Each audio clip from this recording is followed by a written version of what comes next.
Sodial is farming on the Cassidy. How did Sparky just kill 2 in the back? That is how you make a statement.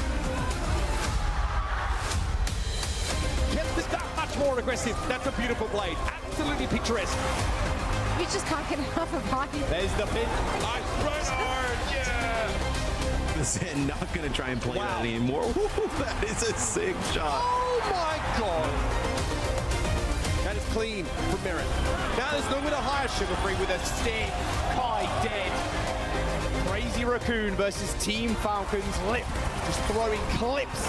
They want overtime and they get it. This whole hog's pretty devastating when you're up in the corner. It is delectable. This might just be enough. And Crazy Raccoons have done it.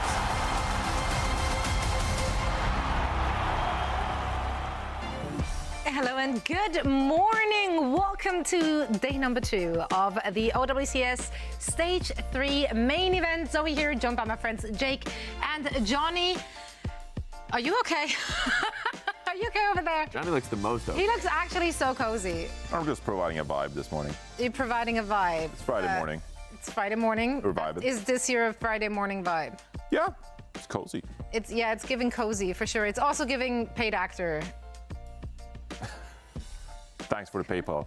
Appreciate it. Thanks, Space Station Gaming.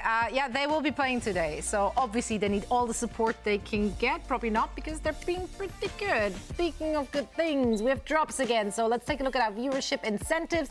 If you happened to have connected your Battle.net account to your Twitch account or to your YouTube account, then you will be eligible by watching a certain amount of hours, as you can see on your screen, to get the sprays, the icon, and an actual skin, Nani. Goes hard, man. This goes hard. This is so good. We both just stared at Jake, and he delivered. He delivered. And so do our co-streamers, of course, over the next 3 more days. We had yesterday already, of course, some great co-streaming action happening. These are the featured co-streamers, and that means that drops will be available on their chats, in their chats as well. So make sure to follow all the action, have all the windows open. It's going to be a great all time. You don't want to miss any of our Overwatch 2 action here in the OWCS. In fact, we're already more than halfway through our event. Not event, Wait. Season. Oh, yeah, that makes more sense. Don't worry about it. It's still very early. Let's take a look at our schedule for 2024. I feel like we just started yesterday. Alas, it's been some months ago, actually. We are coming off of our first LAN event, DreamHack Dallas, which was a really, really cool experience, I think, for everyone. So I'm sure that everyone is now looking ahead to the DreamHack Stockholm, which is where our grand finals will take place. We're finding ourselves at the end of stage 3 right now, with 1 more stage to go afterwards. There's still a lot on the line, still a lot to play for in terms of circuit points, and of course, money up for grabs. And speaking of things up for grabs, make sure to grab your tickets right now and join us in Sweden. Johnny, what's the best thing about Sweden? Why do people want to go there? I was going to say the outdoors, but that doesn't make any sense, because we're going to be indoors and watch Overwatch all the time. So I'm going to say the gaming culture, okay? Sweden, you know, it's like the Western Korea. I'm gonna come out and say it, all right? Old school Counter-Strike, the good old days. You know, for 25 years, Stockholm and Sweden has been an esports hub. And now it's your chance to come hang out at DreamHack and see the real deal for yourself. Honestly, not a bad pitch, actually. That was good. That was respectable. Yeah, they have Base Hunter too, so, you know, like, I'm sold. That's something. That is something. There's a lot, in fact.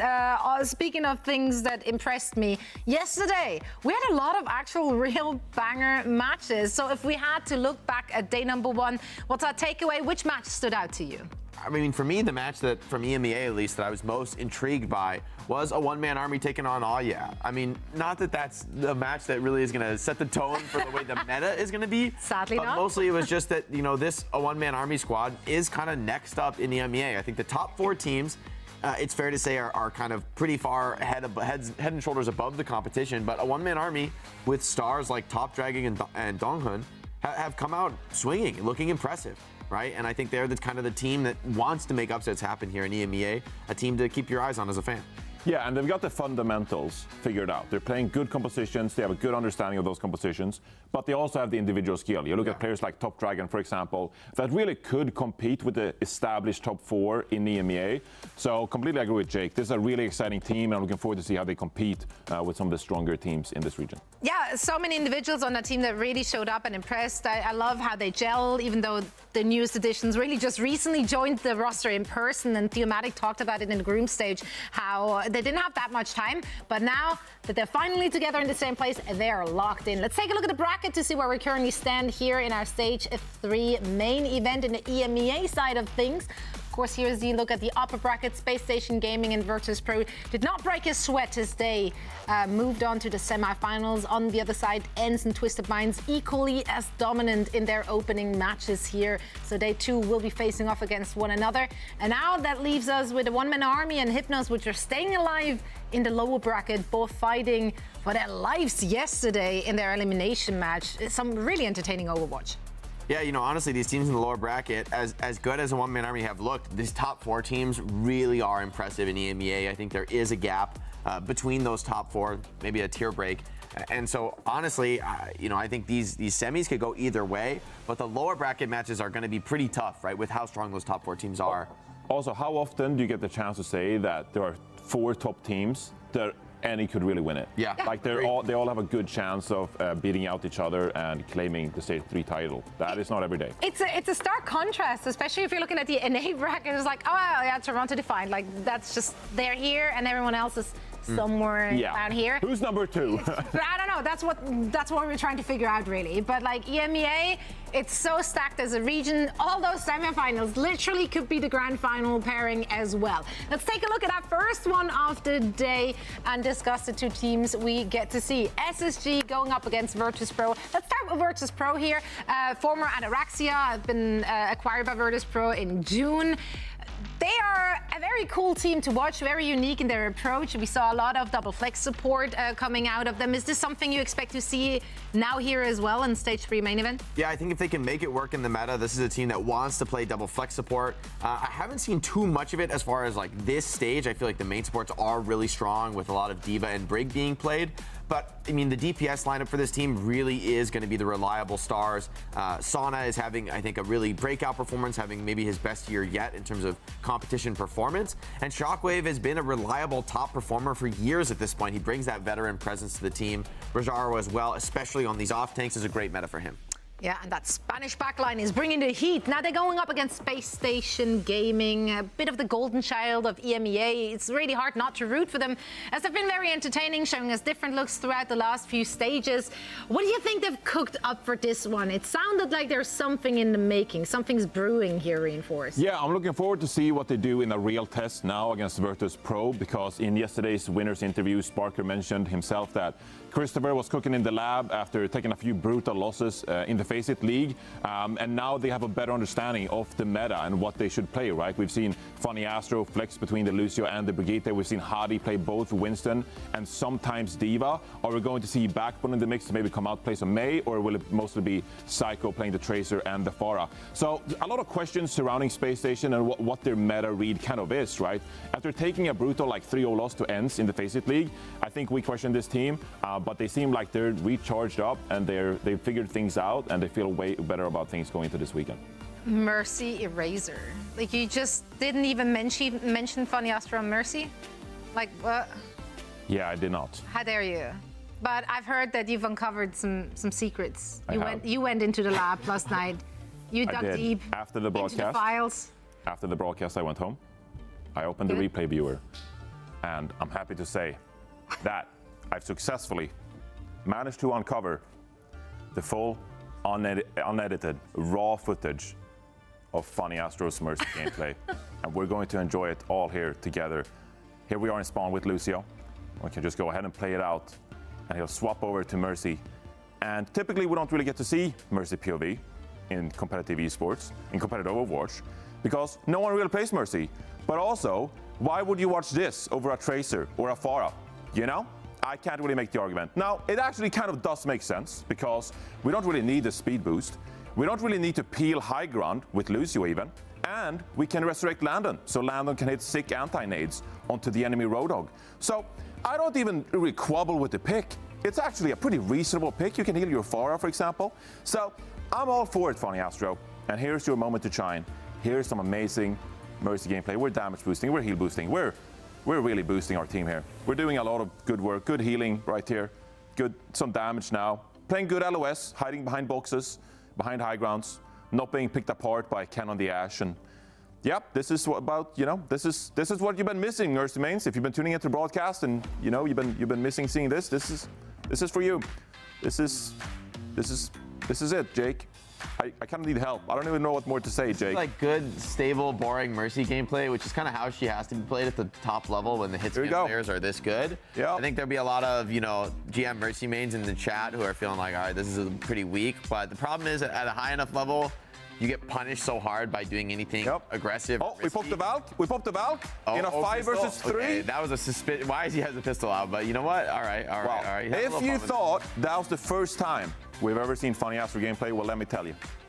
Uh-oh. Here you go. Whoa. Here you go. Fast back to the past. And we can go ahead and slow it down here. Slow it down. Stop.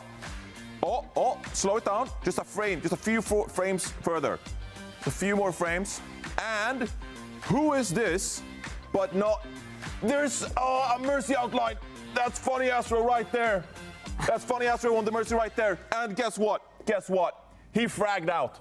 If we go a few more frames for it, oh, I'm fire. I'm just bringing fire everywhere. Don't worry about it. Well, FunnyAstro put out the fire when he last hit created on the Ana right there. They ended up to catastrophically just bomb out of this playoffs. They did terrible, which is a shame because they were really good during the regular season. But there's some FunnyAstro Mercy gameplay for you right there. So, are you happy, Jake? I don't know if that's the word I'd use, but I'm here. You are here. He is paid to be here, so there is that. I thoroughly enjoyed this. It's not every day we get to see Mercy. No, it isn't. And I think it was also the first and last and only day we get to witness this during this event. But here it was, and it was not a troll pick. I repeat, it was not a troll pick. It was not a grieving situation. Like, that made sense considering what we saw from the opposition. And weirdly enough, it was a decent spot to play Mercy. Would you have rather seen like a Zenyatta or something? Maybe. I mean, I think Ilaria's end would have been fine, but I genuinely don't mind the Mercy there, what they're playing. It might actually be the best pick for the situation. It's a very unique spot. 3rd point King's Row, very defensible, very hard to punish backline. As for some of you in chat who can utilize the boost, it's like sort of plausible. It's not everyone's Mercy enjoyers have been waiting for this moment. I don't think we've ever had a telestration of Mercy like ever in the history of. I don't even know if you can call it a telestration. I mean, we're stretching. Anyway, let's move on. Let's talk about this match. I'm almost certain we're not going to see Mercy, and even if we did, I don't think that would sway our predictions in any which way. Gotta be real with you, I forgot what I predicted, but I'm pretty sure I said that SSG is going to win. Yeah, there we go. I already knew that. 3-1. So, what is that look for? I'm gonna go against the grain here. Whoa. Oh, I love it. I love it. Space Station. They said they're back in the lab. They said they figured it out. Maybe that's true, and maybe they'll continue their win streak. I think they've consistently been better than VP, but I think this is a resurgent Virtus.Pro, and I think it's an opportunity for them, a patch that favors them that I don't think is that good for Space Station and their strengths. And I think if Virtus.Pro can pop off, especially eyes on those DPS, if Sana and Shockwave can really take it to the opposition, I think this is actually a pretty good meta for them, and I think with the right map picks, they can bring this series to a win. It's like you didn't watch the interview with Sparkle yesterday. My man's grew a beard, man. He's been grinding. He's been on it. He's been in the lab with Christopher. Like they're ready for this. I forgot to evaluate the beard in my prediction. Well, I went with Space Station, as you can probably tell in this one. But I went with a 3-2. I hope this is one to be close, and I'm looking out for the tanks. I think Rajaro has been a standout on D.Va so far and is really comfortable in this meta. Now, is Hadi as equally comfortable between the Winston and the D.Va? I think that is going to be the big question for this series, is how do the two front lines kind of duel each other out and make space for your hitscan players?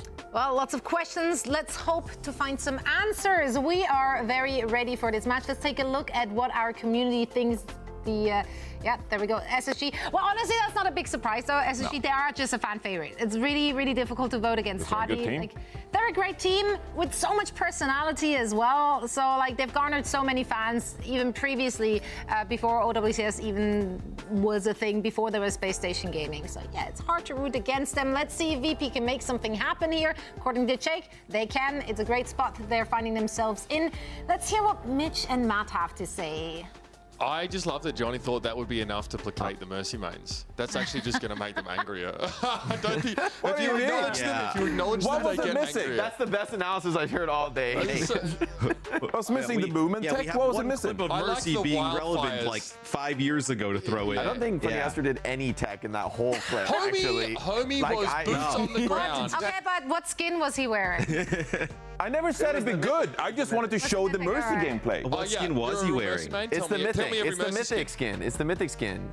Come on, guys. Yeah, I don't know. Again, that guy was like a classic COD. Those boots did not leave the ground. You know what I'm saying, big fella? You know what I'm saying? Hey. Nah. Oh, I'm excited for these matches in EU. We get out of the battle for second place in North America. We get to do some European Overwatch. Yes, it's way more open, right? Yeah. Completely. I think also Virtus.Pro really impressed people at the EWC, right? Coming as like sort of a pretty outside chance, that ended up being the top performing EU team. I think that's definitely something to hang their hat on. This conversation about the tanks, I think the death sort of started is an interesting one, because I do think the hero pools differ between Hardy and Rajaro pretty drastically, but Hardy's Winston's good. I don't think he has to play D.Va. There's just no world where I'd see him on that role here, but Rajaro being able to pick that up, also like just being a very good Ramatra player as well in some maps where that's being called for, and a bit of ball. We definitely saw some ball. Even that group stage, right? They played up against SRP check, which we knew they'd just be only playing against Ryan, and Rajaro managed to navigate that pretty well. I mean, we saw the power of the Wrecking Ball yesterday, right? With Citrus Nightmare versus TSM. So always a threat. Potentially, where looks like both teams potentially hovering over a D.Va pick here early on, which like in NA and like some of the other regions, like D.Va's kind of completely fallen out. It seems like here in EU, both teams on play the D.Va, and we get a Reaper pick here from Sauna. So Jake was talking about it a little bit yesterday on the desk. Reaper, we kind of laugh when we see Reaper because he's like such a, I want to say basic hero, right? But like he's pretty effective in the current meta. Was the pinch hitter on the Mayhem, I want to say. We'd come in and just play the Reaper entirely. So had a bit of a stint there. Didn't really sort of pan out, but definitely a hero. The Overwatch League era having a Reaper specialist, a full-time Reaper just like the specialist. First map of every series. It's the control map. It's legendary stuff. Either way, he's getting to relive that moment here as Virtus.Pro get priority. Wall thrown up, but that's going to be pretty ignored by Rajaro. Shockwave gets picked off by an ice spike. Yeah, that's a long-range, icicle there from Backbone, and the Reaper could be pretty effective against the Mei as well. It's going to be sound barrier here for VP as they want to commit to try and winning this when that Kitsune rush goes down, but I know Rajaro extremely weak. Yeah, he's going to get DMA'd. The way you commit the sound barrier in there, you're at a play disadvantage already, and it's not just any player, it's your Ashe that is out of the picture. Commit the sound barrier, still end up losing it. That is pretty bad for old economy. Space Station feeling comfortable now, having a free sound barrier in the next fight. So they look the point. Actually, it's not a ton of percentage here for Virtus.Pro, and you're going to have the sound barrier here for Space Station to kind of deal with this Kitsune rush that comes on through. I think one of the things though was like Reaper is so good within the Kitsune rush, right? We kind of saw that. I know it's like Dallas Fuel. You think back, to grand finals, right? They kind of the zombie comps use that Reaper within the Kitsune rush is so strong. You see how fast those shotguns go off. But Blizzard though very good at stopping people's fire rate from being increased. It's going to be dodged to some degree by Sauna. Kitsune rush still there for a moment, but takes a huge hit actually as Hardy swings on through the rocket boosters. Bobby's up here at Space Station, have the sound barrier in play, and so the Omnic bodyguard will be dealt with in due course. Psycho with a pulse bomb here to work with. Virtus.Pro still not having flipped the point and conceded the lead to Space Station here. And Sauna trying to get forward, but the pressure was on him instantly. He has to Wraith walk back to the rear of the point. It's Canale going down here, so a lot of that healing off the table now. And a self-destruct for a remake for Rajaro. There won't be much to see when he returns to the fray. Man, Backbone going absolutely crazy on the point. Like, they're trying to open up some space VP, right? I know to allow Shockwave to have some kind of like sight lines. So you see Son and Rajaro going really aggressive, but they never able to deal with Backbone on the point. I know he's able to just kind of keep that controlled for Space Station the entire time. Landon builds up to another rush here. Is Space Station looking in control now? Gala close to a beat. This will be the last best chance for Virtus.Pro to take the point back now. So wants to keep that one under wraps as long as possible. Sauna's already made his way in for the most part and getting a lot of attention. It has to be a beat just to get the Reaper out alive, but he's going to turn around and make the Death Blossom play. All the Space Station scatter here. Hardy able to mitigate some of that damage with the defense matrix, and Backbone gets more than he bargained for there on the other side of the wall. So it's a hasty ice block and it's back to work. Blizzard already developed again for the May. And another pick on the enemy Ash shot. Backbone has been so effective at short and long ranges. Gala there, a nice ball lobotomy. That's going to be Space Station gaming with the numbers advantage and basically every ultimate they could ask for here. I mean, the long-range shots there from Backbone are just crazy, right? You pick the Lucio out of this guy. They do a nice job. He puts some damage down on the Shockwave, and then Psycho goes to finish him off. That'll be Space Station taking round number 1. Once they got that point back, it was just a pretty strong performance from them. May only conditionally effective against these more mobile compositions, but on a point like Garden, there are so many chokes to punish your opponents with. And Sauna struggles. I think every time he thinks he has a decent flank angle, he's turned on instantly and has to Wraith walk out basically straight away. And in fact, Gala's only sound barrier for the round was sort of forced in order to allow Sauna to stay alive and be a factor in the fight. And then it's a hasty Death Blossom that's just kited away from. So I would love to see the Venture pick here from Space Station Gaming. We saw it in one of their previous series. Yeah, with the Malga. They may play with a Malga here, played quite aggressively, where Venture, they start building up these shields, and they're so difficult to take out, as it'll be VP. They'll actually play the Pharah here, so potentially trying to just kind of put down that splash damage, just kind of consistent damage, stay alive. I think it's going to be tough to keep the Diva up here, potentially. Very telegraphed there from Backbone, but he creates some spacing between Rajaro and the rest of Virtus.Pro, which is problematic for a Pharah to get caught out of the action. Hardy takes a face fall here. Cardiac Overdrive already used, trying to slip away, and he gets himself the Mega. It's a pretty big deal. Links up here with some of these flanking players, but Hardy simply wants to reposition. This means that Virtus.Pro get priority, and they have the point first. Yeah, and it's a lot of just splash damage for Space Station to deal with, right? You kind of have the Pharah rockets just kind of spamming through the choke. You end up with the Dynamite as well, as they're going to ditch this right away. So they're going to go back to this May Diva look. Pharah's an issue, I think, for Malga in general. Hardy took too much poke damage even there, and FunnyAstro got booped out of position with a concussive blast. Yeah. It's an easy pickup for Rajaro. Slam dunk for Virtus.Pro, and Space Station again forced out of the map. Yeah, we saw kind of the beginnings of the end there for FunnyAstro with the POV we were on. He got conked forward and then just kind of collapsed on it, looked like by Rajaro. So big kill there for VP. That's going to give them probably another 10% on the point here. So with some of the changes, they're going to have a pretty sizable ultimate advantage. Back to that May Diva setup. She's gonna blow. Hardy checks that high ground. The Pharah is still an issue, and they still don't have an easy way to deal with it. Another concussive blast here to sow a little bit of chaos in the ranks, and almost finding Backbone with some of that damage. Hardy has to chase this one in, but he gives up his mech in order just to put a scratch on Sauna, and the ladder's able to recover pretty admirably. Shockwave felled by FunnyAstro earlier on there, but no Diva in the fight right now for Space Station Gaming. Close to a beat, but no great opportunity to make use of it here.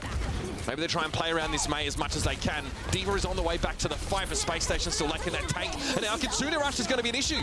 Blizzard there eaten up. Rajaro able to shut that down as the ice block came out from Backbone. Yeah, and this could be one that VP could end up taking quite easily now. They're going to have a later sound barrier coming on in. It's going to be the Rocket Barrage here used, just put down some extra damage. They probably don't even need, self-destruct not even going to really need to be used here because Rajaro not close to getting demeched at the moment, but VP looking to put away this second round. I think, just coming out with this comp early on and making it work and then being able to stick on it's definitely paid off as Rajaro will get quite weak. Sauna's going to switch, so they're going to have to back off of the point here for just a little bit. This is where actually Space Station you take a little bit of control here, Mitch. You're gonna have another Blizzard here for Backbone. You're gonna have your Kitsune Rush. You can't lose the May though. Nice ice wall there from Backbone to keep himself Backbone, up. I think having to move away from the Dynamite before it detonated though, because it still might have gotten the better of him. Now fighting the left-hand side. Switch off the Farah here for Sonos. When you're not in control of the point, it's really hard to get value out of her. Instant recall having to be used by the Tracer here from Virtus.Pro, and Shockwave gets his head ripped off by a kunai. Self-destruct on the high ground there, but meanwhile, it's another kill for the Kiriko. Gala this time brought down. Virtus.Pro absolutely struggling here. And Space Station, frankly, can sit on some of these ultimates. Backbone built another Blizzard so quickly for the next fight. Yeah, I mean, that's the best part here for Space Station is you don't really need to kind of use any of these ultimates, right? You just end up using the Kitsune Rush to win that. You got Beat, you got Blizzard. You're kind of, you know, sitting in a really nice spot. And this is actually going to have VP like a tank in terms of, change in terms of tank. So they'll actually play the Ramatra here. Probably just going to try and, do you try and put pressure on the Mei here? Do you try and like just kind of charge, you know, one of these targets down, get the Ramatra in there for all? Form is going to create a lot of space at the very least for Shockwave here. If Rajaro can get out onto the point. Here's that Nemesis form, and again, everyone has to respect it. Here's that space for the Ash I'm talking about. All the Space Station now forced into the side room. Blizzard also drawn out of them. It does catch Rajaro, just the edge of it, but there's enough healing there for the Ramatra to keep him standing. Bob is in play right now, and Hardy's playing it off angle on that high ground, but can't intervene much when it comes to the peel. Sort of ducks back. It's going to be a Suzu expended by Kanao to keep him standing, and Gala died with beat, I say. That's brutal stuff. But still, the Ramatra's paying off now. FunnyAstro brought down. Space Station have to fold away from this entirely, and Gala comes back into the fight with a beat. That could only bode well here for the team in orange. With Psycho out of the picture, I think Space Station are in deep trouble. Yeah, it feels like just an inevitable end here for Space Station. Nice Suzu there actually keeps Hottie up. This will be a sound barrier here for Gala as they come on back in, and this should be enough to seal the deal. But I gotta say, the VP did a tremendous job keeping Rajaro alive. I know when that Blizzard went down, right? I know he kind of got stuck in it for a second there. It was a nice bob from Shockwave that kind of like, you know, deterred some of the other players from Space Station on following it up, but keeping Rajaro alive there was huge. If you lose your tank in that type of situation, I mean, we're a 99-99 with Space Station in control of the point, so VP end up clutching up in the end. They got so much value early out of that Farah pick, which, you know, kind of snowballed out of control once Virtus.Pro got the point to start the round. Eventually they switched off that, but instantly, like, just the threat that Ramatra generates in Nemesis form was enough to force all of Space Station into the side room. They got the Blizzard out of him fair, and then Rajaro just manages to stay alive, so great heal here for VP, keeping that tank standing. We've evened it up. The quality of play, excellent from Virtus.Pro there. Quite a contrast from the first round. Let's see how they finish the job. It'll be divas for both sides as we head out to night market. What do you think about, I mean, Mei can be quite effective here on this plane, but committing to the Mei instead of having like a hit scan here. I think that Mei probably out of all the points probably works best on this one. I just think you probably get a little bit more consistent results with having the Ashe in You can play. play off the point here, right, with the Mei, crucially. So it's pretty hard for Shockwave to actually get good sight lines until you're forcing Virtus.Pro to physically contest the point. Sort of awesome because they play off the point, doesn't have a good flank. He just kind of runs into the entirety of Space Station in doing so. And here's kind of the issue. Space Station start with a point now. They can play off of it, rotate in and out. Hardy, such a desperate dive in there. Just gives up his mech. I'm not sure if he expects just a front load of damage there to ruin him. Yeah, maybe not. This will actually be an opportunity, a big window here for VP to kind of move on in. They get the ice block, they go in, deal with the backbone. So Hottie will get a mech back, but it'll be too late as VP's already flipped the point. So what if Backbone still wants to stay on the Mei here? Your opportunities to catch out Virtus.Pro with an ice wall are fairly slim. But if they push up against you, you can definitely manufacture an opportunity there. But right, I mean, if they wanted to play hit scan at all, you'd probably think that, you know, Sparker would be in the game, right? So you're kind of committed to, you know, this type of variation. I mean, looks like they're going to use the Mei wall just to kind of get close to the point. Yeah, answers like that. Oh, they bait answers it. That sort of mid-range pressure here from hit scan in the middle part of the map, and they hope to try and outmaneuver Virtus.Pro here with a probe at the front of the point after a quick reposition, but the Mei wall actually ends up getting Hardy demeched there. Space Station try and cover their retreat with it, but they leave their Diva out to dry. Yes, it's brutal, right? A really nice rush there from Kanel. I like the idea for Space Station, right? You drop that Mei wall. Looks like you're going to rotate to the outside of the point. They kind of just sit there, wait. They come in through the front. I think maybe caught Virtus.Pro off a little bit, but then VP answers back fast with their own Kitsune rush. They push on in as VP getting very close to closing this first map out. I think with the Diva composition for Space Station Gaming, something that was alluded to, I think, in the pre-show. Not Hardy's usual bag of chips. I'm going to get... I don't think Hadi's looked like it's bad. Yeah, on an individual basis, I think it's totally fine. I just don't really love the May comps. I think we've seen it a few times, and I just don't think it's worked as well as some of the other different kind of variations. So they do catch seen. Rajaro with a May wall right there. He's able to get over it, but not without losing his mech. Yeah, the self-destruct, though, to refresh it. But Gala going down here to Psycho, crucial. Pulse Bomb, find. And I'm pretty sure Backbone picks Shockwave off across the map again, which, if you recall, the first round was a huge component of Space Station winning on Garden. Yeah, so now Space Station flips point back, right? VP makes the change over to the Ramatra yet again. So this will be a little bit easier for them to kind of get in and brawl with that May. And as I say that, Backbone hits some sick icicles yet again at range, where he's provided like crazy value thing on point 1, right? I know it's just going absolutely crazy with those.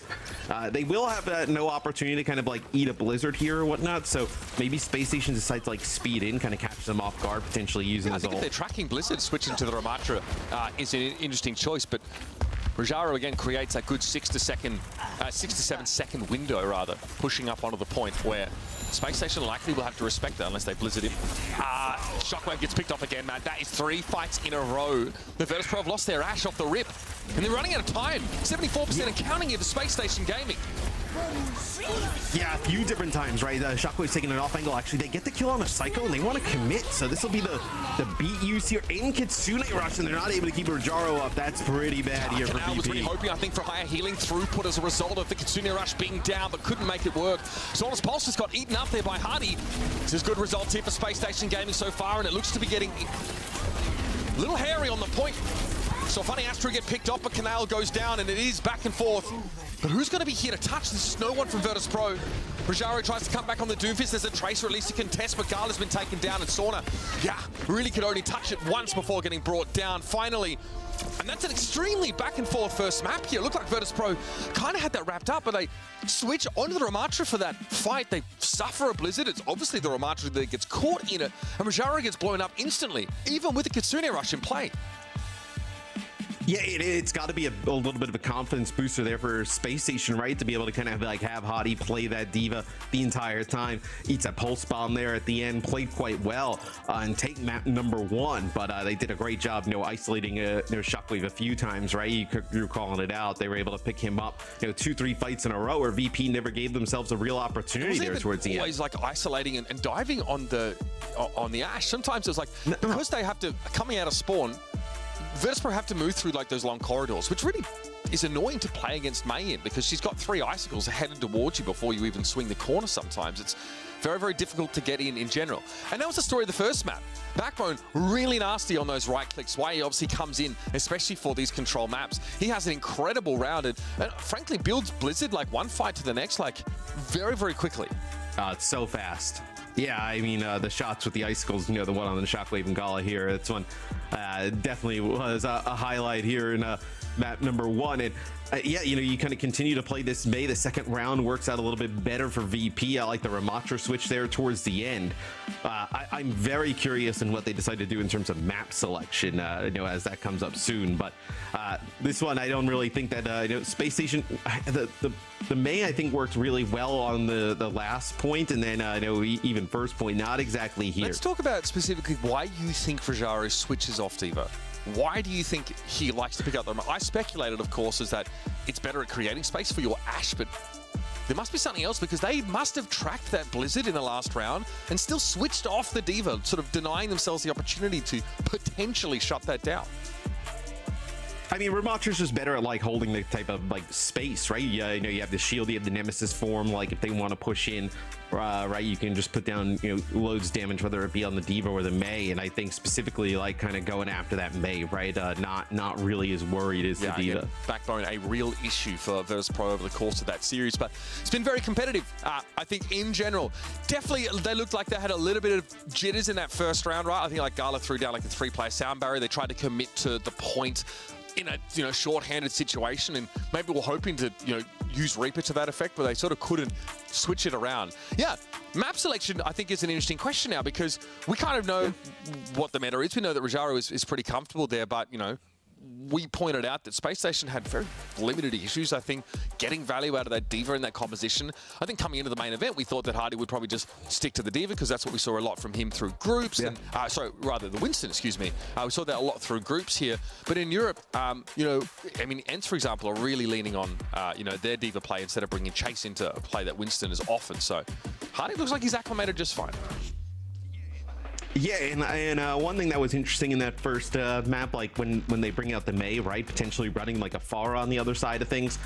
So you look at some of the maps, like if you wanted to play D.Va, like Blizzard World, pretty good for D.Va. I think Eichenwald also, you know, an interesting shout if you wanted to kind of move away from that. You're looking at like APAC on Circuit Royal as well.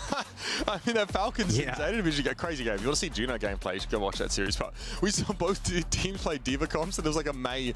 Yeah, I think there was like a Mei from Zeta against that composition. So we've even seen the D.Va, I guess, her dominance extend to maps where previously, like, it was really just understood that you play poke compositions only on those maps. So yeah, she's definitely picking up that popularity. Don't be sleeping on her. Yeah, she kind of like went, you know, obviously gets like nerfed a little bit, and then I think people sort of move away and go to the Winston. But it seems like D.Va's starting to, you know, right? pick up a little bit. Severe. That was the I think it was like micro missiles and something else. Patch, I think. Yeah, it was like a recent not patch. so long ago. There was actually quite a few changes in that one. So yeah, still though, she seems to have like great effectiveness, especially when it comes to diving. I've seen a lot of times if you're in an under composition, she'll get the nano boost quite happily and go to work with it. So Junkertown, pick here for Virtus.Pro. Now, well, I won't use yesterday in NA as an example because we saw Wrecking Ball. Ball? Do we see some ball? Maybe. I will say here that I moved off my mark. Sorry. I like to. I had a drink This is of actually water. the real size comparison between the two of us. Yeah, no, I mean, that's like, you know, I gotta say, Johnny's trying to be you with the shirt today. No. Oh, the space station one. The space station snuggie thing. Yeah, he's trying to just get, I know, as colorful as you. But I'm happy, you know. With, you know that you're dressed a little bit more respectful than Johnny today. I don't think you've ever said anything to that. Are you feeling okay? What? No, I feel like wearing like branded merch gives you an excuse to like kind of wear, you know, whatever a little bit. I feel like Johnny. The snuggie does look comfortable. That would be something that, like, hey, if we're in Stockholm and space station's there. Yeah, hit me up. Bang my line. I might need one of those. But I mean, I'm pretty sure we had them in Dallas as well, which was pretty warm. I'm thinking, but he got a. Well, Dallas was like a swamp. I mean, it was so hot. You don't really need the snuggie there. Sparker comes in. This is like a necessity sub here because you're gonna need some type of like hit scan, right? Whether it be like a Widow or an Ashe. Yeah, no surprises there. I mean, we sort of saw the Mei pretty much played exclusively there over that first map, which is really where Backbone tends to thrive. On a map like this, though, we have seen like Space Station play. I'm thinking back to maybe even last stage, right? They did try and play like some Widow comps on this map. Gapped by Rojo, never forget. Sparker, that was a tough game for them in general. But obviously, you can play Sigma comps here. You know, we do see them get outmaneuvered on occasion. The Wrecking Ball compositions can, you know, cause a lot of problems in that regard. Yesterday, we saw an Ashe flank a Sigma comp. Just walk around the side of the map and shoot the Sigma back. Just play Wrecking Ball. We saw how good it was yesterday for Citrus Nightmare. Just play the ball. Definitely, why not? That's likely. But a defensive dive composition here could be an interesting look. We do have a Winston set up here. Obviously, the Brig Ana, the prescribed response. No, I was going to say that is definitely Space Station we're seeing on the defense before we even kind of saw the outlines. You don't believe the HUD pop up, but we might actually. We might get the winner battle here. I would say more with the support line, right? With I know Lander playing the Ana and FunnyAstro playing the Brig. That's kind of what I was more looking at. Where VP they're going to play, you know, Ana Kiri here. I know as their backline. Okay, little unconventional in fairness, but they aren't trying to run over the top of Space Station, so that speed utility less useful. Sparker versus Shockwave, quite the matchup this one, and Shockwave strikes first. Nice little grapple shot there to open things up, but already Virtus.Pro starting to go up a gear, really trying to exert their control of this right-hand side. You can see that's where Space Station would like to group up if they're under hit scan pressure, but that's been denied as Shockwave hasn't left this spot. Sauna somehow got snarled up though by the defenders, and we actually have an even situation. Yeah, I wonder if he was like hit with a bio or a shot from the, Ana there. And now Shockwave trying to like hide a little bit, knows that the Winston potentially on the hunt. So it is some good card progress for VP.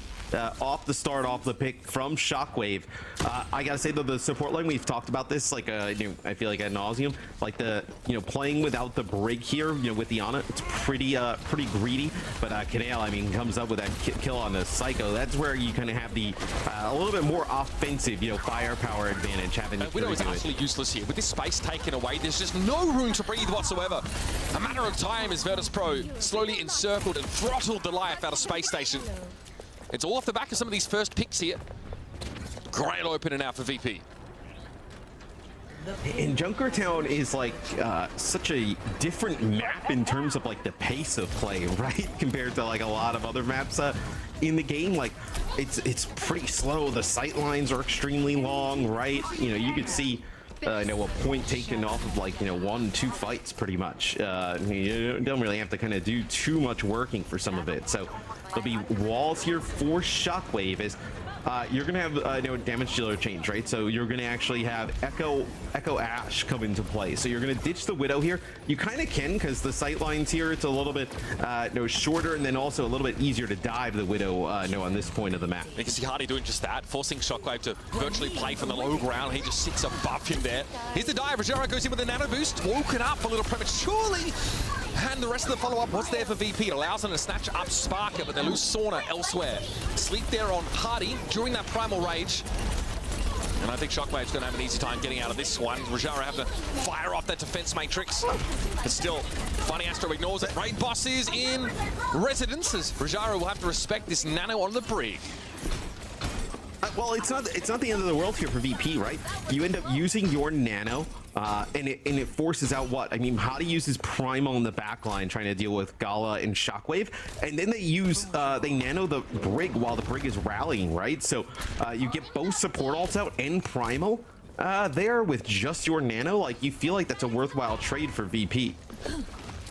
Shockwave at least gets to start from a position of power before Hardy comes calling. Finds a headshot on the Winston, but no other real priority targets there. And that poke is so negligible to Hardy that he will not be incentivized to return back to his side of the map anytime soon. Virtus.Pro trying to wrap around them, come from the backside. Kitsune rush now into the middle building. It's going to be FunnyAstro picked off straight away. Rogero just belts him. And Hardy desperately needs to be topped up. That's a really nice angle with the Kitsune rush, right? Like, kind of covers a lot of ground as you're trying to take that high ground, and they're just hightailing away with the card. I mean, they very well may capture the second point. Everybody split here for Space Station. It'll be a dupe on the Diva here just to try and hold position on point. Pressure on Shockwave from here on out as well. Spiker got picked off. Psycho went for a Diva duplication there. Able to buy some time at the very least, at least get Hardy in position. And the focusing beam comes in handy against that Diva mech. Self-destruct covered over by the bubble, but they can't snuck over the line in those last few moments. And VP with 4 minutes to play are on the final stretch. Yeah, I was going to say, I would have liked to actually see them ditch. This is Landon stuck in a rough spot. I would have liked to see them actually kind of ditch the Widow and play the Ashe, like mirror with the Ashe, but Shockwave making the Widow work pretty much that entire phase. Now they have the Infrasight here going in towards the end of the map. So VP setting a pretty good time thus far, and I think kind of like says probably some good things for potentially their defense, right? If they're winning the Widow battle this I love that. A two-player opportunity to dive on the Widowmaker is huge, can relieve a lot of pressure, but they basically have to leave the rest of the 3 Space Station players at the mercy of Rogero. Sparker traded here for Shockwave, so both hit scans down. Infrasight now being popped here for Virtus.Pro. This means Shockwave can get in safer and easier, keep tabs on Hardy, not that he's a subtle hero. The Canale was left upon here. VP want to regroup and play around another Nano Diva, potentially. Yeah, you're going to have to back out. I mean, you lose Takira, you're in a lot of trouble. Now you lose your Tracer. I wouldn't be surprised if Shockwave changes now, like go over to the Ashe. I think you could have seen this on the second point. I expect it to be Ashe here for Shockwave. So I think this is the right decision. I'd even love to see them play the Brig, but I mean, you kind of committed to this Kiri so far.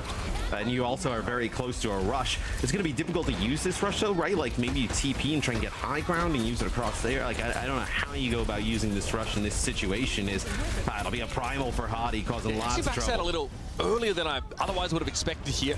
Realizes, I think, that he can't commit. The nano shockwave, I think that's why. Forced that out. Now he gets to go in with a nano boost of his own, and he's body blocked shockwave into the corner. He knew he was done. He saw it coming. Nicely done by Hadi. Not always easy to pull that kind of stuff off there. Virtus.Pro struggling in these last couple of fights, but that was some investment of ultimates here. Bob, Primal, and also that nano for Hadi.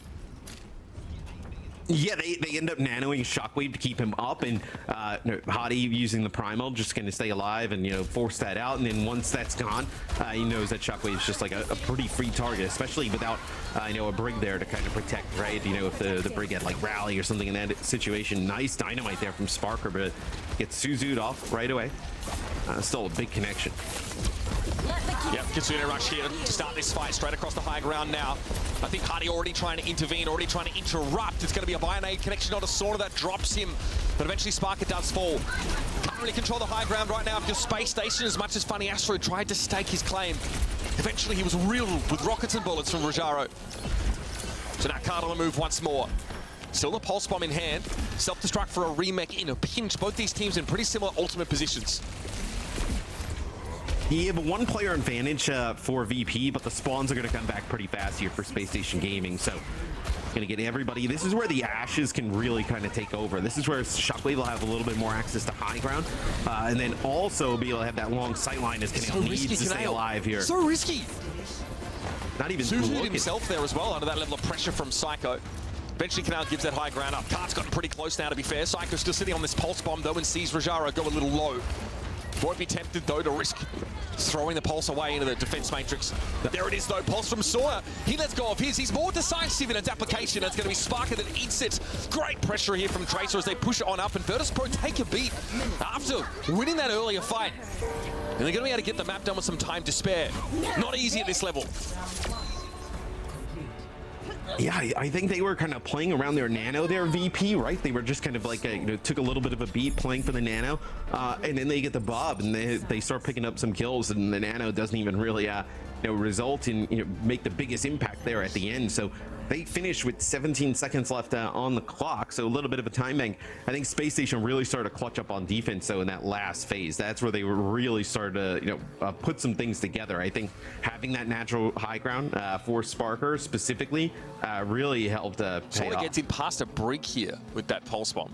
And lingers around and takes a second elimination to follow up on the Bionade here. So a lot of focus from VP on this right side room.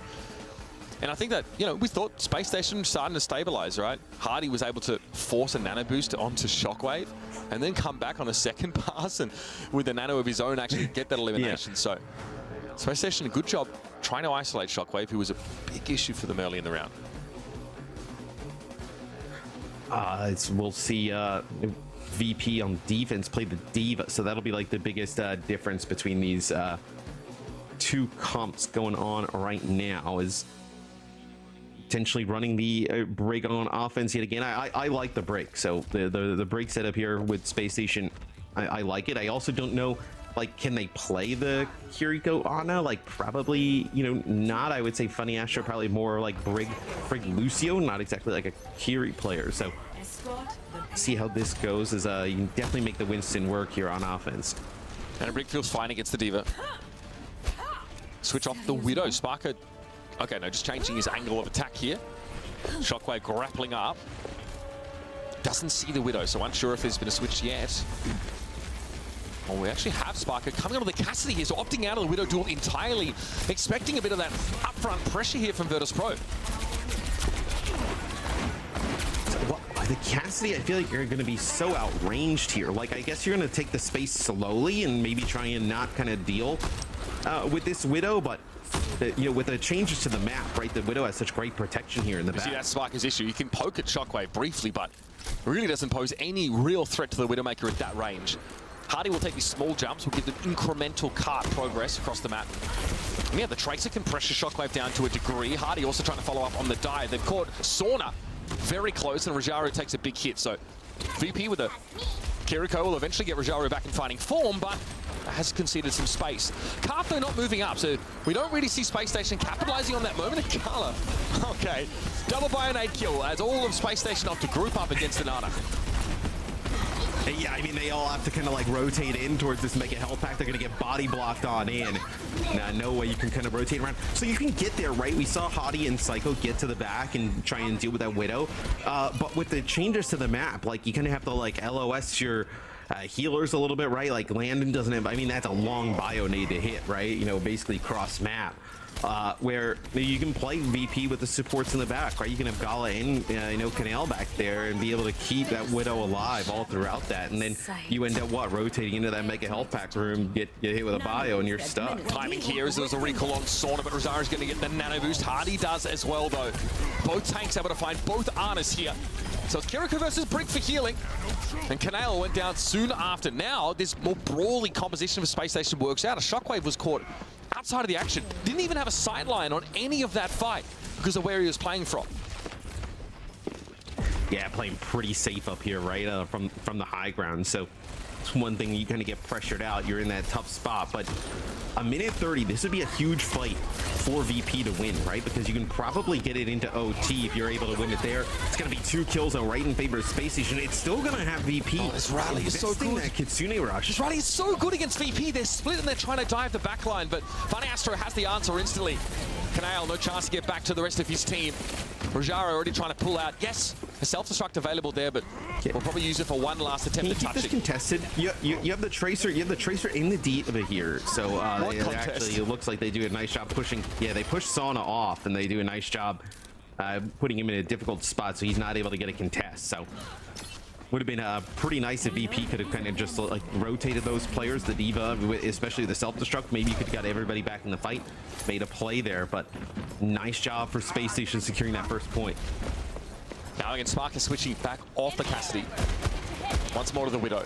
Note that once you can establish like that attacker side high ground, you can genuinely challenge Shockwave, who's also made the switch off Widow. Dynamite, real pain in the neck to deal with here for Space Station. But somehow Spark is able to find a pickle Canale. That's massive. Kiriko already gone. Look where they're playing from. Not even that overextended. Sauna comes to call, and it's stuck here, surrounded by 3.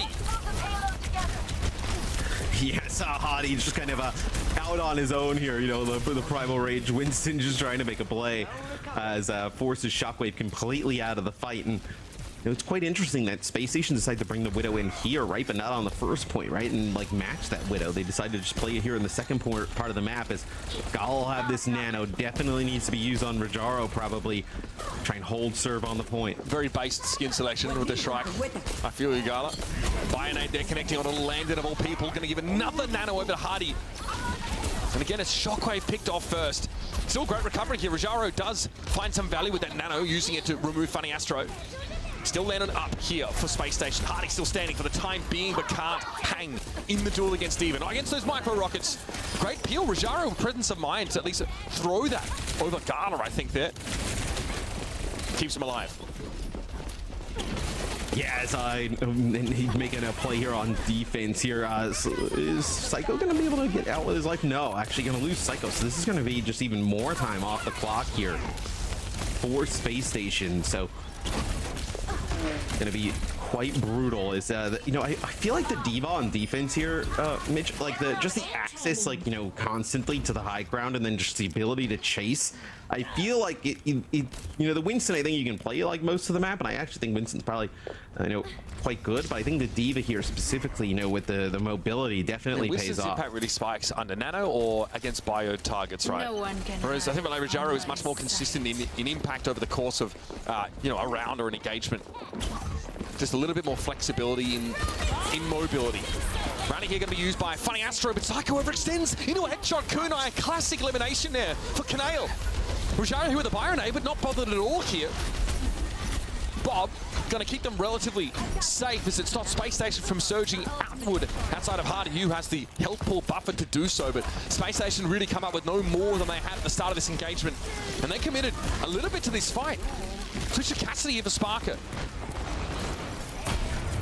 Yeah, as I think you're just kind of searching, right? And I think just playing the Cassidy here, just trying to put a little bit more pressure onto that D.Va above VP. Winning these few fights in a row, not really investing heavily. You now have double support ult here. It's a massive advantage. They get hit. Hottie with a bio. They're trying to follow it up. Beautifully done. Hardy and Gala both fall to pulse bombs in that moment. Canale, though, still standing with a Kitsune rush in case of emergency. Virtus.Pro have their options, but of course Gala going to be a little late back to the fray. 6 seconds of regulation left. There's still a long way to push through this phase of the map. Going to have both support ultimates up for Virtus.Pro here. Rajaro getting an extra boost, of course, from that nano. Got to be crucial when you're looking to dive this back line. Landon has his available and may have to use it defensively. Oh, that's brutal. Absolutely devastating. Landon cannot keep hiding standing. Rajaro with the nano boost now coming on in. Psycho already brought down. And there you have it. Virtus.Pro take Junkertown away, and honestly by a considerable margin. See why it's their map pick. See why it works out so well for them. And I feel like Space Station picked themselves into some rather ugly spots, opting out of the Widow duel, for example. They don't want to go there. Hardy still trying to make it work against Rajaro's Diva. Very, very oppressive for Space Station to come out and attack in that second phase of the map. Yeah, I thought the Anakiri worked out on defense quite well, and then also the Diva play from Rajaro on defense was really strong. So very impressive stuff there from VP to end up tying this series. And then you kind of look like I got to imagine Space Station wants to take this to a map that they can play a little bit either more Rush, more Winston, right? Because the Diva here on Junkertown definitely ended up paying off. Beautifully done. Canal actually had some really impactful, like kunai headshots. Even going back to the first round, right, that Kiriko play was fantastic. Here's that first pick. Doesn't actually amount to much because if I'm not mistaken, Sauna gets caught out briefly after that here. You can see that happen just here. But on a couple of occasions, Space Station all get caught inside that room. On both attack and defense, frankly, they end up there. On the latter case, the second round, they die to a double Bionade kill from Gala as they're sort of all grouped up in there. But so much of the tempo here for this VP team is around that Kitsune Rush, all being able to throw a nano onto Rajaro. There's a lot of different playbooks, I guess, or rather plays from the book that they can bring out based on some of these key ultimates. And again, I feel like, we saw, Sparker playing like Cassidy into the Widow. Like awkwardly maybe having to make some switches there is a little bit uncomfortable for them. Yeah, I thought that Space Station started to kind of gain a little bit of momentum on that third point defense. They do end up giving the map completion, but they started to, put together a really strong hold consistently. I mean, they burned a lot of clock there, but yeah, on offense, they just never really looked comfortable, right? Whether, it was just kind of Shockwave in the back, playing completely open on the Widow and then having to play some Cassidy and whatnot. It just didn't really seem like they ever got comfortable on the offensive side of things. I think Rajaro definitely, played a big part in that, especially we really see here benefits of the nano boots. Pretty impactful Tracer play as well across the entirety of Junkertown. I'd say the attach rate on Pulse Bombs was very, very high for both sides here. You can see 1.3 to 0.7 KD in general. Virtus.Pro having a much cleaner time defensively there. And again, I mean, it's the age-old problem for attacking teams on Junkertown, trying to play into that second phase of the map. You can't pick a super vulnerable long-range hit scan because it's very hard to make space for them in general. The Diva player can sit above you or, cycle in towards you and just sort of like we talked about, like effective over a greater sort of proportion of the fight than maybe Winston is. Yeah, I mean, that's how you end up playing Cassidy, right? You just can't survive, whether you're playing the Widow or the Ashe against the Diva, right? And you just try and play, somebody a little bit sturdier, right? Can survive a little bit more on their own, right? You figure, like, Cassidy, Brig, Ana, pretty difficult to kind of go in and make a play. The issue is they just give up a lot of damage at range, right? Where, especially with the high ground control there, bio grenades hitting Hardy like on the way in, right, making it very difficult to follow up was great for the rest of the VP team. Sauna actually was able to dive past the Brig and another hero, in fact, and get a huge stick in the back line on that attacking side, was able to deal with all of the defensive utility you sort of try and put between your squishy supports and that Tracer. Runasapi going to be the pick here for Space Station. I think we're a little split. I think you can definitely play dive on this map. We've seen some teams attempt rush, but still those more... They can play Maga. You can play Maga, you can play, dive. I think Runasapi is pretty open, it seems like. Farah, if that is the case. There's obviously... We did see Citrus Nightmare play the Wrecking Ball here, but that is Citrus Nightmare. Yeah, that's extremely unconventional, but that is basically their tagline after their showing yesterday, sticking on the ball for every single map. So Backbone comes back in here for Sparker. Might imply like a May inclination, or even like, can you make use of Sim here? I'm not really sure. So what I think VP saw potentially, I'm curious if they decide to run it.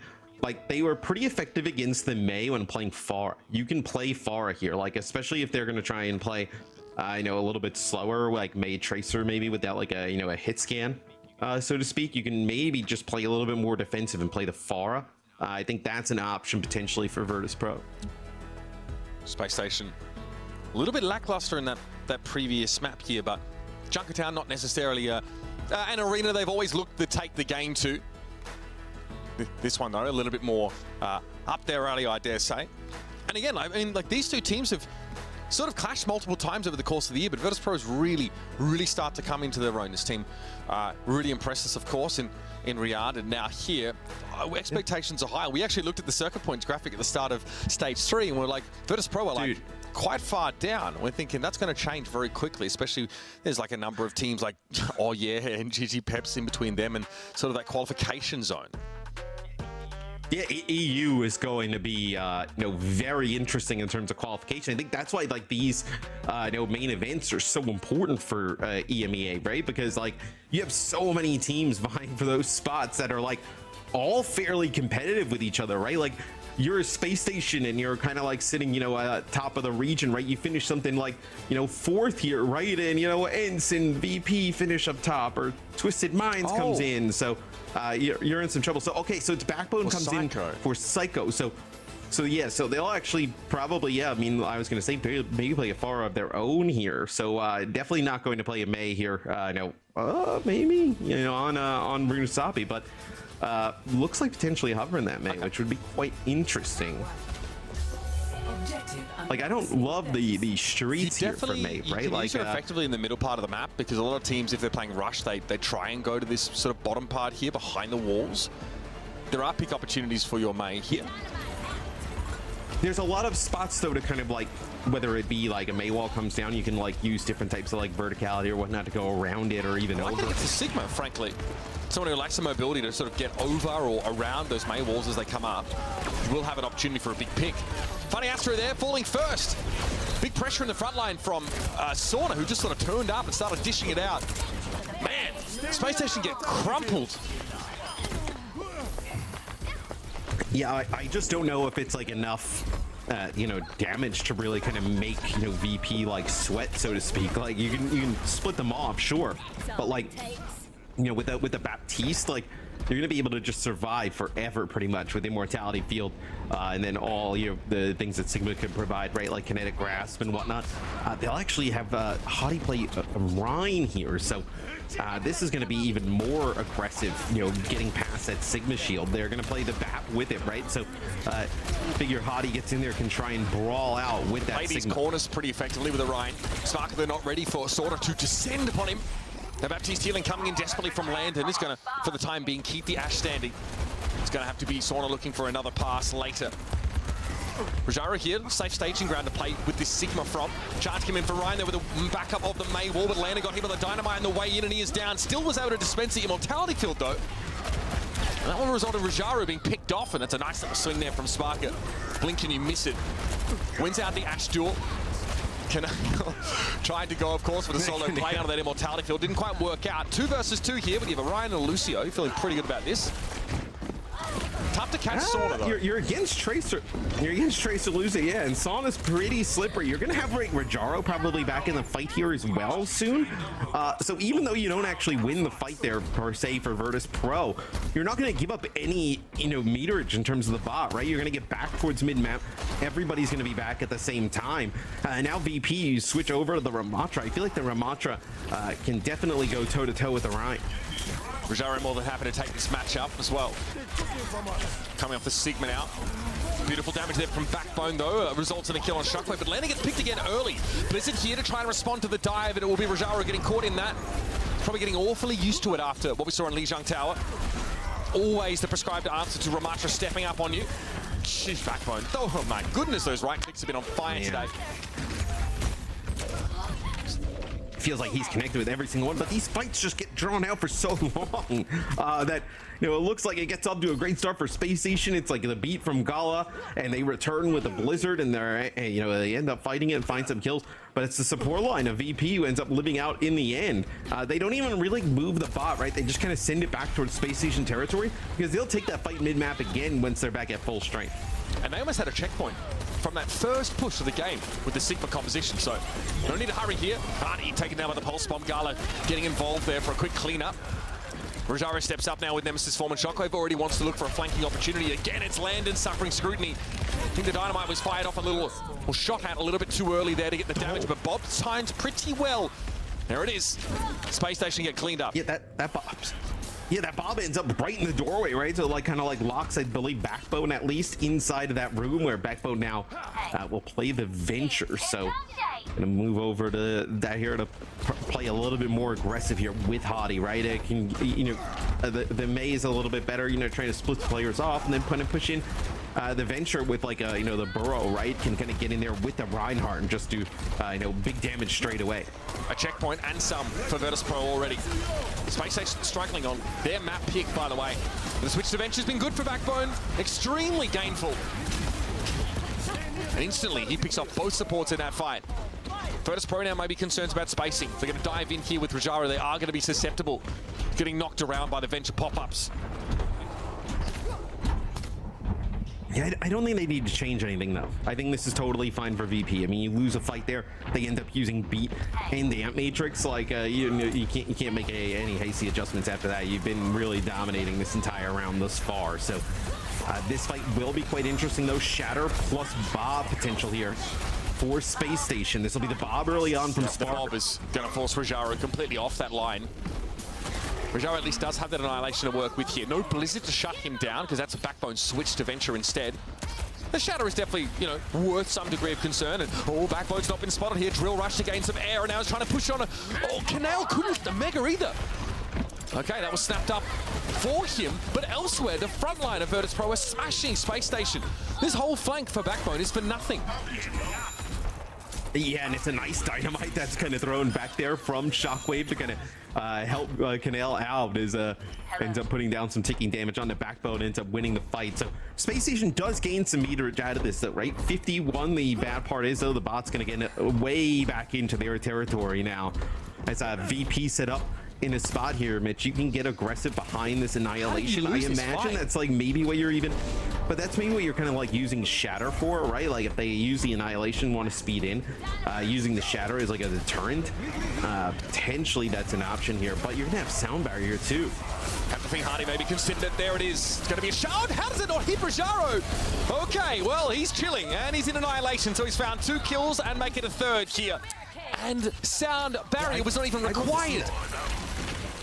Yeah, I think Rajaro was like in the, like maybe he was in the air, like above the Shatter, kind of like vertically, and it just doesn't connect. But yeah, they were saving the Shatter for that Annihilation. He kind of goes and turns and goes to the Shatter, doesn't connect, and that Annihilation is massive, right? That gives VP an opportunity to hold on to their Beat. Beat plus Bob, you have an Amp Matrix they're playing for here, probably going to try and use this around the corner. Where Space Station, you're in such a difficult spot, right? You hate to throw these support ultimates out just to get back towards the mid-map. That doesn't really gain you much of anything. Rajaro is playing on that corner, so you know he's more than happy to throw down. A push comes to Sharp. Hardy looking to try and dig him out. Here comes the Bob. Backbone, oh my goodness, just exposed himself to so much of that damage. Bob also nailed him while he was in midair with that Drill Rush. Vortex really hitting the backline hard. Great placement from Rajaro there, and Gala still hasn't had to use Beat. The Beat advantage, per se, is expired as FunnyAstro's been able to build his, but it's just a sign of how little Virtus.Pro have actually had to use to win these fights. This is just getting from bad to worse here for Space Station, right? You don't even use the support ultimates for VP. Space Station, like, what's the discussion right now? Like, hey, we kind of have to win this fight. You use Beat. Though. We're at 2:30 on the clock. I mean, what, you're gonna get a Beat back, like, you know, like towards the end of the round, right? And then there's no path to victory there, right? Unless VP just absolutely fumbles. So Space Station needs definitely a little bit of a miracle here. It'll be you know, an Amp Matrix plus Sound Barrier using for VP. So they go all in with in Aegis territory there for Gala. Able to get the beat off though just in time regardless, and Space Station had theirs a little bit earlier. Disadvantage going into the later part of the fight, and Hardy's not really been able to garner much attention until now. Bob coming a little bit late was pretty clutch. Now it's Rajaro and Sauna against essentially just Hardy. And Hardy, yeah, just trying to put damage into a blocking Ramatra while Sauna goes to work on him. 3 ult charge and a fight 1 for VP again. As now VP, they just send the bot deeper into space station territory, so it's like you don't even really necessarily need to win the fights. Like, look at the spot that VP's playing from, right? Like, okay, just occupy this space where we feel maybe this comp plays really well, long sightline that they can kind of like run away from the Maga, and even if you lose this, you're going to be up like 40 meters, and you lose. Backbone's got the Titanic Shock as well, right? So you're not going to get a use of that. For the second time in a row, he dies with ultimate, man. Gets picked off at the start of both of those fights. Just caught out in the open, apparently. Rajaro steps up and soaks all this damage because he's sitting on an Annihilation. Nemesis form used. Rajaro. Yeah, Hardy getting really weak. Oh, that is dirty from Sorta. Turn up the heat, my son. Lennon and Hardy both grouped up too close for that one. The burst damage is often enough to account for the Malga. Doesn't matter if you have cardiac overdrive or not. More like arrest. As soon as I said, he's got to live, and we get a view there of a double pulse bomb from Sana. VP, a map completion here would be impressive. It's Hottie potentially here with a cage fight, right? You want to like a cage fight plus tectonic shock, like the combo those ultimates could be pretty good. It's going to be the Bob send in through the Kitsune Rush. A shield thrown back almost to keep Bob alive a bit longer, but Space Station going to ignore it. They're going to try and push up past it. Hardy is able to bring Shockwave down. Rajaro has no reason to expend his ultimate here unless he thinks he can turn it into a 2-kill situation. Stands in the middle, soaks up the damage, lets it be done there and then. 12 seconds left in the map. VP with a massive lead. And Space Station yet to even find that first checkpoint. It's going to be a white-knuckle grip on the reins from here on out for SSG. Oh, and I mean, for SSG, you hold on to those, two big ultimates that I was talking about with the Maga and the Venture. But you're going to have a sound barrier on the other side. I think VP's in a perfect position to counter it. And even if you lose one fight, VP's probably got 3 fights, right? That they have like in their back pocket to potentially lock this one away. Good dynamite pressure there from Shockwave. Pulse bomb from Sparker could be a game changer. Here comes the Malga, mostly avoided. Sort of going to back away, though. He's being pursued by Backbone, and there's going to be a sound barrier here for Space Station. VP don't have one. Rajaro can't go for the ultimate here. He does pop it. Okay, a little bit of survivor builder. They've got to keep him standing. The Susu doesn't come in time. Or at least it comes for Space Station where it's needed, rather. That'll be that, though. The pulse bomb there for Sauna, pretty crucial. Space Station running out of legs now. Hardy barely clinging to life. And despite the Annihilation not really finding the value it had to, Virtus.Pro able to finish the map. Yeah, they're able to deal with Hottie. I think that's the most dangerous thing there. The Maga in that type of situation with the cardiac overdrive, you're able to deal with him, get him out of the way, and then once the Maga falls, they are a little bit later in the fight. There's not really much staying power for Space Station, as I know that is a Space Station gaming map pick. That VP looks phenomenal. VP get to play the style they want. They end up switching to the Ramatra after starting on a Sigma, no less, and feeling very confident. You question the May pick from Backbone. What's it for? What is it supposed to achieve here? We don't really get to see it, play out the maybe way that Backbone had drawn it up. A lot to talk about that map, but also the series, because Junkertown was an absolute banger. Lee Jung also very back and forth. So we're going to head over to our desk to break it down. VP looking pretty good, fam. Jake's got to be feeling a little pleased right now. Oh, yeah. He's glowing like a pregnant woman at this point. Absolutely thrilled and ecstatic about these results. It's a close match. That's what we wanted to see. SSG, I personally, watching them, don't quite feel like they have the grip on the meta, or they have found their stride, their style just yet. There's still a little of shifts going on. On the other side, VP, they're trusting in that double flex support. They're trusting on the explosiveness of their front line there, with DPS players absolutely popping off. Lee Jung, I feel like they dropped the spaghetti there a little bit. I felt like they had that one in the back, but then somehow, some way, SSG pulled ahead. I mean, honestly, I was getting worried for SSG when Lee Jung was so incredibly competitive. This map has been a mainstay for Space Station. I think they're extremely comfortable here on any meta. It's great for their general style of play, but it was very close, and I agree. I think maybe VP could have won that map. Shockwave, though, I feel really came alive on Junkertown. He was tearing up the server on Widow, and Sana carried it from there, right? This clip was like unbelievable, where, I mean, there's a chance for Space Station to make this hold, but when Sana does this, it evaporates. And then we go to Runasapi, where continuing that extreme dominance from Hitscan Tracer. I talked about these two players, but they've really, I think, gone above and beyond, where Psycho's been a super exciting Tracer to watch for this whole year. For me, this has been the Sana and Shockwave show today. Yeah, and it was really impressive, especially during Junkertown, to see under how much pressure Hadi was on, despite not playing against a Brig, right? Because we saw Shockwave repeatedly just hit like Widowmaker headshots on Hadi, and that's making him fall back a bit more. You can't pursue these Anas, you can't pursue these Widowmakers as much, so you're kind of forced to retreat, which gives more space in turn to Virtus.Pro. So it's been really impressive so far by Virtus.Pro, and now they also have map pick going into either hybrid or Flashpoint. Yeah, I'm very interested to see where they take us. You just mentioned how Hadi is not going up against the Brig. This is something that, Jake, initially looking at Junkertown especially, you wanted to criticize VP for not running that Brig and just sticking to their guns. Their Kiri was owning. I mean, Kiri just keeps killing the Tracer. She's kind of doing the job that Brig would otherwise be doing. So I can't really criticize it. If your Kiri can perform on that level and consistently find picks, I mean, that's the type of level, that's the level of skill that has made VP the team who has probably preferred double flex more than anyone else, because they know they can bring the heat. On a map like Junkertown, you know, those vertical mobilities for Kiri, opportunity to make some flanks. Yeah, sometimes it got punished, but more often than not, it was coming up with kills, which is huge. And I mean, that just puts so much more pressure on someone like Hadi to find those dives. And as you say, I mean, I think the consistency with Shockwave is headshotting Hadi, it's not going to kill the Winston, right? But it's a big deal to lose all your armor on Winston. You basically have to instantly retreat, instantly lose map control, and the game snowballs out of control really quick from there, especially if you're playing this Kiri comp that can just keep pouring on the aggression. Yeah, and you saw especially, like, Hadi tried. He tried to mitigate that by, you know, quickly just mid-air, turning 180 degrees, hiding your head so you can't be headshot mid-leap. But, like, in certain scenarios on the map, like, it's just not viable for you to, like, turn around while you're jumping, right? And so, yeah, it was brutal to see Hadi under so much pressure there. Johnny, where will Space Station Gaming take us here? How can they somehow achieve to actually play into their own comfort zones? Well, there's the answer right there, Johnny. Answer right there. Quickly, walk us through their homework. Yeah, it makes sense, right? You want to avoid this dive matchup by now. I think we can firmly say that, you know, you don't want to try to play this Brig on a kind of composition, right? Because it doesn't feel like they're playing that 100%. Makes sense. New Junk City, something we've been harping about all week, of course. If you're not quite confident in that matchup, take yourself to New Junk City. Yeah. Well, it makes sense. I mean, this is like, I think they want to play Mauga, which is a kind of another comfort zone comp for SSG.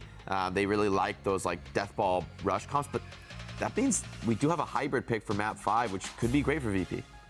well, let's find out if the match point for VP will work out and SSG drops down to the lower. I'm sure they try everything they can to stop that from happening. Mitch, Matt, please take it away.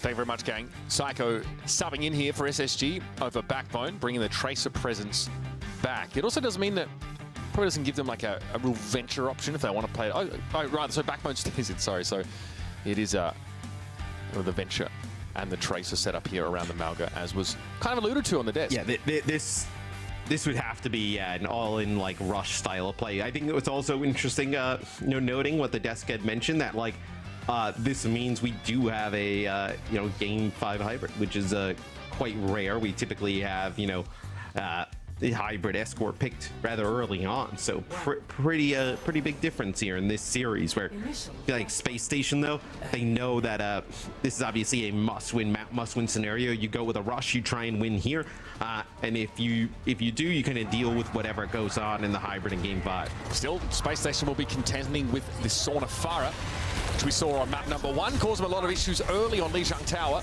And the poke damage already amounting to quite a lot of frustration here for SSG. Sort of having to back up a little bit there, getting ministered to by Canale, and having to really just pound this Malga over and over again. Cardiac Overdrive popped, run out of the corner is Hardy, but he cannot get away. Sorter is all over this. Yeah, there's so much damage coming out from the far early on. As Backbone takes out 2, gets Canale in another, but I don't think that's going to be enough to end up kind of winning this fight. As the point, though, still not taken here by VP. Pretty close fight in the end. Ends up being a 1v2 that FunnyAstro obviously has to bow out of. Good value there at the end of the fight for the venture by Backbone. And Sorter's going to be switching off the Farah here. They don't get the point. FunnyAstro goes in and contests there for a second, so just trying to maybe contest and then get Hadi back in the fight and maybe see if he can kind of stay alive. But yeah, now they actually get the point. So a while to get an actual cap. I like the Echo. Echo we've seen actually have a really good success, with some of the changes to Farah. But man, Canale again.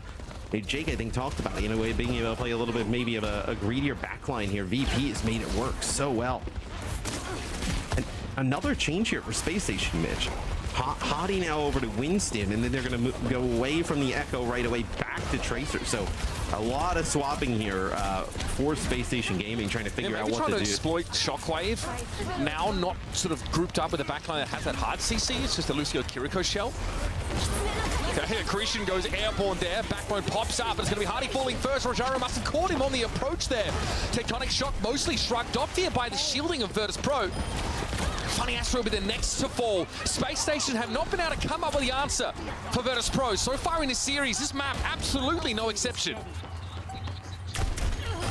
So, man, VP off to a tremendous start. Like, really, we talk about, like, ENCE and Space Station at the top of EMEA, but, man, VP making a statement here, you know, looking extremely good against Space Station. Really kind of having, like, when you see Space Station searching for answers, it seems like VP always has, you know, the next option ready to go, and playing it at an extremely high level is, it's also good to see kind of like a Shockwave back, you know, playing at an extremely high level, right? I know somebody who, once he came onto the scene, right, we had extremely, like, high hopes and expectations, ends up on a bunch of teams that, you know, aren't exactly the best, right? But, I won't tolerate himself. Fusion slander here. No, thank you, sir. Ah, see, you've cursed him. He was on good teams. Don't worry, Shockwave, forget about it. A Christian attempt there for Rojaro. His Tracer lurking. Backbone going to fall to the pulse by Mirren and Bob. Doing a heck of a lot of heavy lifting. FunnyAstro brought down.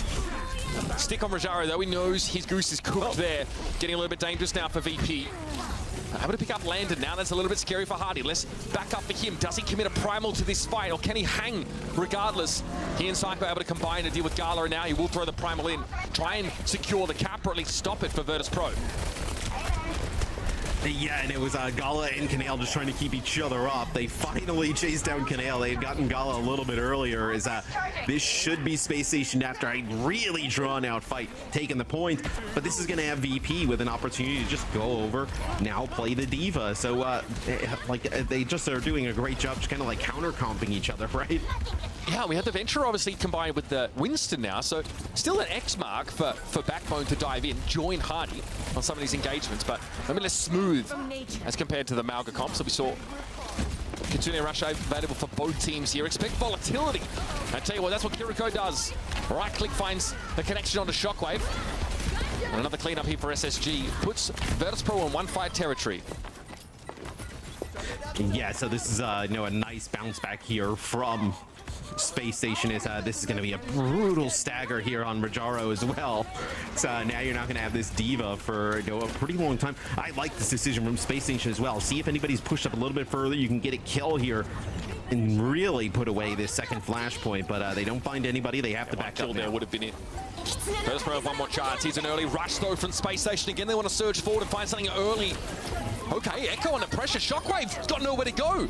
Gets brought down now and puts Virtus.Pro in a 4 versus 5. Pulse bomb here for Psycho as well. Surely looking for an ideal target as Canale's able to throw that Kitsune Rush down. Try and make this work with 4. It's just too much. Rojaro desuited instantly. Tectonic Shock finding tons of value against the Diva comp. And that'll be that. Space Station 5 back awfully quick and managing to maneuver themselves into a favorable comp.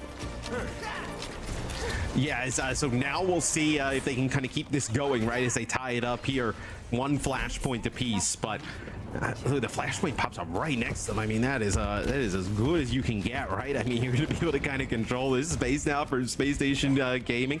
So before they kind of left Shockwave out to dry a little bit there for VP, they actually ended up just kind of like running past him and going to try and take point, force them back. But I think Space Station very patient. You know, took Shockwave out, double back to the point, and there's never really a real threat. So exploitable. We've seen on multiple occasions that Shockwave just hasn't had the mobility to do much after this full commitment comes in from Hardy and Backbone. Another rough start for Virtus.Pro with this Echo setup. Going to stick to it for now, but it has struggled. So, man, VP. What do you think about the Echo so far? Like, I like the Echo. I don't know. Well, what would you play, right? I mean, you're not really gonna play like Ash and Tracer into like a Winston Venture Tracer, right? the Echo does provide you like some burst, right? If you can get somebody quite low. It's just they're not really finding Well, no, it's because the Echo gets found first. Space Station are being really proactive on these Winston dives. Something that they're known for universally. And I think the Venture adds plenty to them. They have like 2 diving DPS with this Tracer Venture setup. Shockwave has to be very respectful and virtually play in the skybox if he doesn't have the dupe up. Winston pushing out might be a dupe opportunity here. Yeah, sees the Primal, says, okay, I'm not going to get a kill with the focusing beam, but I can get another monkey on the field. Kitsune Rush again. This time Canale gets bowled over early, and Hardy's Primal Rage is about as effective as it always is, to the tune of a kill on Shockwave. Another easy flashpoint as well here for Space Station, right? Could you play like Cassidy potentially, right? Like we saw Sparker trying to do that. There it is. Yeah, so you could play Cassidy. So that was kind of like the first thing that you kind of like logically came into mind, right? Play Cassidy against it. Try and punish the dive a little bit with a little bit more survivability. So VP making that adjustment. I think this will probably play out better than the Echo. That's not really saying much since they got like pretty much dominated playing the Echo, but I think this should be a little bit easier to kind of play around. This is at least a flashpoint that plays more to his effective range, but he can't interact with the Venture for most of the time when she's burrowed. And also, Cassidy's fine when you dive by 1 person, but when you dive by 3, it feels far less safe. Here's Kitsune Rush now. This is going to get Virtus.Pro back on the point. It's going to be Landon falling first. Shockwave making short work of the Kiriko. The switch to the Cassidy yielding results. And finally, VP can come up for air. Yeah, I mean, Cassidy's another hero, kind of like we were talking about. Shockwave picks up another kill. Kind of like the Reaper, right? Pretty effective inside that Kitsune Rush. So they drop Canale's Kitsune Rush there right at the start of the point, and they get aggressive push on through. Kill some of the other players. Hero pulls here for Space Station map because Backbone can't switch to play Ashe necessarily. Right, Spark is not in the game here, so a little bit hard to exploit the Cassidy.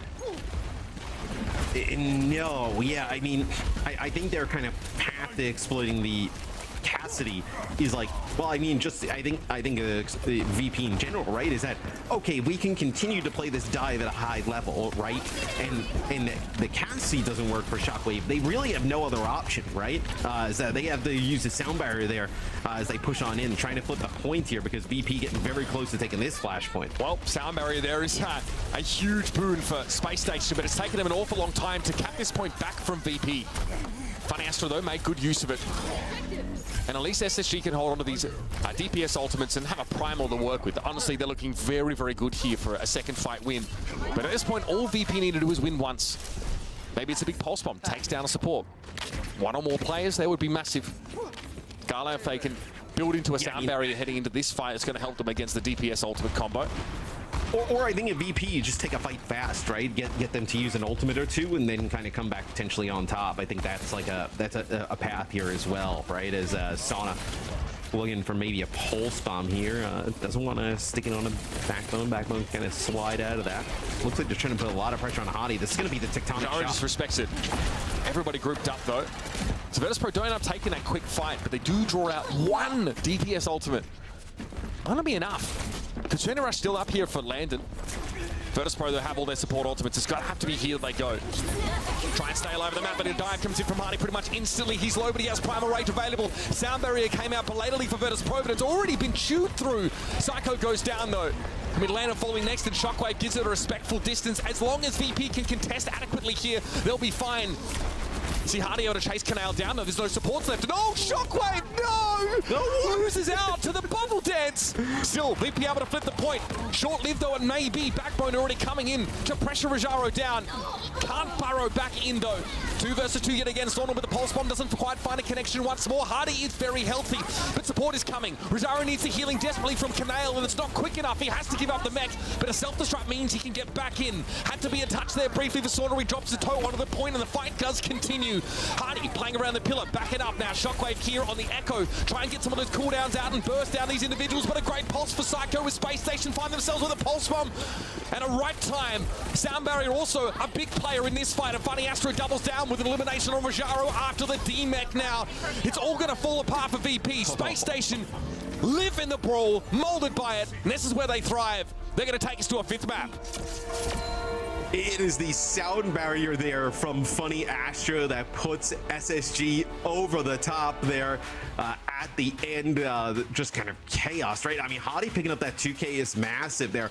Gets Canal, and then we were on with Shockwave, and Shockwave's actually trying to use the mag grenade to maybe stop him from going and getting on the Canal, but the bubble in the way, and then kind of dancing on both sides of it. I mean, that was nasty stuff. Hadi ends up getting so much value there, and it's what allows ultimately Space Station to come back in and retake the point.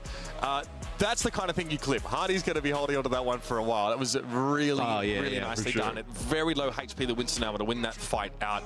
And Acacia looked pretty good though up until that point. We talked about the switch, right, against the Venture Tracer composition and the dive. There's a lot of stopping power behind the mag grenade. And of course, being able to just dish out great damage. I think the first pick in that fight was a Cassidy kill on a Kiriko. So nice switch from VP. It's a little bit too little, too late in the day to bounce back. But VP gets control here in game 5, right? In terms of like what we're going to see be played, right? And with hybrid, like a bunch of different options in the pool that potentially could give some trouble for Space Station. So take a look at some of the highlights here. It started off really well for Virtus.Pro. Pick, I think for Sauna was pretty annoying for the Malga composition to deal with. Sauna eventually switches off that as he sees Hardy opt out of the Malga play at all. We do know that Space Station prefer to play that style if they can get it. But I think against the Pharah it's just too much. The Echo switch here for Shockwave felt like it was quite exploitable. We got picked early in a fair few of these fights. We did at least see a Winston Duke that amounted to absolutely nothing here. Combined really nicely, of course, with Leonard's Kitsune Rush, which, again, increases your bubble up time. It's pretty annoying to play against a Winston inside that ability because of the haste buff that it confers. And I thought the Venture play was pretty darn solid for Backbone. We saw earlier on in the series, Backbone play it and got caught out in the open like a fair bit at the start of fights. Maybe it was on Runasapi, I think, yeah. Found he struggled there, but this time it was much tighter, much cleaner looks for the Venture. Yeah, I like the Cassidy swap, just probably a little bit too late. I think like the Echo didn't really kind of pay off. That was just so nasty. I mean, the play there from Hadi is just sick. And then just the sound barrier at the end. I mean, there's no way that they're going to be able to kind of survive on through that with the sound barrier and nothing to work with for VP. So Game 5 hybrid. You think of some of the maps in the pool. The first one that kind of jumped into my mind was maybe Blizzard World, right? Blizzard World, like Diva's pretty strong there. You can play Sigma if you wanted, like at range, right?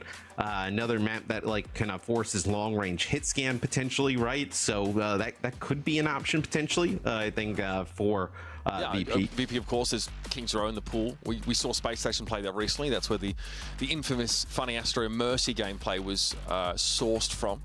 Saw towards the end of the map there.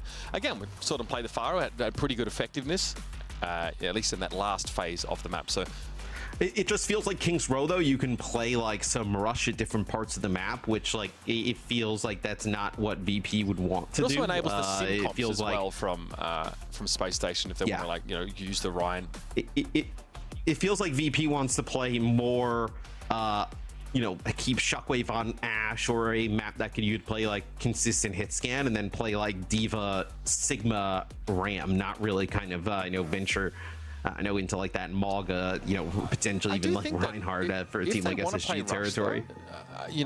King's Row is still an option. Like I think Ramarch is really serviceable on that map in general. So Rajaro's looked particularly strong.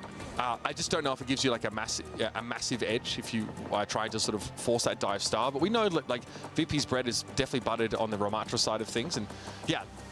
So we'll go to King's Row. Right. Obviously, Blizzard World opens them up to maybe have like a matchup in a Hardy's Winston. SSG's dive has looked decent, I think. They even managed to get away with Diva at the start of the series, but mostly we've seen Hardy on that Winston here. So Beefy fancying a little bit more boots on the ground Overwatch. You can mix in Pharah here as well, especially to start with. Sauna can pick that up and try and pressure with a lot of that splash damage, especially if SSG end up playing the less mobile sort of Malga or Reinhardt looks. More the latter is more likely. But yeah, it does open you up for some of those Symmetra shenanigans. So Backbone actually gets subbed out here. So it's a Psycho Sparker look, which means that the odds of us seeing like a May here are lower. Not that Psycho hasn't played that, but we might end up seeing like Ash Tracer look here instead. Yeah, I think, I think you're going to need an Ash, right? You're going to need like long range hit scan. I think that's like the the thing here on King's Row, right? So you lose Backbone. I think this definitely gives you a little bit of idea for VP, like what you're going to see on the other side of things, right? But I don't think it should be like that big of a surprise, right? In terms of you could play like, I guess, like Psycho on like a Echo, like you play Echo Ash. We've seen teams like play some of that, so that's potentially an option. But yeah, I think you kind of have a great idea for VP exactly what you're going to see from Space Station. Of course, Season 12 is officially live, folks. So if you jump into the game, of course, the Battle Pass is up. It is fresh and new with a chance to earn those mythic prisms for later use in the store. Whatever you done, well, please.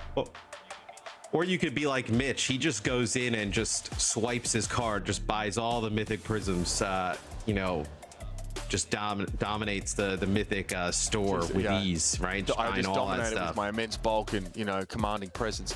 I mean, maybe back in the Overwatch League salary days, that might have been an option, but you were the one that worked for Blizzard that basically had free Blizzbugs. We talked about this. You literally buy the whole Battle Pass on the day it released back then. You just gotta budget better. You know, Griffin doesn't need, you know, some more. Griffin doesn't need more markers. You know, you need that mythic. You need mythic prisms. Totally projecting, bro. You always have the titles of every Battle Pass. It's crazy, bro. Like all the hacker ones, bro. Day one, the mythic Genji. That's crazy, man. You're putting that on me. Unreal. We won't see ball here for Rajaro. We're definitely not a ball map, folks. Don't get too ahead of yourselves. Maybe we do see the Iliari Ana set up though here for Virtus.Pro. Something that we haven't seen so far in this series, but has kind of been a definitive look for this team in the past. Yes. Yeah, I like this. I like this look here from Space Station. Like I think Echo is actually really strong. Like you know, I think what we saw from you know, New York City is probably not indicative of the hero's strength. I think Echo can actually be really useful, especially against Diva comps, right? So Space Station also playing that Ana Brig backline. It's a VP. This would be quite interesting, right? Playing the Ilari Ana. So it's a comp that's a little bit more greedy.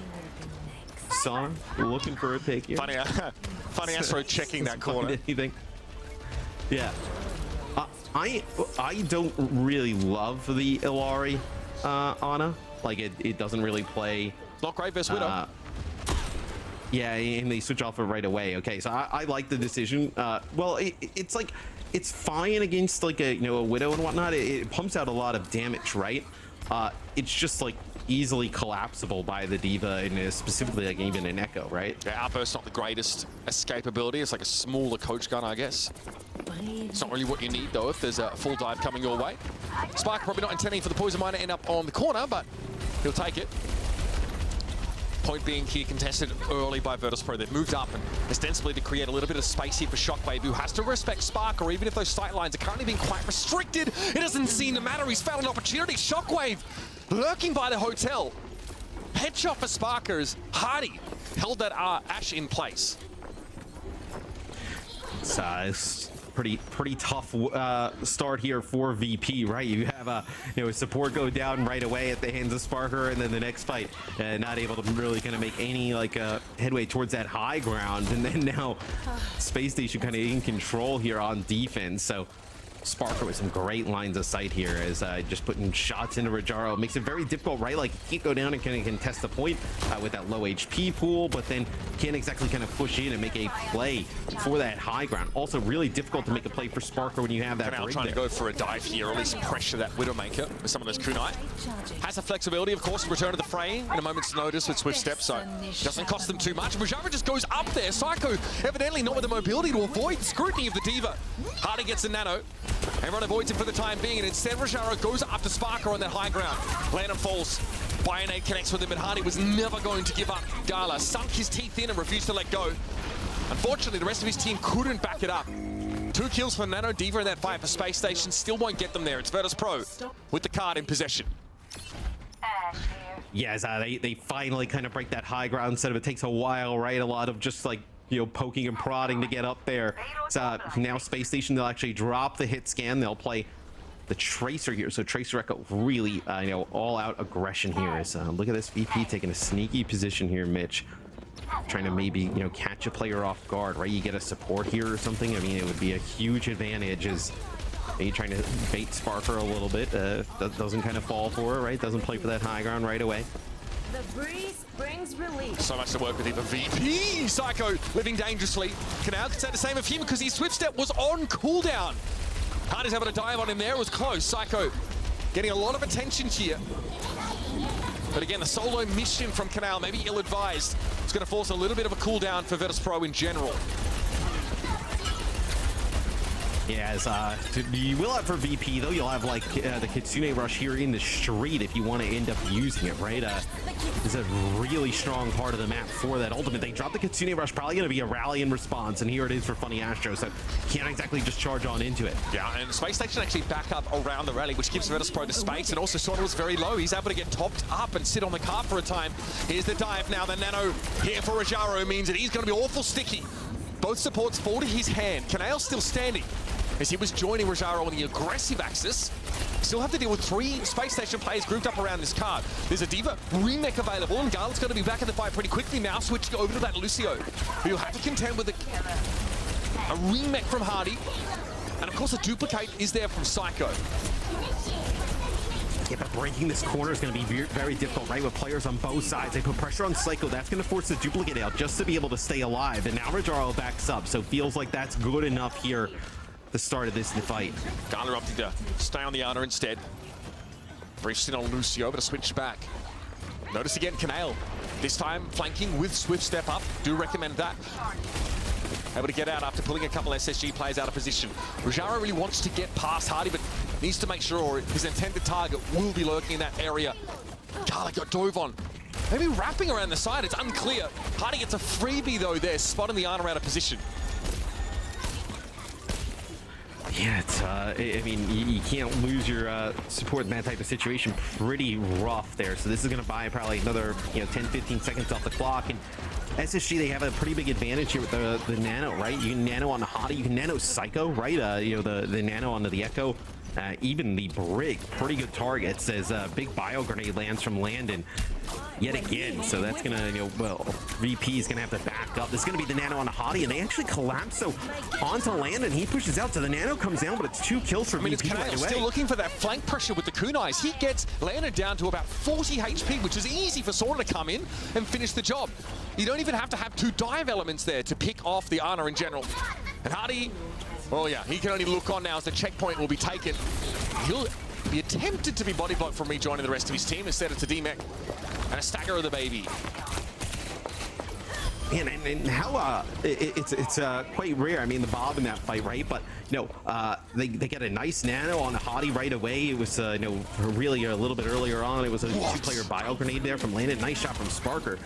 But you end up losing the fight. That you end up kind of getting that Nano and charge on in first. As Sparker just trying to slow down any type of push, right? That picks big. Denies Shockwave that high ground control. Yeah, and it eventually forced Rajaro to give up the high ground on which Sparker is currently perching, waiting for the D.Va to back off before he grappled up there, of course.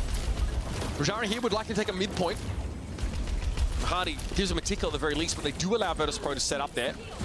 Now Sparker knows he's only 1 dash away from being devoured by the D.Va, and here comes Rajaro again. Slept briefly, trying to find out where the Widow is, but now he's being forced away. Hardy nicely done with the rocket boosters here to create that space for his backline. But it could...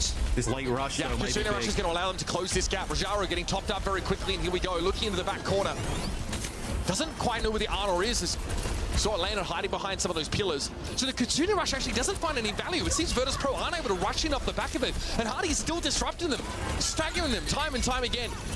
He gets Rajaro's face once more, and that D.Va mech is very, very low. If he forces a self-destruct here for Rajaro, it will be huge, and that sleep is massive.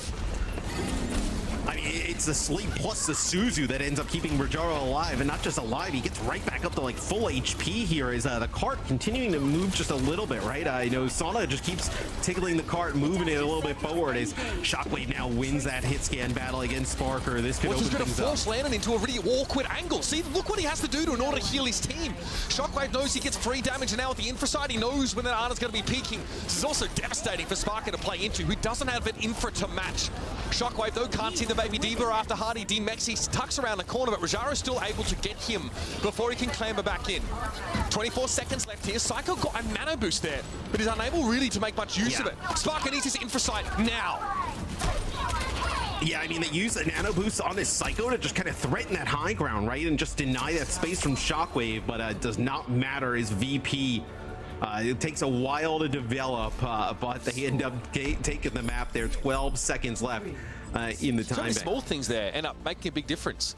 Rajaro almost losing his mech, being forced to self-destruct to refresh it sort of before that fight began, but the Suzu came in to keep him in there, and then the sleep was thrown on Hardy. Hardy, of course, had seen an opportunity to maybe force a key ultimate out of Rajaro before the fight had really begun.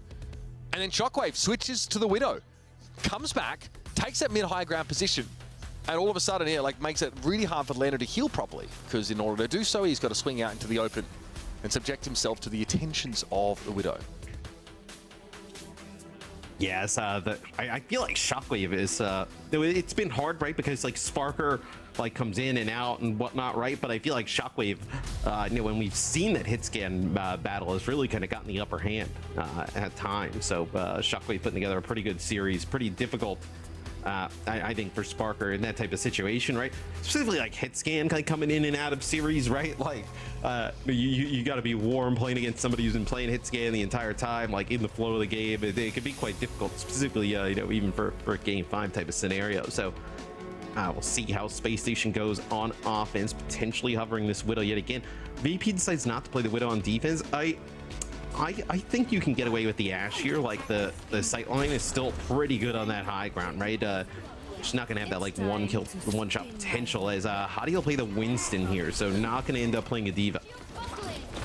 Can Sparker find space away from Sauna, from Rajaro, from Canale, God forbid, and actually just really punish Shockwave with a range advantage and insta-kill potential? Pretty safe angle that Shockwave's playing right now. Right side of your screen, you see those shots coming out, and Psycho gets picked off here. Yes. Psycho really hoping that Sparker would force Shockwave off of angles to punish the Echo.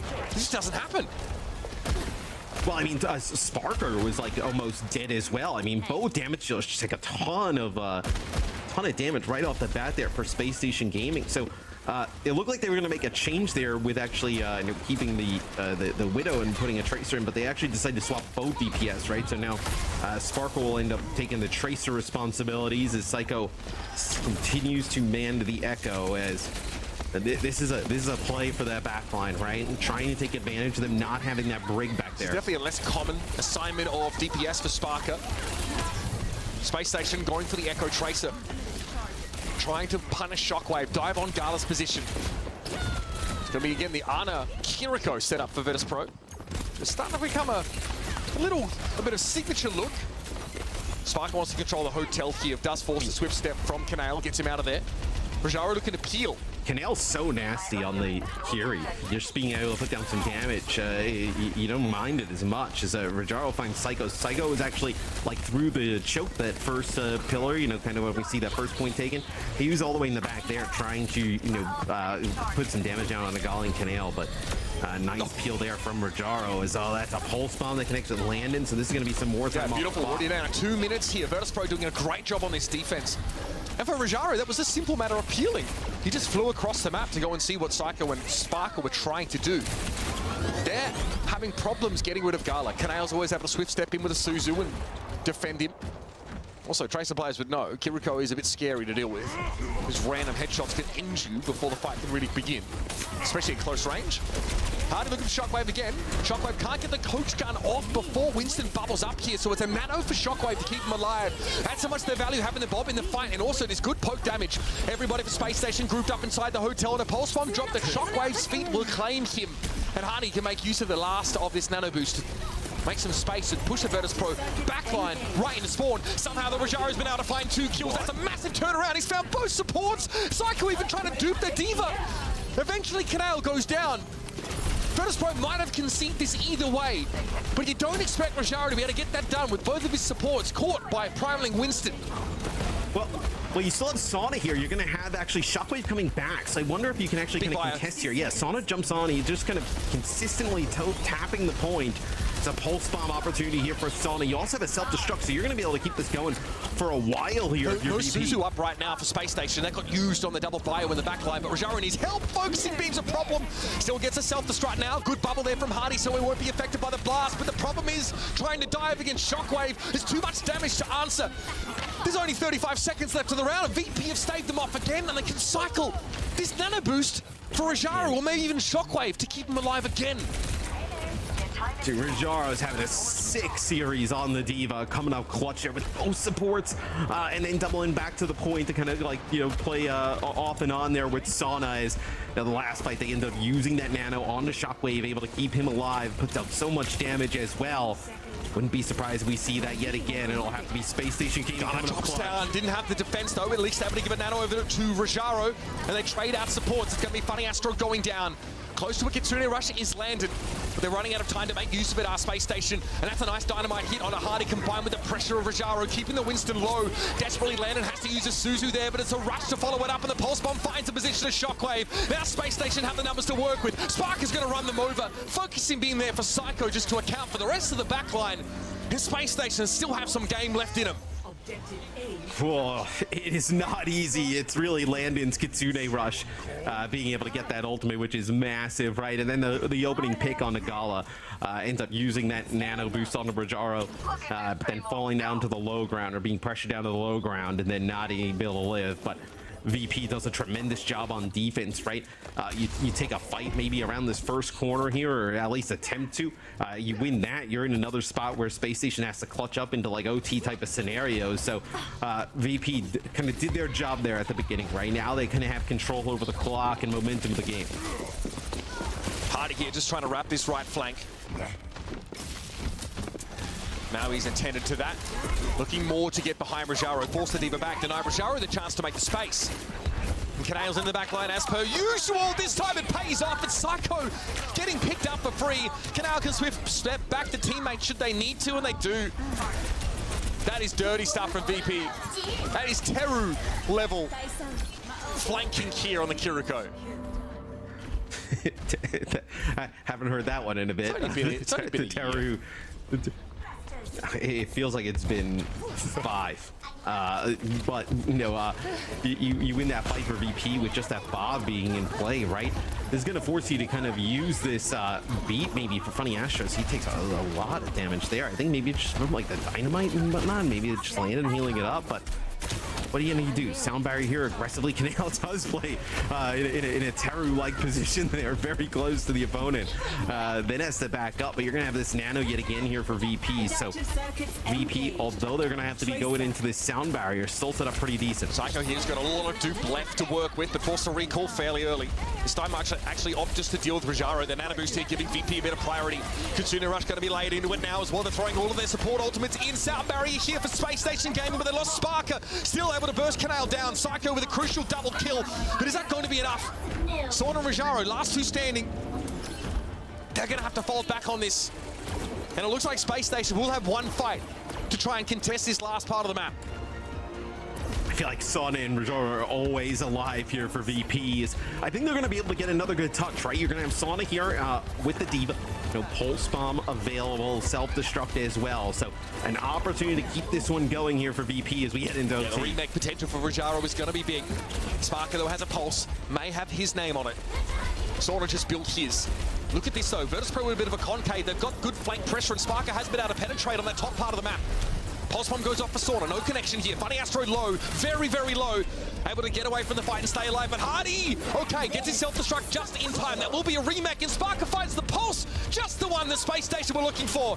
Canale can only look on now as Space Station are given an inch and take a mile. They have a chance to finish the map here with 90 seconds to play. Man, and I think the biggest kill there was probably the opening one onto Shockwave. He's getting so close to the Bob.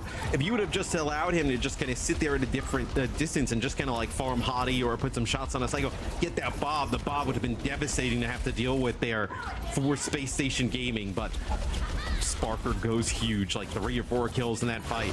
There's that Pulse that really starts things off, and Sparker gets involved on that mech elimination. That's big. Going into this next stage here, Virtus.Pro looking to push up on Space Station. FunnyAstro, this time they catch it. Yeah, that is deadly to play against the Ash when you're sort of corralled onto that side of this area. Nice little ADS tech there. Beautiful. Virtus.Pro now solidifying. Yeah, now you control high ground, right? Hadi, they'll take a while for him to die, so you're gonna have to just kind of wait another, 5 or 6 seconds or so. You can now control this high ground. It's going to be pretty difficult to kind of break, where you're not going to have them kind of, you're not going to switch here for Space Station Gaming over to like a hit scan, right? What would you even do? So you're going to just kind of continue to run with this. That's going to allow Shockwave. I mean, the big dynamite, that's a dynamite and a bio at the same time connect onto Space Station Gaming. Desperate Suzu there from Lander, which didn't quite connect onto everyone. All right, there it is. Sparker goes down early. It's going to be Kanail yet again with a kunai. And Virtus.Pro just back up on this. They see the Kitsune rush, but they don't fully respect it. Dynamite's still going to be thrown into it now. FunnyAstro does find that sound barrier, but Gala had the nano at the start of the fight. Kitsune rush now comes back from Virtus.Pro here, and there are 2 divas on the field for SSG. And they need 3 more to make a difference by the looks of things.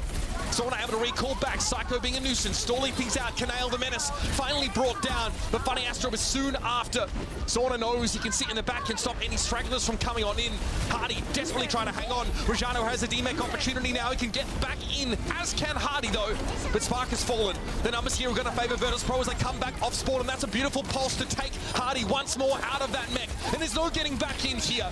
Suzu there, not enough for Landon. He eventually is going to be dragged down by Rajaro, and Sauna will be here as part of the cleanup crew. Bio came in, but it was superfluous, and Virtus.Pro advance here in this upper bracket. Getting these dubs against SSG might have shown us that the tides are turning in EMEA.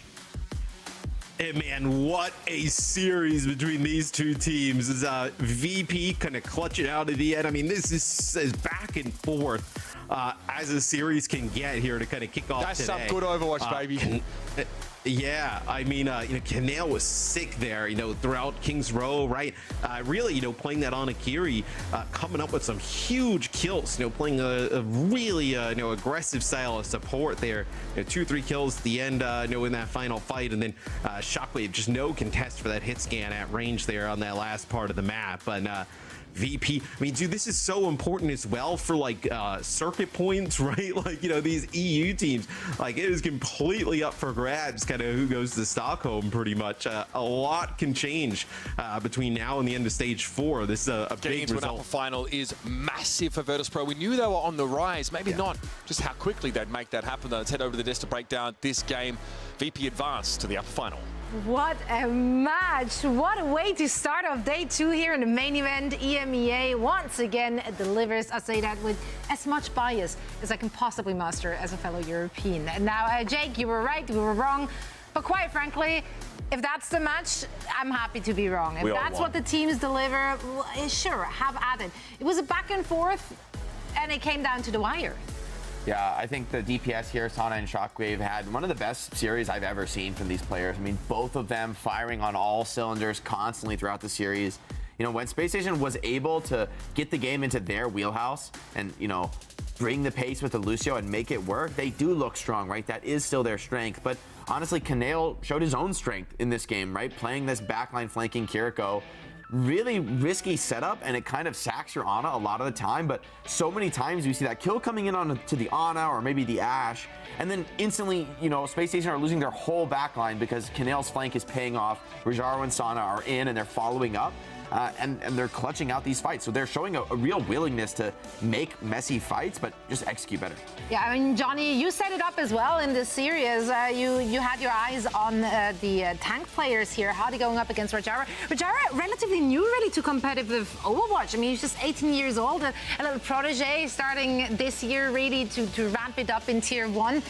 He more than held his own. That was a fantastic series. Yeah, it's really impressive how he's come into professional Overwatch like this and just competes with the very best teams in the region. I definitely agree with that.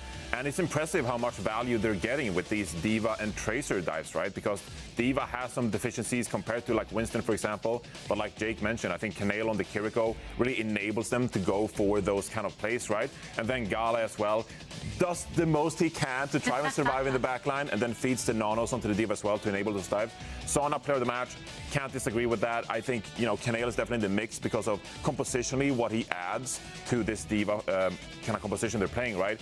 But Sana was just on fire with these pulse bombs all series.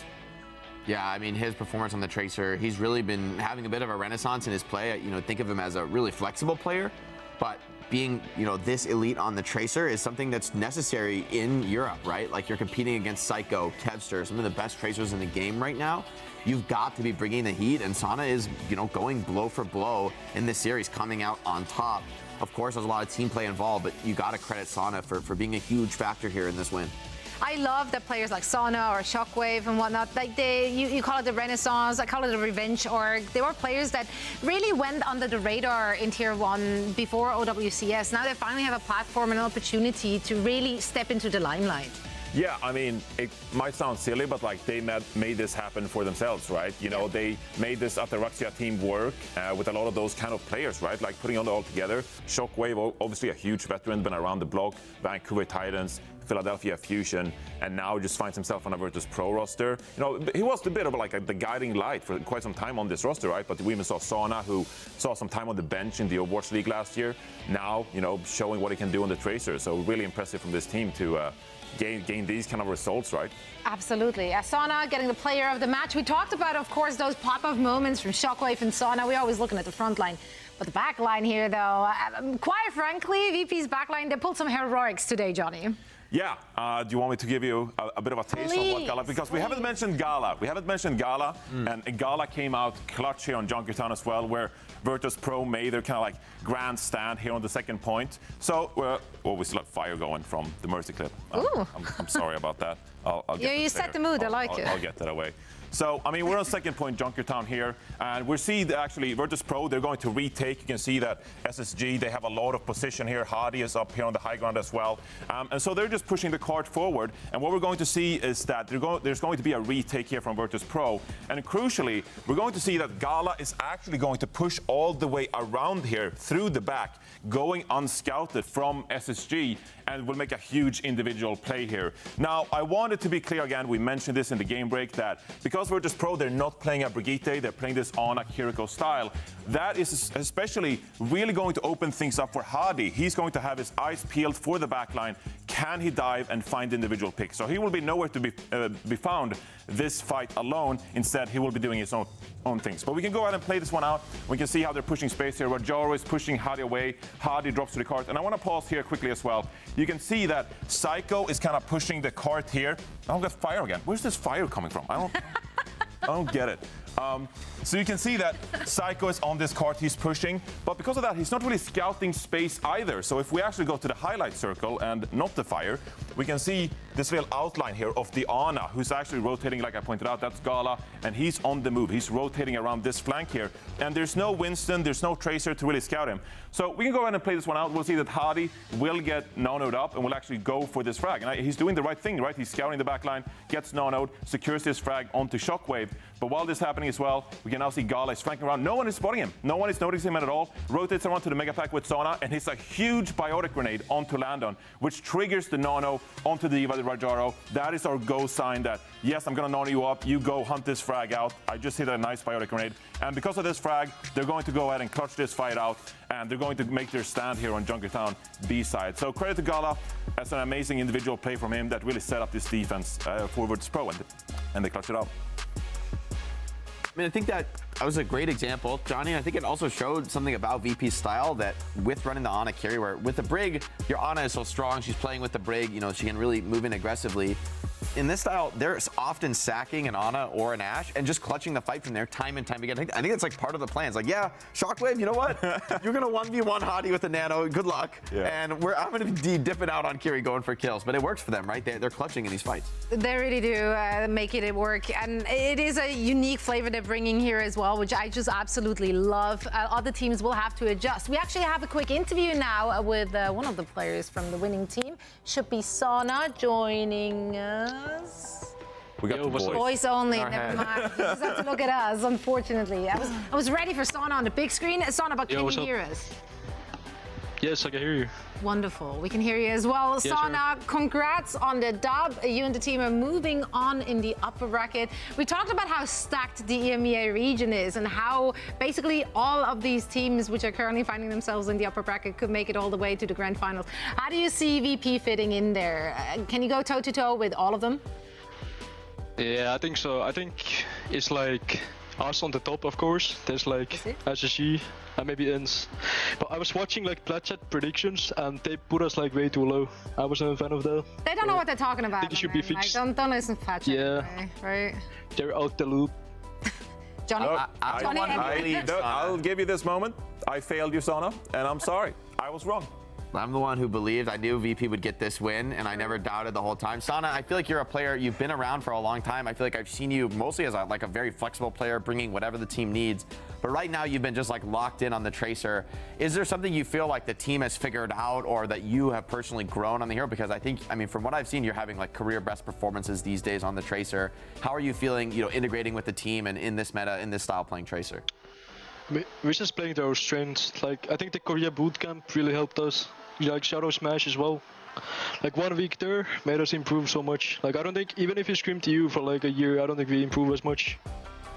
Yeah, the scrim pool is real, definitely when you're trying to improve like that. Yeah. Looking ahead, you'll be playing either Twisted Minds or ENCE. Do you have like a particular flavor there? Would you rather face off against ENCE and maybe Kevster on that lineup, or would you rather play Twisted Minds in the next match? Yeah, I'd rather play against ENCE. Well, Why is Twisted that? is fun as well.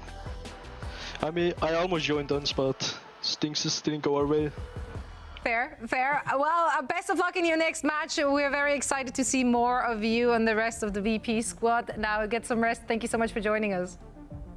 Thanks for having me. I'm sorry, Sana. Sorry. We're so sorry. But of course, yeah, you win some, you lose some. Hey, Trust was broken today. Props to them. Yeah, you can always just root for them in their upcoming match. Yeah. And I'm sure you will do that. Yeah, I can't predict everybody. That's true. Sometimes you gotta be wrong. Let's take it to the bracket to see how many more opportunities we have to be wrong or right for that matter. Virtus.Pro moving on to the upper bracket final. And now, as we just established, they are waiting for the winner of ENCE and Twisted Minds, which just so happens to be our next match happening today. Now, of course, also with this loss, that means that Space Station Gaming now has to fight their way through the lower bracket. Salty run back? Hey, that being said, they took a loss here, but I was inspired. I was inspired. I saw some good things out of them. Still, they have a bit tougher time because they don't have the support flexibility that teams like Virtus.Pro have, for example, and they kind of have to figure out, like, we're going to put FunnyAstro on the Lucio and play up tempo, or we're going to put FunnyAstro on the Brig, right? Or Mercy, right? No, we're not going to see the Mercy. Sorry, that was all you get. That was all you get the entire weekend. Sorry, I tried. But, when they said that they were in the lab cooking and trying to come up with some compositions and they had a pretty good meta read, I feel like they're one step closer. So, yes, you take a loss, but you can run it back in the lower bracket and they'll be learning a lot from this match. That's right. Losing, learning. We're now heading into a quick break. And when we come back, we're back with the second semi-final of the EMEA region. You don't want to miss it. See you on the other side. Diva. Baby, get it, baby. Go on.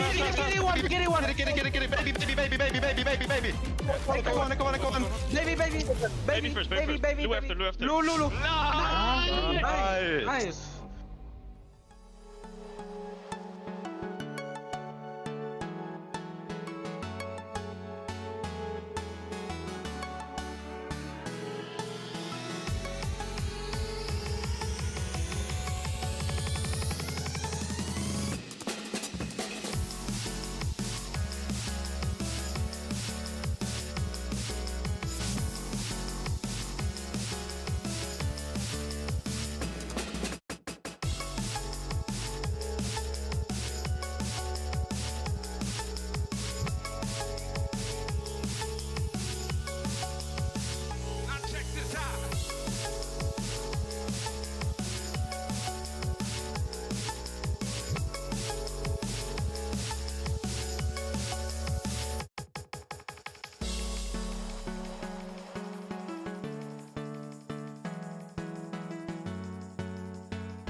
Welcome back, one and all. Zoe here, joined by Jake and Johnny, and we are getting ready for our second semifinals of the day here at the main event of Stage 3 OWCS. So many words, so many games. I'm hyped for this one because, quite frankly, both of those semifinals looked stacked AF on paper. First match delivered. I'm almost certain the second one will as well, as we're going to get to see ENCE and Twisted Minds. I mean, two fantastic teams. Yes. Sorry to interrupt you. No, I'm just so excited. I was basically done. And this is what we said yesterday. This upper bracket in the EMEA is just stacked. Yeah. No, and I mean, it's look at these rosters. Like, they could be in the finals. No one will bat an eye. And, of course, so much name value on this roster. How does the current meta fit into their style individually, if we're looking at the players here, Johnny? Well, really well, actually. And we might see Vestola and Chase swap throughout the series. It depends on a multiple of factors. But really, you know, we're seeing this player, the Tracer player, the Kevster player, play a lot of different heroes, right? And because Kevster is so flexible, it really is a great meta for him. He can play the Tracer if he wants to, even swap over to the Far on some maps, play the Echo, the Mei. And so this is really good for this team. You have a damage player like Kevster, for example, who can play a lot of those different heroes. You don't need to go to your bench for a damage substitution. Opens the door for a team like ENCE to dominate. Yeah, but they're going up against Twisted Minds, and we're talking about damage players, Quartz and Juby. Those were the two players a lot of people had their eyes on just heading into the entirety of this season. Twisted Minds as a team, Jake, a bit of streaky performance in previous stages. Now they made some roster changes, of course. They locked in at EWC. How far can they take it here? I mean, I think there's a real chance for them to take it all the way. This is a team that we know, you know, Quartz on the hard hit scan is just such a heavy hitter. It's exactly what you want on the roll. Someone who's going to be super consistent, super threatening on any hit scan he touches. So even though, yes, he's pretty much going to lock in the hit scan, he's very flexible within the role. Not easy to pin down as like a Widow one trick or something like that. And then Yubi, you know, brings the Symmetra threat. Not only does he play like the traditional flex heroes, but this is a team that really utilizes the Sim in its own unique way, which can be very hard to play against because it's a style that even SSG who plays Sim, they play a very different look. So Twisted Minds have their own take on the meta, and the backline pickups, I mean, I think Vigilante and Bliss, fantastic. And T has looked great for being a relatively unknown player before showing up on this roster. They looked really solid in the Esports World Cup. They really did. And quite frankly, I feel like I've underestimated them time and time again. Now it is time to cast my vote for Twisted Minds. I think they're going to take this series 3-1. I really believe in that Korean backline there as well. They have so much firepower. They do run their individual style. And I'm just not sure if ENCE is ready for that. There's not that many teams which really have that same flavor. So perhaps they can actually, I don't know. What do you think? I mean, it's a reasonable pret. I wouldn't be shocked by a TM victory, but I do have ENCE winning this series. I think they're the stronger team right now. I think it's a great patch for Vestola in particular, who can stake the comfort heroes and still be really in his wheelhouse, still be really effective in the meta. And the Sim, I just don't think is gonna play too well this series. As good as it has looked in the past for Twisted Minds, maybe there'll be a map pick or two where they can, you know, work a couple plays in. But these are very experienced players on ENCE. They've seen tons of meta, especially think about that DPS line. Kai and Kevster played every meta under the sun. And so I don't think they're going to be caught off guard. I think they're just going to be able to outcompete. And, you know, I learned my lesson. I don't bet against Kevster. Yeah, don't bet against Kevster. I keep underestimating, and I went with a 3-0 ENCE. So, you know, if Twisted Minds win, it's going to be a brutal winner's interview for me. But I really do believe that much in ENCE, apparently. Kellex and Sky Reaper, bring it home. I do love that at least today, always one of us is going to be somewhat contrary. So, like, that's what you need. That's good. I mean, it is a competitive match. I mean, day one, of course, we have high seeds, low seeds, a lot of stomps, but this is where the titans of the region meet and get to really test each other. Yeah, and a lot of those teams have obviously not faced off against one another in the group stages, so we don't quite know how they will stack up against each other. Let's bring in our experts on the mic as well. Matt, Mitch, what's your pred looking like for this one? I mean, I'm not going to call myself an expert. I'm also not going to sort of focus on what the winner's interview will be like. We're real European casters here. And I started casting in Europe, thank you. I don't know about you, though. You're a little sassy. They brought you out to DreamHack once, I remember that, but... Yeah, you were doing World of Tanks or something like that. I don't know what the hell. I've never heard of that IP before. I would never say another IP on a Blizzard broadcast personally. I'm not that kind of guy, but I like my job. That's the difference, you see. We should expect Diva Mirrors over the course of the series, right? TVNT versus Vistola, I think for most of it, seems like a pretty solid matchup. And on control maps, we've seen, I think what's being alluded to, Jake sort of mentioned, like they play the Symmetra, it's a little bit their own style. Often they play it alongside like a Cassidy and they make these like little random rotations because they play Symmetra in a Diva comp. So she doesn't have a lot of protection in the front line necessarily. It's a little exploitable. But I also think their backline helps this a lot. Bliss is really, really good at shunting people into the sight lines here for Quartz to capitalize. So I think like ENCE is like the more, I think, like consistent of the teams, right? You kind of, you know exactly how they're going to play pretty much day to day, what you're going to get. Twisted Minds has been so, like the highs have been extremely high. Like this team could be the best team in like EMEA. The lows have been like, they're what out are they in the doing first round, here? right? Yeah, like what is going on here, right? So I think like, you know, you kind of see like, you know, when you talk about predictions, it's like, well, you kind of go with like, you know, what you know and well, what's pretty safe, right, with ENCE. But I think since Twisted Minds, right, they've kind of got things sorted here with this support line. They've been really strong. ENCE have come out with the ultimate catch comp. The main wall, the sim turrets. And of course they do have that teleport ability. They want to isolate individuals and they want to shut down these Ashe sight lines as much as humanly possible. Can only do it though, it's dictated by the cooldowns a little bit, so ENCE have had to back off here, but once more they can come forward. A lot of main walls in play here. The Ramatra is having to skip amongst the snowflakes. It's going to be Vistola needing an immortality field there, which is going to be instantly picked off, and Twisted Minds just win the damage check, probably on virtue of having an Ashe, but that's just me. Yeah, I mean, look, if they survive the kind of like May wall that comes in and the damage that comes out after that, they're gonna end up kind of winning in the long run. So they do a nice job. They give up the point a little bit at the start, right? They just back up just a hit, and then they go in. They deal with that immortality field so fast, and that's gonna have ENCE making some changes right away. So it'll be Maga swap here with Genji and Cassidy in combination. So this is gonna really test that Vigilante Bliss backline. Still somewhat susceptible to the walls of Yubi, so Kevster has to be fairly careful. Playing sort of that medium range and keep the Cassidy protected is important. And Matrix comes up here, they're looking to capitalize on it now. It's going to be Vistola surrounded, and again, just getting absolutely slapped. He's been the first casualty in both of these fights. Not able to deal with the raw damage that Twisted Minds are developing. Bob goes a long way to that end in this fight. Quartz more than happy to let go of that ultimate. Yeah, I was going to say, it's really good Bob placement as well. Go just kind of run straight into the back line, like through that amplification matrix, and it kind of like splits off some of the members of ENCE, and the sound barrier comes in from Twisted Minds, and we're able to take that next fight. Is Kevster not really close to building up this blade just yet, as that'll be an amp matrix here for Vigilante and Co. It's going to be a sound barrier in response, as Yubi ends up using the Blizzard. I don't know if it actually even kind of like went off. I think it got stopped actually during the animation, so we get the sound cue, but not the snowball deployment itself. I like that as well. Kevster actually gets in front of the air matrix and throws a deflect up instantly, so that gives ENCE a bit of a window there to get away from that amped damage before the Genji has to dash out. Oh, I was gonna say the Quartz Genji would have been quite interesting, but it'll be Reaper. So this is the Reaper Moira.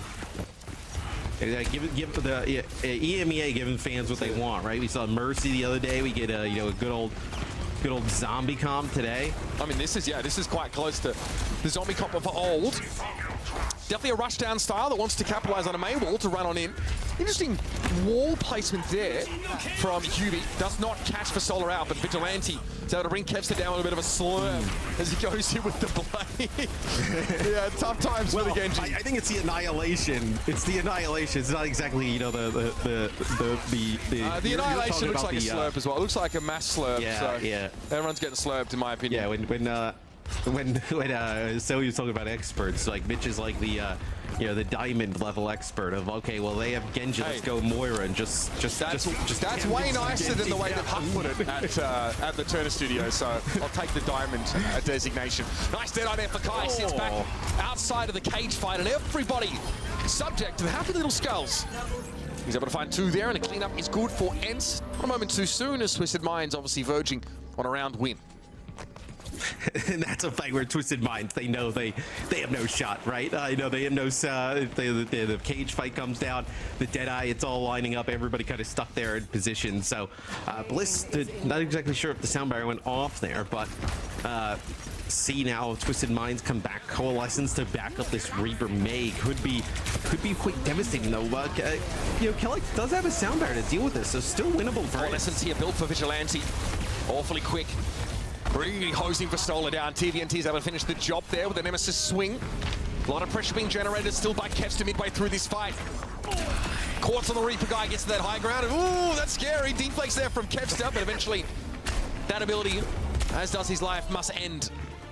And that's going to be Twisted Minds coming in to finish what they started. First round, snapped up on Mijang. And as you know, they make that Reaper work pretty well at the end, and they've been doing a great job putting pressure on Vistola, right? A lot of times it's very difficult to deal with that Maga straight away, but it feels like 2-3 fights in a row they were able to kind of like push Vistola into a corner and take him out. Yeah, look, I think a lot is, you know, helped by that May wall, but in general, Vistola's taking far more damage than he's expecting. I mean, we saw that at the start of the round too. Every time I think, you know, Vistola sort of starts a fight, he just gets picked up, blown to pieces awfully fast. And again, like the comps were fairly similar at the time, and they both featured Maze. So, you know, the biggest culprit for that is Quartz just landing headshot after headshot. When you see tanks at this level being surprised by how much damage you take, you know that the opposition DPS are really locked in. Yeah, this also should be a comp as we move to the next round. A conk there, where I think ENCE, like, this is where you can get a little bit of an advantage, right? I think, like, everybody pretty much on their comfort pick in terms of hero choice, right? Where that's the selection off the start there. I know Kevster laying that conk on the Quartz and knocking him off the side. Quartz going over the Widow real quick, trying to make a play, maybe, but it's huge, right? It's going to give ENCE control at this point. Yeah, it also forces Twisted Minds back to the bridge. This comp doesn't really take White Room that well, I think, with only the defense matrix to mitigate damage, so that will leave them constantly sort of susceptible to being knocked off the edge. Ooh, that was... Oh, Quartz! Okay. Oh, he wasn't going to live much got anyway. Conked and I think was able to path back to the edge and then walked backwards. Inquiring minds would like to know. Yeah, but I mean, you did lose a player even before that, right? So I think it was pretty chalked for Twisted Minds. I don't think you're really going to make a play there in general, but this is like 30%. In counting, it's very difficult for them to even get. Oh, you're kidding! Another conk here from Kevster. This is what I mean. TM forced to play from the bridge, and it's so susceptible to that environmental kill pressure. Now at least Quartz has a little bit of space. Kevster's playing out of that sideline, so he doesn't subject himself to the Ash. TVNT can't hang. There's no one to defense matrix 4 even. I'm not sure what Bliss is hoping to achieve there. They're going to have to back out once more. This is devastating. And again, they have to take the bridge. I mean, they haven't been able to get over the bridge like at full strength. It feels like Kevster every single time has found at least a pick coming over the side as TVNT gets extremely low. Things working out well for ENCE. You think this is probably where they feel a little bit more comfortable in playing that Maga style of play we just saw them do. Is look at this. I mean, TVT and UB just extremely weak, just like working back off of their Mega. You're already at 80% here for ENCE. You're right about TVNT.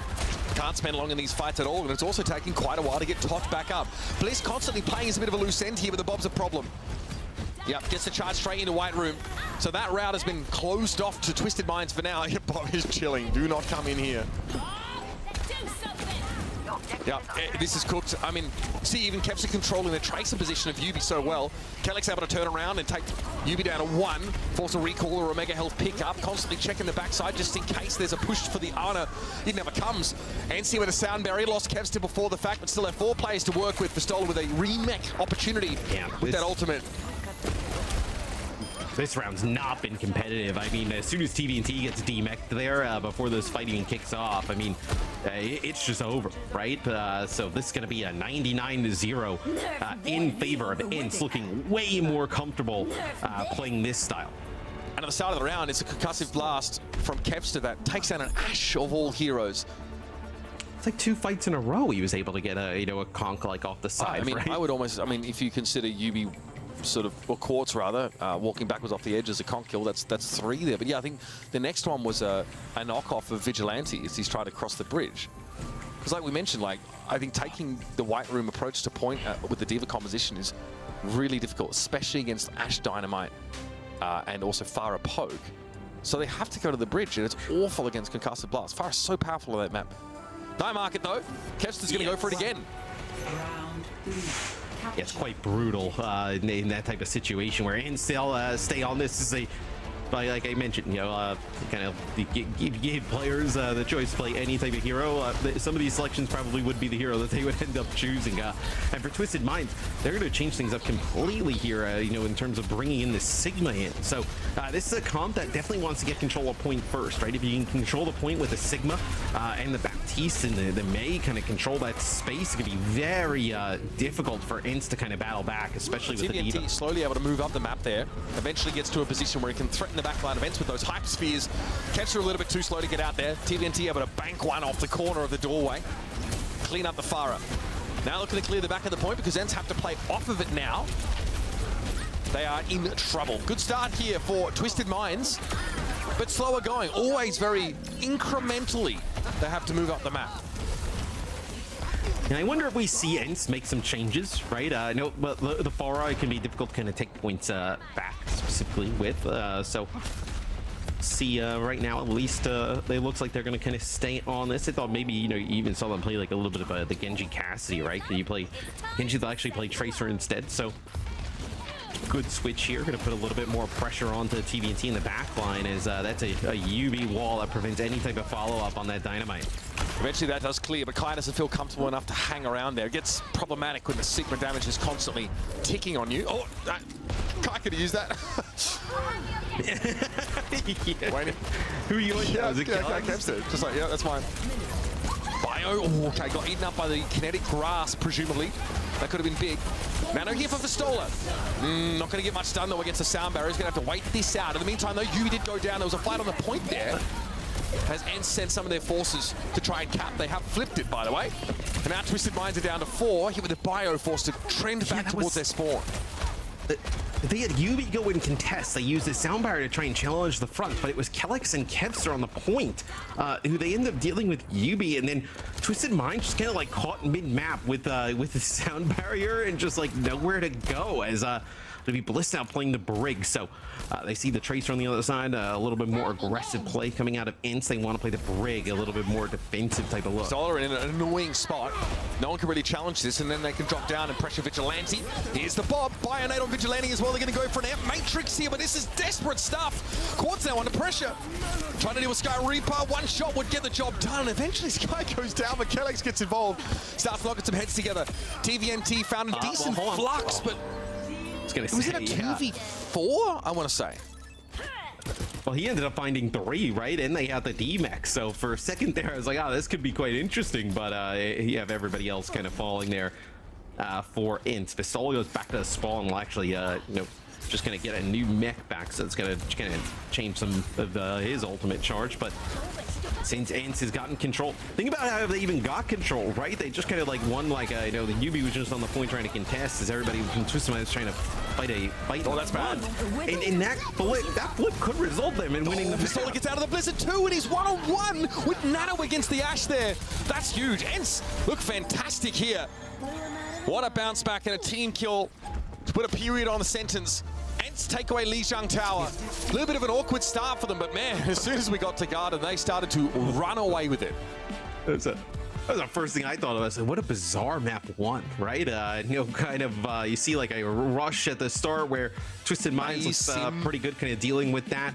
Yeah, Mei Sim type of stuff. We saw some Reaper in no map number 1. We saw like Genji Cassidy, right, from ENCE. So a lot of different looks for both these teams. I think once ENCE kind of found their footing though on like the Pharah, you know, and then eventually go over to like Tracer with like Ash and whatnot comp, they looked really good. I didn't think Twisted Minds had an answer.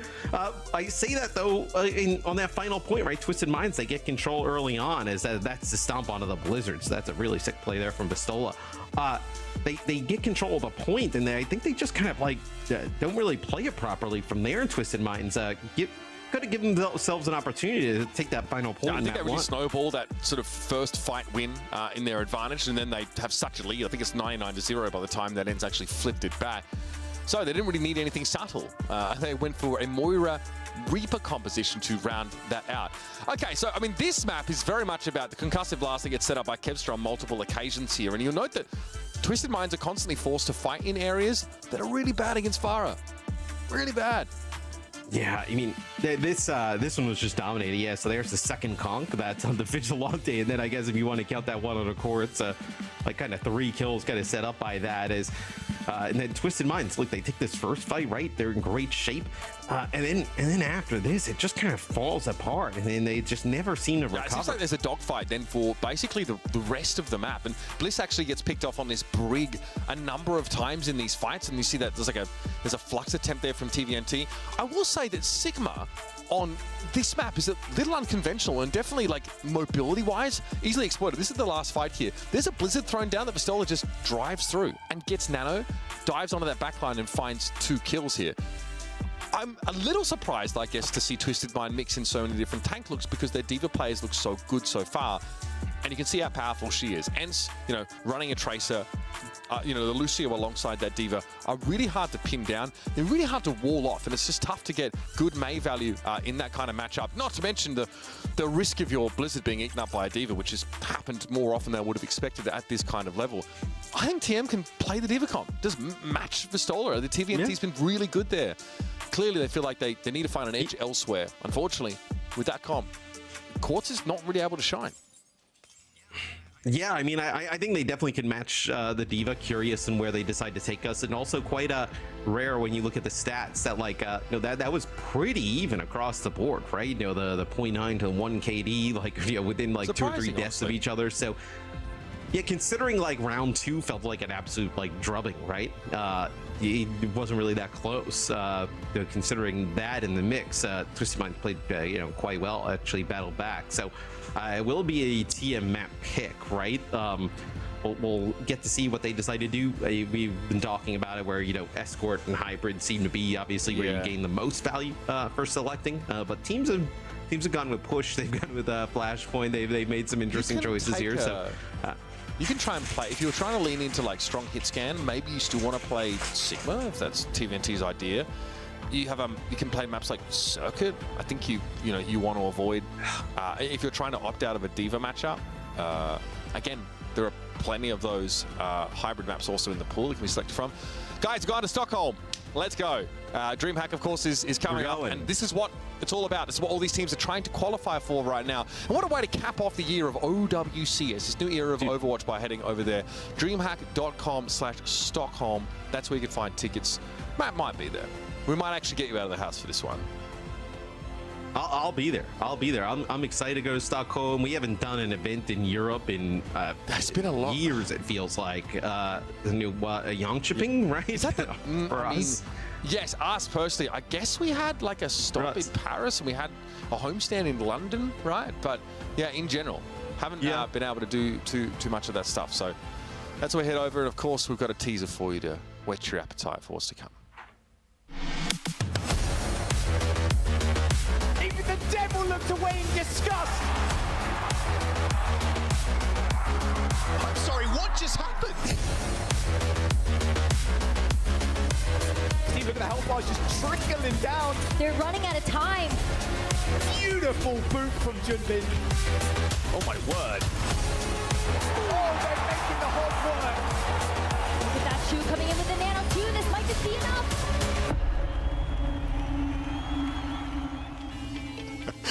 Contrary to what the footage might have indicated, Matt and I were also in Dallas, so we can't wait to be with you in Stockholm later on this year. Hey, they picked Circle Royal in the end, so Twisted Minds might actually be, opting into that sort of style that we mentioned. We are seeing, look, maybe it's more of an outlier, but we might be seeing some Diva comps here appear. We've seen a couple of them over in Asia on this particular map, but look, you never know what you get out there sometimes. We generally see teams in EMEA stick to their guns a little bit more. Twisted Minds, of course, makes substitution. Labda comes in.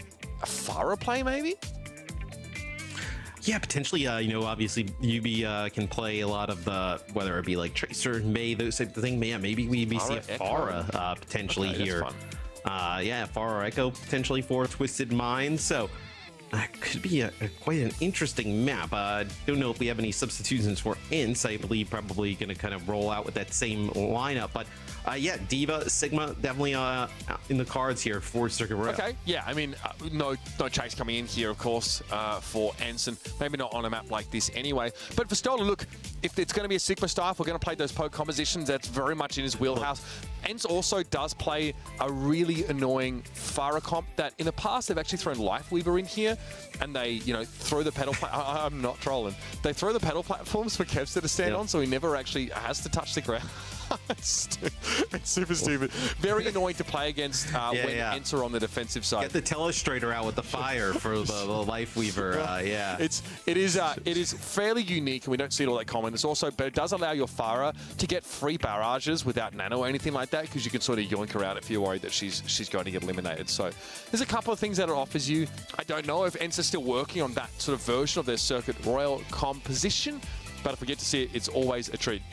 Again, this is the upper bracket semi-final. Number 2, the winner of this game would advance to take on Virtus.Pro in our upper finals. Kind of crazy to look at a bracket like this and realize that Space Station Gaming are already down there in lowers, and I do fear for whatever team has to come up against them, and obviously the loser of this game would be joining them down there to take on a one-man army. But later today, we will see Space Station take on Hypnos, which is you know, definitely a matchup that, you know, Space Station fans are feeling confident about, I'm sure. Oh yeah, they definitely should. And I think when you look at this bracket, I think, you know, especially that upper bracket, right, the one that we're, you know, the kind of side we're covering right now, being able to get to a winner's final, guarantee yourself what, like a top 3 scenario there, and also like have an opportunity, like, hey, you got the top 2 potentially in terms of circuit points, right? Coming out of this, that could be a huge win for a team like, I mean, you're really looking at like Virtus.Pro and Twisted Minds kind of trying to catch like, ENCE and Space Station up at the top, right? A win here for either of those teams. I mean, a VP like winning stage 3, like, it changes everything going into stage 4. Oh, and right? I want to point out that, you know, VP had a pretty quiet start to the year, actually, this team. And coming into stage 3, they are like 8th on circuit points in this region. So well and truly outside, I think the cutoff is at 3, or top 3 here. But we all knew, looking at it, we saw, like, you know, teams like GG Peps and stuff like that, like, you know, we knew Virtus.Pro would be climbing. But how high can they go? We'll be finding out, of course, as the rest of their story unfolds. But EMEA feels good. It's like a 4-team race where any of those rosters, you know, on a good day, maybe for Twisted Minds, for example, can be factors, can run all the way. And it feels like I said, like a changing of the guard here to see VP, again, really benefiting from this metagame. But it's a meta that also ENCE and respectively Twisted Minds should look pretty good in. Well, and then things probably change in stage 4, right? I know with Juno's arrival for EMEA and NA, right? That should change things up a little bit. Some time even for balance to come in before that ends. We're already seeing her in the Asia region. In fact, we saw her on this very map. There was the Juno mirror overnight. Yeah. And I look forward to seeing her come in, because I think, man, people have been so split, I think, on Juno's effectiveness. But one thing it's hard to argue with is her throughput is immense, even if her mobility doesn't quite match up to it. So we've almost seen her used almost like in like a Mercy role when you're not trying to take these like wider flank angles or outmaneuver. So keep your eyes peeled for that, or go check out OWCS Asia if you want to see her in action. We have a Zenyatta on the defending side, excuse me, here for ENCE. They are playing that Pharah comp. Yeah, Zen's pretty good on this map. We've seen Zen play it a decent amount of time, especially because like you're not really going to see like flankers on the other side particularly, right? So you can play a little bit safer with that Zenyatta. It'll be Twisted Minds actually running the Illari with the Ana. This is actually one of the instances that you probably don't mind it for the same reason that you're okay with the Zen, right? The Zen and the Illari both putting down like loads of damage. Pistola will fall first. So kind of continuing obviously really early on, but it seems like Twisted Minds are able to kind of deal with the tank of ENCE pretty quickly in some of these fights. It's just been the later ones they're not able to capitalize. This is one of the parts of the map where the defensive Pharah is her strongest, because the sight line to the Widow is shortest. Kai here is taking his time. He needs to line up this grapple shot. No connection there. Quartz looking fairly good early now. And ENCE gave up an unbelievable amount of space after getting that first player picked off. Yeah, that Alari turret is never getting destroyed, folks. There is a lot of value to be gained there for Vigilante. And Kai again is taking very safe angles here. Yeah, and I was going to say the Alari turret's pretty good at even keeping the Pharah up, as you see they kind of turn the corner, kind of work into that. But Quartz finds a headshot there onto the Zen. So the Widow here, 4 Twisted Minds starting to heat up, which is something that ENCE definitely doesn't want to see. Having the Zen and the Widow is a scary prospect at the best of times, Matt. Great, of course, to keep a Sigma honest. The Quartz is... Well, look at the spot that Kellex is pushed into. This is really impressive now for Quartz, and no one can challenge this. Kai can't see this angle. We can't take a Widow duel. Drop an matrix. Someone please do something about Quartz. My God. Well, the matrix does like allow them to kind of get out of that corner. I mean, that was looking dicey, right? So that is just filthy stuff. As Kellex and Pistola were pushed into the corner, you're seeing that Lobda attacking now. So he's going to find at least one. Going to grab a second one as well. Ooh, well, third there on the drop down for Lambda. As that is, look, I mean, if you're going to allow Quartz to have that much free space, you're going to be in lots of trouble. I mean, they're not going to win many games. Kai as well, just very static Widow play and not looking to take any undue risks. He did earlier on, right? He took a jump shot that was instantly punished by Quartz. So not often that you see Kai under such levels of pressure, but Twisted Minds are really bringing their A game here on circuit so far. So passive. And you can tell, like, Kai is like one of the best Widows who like would challenge anybody on the hero, right? To kind of like play this style gives you an idea of like how much respect and how scared teams should be of Quartz on the hero. Yeah, he's probably been given direction to be a bit more respectful, I think, in this kind of matchup. All right, gravitic flux there from Pistola, and enough health to push up past the cart, no less. Yeah, and start to chase some stagger kills. It's a lot of cart progress, though, for Twisted Minds. I mean, you end up using, what, Captive Sun there and your Flux and don't really get that point. But you do end up getting the Transcendence and the Flux out on the opposite side. So give yourself an opportunity here. Now, Kai getting close. Yep, going to pop that in for sight. It's going to buy some time here, but still about almost 3 minutes on the clock here for Twisted Minds. Still a good amount of time to take this second checkpoint. Starting to take slightly more audacious angles here, Matt. Bit of a safer position, and the space has been created by Pistola to sort of allow for this. Switch up an attitude. But very quickly, Twisted Minds are getting back into position. Quartz, though, has the, I guess, a lower priority sideline here. It's a little bit harder to fight from this spot as a Widow. Having to deal with the high ground control, and also there aren't many clear shots that you can take. Great pulse. Bliss now out of the picture here with Nano in tow.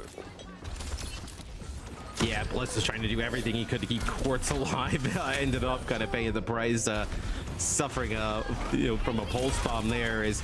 So now Twisted Minds having a difficult time getting back up to that high ground. Let's keep alive. Gonna lose a few players. Yeah, you lose a few players here towards the end as TVNT will fall. Yeah, I mean, Keps are just doing wizard maneuvers in there, just staying alive somehow. I noticed there that Quartz took such an aggressive Widow angle, ended up getting shot by every member of ENCE. Was leagues ahead of his Sigma player. We have a bit of a pause here now. Oh, no apparent disconnect though, so that's always a good sign. Nah, tactical pause. You get a strategy going here. No one's losing any ult charge here. Still the Zen now for ENCE, but we've seen a little bit of a shift in pace for this game as soon as ENCE have managed to take control here, and the cart, bear in mind, is very close to that second checkpoint. They have better sidelines for Kai. He's no longer just holding his static angle and like sliding out slowly. He's starting to really push, really trying to work the map a little bit, because ENCE know, hang on, we actually have found a game state where we're really advantaged just in terms of the map layout here. It's easier for Pistola to make that space. It's harder for Quartz to take these. He doesn't even have good grapple angles. It would be very risky for him to take any of those. So here's a chance here for ENCE, and there's only about 90 seconds left on the clock, despite how fast Twisted Minds were.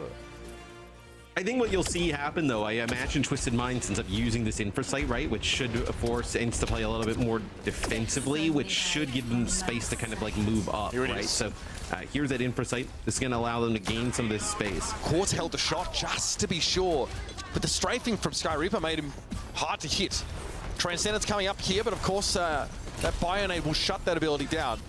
So Sky needs to be pretty judicious in its application. Here's an air matrix. Ooh, okay, Kellex immediately gets a free haircut as he swings out on that. Lapta goes in though with a barrage. And that Transcendence was unable to be shut down by the enemy Ana.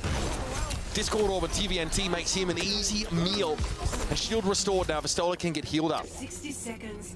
Yeah, I mean, that was a nano barrage as well, right? Even with the nano, the Pharah just dropped so fast. Okay, Quartz. Quartz takes out Kevster somehow. Yeah, that angle is so aggressive. Range, but yeah, well, I mean, it's a pretty good angle, right? If your team can kind of control the spot that, like, you know, Vistola is playing right now, and you force them back a little bit, but with your team trying to march up this, ramp, it could be quite difficult to hold that. Captain Sun going to be used instantly. Force a recall from Kevster. He's out of there. Flux maybe just to catch Vistola at this stage. All right, here it comes now from Vistola himself. Able to dodge away from the accretion. Beautiful. Who do we catch? Just the Sigma, who's currently hit by a Discord Orb. And he will be able to get away back behind his own shield. Another kill for Quartz. Sky Reaper going to get picked off again by the Widowmaker in time. Is short.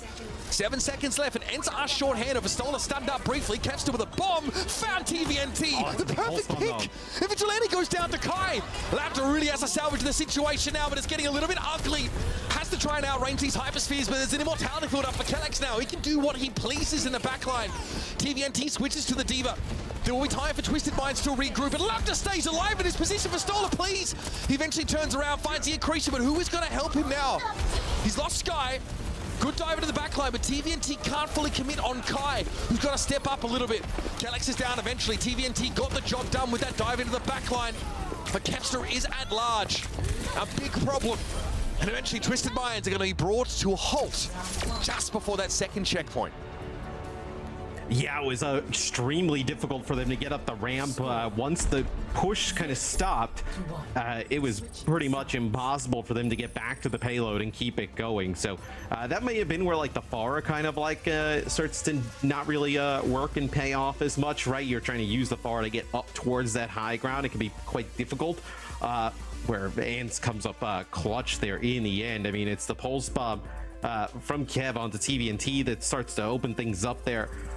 They almost battle back Twisted Minds, right? They make it quite interesting towards the end, but ENCE gets a hold before that second checkpoint, setting themselves up to take a 2-0 lead. I've got to handle the composure of ENCE because they were getting stuffed back inside that last phase of the map, the hotel itself, at one point. But they're able to just stabilize. Because there's a whole world, right, where they never get to play, like in this part of the map, like we saw them last round, where the cart just gets ahead of them. They end up having to play in the hotel, which is far worse for a Widow, for example, to play through. Dangerous for Zen in the same vein. But the fact that they can re-establish themselves outside of that second point and then just lock Twisted Minds out of the game, it's a big difference maker, that fight. They got them back into the game. Absolutely crucial. And I think the Pharah may be a little bit better here on defense here for Twisted Minds, right? Not having to kind of like play up the ramp on the offensive side of things, right? Playing defensively, being able to just kind of like rain down rockets. It ends at least at the start here. Looking like double sniper. I wouldn't be surprised if they tried to run with this for a bit, as Kevster pretty good on the Hanzo. I also think just the Sonic Arrow is, just for trying to track Quartz a little bit. Giving that inherent advantage to Kai as an attacking team is massive. And Lapta just gets a little bit too close there by the looks of things. Didn't have the healing pylon to rely on. Yeah, they got rid of the healing pylon pretty quickly. And I mean, there goes your tank as well. So it looks like they were playing pretty far up, Labda and TVNT. They do end up falling. They're still going to get a fight around this, first corner. It's not the end of the world. Oh, that's big. Sky! Able to find Quartz, and that's staggering on the respawn. Doesn't mean that Quartz can return to the fight, but Kai gets to be really aggressive on this angle now. He doesn't have to play tight at all. He can play up here, and it's really bad for Labda. Labda cannot do anything but poke it along range. What? Vigilante! That is something you cannot allow to happen here. Twisted Minds are bleeding players. I mean, they may just give up first point off of that, right? I was like, oh, it's not that bad, and then you just start bleeding more players. It goes from bad to worse. Oh, well, there you go. I think they have an idea that Quartz is going to play from that They spot, actually right? pinned him out. They pinned him out, and Sky instantly dropped his head and ran into that side room next to Kai. So your Quartz kind of made a bit of a flourish when he returned to the game. And that was pretty big from Kai, finding the Pharah there as well. Oh, I mean, he was there on offense and he's there now on defense, so pretty easy find there. That's why defending his Widow can be tough sometimes, because there are only a number of angles you can actually post up on, realistically. And I mean, you don't really have any. You've been dying so fast here for Twisted Minds. You're not really building up towards anything, right? I mean, ENCE is going to have an opportunity here. There goes Quartz. They're just going to like slow roll this in. I mean, you're going to have an opportunity to do like a Flux with a Dragon. This is going to be the Transcendence, because that's a Nano Pharah in the mix. You'll deal with that. Yeah, left had Nano. It still wasn't enough. Sky is able to take up a aggressive off angle here. Should tell you all you need to know about how ENCE are feeling. Here's the Dragon Strike. TVNT able to avoid it. Bliss takes a fair bit of damage from it, though, and eventually there needs to be a touch, but TVNT is going to get brought down. The Flux there, more of a celebration. ENCE absolutely crushed Twisted Minds on their map choice. That was not even close, man. No, that was like a. It started to look like, you know, you could never tell, right? Because we're not the comms, you know, we're not Jake, but like. It looks like a little bit of like a tilt there from Twisted Minds, in the sense that like you're just kind of like you're just trying to do just about anything on defense. Like, it's clear that the comp's not working. You're trying to find picks, trying to make plays, and it's just falling apart everywhere. Yeah, again, another like Sigma comp that TVNT wants to pilot, which is all well and good. There are a lot of vulnerabilities in what ENCE's setup is on defense. I like the Zen from them here. Quartz is able to really put a lot of pressure on them early in the round, right? Even that defensive Pharah that feels pretty good most of the time couldn't find a lot of value. Quartz is playing aggressively, audaciously, I'd even suggest. Laptor's able to push up. When this team have some momentum, it looks so good, but this is why people accuse Twisted Minds of being extremely streaky. Because the moments like this that make us go, what? What is happening? Yeah, I mean, I think they are. I don't think there's anything like, you know, wrong with even being a streaky team, right? It's just kind of like how it seems like it's kind of playing out this year for Twisted Minds, where I know they have these moments of like brilliance, right? And then they kind of look like this sometimes. I think the Pharah are pretty difficult to make work, you know, as you're kind of like approaching the ramp here, coming up towards second.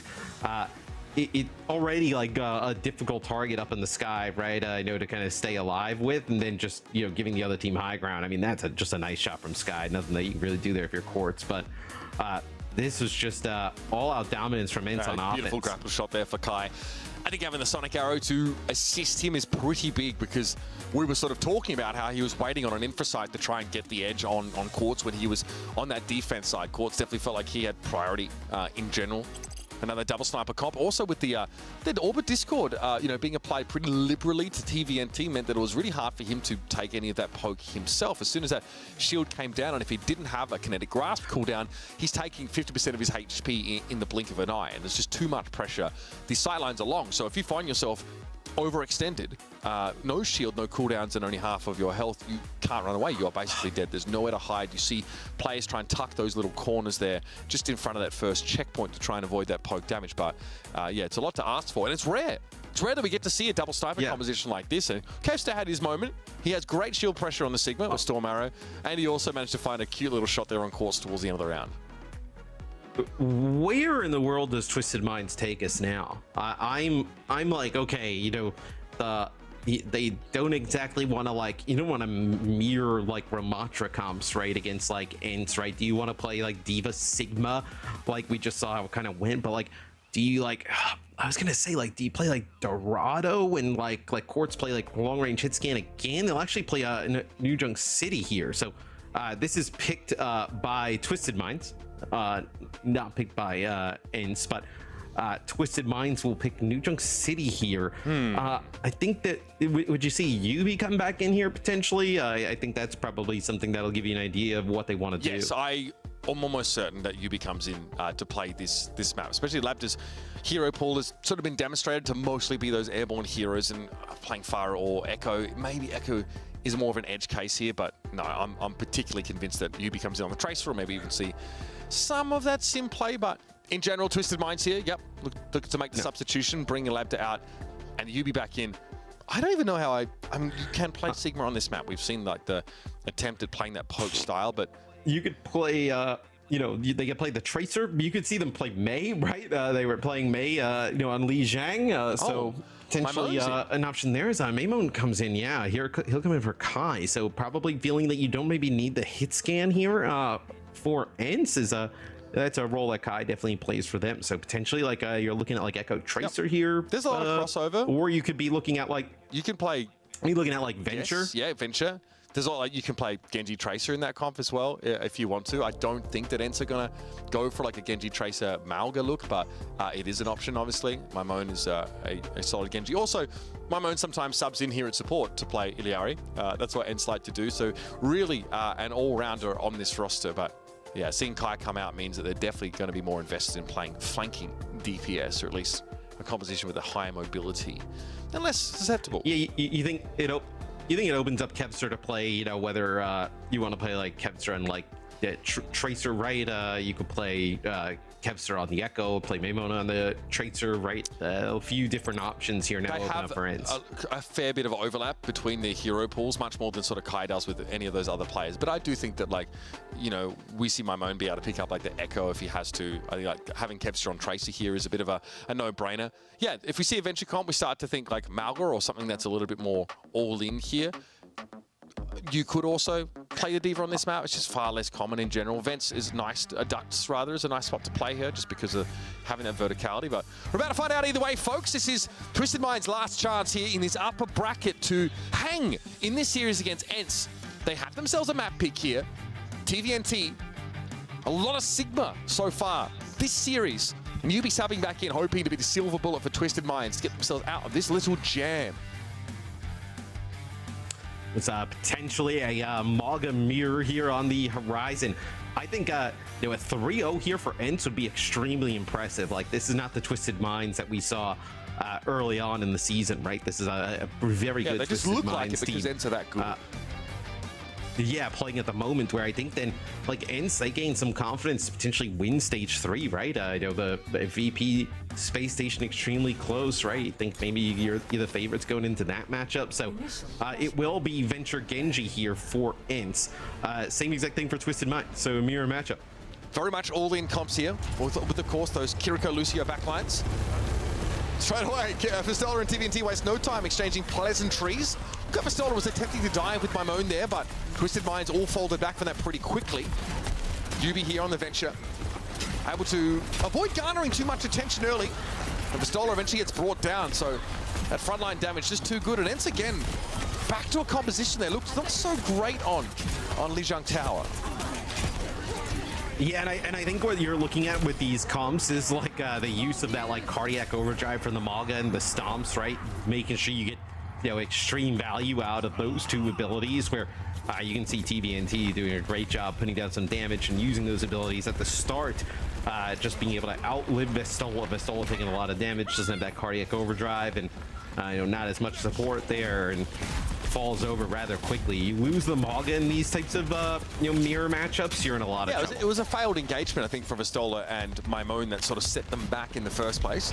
TM very ready for it. Here comes Yubi though, this time trying to link up with TVNT, who's very, very low. It feels like who dies first loses here, but Yubi's able to get in and deal with Vistola. Still, already Maimon's been able to build up that tectonic shock and flattens Yubi with it. TVNT still an issue though, still something that needs to be addressed. Bear in mind, they're not on the point right now. Twisted Minds have taken this whole engagement off of it, and they are more than happy to stretch this out. Late sound barrier, TVNT is unkillable. And I mean, that's the beat from Kelix as well. It just goes absolutely nowhere, so it doesn't really kind of keep anybody from remains up deeper into that fight. But, Twisted Minds getting off to a really good start. I'll be using the tectonic shock here, just trying to find a kill maybe towards the end. Nice down by Maimon, catches Quartz there in midair. Blade here for Kevster now. Has to be now for ENCE to take this point back. They get rid of Vigilante as well, and Kevster always good for 2. Now we have a 2 versus 2, but TVNT isolated for a time. Both healers though. It's going to be very hard to bring these 2 down. TVNT is going to be the first to fall, but still no flip yet for ENCE. But the Venture has to get out. Yubi concedes the point. ENCE flipping this and winning this point would be crazy. In the sense of like where we were, where it looked like Twisted Minds was just gonna run away with it. The cage fight comes in from TVNT. It's good. The beat doesn't really do much from ENCE, and then all of a sudden it kind of just spirals out of control. A little 2v2 on the point. Then Kepster cleans it up with a blade. ENCE feels like they may have actually a real chance to take this point, which I know, Mitch, they're going to get close to a Kitsune rush here in. They're also going to have a beat coming up soon, so I do have some big ultimates to use. It'll be Vigilante here for Twisted Minds using that first, the Kitsune rush, but it's going to be all the kills that go in favor of ENCE. We just saw a great cardiac overdrive in the front line there for Vistola, and Mimone, by the looks of things, Quartz's waiting on an opportunity to blade. This is an Arnalus comp, so you know, he has to pick his spots to go for the Dragon Blade in general, but right there, he deflected a bit, he threw some shurikens and was like, I think our backline's getting eaten up right now. So this is going to be the last fight here on this first point. Double support ult here for ENCE. It's going to be in the cage fight there from Vistola, getting everybody caught up. Cage fight, Matt. You can't ask for anything more than that. That was Quartz's blade as he's stuck in there. Mimone also just gets everyone lined up for those tectonic shocks. ENCE catch Twisted Minds as they come out, and they reverse sweep the first flashpoint. For a team that might already be tilted, that one is going to throw your mental in the dumpster. That is one way to kind of throw a mental into the dumpster. I mean, that is one where Twisted Minds, you're going to watch that back and be like, how did we end up losing this? They looked like being in pole position there on that first flashpoint and then end up giving it up. And now, I mean, it's starting off here on the second one just as bad. Okay, they've caught them out though, yeah. Well, they actually catch Vistola. It's been a case fight here on that. Kepster's not going to be able to do too much inside of it. And there's no, the flashpoint's not open yet. So ENCE take this fight so bone-hurtingly early. They do at least draw out the cage fight, but still think you'd like priority here on this flashpoint. I mean, I guess it's like, how do you weigh it, right? I mean, you're going to have both support ults here for Twisted Minds, so they're still in a really good spot. But if you're ENCE, like, okay, let's give up, you know, 15% on the point to get the cage fight out. I mean, I don't know if that trade is worth it. I think they probably just got caught off guard a little bit. Deflect here, gets Kepster in. Blade now to follow it up, and Bliss. Wait, did Bliss Ajax? I think he might have, Matt. No beat for Twisted Minds. Devastating. And then just sweep back on in a fight that they've got no business winning given where their support ultimates are at. Yubi also went for a tech shock. Oh, brother, that is so rough. It's not ideal there for Twisted Minds. We'll take a look here. Oh, I think he looks like he gets like he almost like booped up in the air by something. It like just a little bit extra hang time. I think it was Mimone popping up under him. Not what you want. Yeah, that maybe. was spectacular. I mean, Twisted Minds taking the point back. Interesting that ENCE is so willing to just kind of give it up. I guess they have such an overwhelming high ground advantage against a team that doesn't actually have a lot of verticality. So Bliss, to add insult to injury, is the first casualty in this fight as well. ENCE have given over a bunch of capture percentage. They will end up retaking this point, but they can't afford to do that again, I'd say. Yeah, I mean, they give up. It was solid. Yubi's trolling, bro. You're still going to be continuing to do this. Yubi's going to get one on the exit. You give up another like 15-20% there from ENCE, just letting them cap the point. Maybe they thought somebody was going to drop down and touch and contest, but pretty huge there for Twisted Minds. I mean, that puts in one fight territory. Blade here for Quartz coming up. Cage fight for Vistola though. That's going to be a game breaker with another combo with that tectonic shock. Here it is, cage fight thrown out straight away. Quartz opts to jump in, and maybe that was inadvisable. Mimone able to take 3 eliminations there with that ultimate. That is a wombo combo, devastatingly effective. And ENCE here might have this one wrapped up, pushing out of the point to catch Twisted Minds once more, Matt. They lose the first fight, they lose their first point cap, and they still flip it back. I'd be molding. That's just me though.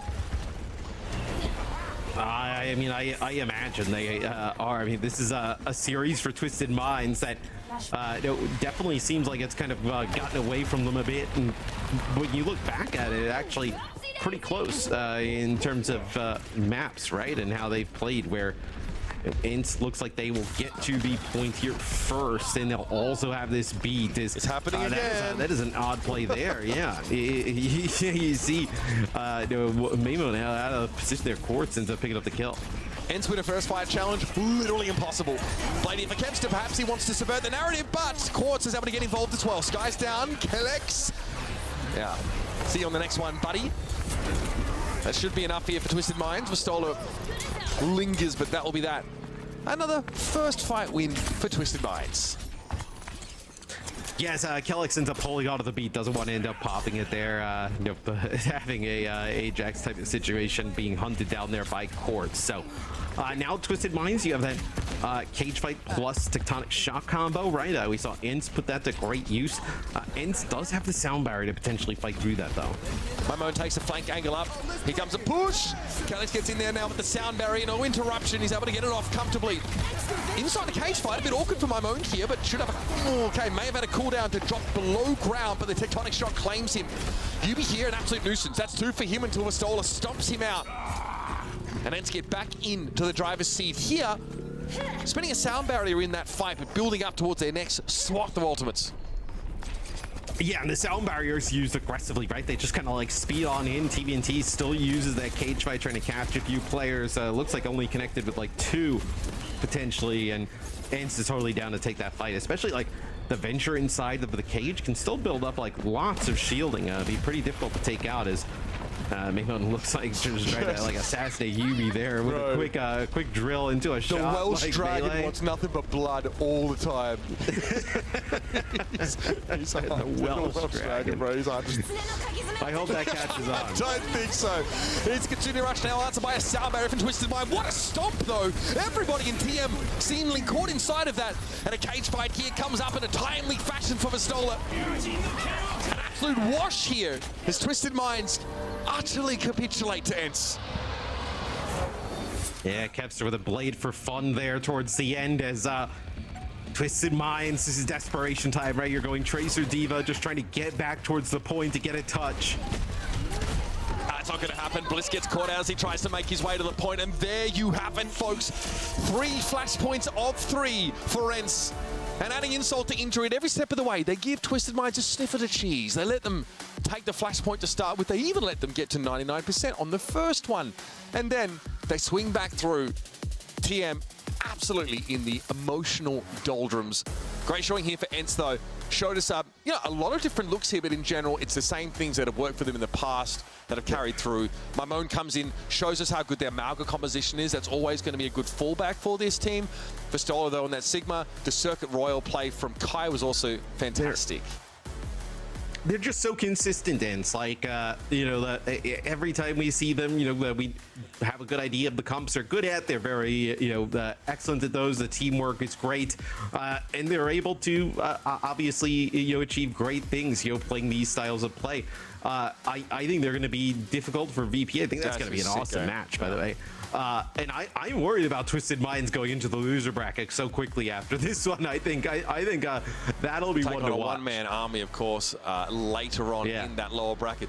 There you have it. ENCE advance here in this uppers to make an upper final matchup against Virtus.Pro, which will be definitely not one that we'll be forgetting anytime soon. We're going to head over the desk here to break it down. ENCE. Let's go, boys! Yeah, just like we all predicted, ENCE is taking this one convincingly, right? Right. Yeah, Zoe. Yep. We're not gonna bother you about it. I'm not gonna drag you through the mud over this. That's all right. That's all right. Honestly, I mean, it wasn't a super out there pick. Twisted Minds have been looking really good towards the later stages in the group stage here for sure. I hope to see a little bit more of them, or from them rather. Let's roll it back and talk about what we just got to see. I feel like map 1 was definitely the closest of the bunch, although Kevster at the end there on Farah just absolutely cleared. He cleared. And I think Kevster generally this series has shown us exactly what you were talking about, which is his flexibility. Like that deep hero pool, it opened up the world to ENCE. They were able to play so many different styles. And able to play around what Twisted Minds were throwing their way, of course. So we saw the Farah, you hit the Boops, for example, dominant stage, but then also on Night Market, being able to play around Twisted Minds composition with the Sigma and the Mei. They played a mobile composition around that, creating flanks, creating off angles, and then capitalized. And here as well, subbing in Labda for Circuit Real, I just think you pigeonhole yourself into this Farah, which means that Kevster can play around that, specifically on the defense, right? Play the Tracer if he wants to, or flex over to a different hero that could duel this far specifically.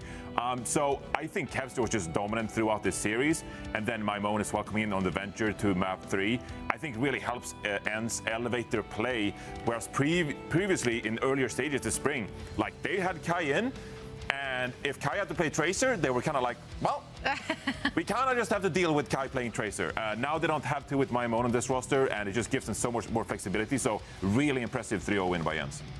Yeah, I think the Kevster's flexibility was critical with Lab in. I also think picking Circle Royale was kind of a wild choice. As good as Quartz is on the Widow, I mean, this is Kai we're talking about. He's no slouch either on the Widow. And then when it comes to the Sigma, I think Vistola is just about as good as it gets on the Sigma. And so Circuit is a map where he can really lead the tone. And you are putting so much pressure on TVNT to perform, playing up against one of the best Sigmas in the world on Circuit.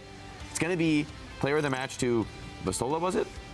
Actually, I thought I saw Kevster, and then I saw Vistola, so I got confused. Kevster, of course, it's going to be Kevster. I had nothing to do with this. I'm sure you Nothing. I mean, come on, it's Kevster. Whether it's the Pharah, the Genji, the Tracer, he just doesn't miss a step, and he's been so consistently good. Such a shining light for this team.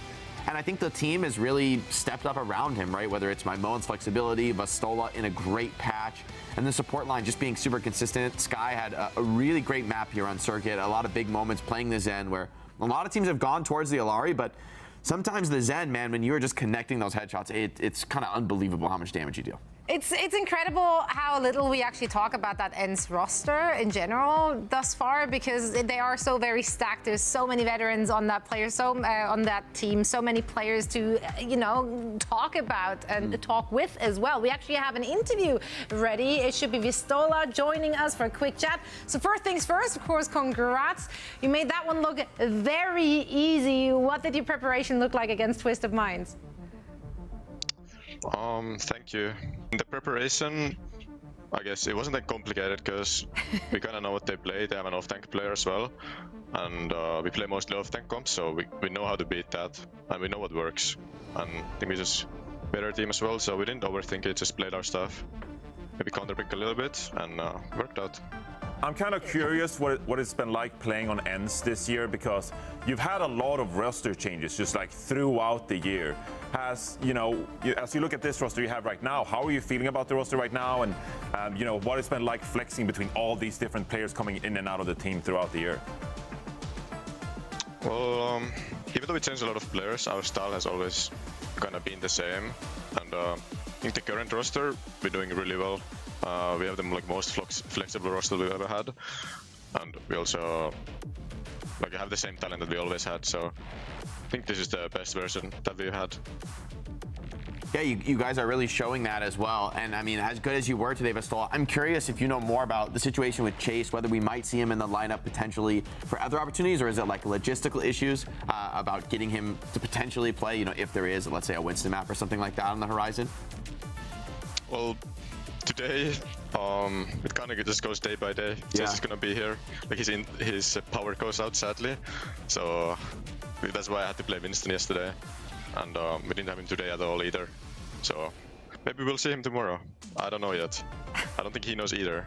So. Well, it's going to be a surprise for everyone. We're about that live. Vistola, thank you so much for joining us for a quick chat. Best of luck in the next build. Thank you. Bye-bye. It was Vistola from ENCE. That interview background and his general demeanor, that was like basically just like default skin energy. That's very what I got. Finnish. Yeah, I loved it. What did you expect? That's what you get, and it's amazing. No, but honestly, he has that great mentality you want in a tank player. He's like very icy, locked in. Just focused on his game. It's not about riding an emotional high or some confidence thing. I think this team is what makes them so consistent. Is that there's a lot of players in this team who are just very stable, consistent performers. You match that personality together, and you have a very fearsome opponent who can change their comp drastically and still be calm and collected. Yeah, actual AI, that's what you're facing there.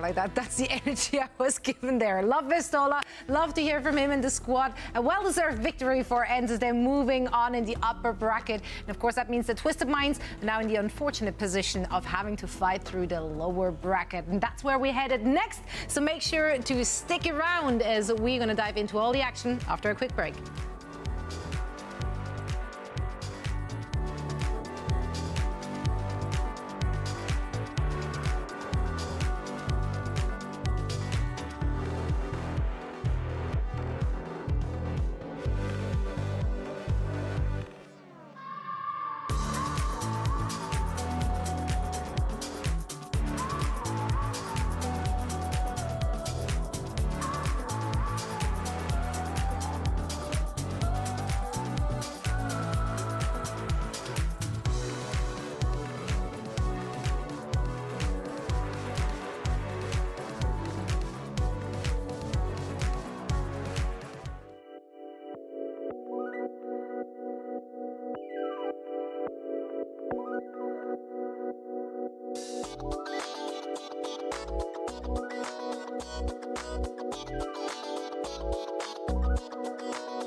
Hello, Terrans.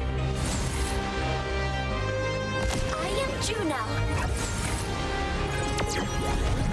My adventure has just begun. Welcome back, one and all. Juno in action, playable now, not in OWCS just yet, but you can already get your hands on OWCS it. Korea. Oh, actually? Yeah. Actually. Well, not EMEA and NA. Well, I feel betrayed. We started the stage early. We had to, keeping the role set consistent for the whole stage. Next stage, So they next gotta play stage, Swiss. next stage. It's gonna pop off. It's gonna be great. Love Juno. She's cute. The little, Maybe not as the hot viable fix, right now, giving her a but, little more damage. It looks pretty good for her, actually. It looks not great, but she's good. gonna have a place. You She's know? playtime. There'll be some strats, you know? Probably will more be than some Mercy. strats. Probably more than Mercy. Well, that's fair. That's what we can hope for. Well, speaking of Mercies, SSG going at it again. Oh my God! Probably please. not with a Stop Mercy. talking about Mercy. Listen, it's the Mercy only rule. thing I got at What have this I point. done? Space station, gaming. Yeah, you actually brought that upon yourself with that illustration, so that's on it. So how do you think the Mercy play is going to factor in here for SSG? They might bring it out. No, I guess. Shh, don't even speak it into Come on. Listen, Space Station Gaming, though, like, obviously they're the favorite heading into this match against Hypnos in the lower bracket, but still, that was a brutal loss they suffered there in the upper bracket. It was a brutal loss, but I mean, they're facing Hypnos. Like, let's just keep it Just real calm down, here. yeah. If they lost this upcoming match, this would be one of the biggest upsets of the year.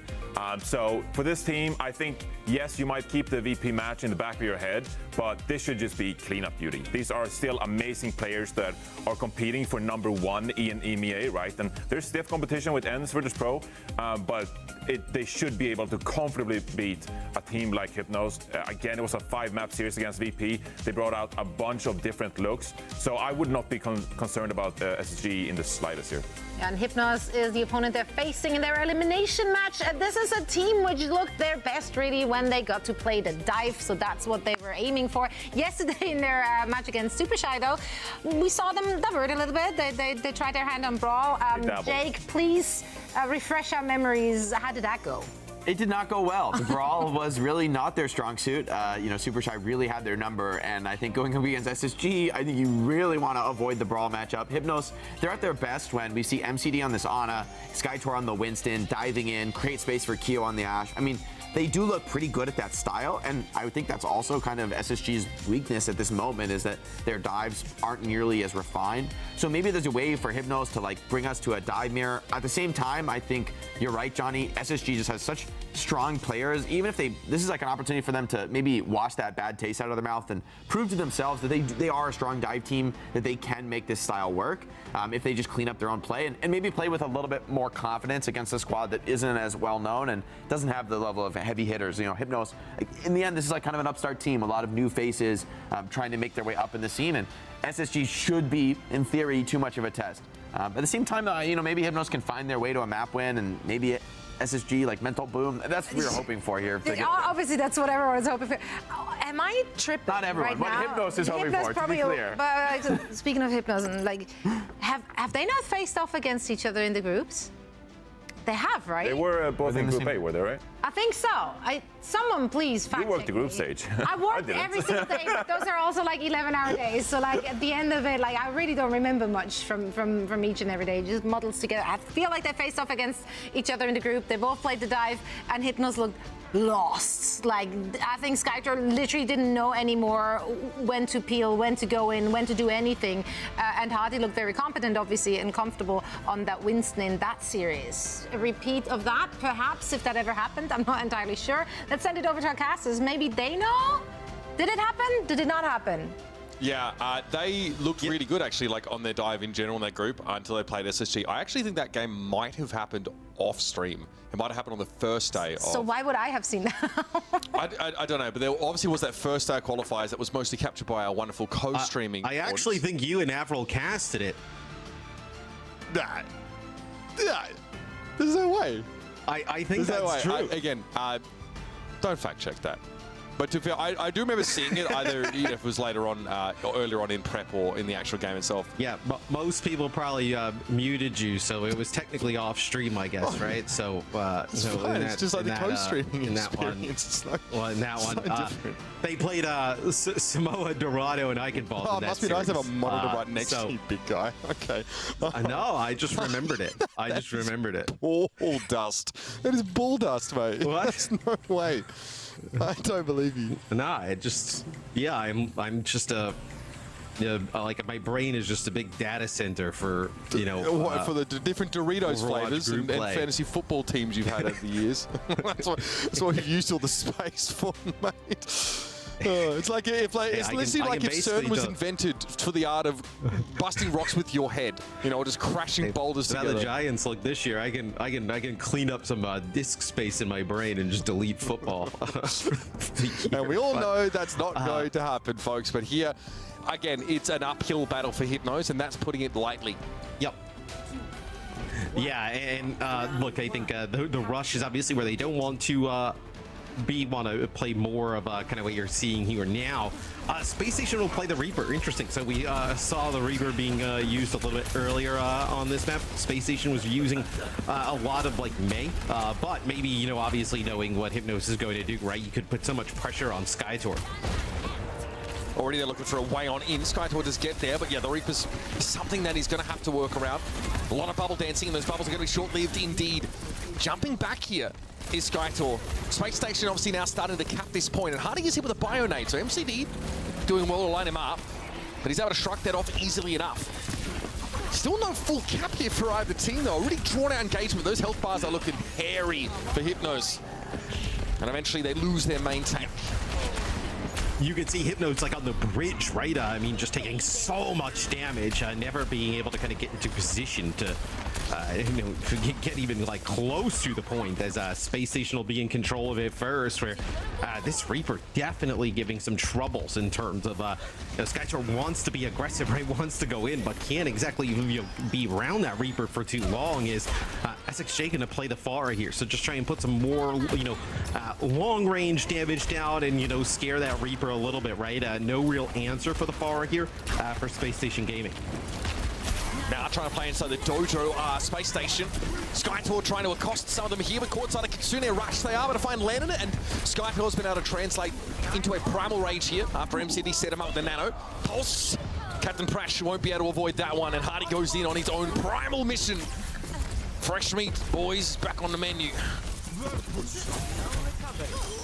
So, I mean, you're going to lose MCD here, so the point's actually going to go towards Hypnos, but I think you're going to be able to kind of collapse on this. You see players coming off the spawn here for Space Station Gaming, and players back by the point. Is Skytor going to take a load of rockets, load of damage there from the Reaper here. Is SXJ just trying to find some kind of purchase on the point here. Rally used here by Hypnos, trying to keep this one going in their favor, but it's going to be the sound barrier in response from FunnyAstro. The Death Blossom was avoided by SXJ, but eventually the Grim Reaper comes for us all. Back by no more of a smile on his face now, as he's got a lot of work done on this pick. Managing to pick off Kyo there, who's just switched to the Tracer now. No more of that Ash gameplay. And Hypnos now have a bit of a trough in ultimate, so it's going to be much harder to get Skytor in and extra durable with a Nano or something similar. Yeah, and I think this is a really good comp, just kind of cooked up from Space Station. That is going to give, any type of Winston-based comp some trouble, right? I guess the benefit with like a Diva would be like, you can defense matrix a lot of the Reaper damage, right? At least like kind of get into position, but the Winston, right? No real way to kind of circumvent that damage. I mean, look at that when Backbone just kind of gets up on the bridge, right? Skytor has to make a decision to just kind of get out the way. Okay, Psycho getting picked off there. SXJ obviously can't really wade into the dojo. Maybe a little jump back up for Hardy after being conked off the edge. He's still safe. And MCD has built up that nano here. Skytor will have a primal off the back of it, but it's going to go to SXJ instead. How does he get value out of this? Looking for a barrage, but who will it be? Backbone could just walk away, and he does. Rake the walk straight out of there. So that's a nano that doesn't get the value. And Captain Prash gets crunched by Hardy as he lands with that primal. This has gone horribly wrong for Hypnos in the last few moments. They at least had that flip, but the round is now well and truly over. Space Station here. It's aggressive, it's scrappy. Hypnos fight them at every turn, but they still overcome. Yeah, and I like how Space Station not overly worried about the point there, right? They kind of push off. They know they can deal with the supports and then just double back to the point. They're never really in any threat of giving the point up or, for an extended period of time. So really nice plays there from Space Station, as I think this is going to force changes here out of Hypnos. I don't think you're going to play into this Reaper like that. I thought Thara might be the answer on a map like Control Center, though it does not play well. Keeping that sort of flight ceiling a little bit lower than you otherwise would like. So the May instead will be the choice potentially in a rush style. One we've seen Hypnos, and with Ramatra we've seen Hypnos go for this one before, but as the desk kind of pointed out, they've always looked at their best when they're able to play those Winston comps with the Ana. MCD is going to be switching over to the Baptiste here to further facilitate for the Ramatra, and Space Station back to a composition that's pretty comfortable for them. I mean, the Malga look at Kyo gets blasted out of the gates. I mean, the new damage that Lucio can put down, and you get right into position there for FunnyAstro and Hardy, and you're able to get the kill really early on. And then 22, I think the increase was. So for critical hits, that's actually very significant.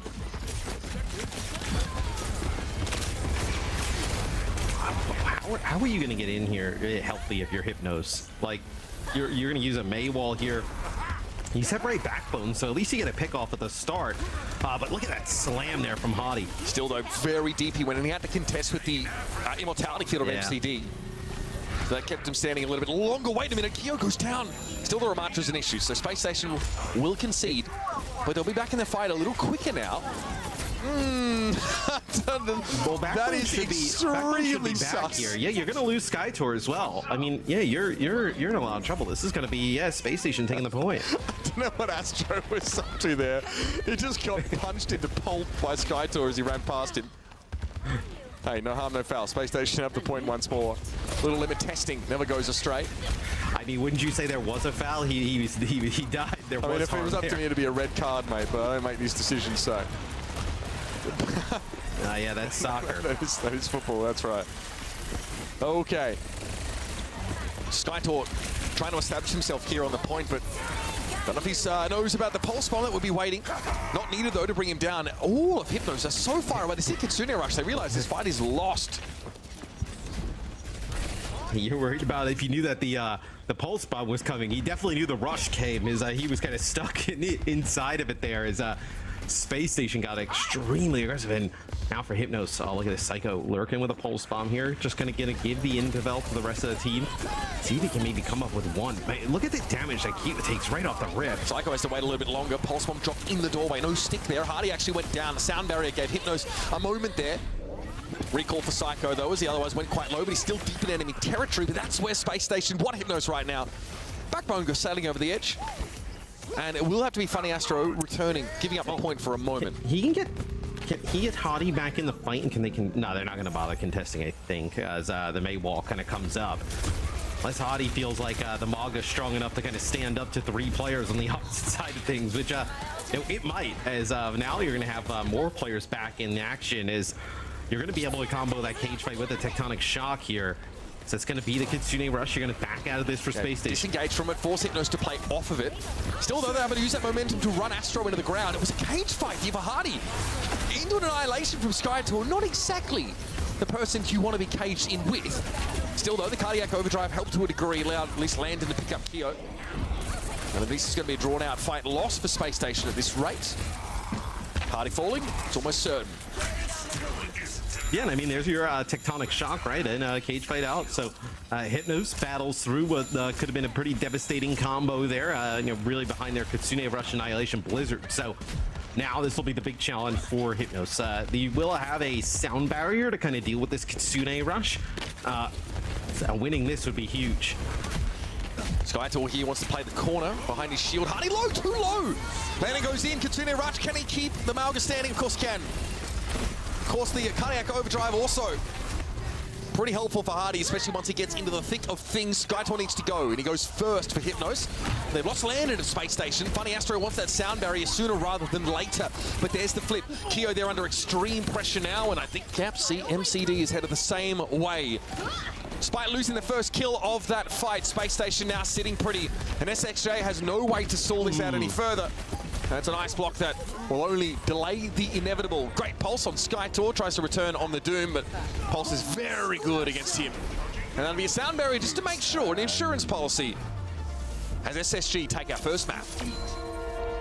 Yeah, and I think, look, obviously they play against Hypnos in the past. They know exactly kind of the type of compositions they excel at, and they put together two different compositions there, SSG, that really just take advantage of what Hypnos wants to play. So I think Hypnos is going to have to show us a little bit of something different, right? Maybe a different look completely to kind of throw SSG off. Yeah, I think get the Malga comp into the Ramatra is something we've seen plenty of times from SSG, and you know, they brought the Winston in on Garden just to put that much more pressure down on the dive comp for Hypnos, which is arguably one of their best looks here. And if you're Hypnos, you're like, well, do we try and force a dive map of some variety? I don't really know if there's any distinct edge for them to find here, but let's look back over the map. Matthew, Lijiang Tower, a 2-0 in rounds. Yeah, and it was the Reaper here from SSG that really made a difference early on. I think really giving Skytor a lot of trouble, like even just getting close to the point.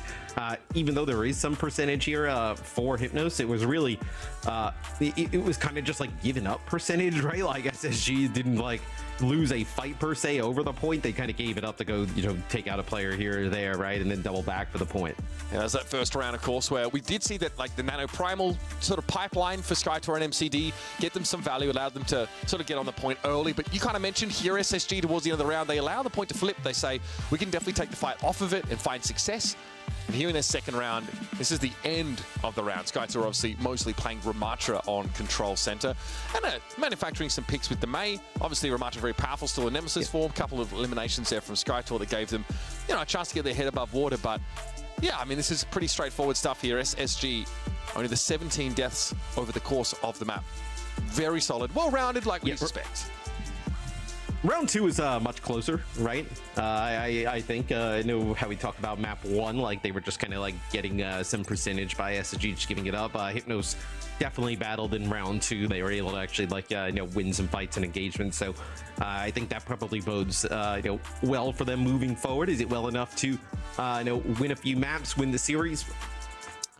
Probably not. But I know SSG like that they're the ones that kind of are expected to kind of get through this team, right? So Hypnos, you're looking at hey, playing with house money, right? Nobody kind of expects you to win this series. You can come up with something great. If not, like, you still feel pretty good about your performance. Absolutely. Maybe a kind of map that allows SXJ to show his mastery of like the Echo pick or something that is a little bit more airborne, right? I think we had to see a switch off of the Farah when we went to Control Center. It was an unlucky break, I think, for Hypnos to run into that map as opposed to the last time they went Dorado. They went Dorado and Eichenwald the last time in the series, so that was a Group A decider, the winner match. Like that's right. Hypnos beat Vendetta in their opener and ended up going up against SSG. It's all coming back to me now. Yeah, there you go. I mean, it's been a bit since it happened, but I know you. Yep, I know it's in that big old head of yours. Dorado did not work out for Hypnos last time, but. Maybe it's a map they feel comfortable on. Again, I think if Yeah, there's no chance, I think, of against a team like SSG is crafting a counter composition, right? Play to your strengths. I do think the Anna Winston setup is their best look. Sparker gets rotated in here, of course, as Dorado is the kind of map that's going to lend itself to a hit scan presence. Some teams have gone as far as to bring Widow here, but the Ashe definitely seems to be more than serviceable in her own right. And also, the anti-dive backline of the Brig Ana is very, very good here, especially as a defender controlling the high ground. Sparker is going to have plenty of space one way or another. The question is, what can he do with it? Well, that was something that Des talked about maybe a little bit earlier, where like SSG doesn't like want to play on Akiri. It's like pretty much more like, you know, like Lucio for FunnyAstro and then the Brig. So this is actually a good map for, you know, on a Brig, right? So this definitely plays into a little bit of like what SSG would like to play as well. Sparker might end up rolling out with the Widow, at least to start with. But these are, excuse me, these are the expected comps on Dorado. And a whole lot is going to hinge on this sort of rotation of SkyTool's cooldowns and defensive dive here. What we see and what really gets tested here is a Winston player's ability to know when, you know, when he's going to take a face full of damage or just how long he can stay dropped down, because that all feeds into his ultimate generation.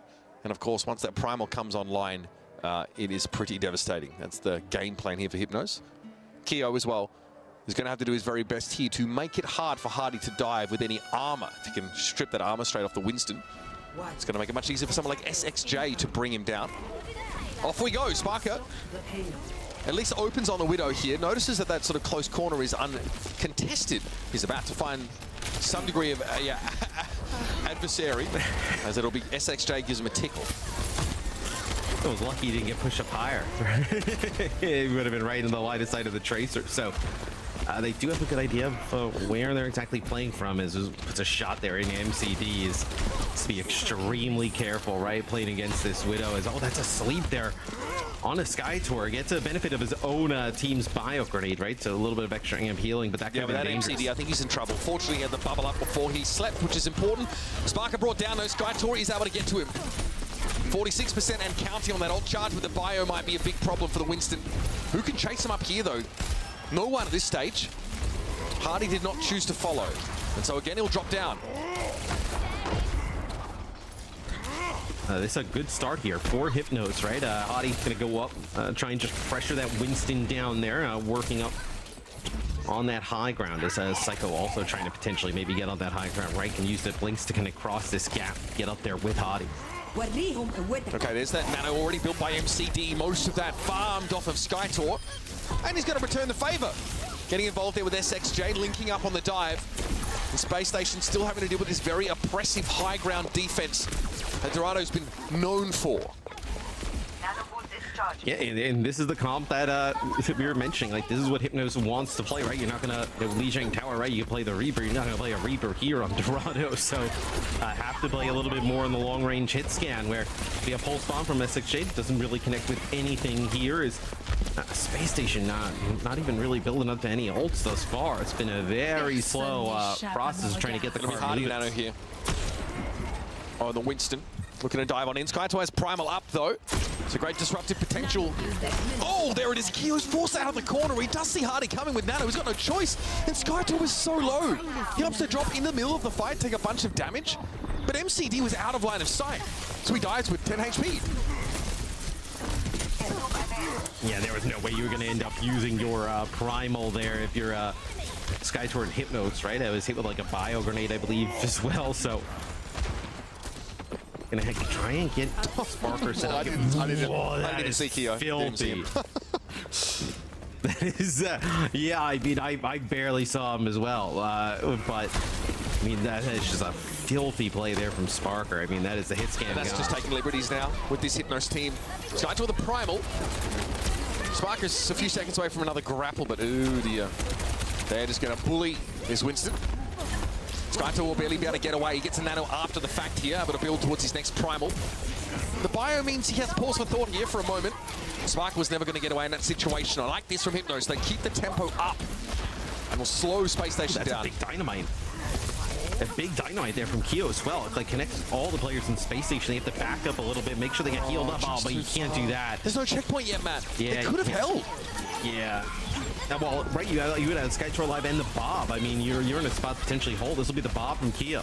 Hardy mostly ignoring it as the bubble allowed him to keep pushing up for a time, and he slipped in and got SXJ. So Skytor is back, but Sparker is very safe here. It's too far for SXJ to cross to try and pressure this Widow out.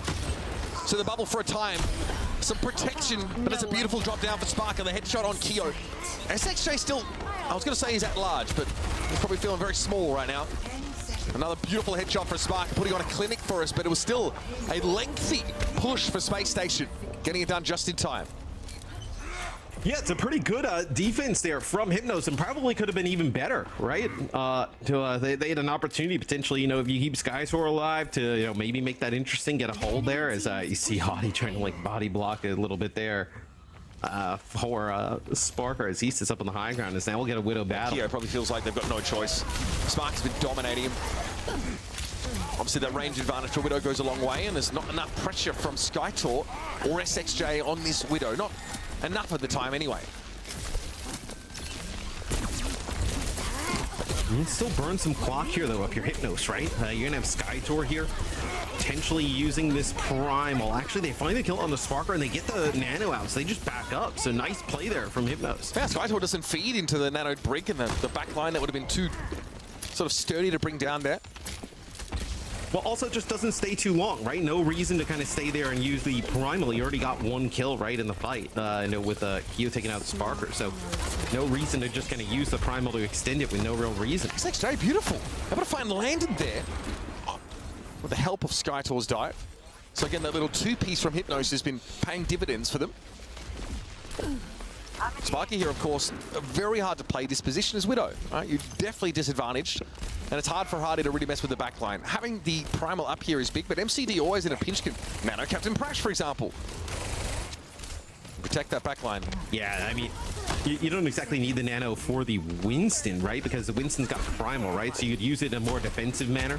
Try and use the Nano onto your own break, right? Keep the break alive with the rally. This is going to be the Primal here for both Winstons, putting down some damage. Skytor's buying a lot of time here. A lot of time. 41 seconds left for Space Station here. Skytor, though, hasn't had a chance to get topped up, though. There's an opening here for Hardy to go in, and he's going for it. Nano gets given to Skytor, but he's already dropped down. MCD's in trouble, gets a bio on himself, but Skytor tries to go to work and eats yet another sleep. He'll wait this out, hit him with a bio, and then send in the bill. Again, Sparker missing that shot on MCD. Has struggled over the last couple of moments. But the rest of SFG are forging a path forward, but that bio from MCD, not only does it kill Landed, it affects FunnyAstro. And Keo's able to win that fight out against Psycho. This guy absolutely cracked on the Widow. The Winston might be an issue for them, but geez, not much else to work with for Space Station. No, since Keo went over to the Widow, getting the better of that battle with Sparker, is they will stop Space Station from getting that second checkpoint. So fantastic stuff from Hypnos on defense. They very well could have held checkpoint A as well, the first checkpoint, but man, what a defense there from Hypnos. Really started to use those ults and cycle them quite well. Space Station don't really have a ton of choice. I mean, they could have maybe switched at hit scan, but that would have disadvantaged them in range terms against Keo, who'd obviously made that swap to Widow and started popping off. So it was just generally Hypnos playing to their strengths there, and that's what we mentioned at the start of this map. No need to reinvent the wheel here. Their Winston comp is very good. Skytor, really good understanding of the ins and outs. SXJ always there to pair with the dives. There's nothing we haven't seen before, I think, objectively, but Hypnos are very smooth and coordinated when it comes to that. Space Station uncharacteristically look extremely pressured. Yeah, so it's quite interesting to see them being pushed a little bit like this by Hypnos, right? In this type of situation where the defense from Hypnos on point A was really good, right? It took a while for Space Station to even get the cart under the bridge, right? It took a while for that to develop, so Space Station needs to really kind of clutch up here on defense. They need a fantastic point A hold, right? Like at least get it into OT, drain a lot of that clock for Hypnos going into that second stage. And even then, it wouldn't feel like a sure thing. But again, obviously, Sparker knows he gets to relax a little bit on that second point of the map. He's much safer. Okay, Keo comes from a bit of an odd angle there. I think one that Sparker wasn't even looking at. No one going to be exposed up on that platform right now. Skytor goes up there just to clear it. And of course, Psycho will be operating on these building tops, but has to respect Keo. Oh, he's going to go. Yeah, he's taking the big grapples. Yeah, trying to make a play for the Tracer is like a rare one, right? You usually try and like, you know, maybe scare the Tracer down, right? But I don't think Psycho's kind of expecting the head hunting coming from Keo or the top of the buildings. Sparker there misses that jump. Opts the drop down in the end. FunnyAstro a little bit low, but Captain Prash is felled. And I think Skytor, yeah, gets left on the way there. I think there was a Bionade on Sparker, but he couldn't capitalize. Sparker has to think about 32 different things right now, trying to keep the position of Keo in the back of his head. That's why he's playing from here. He knows the Widow is on that left side, so he's going to get dove on, but MCD is just not looking. They don't expect Sparker to push up.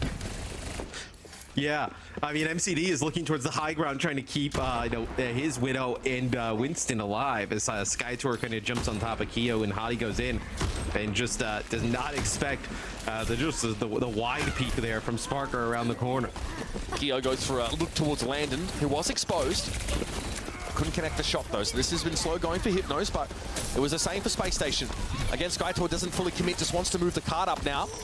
And there it is, Keo finally gets on the board. It's Landon as well. The golden goose of picks for the Widow. Sparker can't get out because again, SXJ is on the scene as soon as Skytor turns up. That dive comp is playing out beautifully, and Skytor might even get away with this. Hardy, with no bubble, is naked to the Widow shots. Yeah, and I mean, you lose the Ana, it's pretty difficult to keep everybody alive, right? It's like your largest source of just healing. You have to sleep in the bio, whether it be, you know, offensively or defensively, the bio. The sleep definitely awesome for the Winstons as they kind of come on in. So, will be Space Station will get back in a touch here, most likely, as, yeah, Hottie makes it around the corner. Sparker's waiting to match that infrasight. He eventually gets it. Hardy turns back into the fight here with his Primal. Doesn't fancy just juggling a singular Ana. Knows he can be more useful elsewhere. Sparker, with an infrasight up, gets a lot done. And will be topped up nicely as Skytor tries to accost him. That will be that checkpoint just held onto by the defenders. And this is pretty a difficult spot to, like, take back, right? I know, especially against the Widow team, as Sparker with a really nice angle here, just trying to like put some damage down on some of the players coming out of the spawn. As you do have a, you know, a nano and rally for both sides here, so this could be really the game, right? I know at least on this map, you know, under a minute to go, double support for both sides. One pick. Gonna have to get immense value out of this. One pick it in at all. Well, Sparker didn't see Keo there. I think the foliage obscured him. Lucky to get out alive there, but this could be tough. Here's the primal from Skytor. Slept, woken up, brought very low, but it's created a lot of space now, which means Keo can set up in a position that Sparker does not know about. He checks it there with a grapple, but now he's used the grapple. Can't get away from the Winston who's coming on in. Skytor is healthy now. Gonna be hit, of course, with that nano. Hardy's trying to do the same thing, but Skytor gets landed and Hardy gets nothing. Hypnos are cruising. Yeah, this should be that first checkpoint, and it is there for Hypnos, but Space Station, they draw it out long enough, right? I think to give themselves an opportunity here. Skytor and crew, I think they're going to push up, as you see where Skytor's position now, try and take control of some of this high ground, right? Deny that space for Space Station Gaming. You don't need the entire second checkpoint, right? So holding this high ground early could be crucial. Keo has the angle. That's going to be translated, though, to Sparker. He does know. But he needs to wait before he tries to assume that high ground position. Very passive. Now that Hardy checks it, though, I think he probably can start to make his move. Up goes Skytor, but Hardy's already there. He'll be shoved back down to the low ground. The cart is approaching, and that's Keo. One on elimination, and look how far ahead he is on the infrasight. That could be a game changer. Yeah, I mean, pops it right away, because look at where the cart is. You don't actually need that much more space to go to secure the map here for Hypnos. This Skytor is also going to have a Primal Rage here, too. Sparky here, pressured down by Skytor. Cannot operate in those sightlines as he would have liked to, but at least he's keeping his life for now. Skytor, though, not easily denied. Card 0.83 meters away from the point. There's got to be some proper stalling, but Sparker eventually goes down. Skytor opens so much space up for Keo, and he capitalizes. Prash gets the bash on Psycho. And that'll be Hypnos taking the map from SSG, looking desperately for answers after a tough first map. They go to Dorado where they look best and they show us why it's a map pick they'd love to bust out. Yeah, I mean, playing that dive, I thought Kia really started to come alive on the Widowmaker there. Some of the shots were just crazy. And even though SSG, they put together a pretty good point A defense, because Hypnos takes it and then goes and takes that high ground right away, makes it very difficult for SSG to do anything really on the defensive side of things. And that's that second, really not the second checkpoint, but that box of victory hit there for Hypnos with relative ease. They tied the series up. Absolutely. Got to be feeling good about that one. In fact, in every element of their team play, they looked better. MCD had fantastic bio-nades, was really on point there. Skytor looked excellent, especially tying up that backline for extensive periods of time and even getting out with picks on Landon, for example. And the Widow play from Keo was great. Keo stuck to the Ash for a fair while and was getting punished a little bit by Sparker, but once he made that switch over, they looked very, very good there. This is a quality team. Hypnos are absolutely knocking on the top 4 of EMEA, and they're really putting it all out there for us right now. What a treat. But now we have a tied up series coming out of Dorado. I mean, what, just 2 weeks ago, just about, they end up losing this map to SSG, and they turn around, obviously with some changes to the meta and whatnot, and they end up winning it, right? So you kind of see the development here of Hypnos in real time. Is he was hitting sick shots. I mean, look at that one. That doesn't make any sense. That's like a mid-blink tracer. That is sick. I didn't even know the tracer existed in between the two start and end points of her blink, but apparently she does. And this is great. I mean, you are going up against one of the titans of Overwatch, and a team that has had that moniker for years now. You are upstarts. You've come in through the open system, qualified through Face It, and now you're throwing down with the very best of them. Has to feel good, but obviously they want much more than one map. We are in the lower bracket here of our Stage 3 main event, which means that there are no second chances. This is it. It is win or go home. So far, Hypnos have done pretty well. If they can, again, keep finding maps that favor them here, they can at least squeeze a map 5 out. Yeah, and pretty surprising. Now we'll talk about like what SSG's map pick is. You see the stats actually extremely close. I mean, look at that. Like, 1.0 KD. Everybody going even across the board here for both teams, and then the healing within 1K, and then damage 4, so a pretty even matchup here. Absolutely. And I mean, I think that was evidenced in the gameplay itself. I think that in general Hypnos had a better dive. I think, yeah, the Widow kills definitely are a huge part of this, right? To what degree can Psycho sneak up and sort of punish Keo? You can't sort of bank on that. You can't guarantee that a Widow can sort of, often as they are left as like a loose end and sacrificed, while the team is diving, especially if they look to take a more aggressive off angle. Keo looked fantastic. This team is absolutely cooking. And our next map's just around the corner. Could it be like a SSG picked Runasapi? So they actually picked this against VP, if I'm not mistaken. Yeah, and that's where VP looked pretty good, right? Obviously, completely different teams, completely different matchup. But yeah, I was gonna say like maybe it was Runasapi or New Junk City. I think that would have made sense. Interesting enough, like let's say you lose this if you're Hypnos, like you have like Ike involved in the map pool. Like there are some instances where you could play some of like that Widow style where Backbone will come in. I wonder if they play Reaper again. Well, they played Reinhardt initially on this map, and also we saw Backbone play the Venture. Yeah.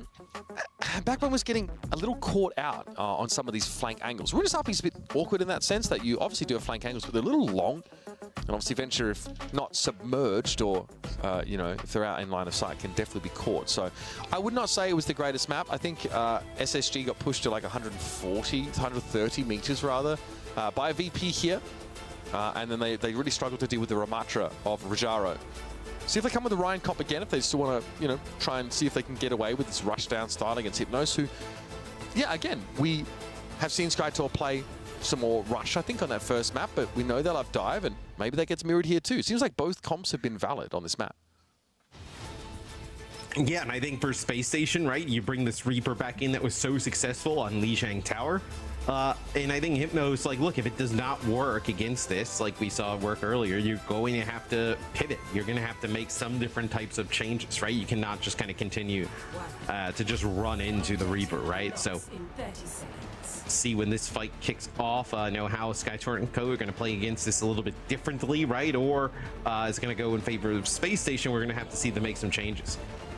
Off to the races we are. It will be that Reaper for Backbone that gave SkyTor no shortage of headaches on the first map. And again, he's back to business awfully quick. Dive out from SkyTor, realizing this is not where he wants to be. He kind of has to occupy this space by some mechanism. This means that the map gets harder for Keo, for example, as the Winston cannot linger and create that zone nearly as long. No, and I mean, you see kind of the damage that the Reaper does to this Winston constantly. It's like, I think it would be crazy if Hypnos just going to continue to run it into it, but maybe they feel like they're going to have to. So Keo will play the Cassidy. So Cassidy's a bit better against Reaper, right? Than like playing the Ashe, right? Can kind of like mid-range, you know, really make Reaper kind of sweat a bit, but it's not going to do anything to keep SkyTor alive, I'll tell you that. 30+ meters already conceded here. See, Keo has switched to the Cassidy now, is taking a bit of an off angle here. Not sure if Space Station have realized that quite yet. They have now, as Keo's taking some damage, but meanwhile, it's a Tracer duel. Psycho with a recall, beautifully done. SXJ, problem solved here for Space Station. Now just sitting up on that high ground. It's a little bit outside of where Cassidy shines. It's not his best range, but SkyTor's trying to contest here, so it's just awkward. Just map geometry, I think, for Hypnos to make this Cassidy work. Yeah, and I mean, you're going to end up building up towards these this Nano rather quickly, right? Just because of the damage that SkyTor's been taking, but you're going to give up this first checkpoint pretty much. For SSG is going to have Psycho working towards the high ground. I mean, the support's just, you know, easy pickings up here. MCD misses that one. He's so low. And I guess there was no heal packs available for Captain Prash because Hardy coming after the fact. So good so far from Psycho. Winning Tracer duels and putting the fear of God in backlines all over the map. FunnyAstro is able to survive there. That little damage buff for Lucio definitely helping him, sure. We're almost hitting 100 meters pushed. And it's a slaughter here. I mean, you know, the Space Station going around this corner. I mean, you're going to have the Kitsune rush with the Reaper there towards the end. SXJ might not even live through this. But it was so telegraphed because he'd run in a straight line for the last 2 seconds. So Psycho knew exactly where to be looking at the other end of the recall. Now can play from underneath that ledge, so out of Cassidy's line of sight entirely. It's a rally from Captain Pratt. He knows that the pressure's starting to mount. Space Station are so chilling. They've not had to use any of these ultimates. Keo's looking for one now. Okay, no good. It's going to be a dead blossom from the Reaper guy, bro. He eats them dead eyes for breakfast. Okay, now we're over 105 meters and counting here. Hypnos are getting absolutely washed aside. They still have Rush. They do. They still have Rush. They still have Rush here coming down the main street at the end of the map as this is an absolute drubbing here that Space Station's putting on Hypnos. Well, Hardy's just flattened Keo. Yeah, this is boxed his ears. It's going to be a map completion. Yeah, I think we're eyeing it up pretty quickly here. And in 3.5 minutes, which would be almost record time, I'd say. It's been quick either way. Hardy a little low, unbothered though right now. He's landed with a Kitsune rush, making my way downtown, walking really fast. And taking some names. It's going to be Keo falling, trying to switch to the Widow out of spawn, trying to make the play, but it is not to be, and my goodness. Whoa. What the hell did I just watch? That was... I hope you didn't sit down. I basically did some squats with how quickly I had to stand up.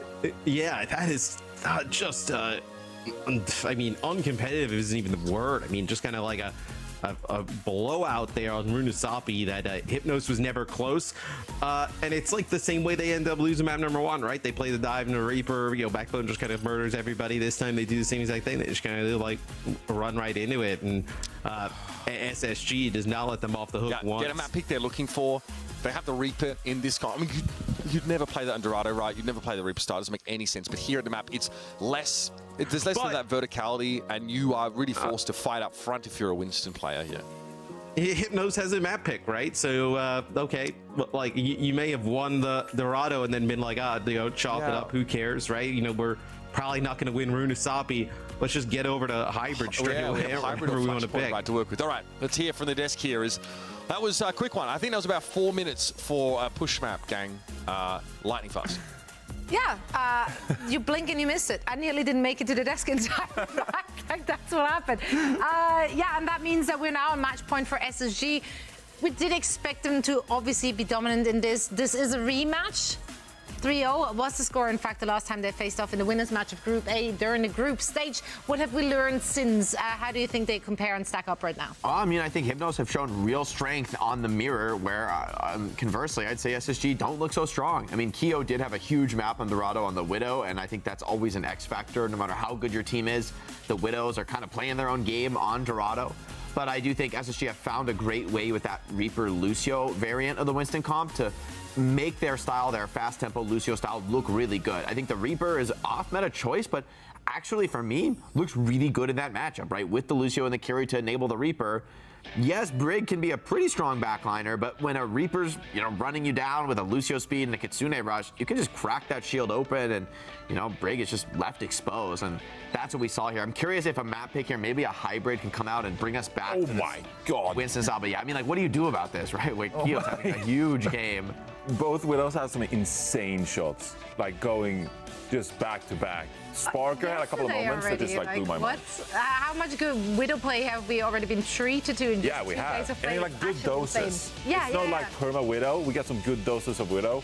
But yeah, I mean, the pace here on Runasapi was just out of control from SSG. So maybe, it's going to be tough for Hypnos if they can't manage this kind of tempo coming their way.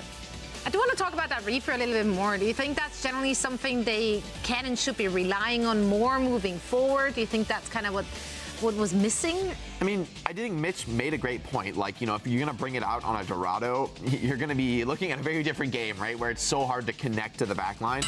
But on a relatively flatter map with, less vertical mobility, you're not necessarily relying on, let's say, your teleport to get up to high ground. I think you do have a much better chance to make the Reaper work and make it look good. We've seen even Toronto bringing out the Reaper with a Zarya style. I mean, we got to remember, it was like, I think it was 2 patches ago, Reaper got a buff to have a little bit less spread on the shotgun. And that's actually a big deal in competitive play, where it is all about that effective range. Just a little bit more effective range on the character can make it from a sort of a meme pick into something that, honestly, a lot of teams have found little spots to bring out the Reaper. And it's more than a niche. And specifically on Runasapi as well, they played a Backbone on Reaper before in the Faceit League. So that is something they looked at Runasapi as a map and they say Backbone playing Reaper here. We feel like we're pretty comfortable with that. Yeah, speaking of comfortability, Hypnos is taking this to Eichenwalde. SSG is not going to be upset about this one. Yeah, I'm surprised it's not Paraiso, but we'll see if they can make it work here. We'll see indeed. This is an elimination match. Will Hypnos go out 3-1, or can they bring it back and perhaps start their comeback? Let's find out. Mitch, Matt, take it away. Eichenwalde, the Hail Mary throw here for Hypnos, as we've headed over to our hybrid map. That would obviously leave, of course, Flashpoint for our map 5 if we get there. And that is a big... The if is doing Olympia level lifting there, folks. As Space Station made the Reaper comp work pretty bloody well on Runasapi, and might still opt to go for it here. Really changes the way that SkyTour has to play. Means that he really can't linger nearly as long. It means he can't give nearly as much space to someone like Keo. So perhaps SXJ here predicting a more ground-borne setup for Space Station, opting for the Echo. Yeah, and, interesting that when this series happened the last time, they picked Dorado and Eichenwalde as well. They go back to the same maps and they end up losing. Dorado, they lost 2-1 to SSG the last time. They kind of win that one. 2-1 pretty much this time. Eichenwalde, they gave up a full map completion to SSG. So let's see if their defense here is picked up a little bit. All right, quick TP across here for Backbone, so he's already in a flanking position. SkyTour's been drawn out of formation. Lena, though, looks like he was a straggler as they tried to cross. Got picked off by Keo, so now Space Station are a little bit of an awkward spot. Lennon can swift step to them, but will have to move towards the point before he's in range. Yeah, I mean, he's going to have to get a little bit closer to be able to do that. So, and look who's waiting for him. In a really odd spot here. Okay. Yeah, looks like they kind of work back towards the Chokio in a tough spot. Yeah, just get Landon just headshot him. You can only see like a couple pixels on his head. Headshot him straight away, and then the rest of Space Station rotated him to scoop up the Kiriko. This is chalked. Yeah, Hypnos, I know they get a early pick off on Landon, and then it seems like they almost forget that he's coming off the spawn there as Nokia just takes a shot in the back. And then the dive is right there. I mean, Psycho's right in position to be able to take out that Ash. So early pick of the point there for SSG. So now moved here to the second phase of the map. A little bit of a high ground here that you're giving up for Space Station Gaming, as Hypnos, maybe they can make something out of it. All right, Keo obviously theoretically a pretty advantaged spot to be, especially once that bubble goes away, but good pressure from that low ground. Has landed again, just keeping him in check with his kunai. Pretty important to allow Space Station to start to get across towards the castle. That's, of course, where the Reaper's going to be at his best. And Skyto, you see, he's in and out very, very quickly on so many of these engagements. Chasing the Winston, as always. Now Skyto might not have anywhere to go. He's so low, still able to jump back out into the castle, and SXJ mostly being ignored. I mean, yeah, you just, I mean, if the Echo's not really kind of making you worry, I mean, just leave up there on the high ground. As that's the Kitsune rush here from Space Station. They drop it up on the high ground. Everybody's stuck here for Hypnos. Good connection there. Hypnos able to shrug that off, but not the follow-up. Skytor was able to find FunnyAstro at the very least of that primal, and Hardy is testing his limits. Apparently the sky is the limit for the Winston. Skytor, healthy enough, but running out of teammates pretty rapidly, and Captain Prash got bowled over by this Death Blossom. A little awkward for Space Station still. There's really only backbone here for the time being after Hardy dropped. Psycho's here as well, so you're gonna get some type of payload progress, but I don't think you can like stay and fight this for long, right? Is backbone quite low. Oh, does a nice job actually kind of like predicting that Sticky's gonna come in and dodge. And a good Suzu as well that came in from Landon. I think that did a bit of work towards keeping the Reaper standing. Big Sticky connection here. Yeah, he was hoping to force an early Wraith walk. He gets it now at least. And now Hardy's worried a little bit about the Winston diving in against this Reaper. But eventually, Backbone's able to knock that duplicate out. SXJ forced to take to the skies again. Sees FunnyAstro as a tasty morsel here, but not always easy to catch the Lucio. Gets him with the edge of that focusing beam. Yes, yeah, 2 more kills though go in favor of Space Station Gaming, right? So even though the Echo is starting to make a little bit of a difference, right? Not resulting in fight wins. Too many players here for SSG, just able to linger around for a while. Kitsune rush dropped, Landon falls right away, but the Reaper is going to be so strong in this. I don't know how you go out there and challenge it. That is so nuts, especially with Skytor already down. I mean, if not beforehand, he probably would have died to the Reaper inside that rush. It's not great for MCD here. MCD. What is the play? Landon puts him out of his misery. A right hook to the face. Right. Hypnos at least have the nano to work off of here. Look at this. We're going to get a Reaper mirror here. Oh, unreal respect, SSJ. I guess he feels like, again, the ceiling's a bit low for the Echo here. No, I like the Reaper mirror though. Like if they're gonna put so much pressure on the Sky Tour, put that pressure back on the Hottie. I mean, the Space Station comp is literally like the 2022 like finals comp. This is what we saw constantly. Just get a Moira. Yeah, I guess Moira was in there before Kiriko's time, but still virtually the same. It's pretty good. Very, very hard to play in it as Winston, but so many heroes that benefit so much from Kitsune Rush. But no, I think Kiriko was out then. I'm sure that's what they were doing. Moira, Kiriko, maybe. I forget. Doesn't matter. I try to wipe from my memory, honestly. Yeah, the Space Station, though, even with the Reaper on the other side, just running it down. Is Skytor going to go over to the Malga here just to try and get a touch, but it just feels like it's delaying the inevitable. As Backbone with a Death Blossom in the spawn connects with 3 minutes on the clock there for SSG. Busting it down, baby. Just no slowing down there. Again, when you got that Death Blossom set up on the cart, you can sail on in and pop that as soon as the defenders try and contest. It was essentially a foregone conclusion there. Their time bank is almost as long as the entire Runasabi. That is true.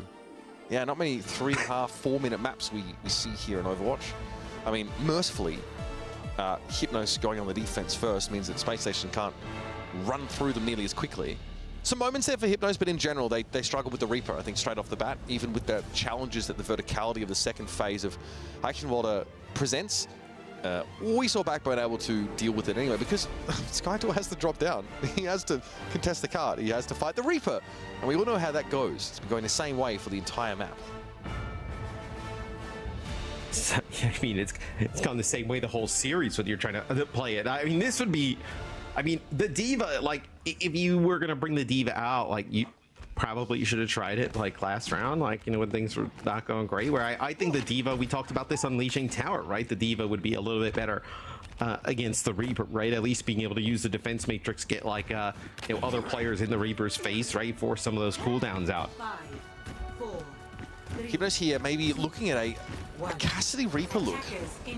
Okay, that's the plan with the D.Va, no less. So again, obviously, Cassidy really effective against Reaper in a lot of those mid-range engagements. Having one as well, the mirrored, to take Hardy down. They brought the D.Va in to mitigate some of that damage in general with the defense matrix. See how this plays out.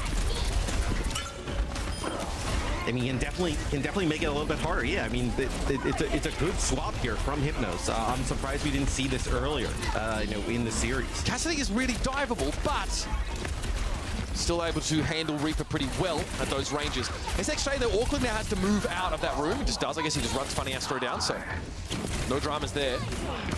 Psycho here, just lingering. It's really just him. He'd hoped to contain Hypnos inside the computer shop. Looks like he's done so long enough for Hardy to return. There's at least 4 players here for Space Station ready to roll. Everybody's going to return for Hypnos, though, right? You're going to get everybody back in the fight. I think the issue is you may just not have, I know, the HP pool between Skytor and SXJ to fight this. Is yeah, you end up losing your Reaper. I think now you decide to back up, right? Yeah, it's ugly. Ugly for Hypnos. They looked like they were in a pretty decent spot. I think they were like 3v1 against the Tracer. Still didn't feel like they could contest, and then they get absolutely hammered in this engagement. Losing SXJ early. Tough to bounce back from. Yeah, it's now Space Station, right? You end up building up towards some of these ultimates of that fight, and you don't even give up a tick on the point for Hypnos, right? Hypnos does a better job, I would say, kind of dealing with this comp, you know, playing this kind of a variation with like a D.Va and Reaper in the mix. But still, and not good enough to even get a tick on the checkpoint. So here we go, back into the computer shop. SXJ, a little bit disoriented, I think, by the boop up there. Katsina Rush now going to be in play for both sides. Sound barrier for Captain Prash. FunnyAstro doesn't quite hit the timing on Backbone, but Kyo falls down anyway. And Psycho is able to drag SXJ down from an off angle. Space Station are back in control again, and now the stagger once more will be carried out. And I would say that the benefits of like the Winston, right, is that I think the Primal is just so much more useful than obviously Self-Destruct, right? You know, Self-Destruct obviously good at getting the mech back, you know, in a pinch if needed, but isn't going to be as impactful. That's a long-range Lucio shot, a FunnyAstro. Just like another damage dealer out there as we are going into the spawn of Hypnos. And they have to use the self-destruct in the spawn too. That is. I mean, yeah, I guess it's either that or switch off D.Va and back to her and lose your ultimate anyway. So I like it's this. all the same. Hide in the bush. Hide in bush. Guide for winners. 1 minute and 5 seconds left on the clock here for those keeping track at home. If you were just enjoying this carnage. Backbone's felled here now. Can Space Station fold away from this? They can. I don't think Backbone had any intention to live there. I mean, that is not a position you intend to make it out of, where he is currently Hardy's fighting. Primal's going to buy the time here. He thinks twice about going after SXJ, and instead, a DMAC on Skytor is in order, and because he had to use the self-destruct in Spawn to get his mech back. He's got no self-destruct. Yep, he can't renew it, and Backbone is, well, he's back. He has returned to the fray, and he is making up for lost time. Yeah, now you got a Death Blossom Kitsune Rush combination here potentially for Space Station. Is Backbone continuing to be sneaky here. Gonna look for some type of flank. So we have the Echo now out. Anything to answer this Reaper. They haven't been able to match it as well as they would have liked. Okay, Kitsune Rush for both sides. And Captain practices the first of all here. This is basically over, folks. We're very, very hard for Hypnos to get a touch here with the Death Blossom of SXJ valiantly attempting to keep them in the game. The Backbone's got one of his own. MCD was able to get away, but only just. And now to Sound Barrier, Space Station, and commuting here with Psycho and FunnyAstro. Yeah, winnable, question mark, indeed. There's a pulse bomb up here for Psycho, just needs to navigate the defense matrix to a degree, buy a little bit of time. Now, in a 2v4, it's a little risky. Hey, stay out of my house. Now, and guess what? They're back. Hardy returns. SXJ picked off just as Skytor jumped up to the high ground to try and fight. Now the numbers definitely not favouring Hypnos. Keo very low. Self-destruct has to be used for Skytor, but he will be able to get back into his mech. There's just a small issue of touching the point, though. A very minor thing. And again, we've discussed how, you know, many experts have sort of... It's been inconclusive whether the objective matters. But, you know, when it's about staying in the series, I think maybe a touch would have been good there. Yeah, it looked like maybe a player or two got like knocked off the point, weren't able to get a touch. Where SSG, I mean, they closed it out with two dominant back-to-back maps, right? The Runusapi and then this. I mean, they looked very strong, I know, in those two maps throughout the series. I thought Hypnos, you know, put up a decent fight, right? They take a map. I think in the dive they looked pretty good, and just there was really no answers, or you know, no other comp they could really go to that could make any type of impact. By the Cassidy didn't quite work out. Echo also similar results. Let's head over the desk and break this one down. There was a glimmer of hope for Hypnos, but eventually we all woke up. And then there wasn't. A smidget, just a little something, a little something. I mean, Hypnos have a lot to be proud of. They had a phenomenal group stage. It was great to see them in action. I think that team as a whole and the players individually, they came a long way and definitely put themselves on the radar. But SSG, they wanted to make a statement here, and they had to make a statement. Obviously, they could not get eliminated against Hypnos. That would have been an Omega upset, in fact. So, yeah, they came here to play. They were angry, and they showed why. Again, the dive looks very confident against teams of this caliber. That's the problem. But like, which variant of dive, right? Because I think the Ana Brig doesn't look good for Space Station. They lost Dorado, and frankly, I don't think Dorado was super close. Like, Hypnos won Dorado very convincingly. When SSG brings out the Lucio, the Curie, maybe the Reaper is their way to make that backline look good, and I'm interested to see how that could match up against some stronger teams. You know, of course, once we see Hypnos mirroring the Lucio Curie, they just haven't looked good on that style. For Hypnos, it really is the Ana Brig or nothing. But for Space Station, I think they're going to be kind of upset that this Ana Brig is just not connecting for them. Maybe, though, historically, they've always found a way to bring it back to their flow of the game, their style with the Lucio. And if the Reaper is that for them, then this could have been a key innovation they've seen in the series. Yeah, looked great against Hypnos, but the adaptation wasn't quite there from Hypnos. So could it work against the likes of Twisted Minds or Virtus.Pro? That's where I'm dubious. But it worked out here.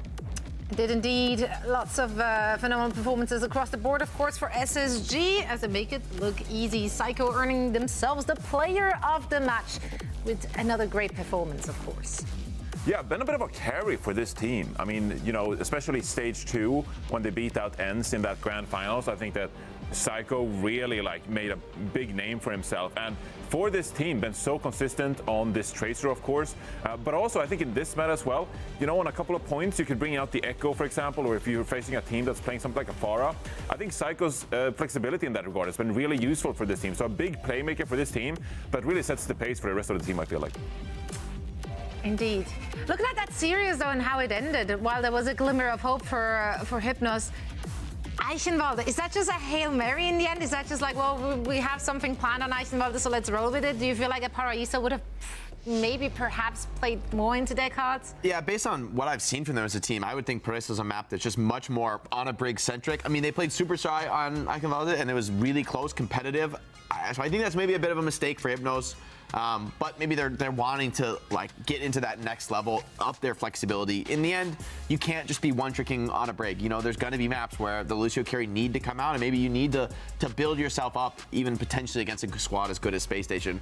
Clearly, I mean, from hindsight, we can say it's a mistake, but who knows? Maybe the scrim results are just so good for them. It's undeniable that they have to pick Ike. Indeed. I definitely can't wait to see more of Hypnos. For now, they are eliminated out of our main stage event here in stage 3, but now Space Station remain intact, waiting for the next opponent. This is how the upper bracket here looks like in the EMEA region. where we currently stand. Virtus.Pro ENCE is going to be a good one, man. Yeah, it is. Both really strong D.Va teams. Curious to see if VP style with the double flex support, does that work as well against ENCE? I think it might be a little bit tougher. I think no Brig into the D.Va is kind of an even bigger Achilles heel than it is against the Winston, where D.Va can just kind of eat you up on Ana and Kiri and deny a lot of that playmaking. Now with the 2 semi-final matches and 1 elimination match here in our EMEA region, we are done for today. But we, of course, still want to take a look back at some highlights. We had plenty to choose from with some banger series, which we were blessed with today. Starting out with some sauna tracer. I keep, because he's from Finland, I keep saying the sauna. Sauna. The sound. But undoubtedly, we get some good Widowmaker highlights in here for sure, right? Surely. You have to. Surely. Yesterday's was like, what, 3 Widow highlights? So we can... I do think Sana was such a key factor on the Tracer, right? Where we talked a lot about Shockwave on this team and how he was like the veteran leading them. It feels like the rest of the squad, Sana definitely included, has leveled up and has kind of met that threshold. That's what allowed them to get the upset over SSG. And I mean, SSG has won competitions, has been the best team in Europe. And so to get this win is huge for VP. ENCE, though, looked as good as ever here with Maimon coming in and really dramatically leveling up this team, right? Like, this is a map that maybe you pick from Twisted Minds thinking, oh, this is not a good hit skin map and Kai's going to be in and we could punish him. And then Maimon comes in and you're like, oh, crap. Like, they're ready for this. Like, they knew what we had coming. And Maimon just kind of dominated them. Even though they lost some first fights, they just kept clutching it out and they look great on the Malgo comp. So more there you have your Widow play. There it is. We had so many filthy Widows. Okay, this shot was unreal. This shot is actually, oh my, that's so dirty. Frame by frame. I want to see the slow-mo actually, because he knows the Tracer's coming. Dang, that's quick, man. I mean, the game barely updates fast enough. Yeah, you don't see it. That is crazy. Yeah, but it's been good to see Dorado. I mean, I know this is a bit of a hot take, but I really do love Dorado because it opens up Widowmaker picks. I hate like Dorado that so much. I know. So much. I know. It's because I'm not a Widowmaker player. If you're a Widowmaker player, I understand. Dorado is your home, but yeah. It's okay. Yeah, I understand. We understand. We're with you. I've been that Brig, slow walking around the map. Let's put it that way. I hate to play it. I love to watch it though. Yeah, it is fun watching the crazy Widowmakers at this level. It is kind of it's spectacular. I feel like for a Winston player, it's really fun. Oh yeah, it's a great Winston map. We'll say. I like playing Winston on Dorado. Yeah, that I will say. And I'm sure we're going to see more of that very soon. For now, we're taking a look at our bracket, I believe. No, we're not. We're taking a look at... I can't hear you, production. Awesome. Break. That's where we're heading next. Now I've got it. Okay, we're heading to a quick break. When we're coming back, we're going to cover all things NA. You don't want to miss it. See you on the other side. America.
Sodial is farming on the Cassidy. How did Sparky just kill 2 in the back? That is how you make a statement.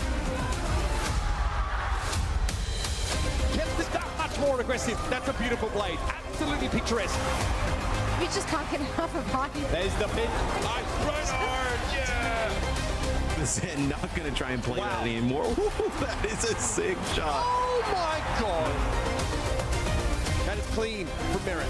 Now there's no winner higher, Sugar-Free with a stick. Kai dead. Crazy Raccoon versus Team Falcons. Lip just throwing clips. They want overtime, and they get it! This whole hog's pretty devastating when you're up in the corner. It is delectable. This might just be enough. And Crazy Raccoons have done it!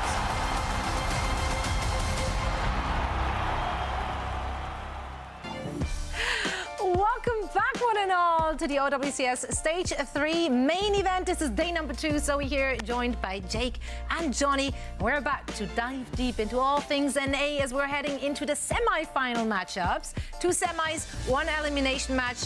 We're in for a treat.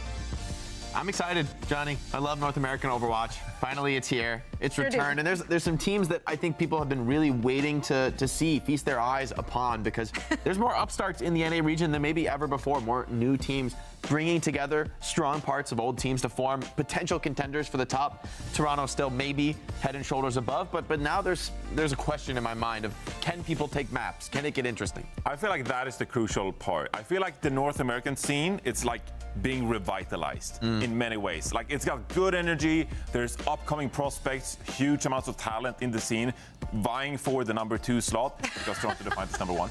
But I feel like everyone's like really motivated to go for that number 1, number 2 spot, and are coming in practiced and will put their best foot forward. Some energy that we might not have had the same amounts of in stage 2. No naming names. No, definitely not pointing fingers at all. But speaking of motivation, if you need any more motivation to watch our stream, well, here you have it. Viewership incentives. Get the sprays, get the icons, get the Ramatra skin. Say what? Link your BNet accounts, people. That's link right. your BNet accounts. You ain't getting no drops if you don't link your accounts. So make sure you go to Right. settings, get it done. Link accounts, watch them hours. Of course, you can also do that by not watching us, but our featured co-streamers. Or watch everyone, honestly. Watch all. They will be covering all the Simultaneously. action. Penta stream. Penta stream. Yeah, like, see how far you can take it. Also, of course, take a picture of that and send it to us via socials. Now, of course, we're not just having the main event here to cover. No, we have so much more in store for this year in terms of Overwatch 2 competitive action. Let's take a look at our schedule to see where we are currently at and where we're headed. Gentlemen, how excited are we for that DreamHack Stockholm finals? I'm excited. I think the competition in NA is going to be stiff to attend. Everyone wants to be there. Yeah, I'm really excited. Back home for you. Well, Let's go. not Ish. really. I mean, I haven't spent a lot of time in Is that the Stockholm, first time but- you've done an esports event in Sweden when we go to Stockholm? As talent, yes. Yeah. As talent. But you've never worked as a DreamHack? No, I work in production. Yeah. Yeah, but that's, I mean, you're talented in production. I was a You're good very old Heroes of talented the Storm production observer. person. Back in my day, I was the premier EMEA Heroes of the Storm observer. Back when he was younger, times. he's still an action. But it's not about me, Zoe. It's about the North American talent. And It the is. Overwatch we're about to witness today. Yeah, but it's also about you. And if you want to meet Johnny personally, in person, in the flesh, and just want to witness just how tall he is. He is that's really tall. Yeah, he's very, very tall. We have these chairs adjusted to make the shot look better, If you want to see him but in I person, assure you. grab your ticket now. Meet us there. It's going to be so much fun. Of course, DreamHack always a celebration of gaming and esports at its finest. And some of the teams that you're going to see in this very bracket might be there as well. So let's take a look at where we're standing in our main stage here in NA. No big surprises here, they say. Toronto Defiant just going to breeze through this, but they will be facing off against Nightmare here in our first semifinals match today. Yeah, everybody in this top 4 showed tremendous strength in the first round, showing that they clearly deserve to be in the upper bracket. But this is where push comes to shove, right? Like, teams are fighting for their survival, fighting for their position in the tournament. Teams like Nightmare, Energy Shock, I think really have something to prove, chip on their shoulder, that they want to be those next up teams going to LAN. But Timeless could throw a wrench in those works. Yeah, and of course we are playing in a double elimination bracket. That means some of these teams get a second chance to stay alive. Citra's Nightmare took down TSM. Brutal loss for TSM, but That was an Citra's amazing Nightmare, match, by the way. That was an If incredible you missed one. it, you might want to go back and catch the VOD on Not the might, Citrus you Nightmare have to TSM. go back and It's a actually fire watch match. it. Yeah, but now, of course, the teams in the lower bracket waiting for their opponents, which will drop down in just a few hours from now, as we're looking at both semi-final matches today. Let's start with the first one. It's going to be the NA Juggernaut, the actual end boss. It's Toronto Defiant, and Nightmare get an opportunity to take him on. So how will they stack up? Let's talk a little bit about that. I mean, for Toronto Defiant, I feel like these kind of events are like one big scrim block for them, an opportunity to try out new things. And we got some glimpses of new stuff here. Zarya, will we see that again? What do you think, Johnny? Yeah, I mean, there were some glimpses of new stuff. This team, I mean, they're built to dominate. They have the most resources in the region, picked up insane talent going into this year with the purpose of dominating in North America. And that's exactly what they've done. Also got second at the Esports World Cup, of course. But this stage, like you mentioned, they brought out this Zarya pick. And, you know, Jake, he was sitting on this desk yesterday and he was pondering, could this be, could this be a path forward? Are they kind of innovating with this style? And, you know, we've seen more Reaper play from SSG, for example. Like you mentioned, Jake, bubbling forward your Reaper aggressively with the Zarya backing up that Reaper could be really powerful. Indeed. Well, Nightmare, this is an uphill battle for them. They're not expected to win this one, but they are expected to make a statement. They want to establish themselves as a competitive team and not just roll over against Toronto. You know, I think this team has a bad taste in their mouth, frankly, from the Esports World Cup, where they were very close to making it out of groups, but just barely missed that. And I think now they really do have something to prove. Yes, Toronto is an incredibly tough opponent, and it won't necessarily be like spirit-breaking for them to if they do lose this series. But I think it's actually really important for this squad to show that they can be competitive. If they can take maps, if they can even make maps competitive and convincing, I think that's going to be a big win to their sales going forward in the tournament as they look to establish. I think for them, the goal really is Stockholm, right? It's about qualifying, going to LAN, and showing up in person that they can perform on the big stage. For me, that's the goal for Nightmare, for a lot of these players who are up-and-coming talents in the scene, some more experienced veterans like Seeker, Lethal as well joining the squad. So I think they're a really exciting team to watch, but they face an incredibly tough test in Toronto. Okay, I see both of you actually gave a Nightmare a map. Which map type do you think is going to be theirs to win? Where can they steal one away? Well, if you ask Jaws, it'd be Control, because apparently that mode is fraudulent. It's fraudulent, yeah. I don't agree with that at all. But really, I mean, it's tough because you have Merit on the other side, but I really do feel like the damage players for Nightmare, they are so strong and could really help carry one of these maps across the finish line. In the end, I think it is hopeful for Nightmare to win a map with how dominant Toronto have been. Realistically, them getting a 3-0 wouldn't shock me, but for me, it's not so much about map score that I'm really focused on here. I just want to see Nightmare's game. You know, like, how do they look when they're faced with the toughest opponent in the region? Can they make this competitive? Can they be compelling? Can they fight for position on the flanks? I'm gonna have my eyes on this series. Yeah, and I mean, everyone else watching this as well, people want to see, and when I say people, I mean all the other teams, they want to see the crack in the armor, and one team has to find that. Let's see if Nightmare is the one, as we're heading into our first semifinals of the NA region. And for all the action, I'm going to hand it over to Necra and Jack. Thank you. You're welcome. Yeah, great. Hey, thanks. Awesome. Thank you. Good to see you guys. Lots of joy. You know, mad respect for the extra map there. I finally convinced you in the green room. You just give them one. Just give them one. I believe. I truly do. I put Nightmare actually going all the way through the bracket, going down into lowers, then meeting Toronto Defiant in the very finals. So maybe this will be kind of a first match that we see here between these two teams, and maybe a second a little bit later on. I do think they have the potential to take this one map, Rose. We're going to Busan. I agree. As our first one. I'm with you there. I think Nightmare, out of all the teams in North America, has one of the best shots in order to upset Toronto Defiant. I don't think that this first match primer is going to be the place that they do it, though. Maybe it will be in that winners finals, as you said, after they make their way through the lower bracket. But maybe this will be the one map that they are able to get Busan for our first pick. Jaws, I'm really interested about this matchup, too, because when it comes down to how Toronto Defiant absolutely smashed their way through that winners match yesterday, like, it was 3-0. I feel like there's not a whole lot to take away from that, except that maybe someone able to bring out the Zarya pick could be a bit of a surprise if we expect that Nightmare is going to play more of like the dive or the diva. But Infected is a main tank player, so I don't know if we see the Zarya here from someone today. We'll see. He's hovering the Sigma right now. Vega on the Alari too, so a very slow comp for Toronto Defiant.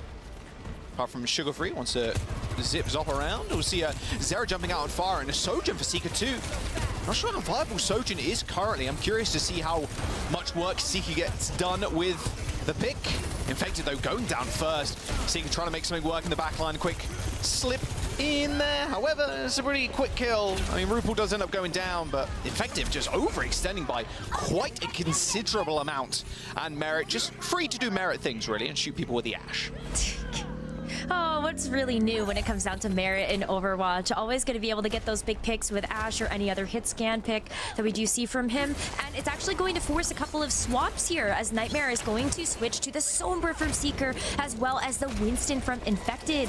Jaws, we've seen a little bit more Sombra being played here, especially in North America, and I'm excited to see how this virus really starts to take apart this Toronto team if it can. Unfortunately, CJ's already dead. And look how free Merit is, too. It's just kind of disgusting when you have a caliber of player like Merit that far away, just free firing into the back line. It's pretty rough. And, well, Seeker, yeah, on the Sombra. I mean, who's he really going to look to hack here? Of course, someone would be the ideal person, get the hack and then quickly get the dive. But with how far Vega and RuPaul are sitting back, you're going to have to come up with something a little bit more special than that. Manual hack onto Merit. Does hit the virus, too. No support comes in. Even a stick onto Seeker and Sugar Free. Oh, that is, yeah, that's a triple stick, ladies and gentlemen. An easy turnaround there for Sugar Free. Nightmare not really sure how that happened. They were like, yeah, we killed Merit, let's go. Oh, wait, Sugar Free. Finally. Sugar Free is still existing. And then Sugar Free out of nowhere. The 3K pulse bomb, that's absolutely crazy. That's actually going to bring this first round of Busan into the final fight territory already. And Nightmare have had no say in this. They don't even have an ultimate on the board to get back into this next fight with. Zera's going to be the first one for the pulse bomb, but after all these swaps and how quick these team fights have gone, and Seeker's already dead, this might just be all she wrote, Jaws. I think this is it here for Toronto. Well, Vega falls too. Nice headshot from Merit. Forces the recall. CJ already using that immortality. That Suzu gone. Same with Infected. And I think you're about right, Rose. This might just be the last fight. If it is really a fight, more of a small skirmish. Seeker's back. He's going to get the touch.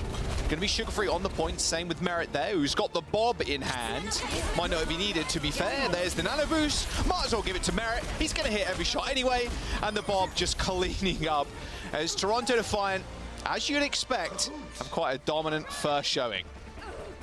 Ooh, domination is definitely a word that you could use to describe that first round. Between all of the dynamites and just headshots from Merit's Ash and then the pulse bombs and just the tracer clips for Sugar Free, I felt like you were running rings around Nightmare. Nightmare never really got a chance to actually set up and take a clean team fight because somebody was getting picked off before they even were able to make it onto the point. Now that we're heading over to Sanctuary, maybe things get a little bit different. Infected gets a chance to play one of his better heroes, the Wrecking Ball. I think he's always been really standout on that, and you don't feel pressured to just have to play the Winston. There's a little bit of a nice change up here, I think, for Nightmare getting into this next round. And even someone jumping over to Winston, so we're just having a dive, right? So we'll see what dive versus dive. Let's go. Infected can do on this Wrecking Ball. I was speaking to Jake about this yesterday once we saw it. It's probably one of the better ball maps. If you're going to play ball, here is a place to do it. Right. Here on Sanctuary. Small rotation here from Toronto Defiant, but still this backline is incredibly hard to dive. As soon as you kind of get the suspicion the enemy team is playing ball, or that they might possibly bring it out at any point. Oh, that's a very aggressive dive there from Seeker. It does get anti-nated, followed up, but still managed to get the kill on RuPaul. Kind of go back to what I was saying, if you do end up picking the brig, it can be very tough to be that disruptive force that ball wants to be. CJ dead though for Nightmare. Not a good look as the point does unlock.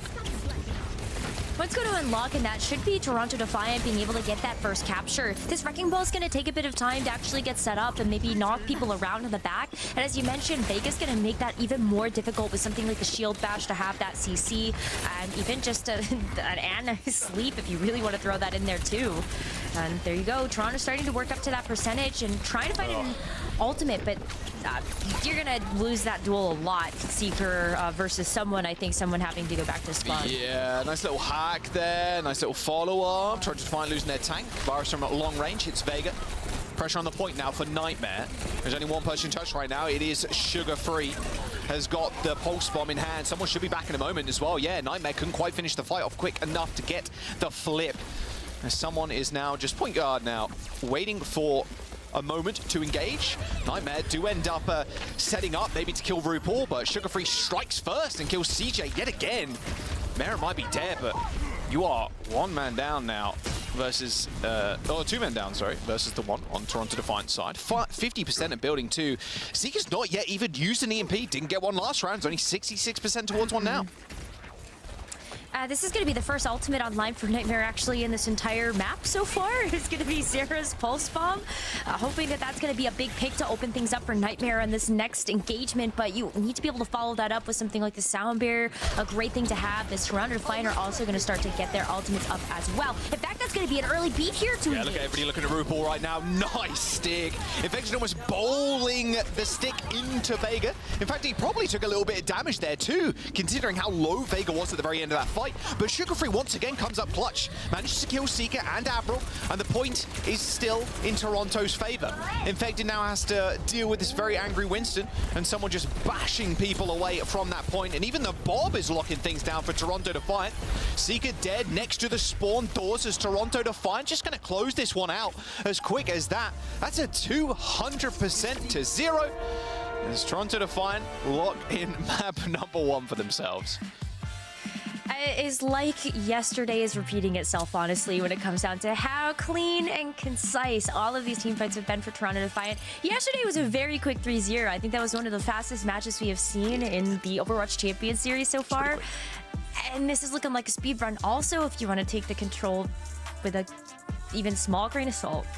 It's looking like there's a tear break between Toronto Defiant and everybody else. Kind of looked like that at the very beginning of OWCS. It's always been that way, yeah. So yeah, nothing has really changed here for the squad. Although Nightmare, and I do agree with the Des, they got the potential to take a map. If there's any team out there right now, I do think Nightmare are going to be the ones. That lower bracket though will look pretty scary as we do move through them. Obviously, I think I predicted Shock versus Nightmare in the losers finals. That's going to be a great The lower match. bracket looks pretty scary, and I think Toronto Defiant, if they can continue this, they're probably going to end up in the finals. And who's really surprised? They're already like 750 season points as well, going through to Stockholm. Like, they're guaranteed their place. Absolutely no way they fumble in any sort of universe that you can come up with. The squad is just too good right now, and I think their ability not only to swap to different heroes depending on the map, but every single meta, if it's a hard meta, if it's like, okay, we can play this, this, and this, like, someone is just so flexible. Sugarfree's just raw star power was really looked upon as like the next coming of like NA North American Overwatch in the Overwatch League, and didn't have the success we like everybody kind of wanted him to have, but in the OWCS, he's living up to that. Really living up to it too, and I think that's why you turn to the team of Nightmare and you look at the players on this roster and you kind of start to see echoes of what we were foretelling about Sugarfree himself, right? This is such a young roster on Nightmare. They have so much potential because they are also considered some of those players like so young, not getting a chance to actually be in Overwatch League yet. Infected was one of the youngest tank players that was at the top of the teams in the North American contender scene when he first started to play. And also just how many amazing players that Nightmare picked up over the last couple of weeks heading into the stage 3. You expect a lot of really fantastic things out of Nightmare. So maybe after this first map, you look at the stats. Yeah, not looking so great so far for Nightmare, but I feel like they have more to show us, especially when we start to slow down the pace of some of these maps when you look at what's to come. Where do you think we're going to go then in that regard? Where is it going to be? I really hope it's going to be Escort or Hybrid. Okay. I think you have to look at that and just give yourself a really defined attack or defense. And I think also for Nightmare, you look at just where you can set up Infected to just have a really great chance. And I think that's why we're going to Circuit Royale is on one hand, you hope that you may be limiting some of the dive potential of Toronto because they're so good at it, and you could slow things down a lot heading over to Circuit Royale. All right. That's where they go. Circuit Royale picked by Nightmare. Of course, Toronto, especially with Merit, I'd imagine Merit's just going to jump on the Widow. Sugarfree can play, well, pretty much everything. like a lot of innovation on Circuit Royale we've seen recently. Teams running just kind of rush sometimes as well. It's been, EU's been, well, there's always kind of been the innovator in that regard, whether it's the meta or not. Looks like Toronto Defiant going to do the same thing, straying away from Sigma. They're just going to go dive. Well, kind of, I suppose. Not really like true dive. It's just someone on the Winston. I like Vega's pick of the Alari here, RuPaul on the Ana, Sugar-Free, Farah, and then Merit on the Widow. We'll see if C can give Merit a run for his money here in the Widow duel. What's been so interesting for these teams is that even though we look at Circuit Royale as very much like a, oh, you play Sigma, you play Widowmaker, a lot of the teams, especially in North America, have put their own identities on what you can actually run around maybe one of the more classic Widowmaker picks. So for Toronto, we are seeing a lot more teams lean into something like the Farah to have on the defense, knowing that you can use the Farah around all of these buildings. You can wrap around a shield if it's going to be like the Reinhardt, the Ram, or the Sig.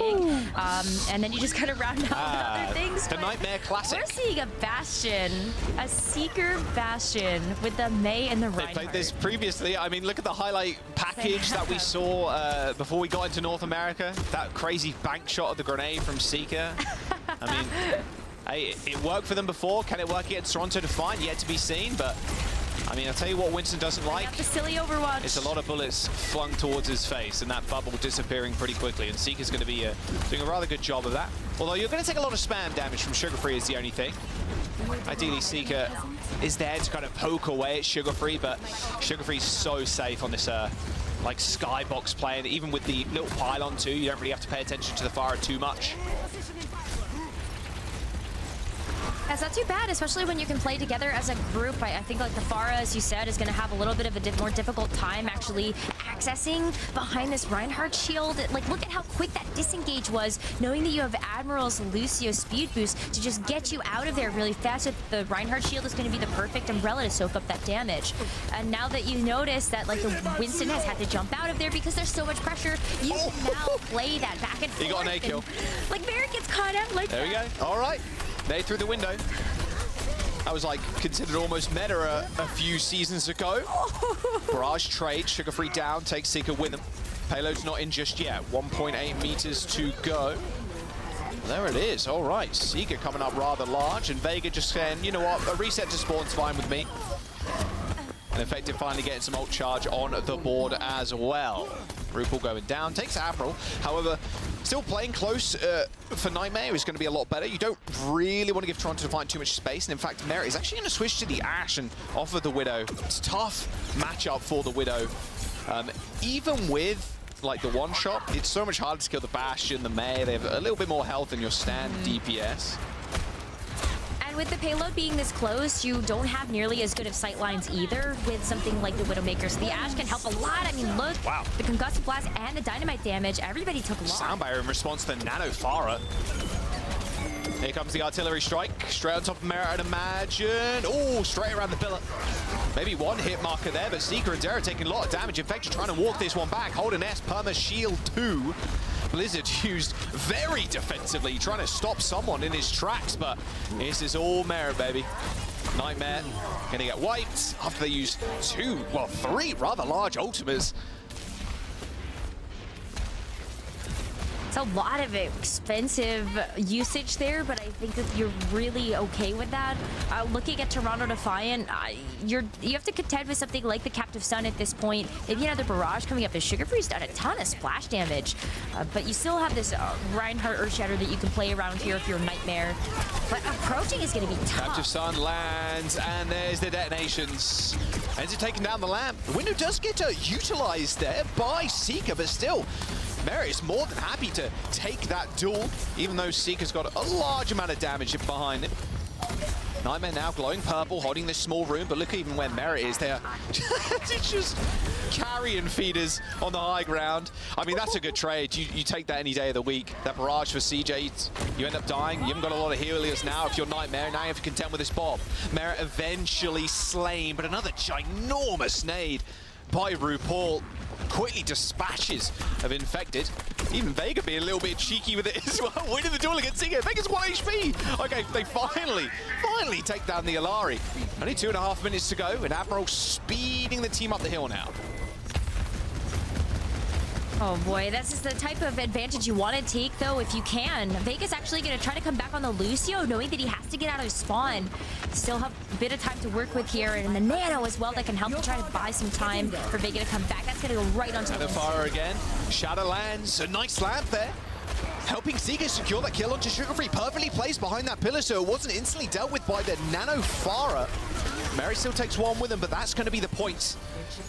Nightmare on a rather unconventional comp. You can tell how much practice they've had with it. Even to get someone like Toronto Defiant, who's, you know, 3 minutes in the time by going on to third. Not exactly a position you'd expect Toronto Defiant to be in. It actually forces them to go for a little bit of a swap up too. Yeah, they're going to see someone over to the Ramatra instead of the Winston. Sugarfree is going to go, it's going to stay on the Farah here, hoping that that's going to still find a little bit of purchase against something like this Reinhardt shield. And even the May wall here from Zera has proven a ton of problems. Master Artillery Strike just to kind of hustle everybody off at the high ground. As we're going to see another setup here from Night. Wait, how do you find Vega? That's a cheeky last shot. You saw Seeker there only using 2 of the mortars. And then Vega expecting maybe that Seeker had used all of them. But cheeky Seeker being a little bit sneaky. Vega switching over now to the Zen, so even more pressure on... Okay, well, they attempted to get in the window. Unfortunately, it didn't end up working out. A little bit more pressure on the shield, like I was saying, with the Zen. A little bit more pressure there, but I still think you have to deal with this May, which is Zera has just been such a problem. Whether it's going to be the Reinhardt that sort of crunches things into that May wall, Seekers that's still doing a like stupid amount of damage when that wall has been up. And you've got the Blizzard too. Bob's taking a swim real quick in the paddling pool. Ends up face first in it, unfortunately. Too many marks, I'd imagine. Nightmare, they found somebody. Who is it? It is Sugarfree. They're trying to chase him down. The barrage is available. But no, insta-kill from CJ. Sugarfree not even being able to get off that ultimate. And now Merit switching over to the Soldier. This high ground presence is going to be very tricky to deal with if you're Nightmare. No Symmetra, so no TP available to them. Looks like Seeker and the rest of the gang are kind of weaving their way around. And even the Blizzard thrown out just to catch someone. Nano barrage on top though. Sugarfree coming up large once more. Perfect Nano target that Farah. It's so hard to take down after that turret form has been used from Seeker. And that will be a small stagger onto CJ as well, giving the bag. 1 minute and 20 seconds to go. And CJ, unfortunately, you're going to get staggered quite some time, my son. Yeah, I mean, if you're going to stagger that hard, I may as well just drop it instead. But I don't know, maybe it was a little too early, as Zera's actually going to find Sugarfree out of nowhere with a random icicle shot from so far away. And that's just going to leave this Farah no time to actually set up once you start to round this corner again. A little bit of a sneaky strategy, though, is Nightmare actually going to leave this payload alone for now. They want to take a high ground contest instead. They have the sound barrier, too, so it's going to be really easy to just sort of rush up to the Toronto Defiant. See if we can take out some squishy as well. Vega's got the Transcendence, they've got the Annihilation. Toronto Defiant are in good stead. As long as Sugarfree doesn't get a random pick here, Nightmare might be able to take control of this high ground. Speaking of which, in fact, I spoke that into existence. That's the 25 seconds to go. Random and worst pick you could have. No speed boost anymore, and no sound barrier, most importantly. So it's go time for Toronto Defiant. A window being used by CJ stops someone getting a lot of damage done at the very least. Here comes the Mortar Strike. I mean, targeting Vega's going to be nice to force out Transcendence, but that might be the only thing you can do. And no, an Iron Will there by the Zenyatta, making sure they don't use that ult too early. Sound barrier used just for positioning, and a Transcendence from Vega might need to be popped to help someone else. That's a Shatter, I think, goes a little bit wide. I don't think it got anybody, unfortunately, for Infected. And that is where the payload's journey will end. 3 minutes in the time bank, pushing on to third. It's like an octopus solving a Rubik's Cube. You'll eventually get it done, but unfortunately Nightmare didn't manage to control that high ground push up. Just the unrelenting barrage of bullets and rockets, just too much for their comp. Took a little while, though, for Toronto Defiant to actually find the right key to success versus this, though. Like, the Bastion, the May, it put so much pressure onto Toronto. We saw them make several swaps across the board. Someone had to drop off of the Winston to play the Ramatra. Vega had a rotation of different support heroes he picked, with the Laureate first, going to Lucio, and then the Zen. And eventually, you know, Merit settling on the Soldier as well. I love that about Toronto, though, is this is why they're so good at and one of the top teams in North America is because they do have this deep hero pool that they can reach into in order to find these solutions on the fly. But Nightmare is going to try this again. So maybe Toronto, after learning something from that defense, will come out of the gate swinging a little bit better into this comp. Yeah, so you still run the Bastion. Really seems to like it on this map. I don't mind it whatsoever. I mean, against the Sig matchup too. It's fun to watch. Wait for the hands to come out, pop turret form, destroy the shield. Sigma's got nothing, have to back up. Worked out for them well before. See what Zera's up to as well. Got to remind people as well, Johnny doesn't have that skin. One of the best skins in the game. Unlucky Johnny. I don't have it either. I'm actually really sad. That's unfortunate. It's probably one of the best sound effects in the game too. I know. Oh, nice headshot. Oh dear. That is not good. That's Swift not headshot. good. Couple of Orbeez to follow up. That's a quick kill onto Seeker, and I think, yeah, now they're going to try and make something of this. But no, the SMG Widowmaker comes out on top. Interesting. So all right then. Well, they're going to stick to the Bastion, regardless of the fact that it got popped so early. But Infected is going to make a little bit of a swap there. It's going to be back over to the yeah, and as soon as that pick came through, someone was in the spawn waiting for Infected to switch. Switches immediately over to the Ramatra. Yep. At this point, you know kind of what that rotation's going to look like. How did RuPaul get there? I even slept him. Oh, differential there by RuPaul. Goodbye, Admiral. You didn't see him sneak up the stairs? He was, you know, crouching, going over to the stairs in the hidey hole. Go touch, guys. Yeah, rating perfectly for the sleep. This is such a speed run at this point. Again, this first point so easily captured here by Toronto. Yeah, they figured it out. They've got it. As you said, the octopus with the Rubik's Cube. You'll eventually get there. It's crazy they can do that. Yeah, it is. Pretty smart creatures. Multiplayer are actually so smart. And they can fit through tubes that are incredibly small because the only like solid bit of their body is their beak. The beak. Yeah. The mouth. Yeah, exactly. Yeah. So they can contort themselves into very small like tubes. Anything that's mouth It's pretty size. wicked, actually. It's like You know what's pretty wicked as well? This window, hopefully. There you go. Instantly used. Nade goes up and over. No kills there for Zika just yet. In fact, CJ not even doing much damage, to be very honest with you. Just has to keep Infected alive. Barrage available from Toronto Defiant. It's going to be a rough fight for Nightmare. Nothing in the ult bank to speak of. And Toronto Defiant have an exit strategy too in this Transcendence. Nano, barrage, and that might just be all of this second point defense. Nice little direct there to finish him off. Team kill for Toronto Defiant. Mera over to the Venture. And here we go. Second point push now. What have Nightmare got in the bank? Well, they got a lot saved. Not sure how high that interest rate is, though, as Nightmare have got 5 minutes to contend with.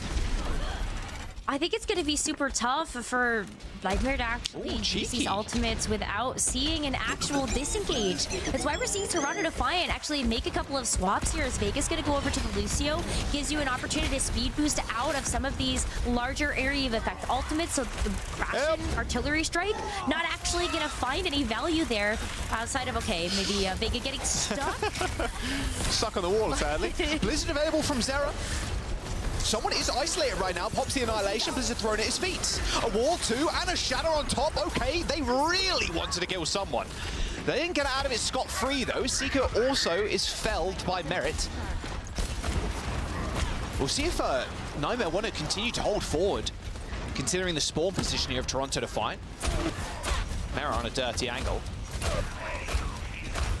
This is going to be one of the easier positions to hold outside of just right by the spawn doors at the end of the point. And knowing that Toronto still have 4 minutes and 20 seconds to go, I think you have to try to buy as much time as possible. So take one of the stronger defensive positions. You're actually going to catch someone caught off guard in the middle of the madness, goes down. And you actually are going to be able to get a good defensive hold here. The Maywall stalling even a little bit longer. I think Nightmare have a pretty good handle on things until Toronto are going to get ultimates up again. RuPaul with the Nano, Sugar-Free could throw that with the Vara barrage as well pretty soon. So just a ton of explosive damage. I think Nightmare know they have to back up here. Yeah, especially without your Rhine, right? That is definitely the right call. You know this Ferrara and Nano Barrage is coming, like you said. Only time will tell when it will come around. Yeah, Seeker's on this high ground. They've got Zera's Blizzard in 15%, or 25%, sorry, can't count. All right, window control, and they just got to make sure they keep tabs on Sugar Free. The problem, though, is the Nano makes Sugar Free so survivable.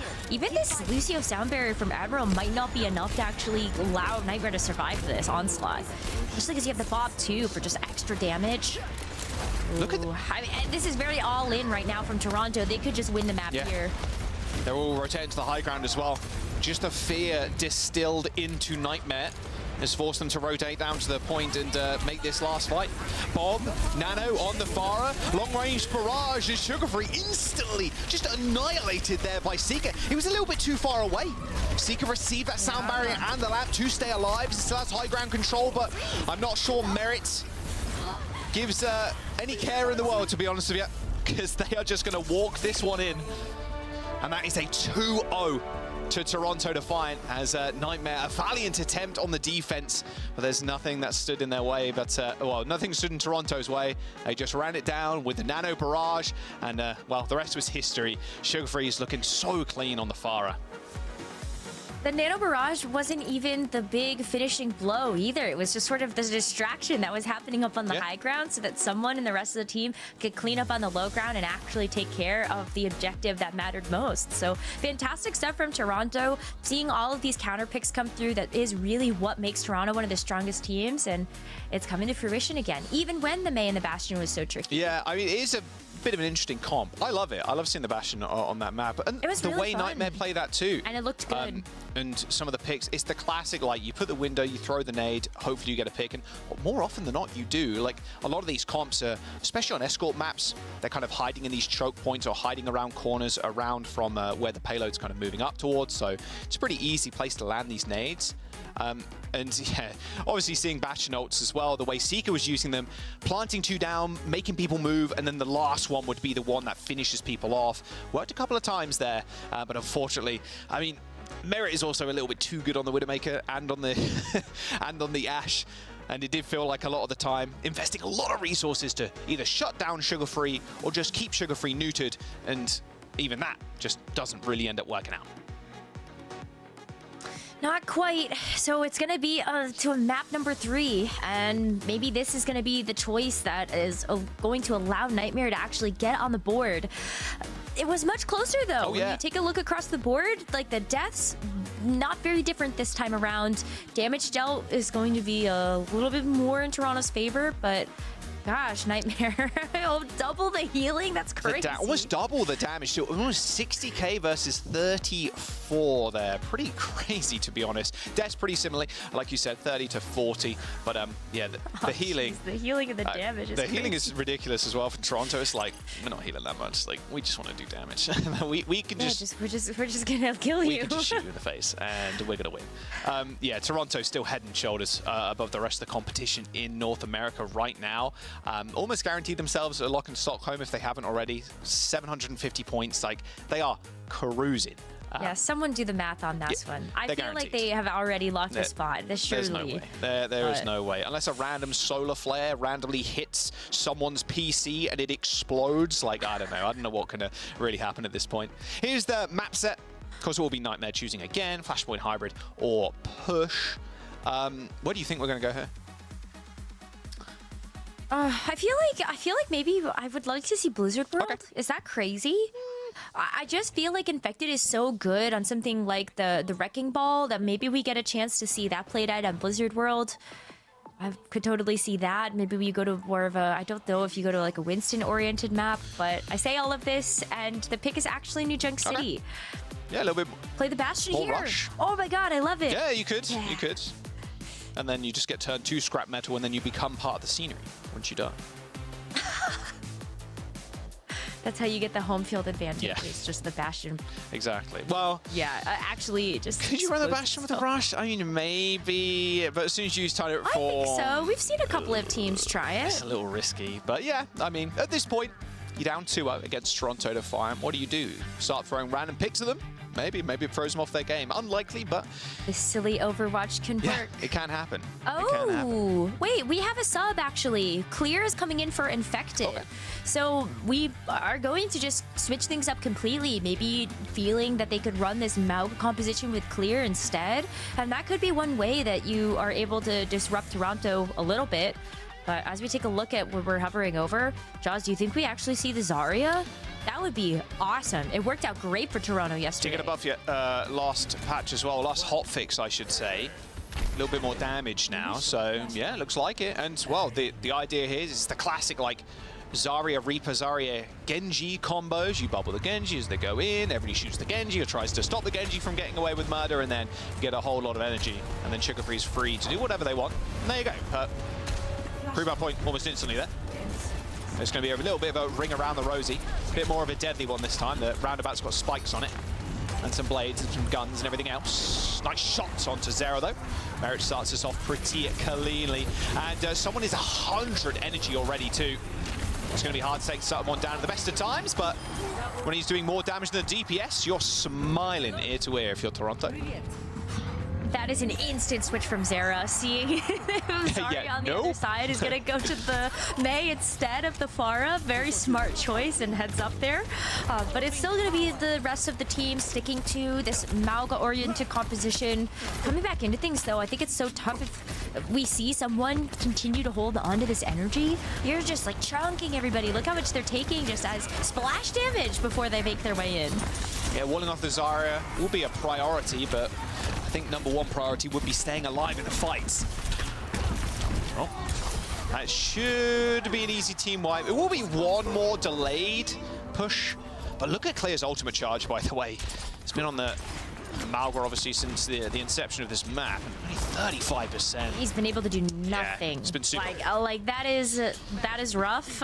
You're gonna have a full slate of ultimates there for Toronto Defiant instead, and we're staring down the barrel of this first flashpoint already going their way. It's early Amp Matrix too. Graviton Surge available. Sugar Free's gonna pop the blade, and that will be point for Toronto Defiant. Zera and Admiral at least get a couple of kills, but someone has yet to die. Wait a second. Zera? Oh, not quite. Unlucky Zera. Tried to make a mark there, but it will be Toronto's first point, and they still got Grab and High Noon and Sound Barrier too. Really nice stuff. Yeah, RuPaul's going to make a small switch, going to go over to the Kiriko as well. Gets back into the fight a little bit faster. Plus, you also do have the Suzu. Might help out a little bit more versus some of these other picks. And you're also just a very highly mechanically skilled player if you're RuPaul, so playing the Kiriko makes a lot of sense here too. But when you look at that ultimate pool, yeah, I'm scared if I'm Nightmare. Oh, good kill. Maybe not anymore, actually, as Sugar Free is dead. Really good kill. Lamb utilized it.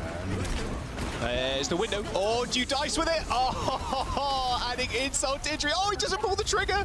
Oh, no. Well, they end up trading the Cassidy's there. Kind of waiting for those skulls to rebuild up after the sound barrier was thrown in by Admiral. Nightmare end up capping the point first. As Toronto Defiant pretty much used everything in that fight. Sarah's going to put an icy wall behind someone and throw the Blizzard straight on top of him. Still got a bubble, though, so is easily able to escape the Blizzard. RuPaul does end up falling down, which means Nightmare should be able to pick off someone with at least somewhat ease, although still is 100 energy. Just throwing those right clicks in. There we go. Eventually someone falls. Nightmare is still in control. That would have been crazy if someone actually survived that, got a pick, because Seeker was pretty low, and with 100 energy, you're hoping that that right click is going to be plenty, but it's going to be a switch here. Someone's going to switch off of the Zarya to go over to the D.Va, and you know what? Someone's been able to play the D.Va really, really well. I think it also fits his playstyle a lot, just knowing that he is such a fantastic Winston player. So coming in, the D.Va has the defense matrix to help soak up something like this High Noon that Seeker's going to be throwing into the mix. High Noon, they know where Toronto Defiant are. The rest of the team will be able to get out of there, and there is the rush in response. Merritt even jumping over to Sojin. Giving a whole lot of DPS picks right now for both sides. The aggressive slide into the window. Ill-advised, but if anybody could do it, Merritt definitely can. Cage comes through and actually just assists Vega and someone in the killing of the Mauga. 99% for Nightmare, though, as Zera picks up a couple of clean kills, but now is just frozen solid as he waits the inevitable demise at the hands of Sugarfree. Finally gonna go down, but that's 99% here for Nightmare already. No more ultimates on the board for them outside of the Sound Bearer and the Blizzard, but that's still so much that they can throw at this next one, especially knowing that they have that Sound Bearer so early. But Toronto, like, being able to answer that in kind, and then on top of that, the overclock. Now, this is one ultimate that I'm kind of interested to see how it's going to fare. Like, we haven't seen a whole lot of Sojourn since a couple of the reworks came through for her, and she's been a little bit less powerful. But the overclock can still have the potency to click some heads with a little bit of follow-up damage from the rest of the team. Admiral is so lucky to escape with their life there. Nightmare, she's in the full brunt of Merit's overclock right now, but a late Sound Barrier from Admiral. Does manage to make sure they survive it. Booping away the Genji too, but the latest Sound Barrier from Vega might just be enough. They still have the Blizzard, however, and wow, Toronto Defiant couldn't end up coming up with any kills. This might just be a Nightmare point capture. Quick kill onto CJ is all that Toronto Defiant are really going to get here, as the flip ends up coming through for Nightmare after that team kill. And they are 1 point on the board, tying up New Junk City for now. Tara's been doing some great work here. I feel like just been throwing up in the feed a lot with a bunch of assists and eliminations. You've got the slow from the Mei freeze, which I feel like has been a little bit more difficult for Sugarfree and someone to deal with. You have so much mobility on both of those heroes that just gets negated by how much you get slowed down if you're getting frozen to death. So we have the Blizzard here from Zera as a great reward for all of that damage, and also on this next point, as long as it doesn't get eaten by the D.Va, I think you're feeling pretty good. Kainu instantly pops, a couple of skulls on your screen, nice kill. A small stun on the D.Va stops that Matrix from persisting, enabling Seeker to get the D-Mech. Seeker with some crack shots on RuPaul. Very good team wipe from Nightmare. That was going to garner them the point. Quick point capture here for Nightmare, and I think we're going to have to see Toronto Defiant try something new. Someone finally going to go over to the Mauga to match that of clears, and maybe this is going to be the difference that they need. It's going to be a little while, though, to actually build up to an ultimate, but I think it just, you know, gotta try to match the pace of things a little bit when Nightmare has been getting the better of these engagements time and time again. Still, this Blizzard to let loose here from Zera, as well as the Sound Bear now from Admiral. All right, Toronto now putting a little bit of pressure on the point. The blade has been pulled there behind that window. Deflect comes through from Sugarfree, gets booted back into the ice. That Blizzard narrowly not freezing Sugarfree there, has to get out.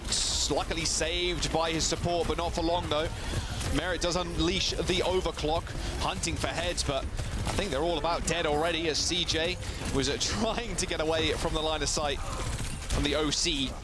And eventually, well, okay, they're just going to stagger the Mauga. No, quite an unconventional stagger, you've got to admit. Man, they're working out too if they can get this kill very late. Yeah, 42%. Clear's going to have a very long spawn now as Nightmare lose control of the point again. That was a great stall too, because the fact that Toronto Defiant had already flipped the point back over into their control. But Clear gets to come back with this one to the cage. Not a whole lot to actually pair with it though. Maybe you look at this high noon from Seeker being able to just help out a little bit if you get caught with that.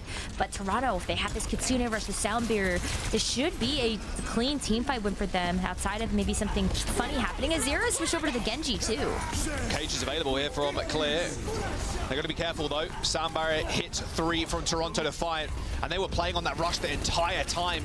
Clear's cage just basically encapsulated every member of Toronto Defiant, so they were all able to use the rush pretty much. So he just gets bowled over there. As OT takes down, so only one person remaining. It is Zera.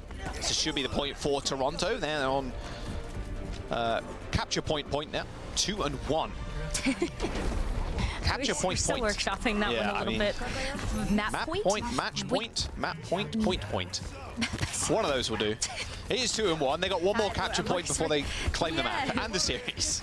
It works. So technically it is match point on this bit. So. It is match point. Match point, flash point as someone comes in with the cage. That'll be a great way to potentially seal the deal here as a Nightmare comes in with the blade, though, of their own. Seeker is still going to have that high noon that he can let loose as well. So a couple of good answers that Nightmare can have when someone actually releases this cage. They've got cage blade too. They're both just jockeying. Yeah, just waiting. Yeah, they do. Sugar Free just needs a couple more Exactly. Waiting for Sugar Free to get this one. Point unlocks. High noon pop by Seeger. He's one small speed demon, but there's the cage. Sound barrier comes in, hits 5. Nightmare. Got to find some kills where the blade comes through. CJ is going to be in a little bit of trouble here. It's Sugar Free pulling the blade, getting massive amounts of damage. He's just slicing through 3 people at a time there. Zera gets a nice reset on Sugar Free, kills Vega at the very end. I may get 26% or so as Toronto Defiant utilize the big wombo combo. It's always going to be the big ultimate move, though, you're kind of looking for these compositions. And so with Nightmare having this cage up too, not that. They don't have that. They don't have the blade. They don't have the overclock now that Seeker has also switched to the Soldier. Look how quickly they're going, but Merit's already down. The rush has been pulled through that window. Someone does take down CJ. Only relying on the heals now from Clear's Cardiac Overdrive or Admiral. It's all someone right now. So much support too thrown on top of him. Suzu's heals, everything from RuPaul to keep someone alive. And 60%, I mean, this is last fight here for Nightmare. What's up? How's it going? I'm surprised that they want to take the mirror match here, knowing that maybe they were able to find a bit more success with something more unconventional, but they've opted into it, and they're going to need to have some of these Seeker picks come up big as you look for those charged railgun shots. This cage from Clear is going to have to go crazy, but Toronto Defiant are meeting them here first. Sound barrier, overclock, cage comes in from Clear. Can they find the kills? They at least kill someone. Someone is touching for Nightmare too, as Clear cleans up another player from Toronto Defiant. And Seeker and CJ have managed to worm their way, wiggle their way out of this fight and cap the point. Really big deal that they were able to flip that while all of that chaos is happening, and they're still coming up with kills. So this is going to give Nightmare a bit of breathing room as they look to set up with this Genji blade. While they end up use the cage, they know that Vega has just used that sound barrier. So there isn't really a great response to this Zera Dragon Blade that Nightmare's going to have. That's fantastic. Unless someone's able to get up this cage and maybe trap Zera in there, Nightmare looking pretty good. They've got this overclock too that they can let loose. Yeah, Toronto are in a position at least to take a clean fight. This is only 80%. They're already grouped up as 5 next to the point. But yeah, double DPS ultimate Rose. It's going to be a hard time for Toronto to really grapple with this one. Maybe the cage is something that they can use, but Seeker's going to be so far in the back in the distance. It's going to be tough to get it popping, really. There's the overclock, straight to the high ground goes Seeker. Soundbarrier's going to come in to make sure Seeker doesn't instantly die. Blade's also been popped, and whoa, that should be the points. Terra and Seeker have done the work required to secure themselves another try on New Junk City. And now we're really dancing on a knife's edge. Nightmare win that one. They're going to rotate, but it is on the other side of the map. So there'll be a little kerfuffle before they end up getting to the point. It is exciting that it has become this close between a Nightmare and Toronto. Maybe this is going to be the map and the crystal ball that we have foreseen Nightmare being able to get. But as it is going to be a fight outside of this flashpoint, ooh, Sugar Free's going to go down first. That's big here for Nightmare to take advantage Good shot, of. though, by Merit. Does even the score here for the time being. A slam hits 2 as well. Good follow-up from someone. Last couple of times, RuPaul has used the rush. It's not really been that successful, Toronto Defiant, but that kind of flipped on his head there. Even Nightmare finding the first kill. Perfect avenue for it. Yeah, I mean, at this point too, it's going to be really tough for Nightmare to control this high ground. They're going to run into a Merit overclock and a sound barrier. They've got nothing for this one. Maybe the cage, but that's it. Yeah, like maybe the cage ends up sectioning off some of the Toronto Defiant players, but you're right, I think it's going to be very difficult to weave past the accuracy of what Merit can provide on something like this overclock. And that, all the while, is going to bring you up very quickly towards potentially the last fight, as you just have to wait for these cooldowns to come online. Zera's looking for an opening to potentially get a deflect in with the overclock waiting in the wings. It's already 50% and counting here for Toronto. Yeah, they're just waiting there, biding their time right now. Overclock used, here comes the cage as well. So FunnyAstro chunked through this somehow, but the cage didn't actually capture anybody at all. It's actually put themselves neatly on the point. However, here comes the sound barrier. Now you have to grapple with this. CJ lays down the road there on the point to try and find the flip, and the flip they find As Toronto Defiant now try and recall a little bit to try and save Merit. He needs help. 20 HP and burning, eventually saved. There is the deflate, but here comes the late sound barrier. Someone brought down by Seeker. Same with RuPaul. That's the fight Nightmare needed to find. 25% now, and a small stagger onto the Genji. Should be good, but I mean, they lose the fight one more time, and it's history. It's going to be lights out for the series as Toronto are on basically 80%. But it's looking good here for Nightmare because they do have the Genji blade of their own. Seeker now with that overclock advantage on that high ground. It could make it more difficult here for Toronto Defiant to actually get into things, but that's where this Kitsune rush from RuPaul can help to close that gap. Just use the rush, use that mobility, try to jump on Seeker when you know that this overclock is being pressed and push the advantage that way. Plus someone has the cage too now. But it's gonna be final fight here, Jaws. Comes down to this. Yeah, cage blade available. Rush too. Any touches from Nightmare? Yes, they end up getting down on the point. Seeker's on a nice little angle here, but here comes the cage. Now she's trying a different angle for it, and RuPaul just jumps into the cage. Like, no worry about Seeker anymore. Blades have been popped on both sides, but Zera's already 1 HP as Vega finds 2 kills in the cage, and that should be it. Toronto Defiant. It was a close one, but it is still Toronto all winning. Another 3-0. Who's really shocked? Nightmare, they had a chance to get that single map, and it came down to that cage blade combo, which we're pretty used to at this very moment in time. And Toronto, they're going to continue their streak through the upper bracket. Nightmare do get a very good chance, though, going down to lowers. And they've got to be feeling themselves a little bit of confidence as well, Rose, after that very close New Junk City. It was super, super close, so I do hope that Nightmare are feeling really good about their chances to make it through that lower bracket from something like that, because it's not easy to take a team like Toronto Defiant to the brink of a map like that. It really did come down to the wire. One final team fight separating Nightmare from extending the series, and Toronto Defiant just winning it outright. So fantastic stuff from them, and I'm looking forward to seeing what Nightmare has in their future. I think it's really, really great. Look, I'm not saying I'm a prediction god or anything, but I had Toronto winning this one as well. The Des did too. Boo! What do you mean, boo? What? You didn't think Toronto was going to win? Toronto 3-0. Wow, look at me. Yeah, well, Johnny, it's tough to be wrong. What can I say? I wouldn't relate to that boring feeling. thread of all time. Toronto 3-0. You can't be throwing your weight around with predicting Toronto to win in the, in the semis, you know. Well, here's the thing, though. Heading into this match, we wanted to see Nightmare make it competitive. Was it competitive all series long? No, it wasn't. On New Junk City, though, I think this is really where they hit their strike, and a lot of that was, of course, on the back of Zeru and Seeker. Zeru especially, he played lights out in this series, especially towards the end. And I have a lot of respect for Nightmare, because throughout the series, in the first 2 maps, they just tried out different things. They tried to throw Toronto off of their game, because quite frankly, in a straight-up mirror, you're probably not going to get the edge against Toronto Defiant.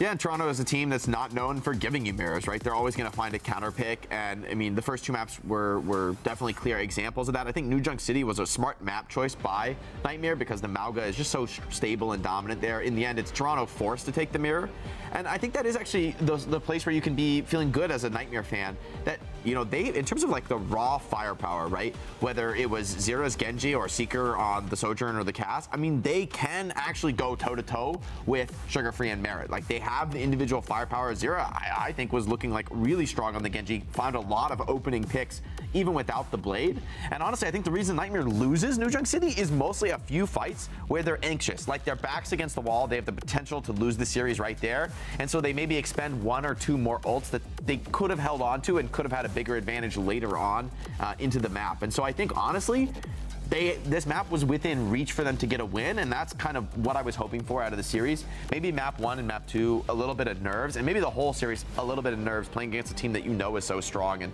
Toronto, as usual, no mercy, right? Like, no matter what team they're playing, they come in full force, you know, with total motivation to show that they are the best in the region, that no one can compete.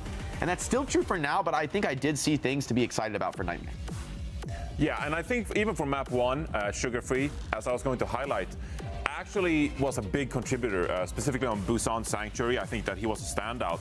But that is another map that Nightmare could learn something from. They could say that, yes, we tried to play on Sanctuary anyway, it was the Wrecking Ball with the Sombra Tracer, but I feel like Sugar Free just like kind of farmed, just like reacted very well to Nightmare's dives, and then came in from the flank. After they've been diving aggressively, Sugar Free took a flank and he said, okay, well, I'm just gonna kill your Sombra now after you've committed to this dive. And sometimes when the backline was caught off guard from Nightmare, Sugar Free swooped in, at one time got a pulse bomb kill onto the Kiriko, just dueling, getting the Suzu out, for example. So Sugar Free feasted on that map specifically, but I feel like if you're Nightmare, that's like a really good map, a good replay code. You can go back and watch the voice, just like how did these dives not really work out for us. And I feel like Sugar Free punished a lot of Nightmare's dives, specifically on that Sanctuary round. Yeah, Toronto Defiant, such a scary team, not just because of the depth they have, it's just also the reactionary skills from that team, as a team itself, and those individual plays as we see from Sugar Free there. It's just really, really scary.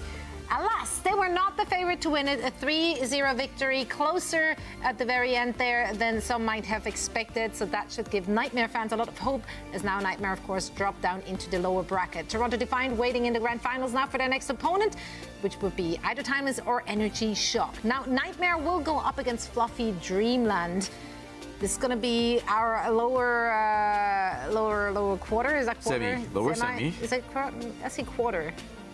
I can't read, quarter. actually. Yeah, that is that's lower quarter. Eyesight is horrible. I'm getting old, friends. Getting old. I'm here. Yeah. Nightmare Fluffy Dreamland. That ought to be an interesting one. It's going to be an interesting matchup for sure, because Fluffy Dreamland, they did lose a map to Timeless Ethereal yesterday. But at the same time, you know, I've been kind of reasonably impressed with what they're playing, and they're playing a lot of different stuff as well. I think Nightmare should be the clear-cut favorite in that matchup. But again, I've been pretty impressed by the versatility of Fluffy Nightmare. So maybe they themselves can throw like a spanner in the works. Absolutely. Well, before we're heading into the lower bracket, we have another semi-final match to cover, and that is, of course, going to be, as I'm cheating, Energy Shock against Timeless. There we go. Got there. Stop cheating. Don't worry. Oh, I just couldn't remember, even though I saw it like literally 2 seconds ago. Either way, that's our second semi-finals of the day here in our NA region. Stick around for all the breakdowns of said matchup after this break.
in disgust.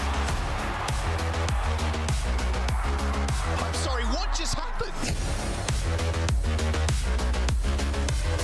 Look at the health bars just trickling down. They're running out of time.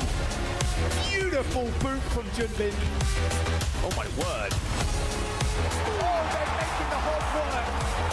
Look at that Chu coming in with the Nano Q. This might just be enough.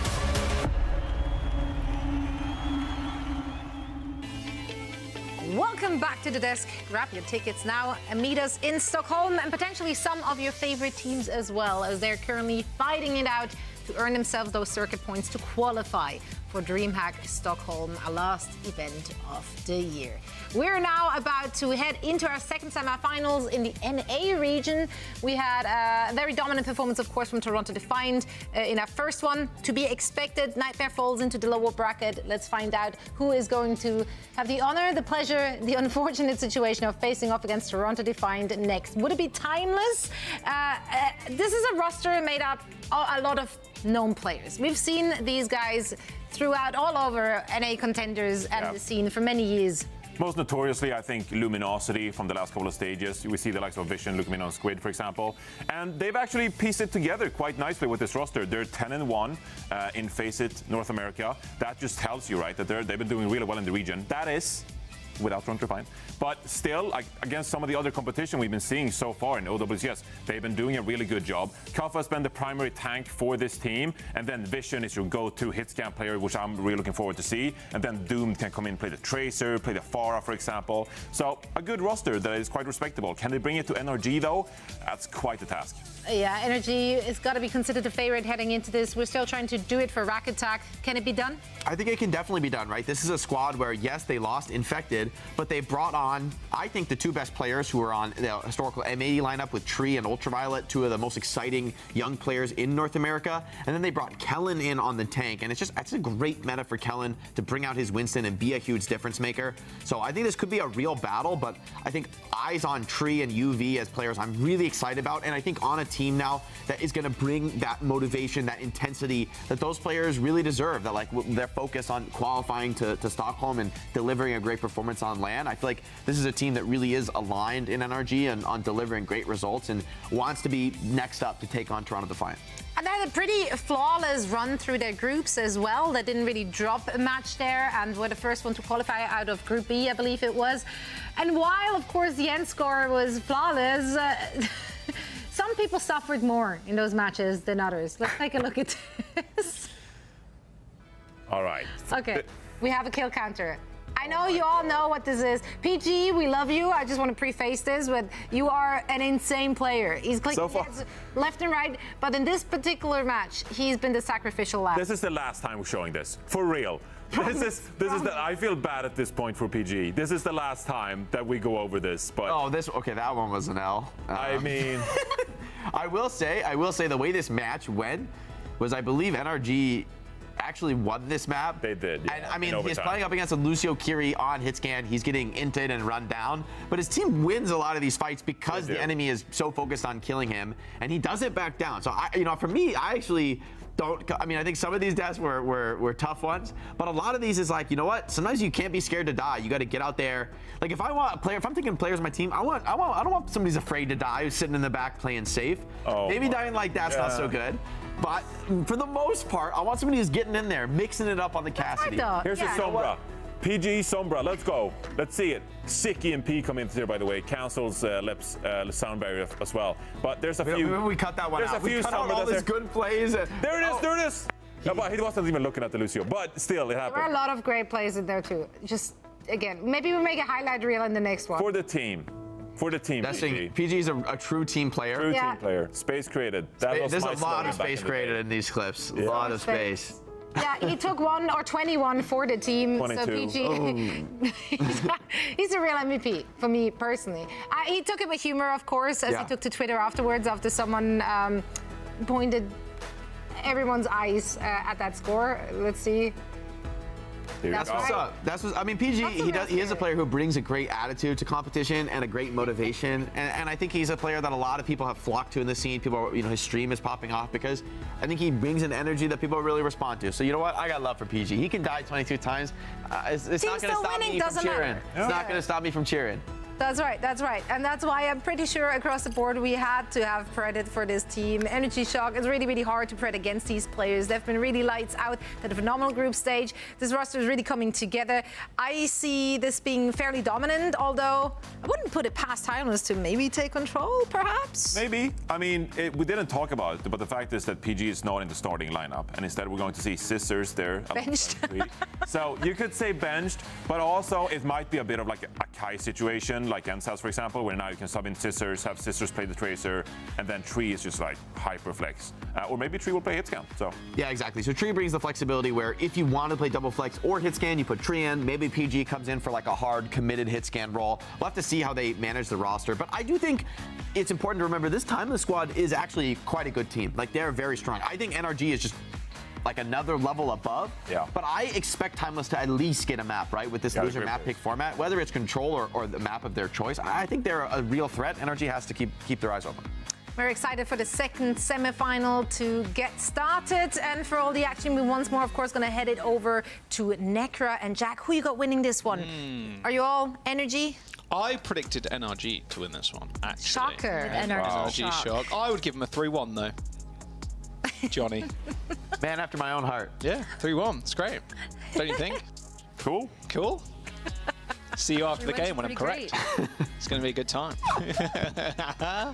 What? You pred a 3-1 for the last match? It makes sense, bro. You got to pred 3-0. It's Toronto Defiant. I'm walking away. I'm walking away like I'm casting. My bad. Start.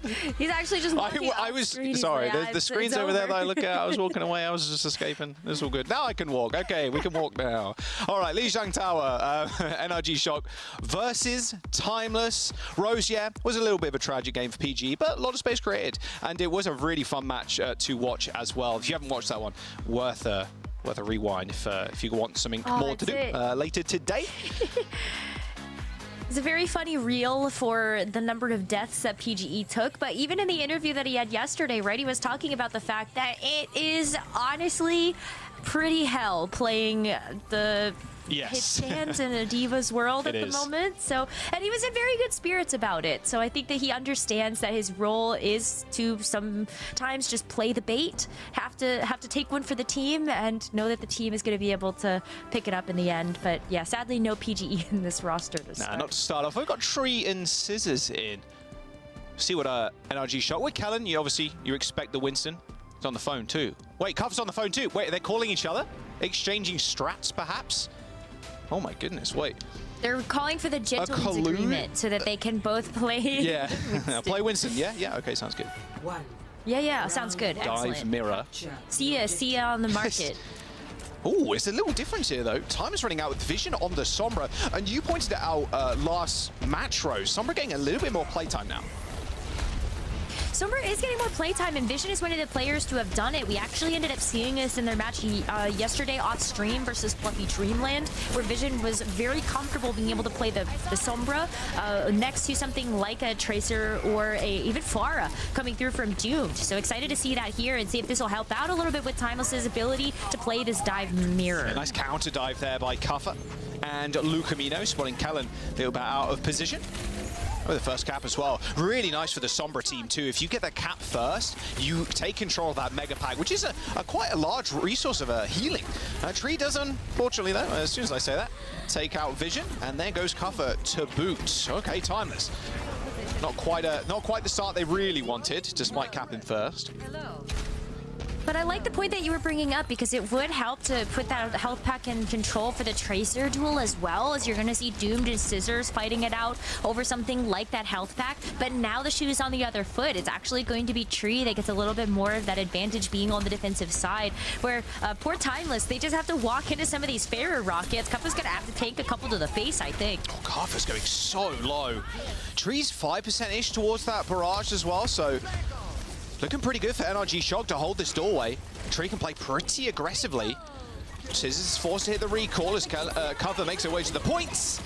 And just as quick as he did, quickly goes back to spawn. Nice barrage by Tree. Oh, a triple kill too. Quadra kill, in fact. That's a lot of damage. Oh boy. Well, Fire Barrage expended there means that you still have the Pulse Bomb as well as the Primal Rage for Energy Shock to keep control of the point with, but this is where things start to get a little tricky. Timeless are working up to that EMP. We might finally be able to see one in game, Joss. We might finally see one unleashed. Primal Rage there, forced by the doomed Pulse Bomb. Ken's doing a mean bit of work with it though, but Cover's going to return in kind with a Primal Rage of his own. A good manual hack as well, stopping Kellen instantly jumping away. He's in very much danger. He's going to be ascended on by Timeless, who ended up capping the point pretty early on into that fight too, mind you. As I believe it was Doomed that ended up capping that one away, and now they have EMP, so playing super far up. They got Sound Barrier as well. Civ can even EMP Rack Attack's beat away. See if they can pull the PG. It's been a long time since we've actually seen a Lucio have to hide in waiting for something like the EMP. Yeah, it was a long time ago. Well, Squid is dead. EMP does land. Rack Attack's going to get the Sound Barrier off though. Same with Lucamino. Kellen traded for Squid as they try and push NRG Shock all the way back to this choke point. Tree's not really got anywhere to maneuver right now on this Farah, despite the skies being rather open. They are just forced all the way back, and NRG Shock, they're going to be able to rebound from this one and kill Doomed, but they're quickly traded up yet again, so 4-on-4. Both teams down to DPS. TP away from Squid, who's now just hugging that mini pack. Scissors can't really find an entrance, hasn't got the blinks to do so, has got a recall and a pulse bomb in hands, actually just forced away just by Vision, just kind of pistoling him away.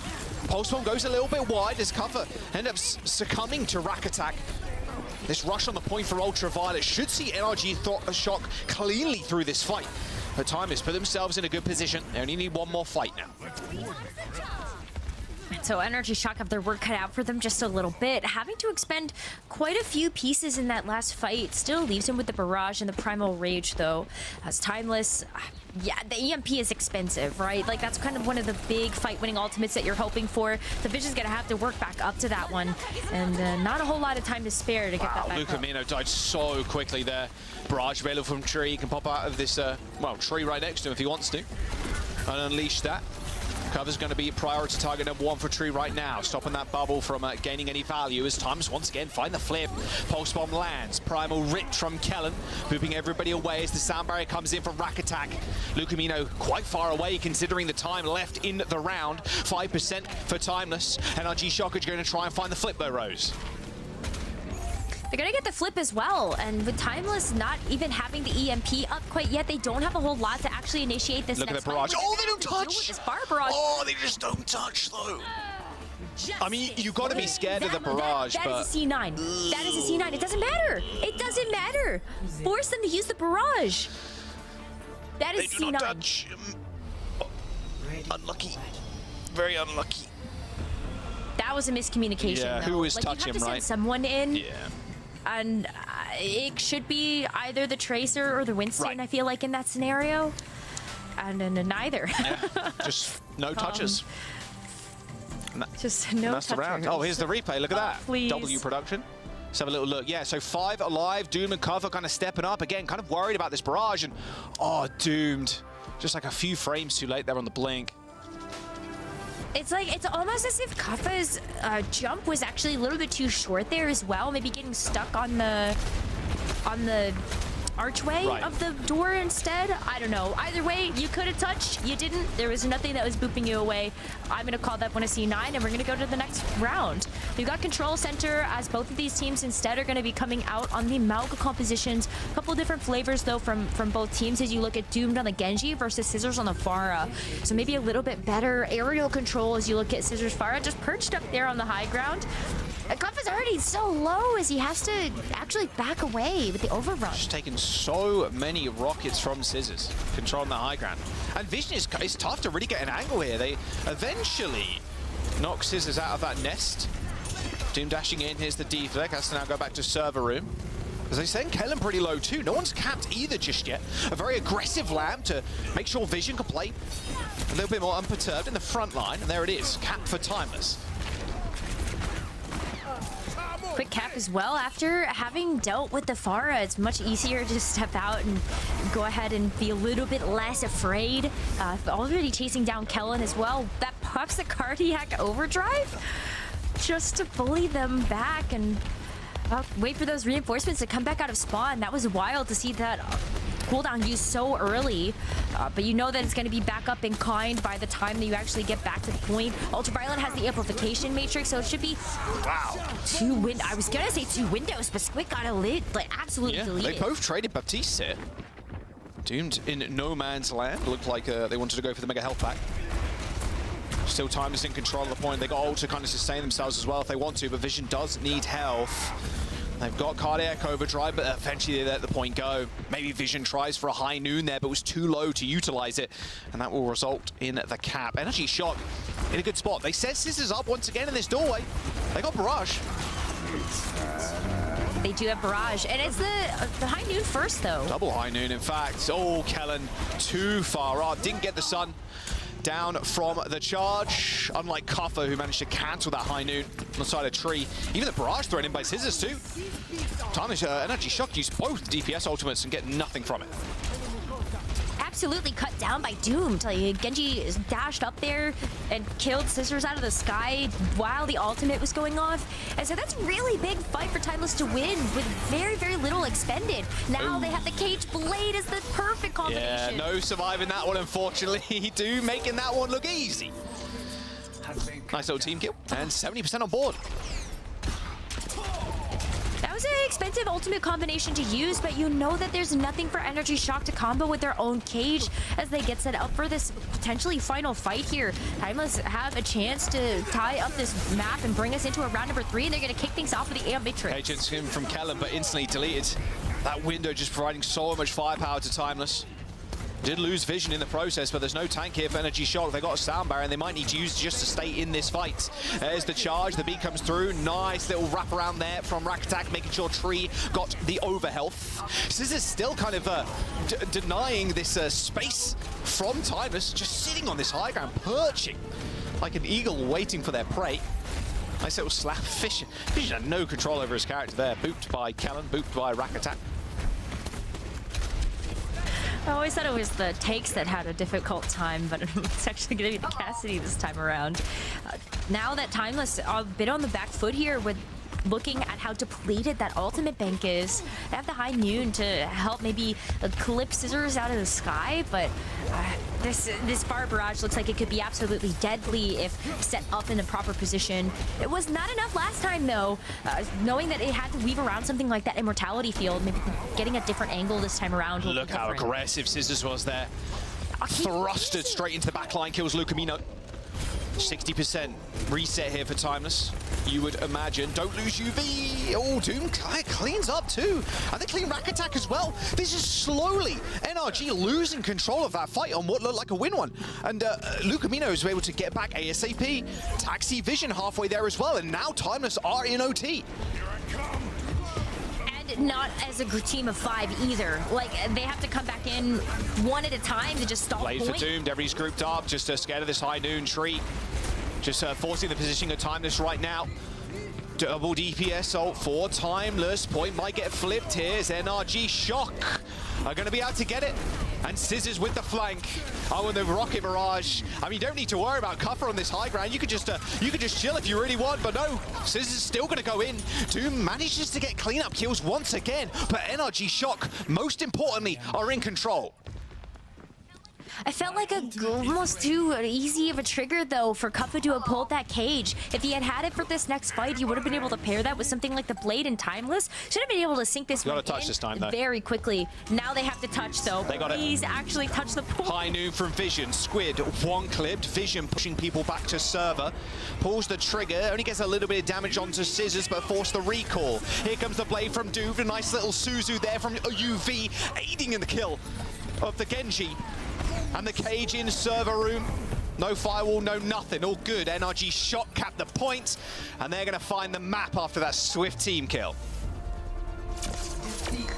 Okay, so maybe not first round, maybe not a fluke. Energy Shock actually finally able to sink it in for that second round as well. But I think it was so close, and that was made this matchup so exciting. Looking at it on paper, is that Energy Shock, Timeless, I feel like two pretty evenly matched teams, and Li Zhang was a very good indicator of that. Very yeah. I mean, hey, that could have been a very different story if they managed to get that touch on the first round. Definitely kicking themselves, and you can see how they felt like they were definitely a little bit more proactive getting that touch there on that that final round. You pushing forward. Okay, we got High Noon. Okay, we're going to be able to touch. All good. We've got speed. We're chilling. But yeah, pretty close so far. Imagine if they still had the cage from Kuffa that got used so late in that second to last fight that when you're already down and members and maybe you were able to have that for that final fight with the Blade, could have also been different there too. So just a couple of miscommunications, it feels like, on the team to have missed the touch here on Market and then not had that perfect ultimate combo for that final fight. I think Scissors looked really good on the Pharah as well. We saw Pharah in these Mauga comps, even after Mauga got slightly changed, the cardiac overdrive being changed, so it's no longer like, it felt like Infinite before, but it's very short now, but gives more healing. Only lasts 3 seconds. That's why Diva's very good against the Mauga, of course. Just, you know, when you just matrix the whole the whole cardiac overdrive and you're good, you're chilling. But with the Pharah and the Mauga, it still works exceptionally well. I'm sure Scissors will continue to use that for as long as he possibly can. We'll see if PGE also gets subbed in at some point. Will be the map choice now of Timeless as to where we go next. Pharah looking really good. I think if PGE does come in, it would be so that maybe we do see sort of like a double hit scan sort of composition coming through from Tree and PGE, but it remains to be seen. Look at how close the map stats are though, right? Like KD is so close. Everything just kind of micro pieces apart from each other for healing. The 2-0 doesn't play the whole story there, does it really? Fantastic. Ideally, it's a little bit of a 2-1. Yeah, very, very close so far. Of course, any team losing here will get knocked down to lower brackets, so they've still got another chance as we set up for the next match. And hopefully see if we got any substitutions as well, because obviously PG ended up coming in when we saw Hybrid. That's true, yeah. Even on Saravasa as well, I think even yesterday versus Timeless Ethereal, that ended up being Sojourn and sort of Tracer angle. But since we are looking at Dorado as our next map in the series, maybe we could, but I definitely expect to see more Pharah here from Scissors. Yeah, it wouldn't surprise me whatsoever. Dorado. Okay, a lot of dive. Definitely a map Timeless want to go to, especially with how much they want to play dive. I mean, but at the same time, it's like, okay, Kellen also like maining the Winston right now. Still curious if we're ever going to see a little bit more Diva from him, but I doubt it. And we do see the sub. Okay, PGE, the Dark Lord, is in for NRG Shock. It's actually a good note too, because then you could put PGE on the Tracer. Tree actually also played Pharah a little bit on the Saravasa pick in their winners round yesterday. So maybe a little bit of kind of finagling there in order to make sure that the damage rolls are separated. That might be fun.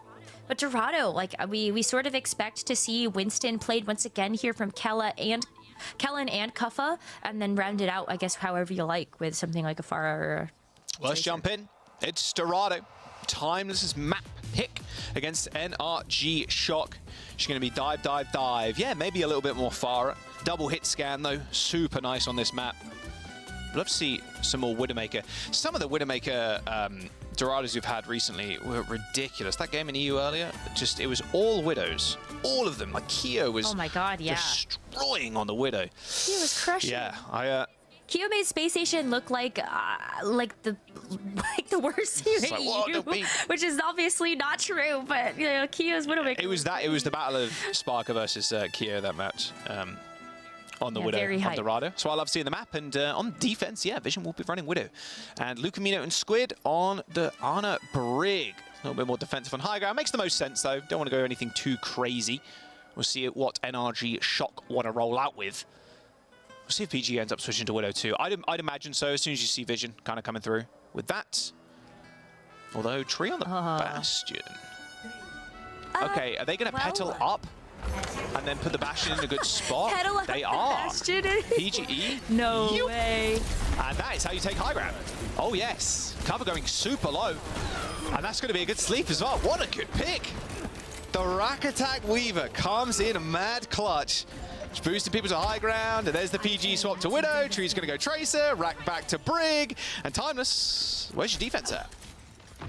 It's gone.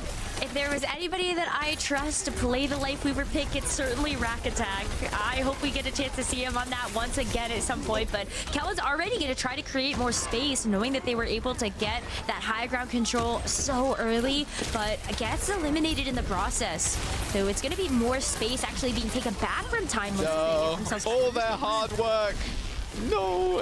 And Kellen gets slept antied. Oh, for not. Yeah, I guess they get a little bit of a space on the point, but not a crazy amount. Although Energy Shock's backline, very strong, powerful position. If you can get your Brig and Ana up there, it's going to be hard to dive. Nice nade onto Rack Attack, but an easy shield bash away to safety.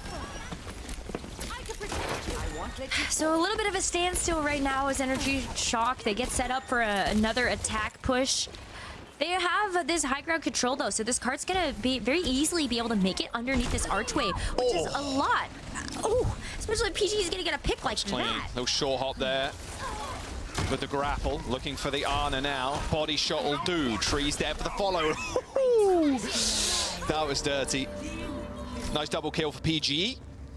2 minutes to go. Energy Shock in a good spot. Goes for the grapple. Oh yeah, Vision's waiting for him. Gotta be careful. I mean, this is just gonna be another quick recontest here, but Kellen is able to block the door with something like the Primal. Yeah, like at that point, it's a little too late to come through for that full 5v5. You're gonna see Timeless instantly back up, take this high ground instead, and Vision getting a sight line. Oh, do it. Do it, do it, PG do it. knows. They're waiting. He is smarter Sees than ahead that. of the Tracer. Swing and a miss. Goes to the grapple again. Hits the shield. As soon as you hear that grapple, if you're a Brig player, you instantly hold that right click, just in case they're looking at you. Infosight's not available for Vision. 10% away, so they're going to be able to use this info to push on now. Should be able to be answered soon, but Good double heady. wow, that's just 2 instant headshots. Good kill onto Doom as well. Comfort trying to deal with PG, who's been an absolute menace so far. It's on the mini pack. It's actually just well, that's the nano basically used. Kellen doesn't get nano too. Stunned on the high ground. Has to deal with a rally now. Primal Ray still available from the Winston. In fact, Lucamino's going super low, and there's no squid for backup anymore. Dealt quite swiftly there by Rack Attack. That is just a clean fight win here as Energy Shock continue to make this progress. They had to expend a lot though for that. PGE sides so early, able to get a bit of space there, and then they have to invest the nano and the rally. The good news for them is that they got the same ultimates out of Timeless's pocket, but there's still going to be that pulse bomb advantage here from Doomed to be able to help stabilize this defense here for Timeless, but no way! Yeah, you got to know he's got Primal Rage. PG now trying to play a little bit of Subway servers on that high ground. Energy Shock. Forced it out so early, though. Yeah, they do end up trading again. These Primal Rages for Primal Rages. Winston, pretty good at stalling the cart now, especially with this bubble. Good stick on to Kellen. Overstaying is welcome yet again. Not respecting the Doom Pulse Bomb. It's going to be a big stabilization as Timeless would look for couple more picks. PGE getting Vision, though, is a really big deal. I mean, it just gives you a little bit more freedom. I try to go after the backline instead. Oh, downtown. Couldn't quite avoid that one, sadly. Good nade by Squid. That was a long shot, that one. All right, Kellen's back in the mix. He's got Primal Rage, and Rack Attack is 1 HP. Oh, yeah, DC Ultra Minosaur is 1 HP. See Rack Attack 180, like, what just happened to my Hana? Oh, backlines are suffering right now, and unfortunately it's not from success. It's gonna have to be a reset. Energy Shock, you got 2 minutes, don't worry. If you're a Shock fan, they still got some time to work with. Tree now with a Pulse Bomb too to try to throw in the mix. But it is a little bit more difficult for Energy Shock to assail this back half of the second point, because you are just going right into the loving open arms of Vision's Widowmaker here. You can take this courtyard approach. I think that does limit a little bit of the access that Vision's going to have on the sightlines, but you can already see this fast rotation here from Timeless to go over to the other high Look at this ground. aggressive push here from Squid and Lucamino. Oh, Lucamino paid for it, though, rather dearly. And I think Squid is going to suffer close to the same fate. Yeah, Kellen down. A cheeky play from Lucamino and Squid, crouch walking up above the church to try and get a nade on the back line. Kuffer's going to pop the primal, forces Rack to use Rally. But they are going to be able to get this point. I mean, there's 1 minute to go. I mean, surely Cover touches, yeah, but where's the staying power? Slept, antied. There's no Suzu on the other side, so you're not going to be able to stay around for too long, even forcing the recall from Doomed, and that'll be that. Oh, you get a bit of a stagger here, too, onto the supports.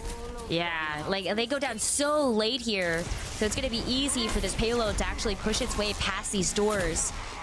And Shock too, like Kellen with the Primal Rage can actually take this forward positioning, even find more space for this payload to move. With the nano boost as well, you know that no matter what, Kellen's going to be able to hold this front line so well. Vision has sights available. PG, just a question, would you activate them? You got to know, as soon as PG kind of shoots, pop the sights. Oh! I've never seen a Tracer get headshot so much by a Widowmaker. Rally pot from Lucamino, nano on Kellen. Still, you're gonna have to get to Squid on the back line, but I mean, good luck. You're gonna get bashed, you're gonna get slapped. Sights have been activated. Oh, the loss of the nano there by Squid. I think they threw it out on Cuffer, but Cuffer instantly dies to the pulse bomb. Another headshot on the Tracer. PGE.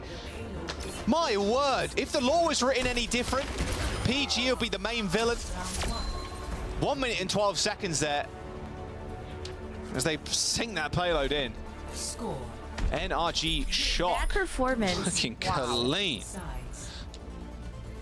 This is why people can understand that PGE had to be the focus of so much of those last couple of matches. Like the death count is super funny until you realize that left alone, PGE can perform like that. And especially on the Widowmaker, Kellen has created so much space for him to just have free reign. This is his oyster. We are just living in it. That's crazy. Doom's like, how? How do I die so much on the Tracer versus the Widow? I'd be so angry if I were Doom. Yeah, PG is hitting some nasty shots right now, really turning up to 200%. Super Saiyan plus Ultra, all of the above. All right, Shock's defense. It's the running hair. with the same things. The hair buff. He best not get a haircut again then, because that was a little tragic last time. See, let's see what Timeless, if they end up switching up anything here, I doubt it very much. They're not going to try the Lifeweaver Bastion strat, ain't no way. But that's a specialty of a Rack. Oh, I think it still works as a composition, and I think when you look at the Widowmaker's ability on the attack, it will always feel more snowball-y, just because you get one pick, it opens things up so much for the attacking team to just keep pushing with an advantage like that. So maybe Timeless, they can flip it a little bit. Vision, maybe now on the attack, can show us that same type of impact. Yeah, definitely saw the barrel of the gun there from PG. And exchanging body shots. PG was looking at more of a defensive angle with the Widowmaker, waiting for maybe Cuffer to dive Kellen. So always up to these Widows on these first points, unless you can find a crazy miracle pick with a nade or something.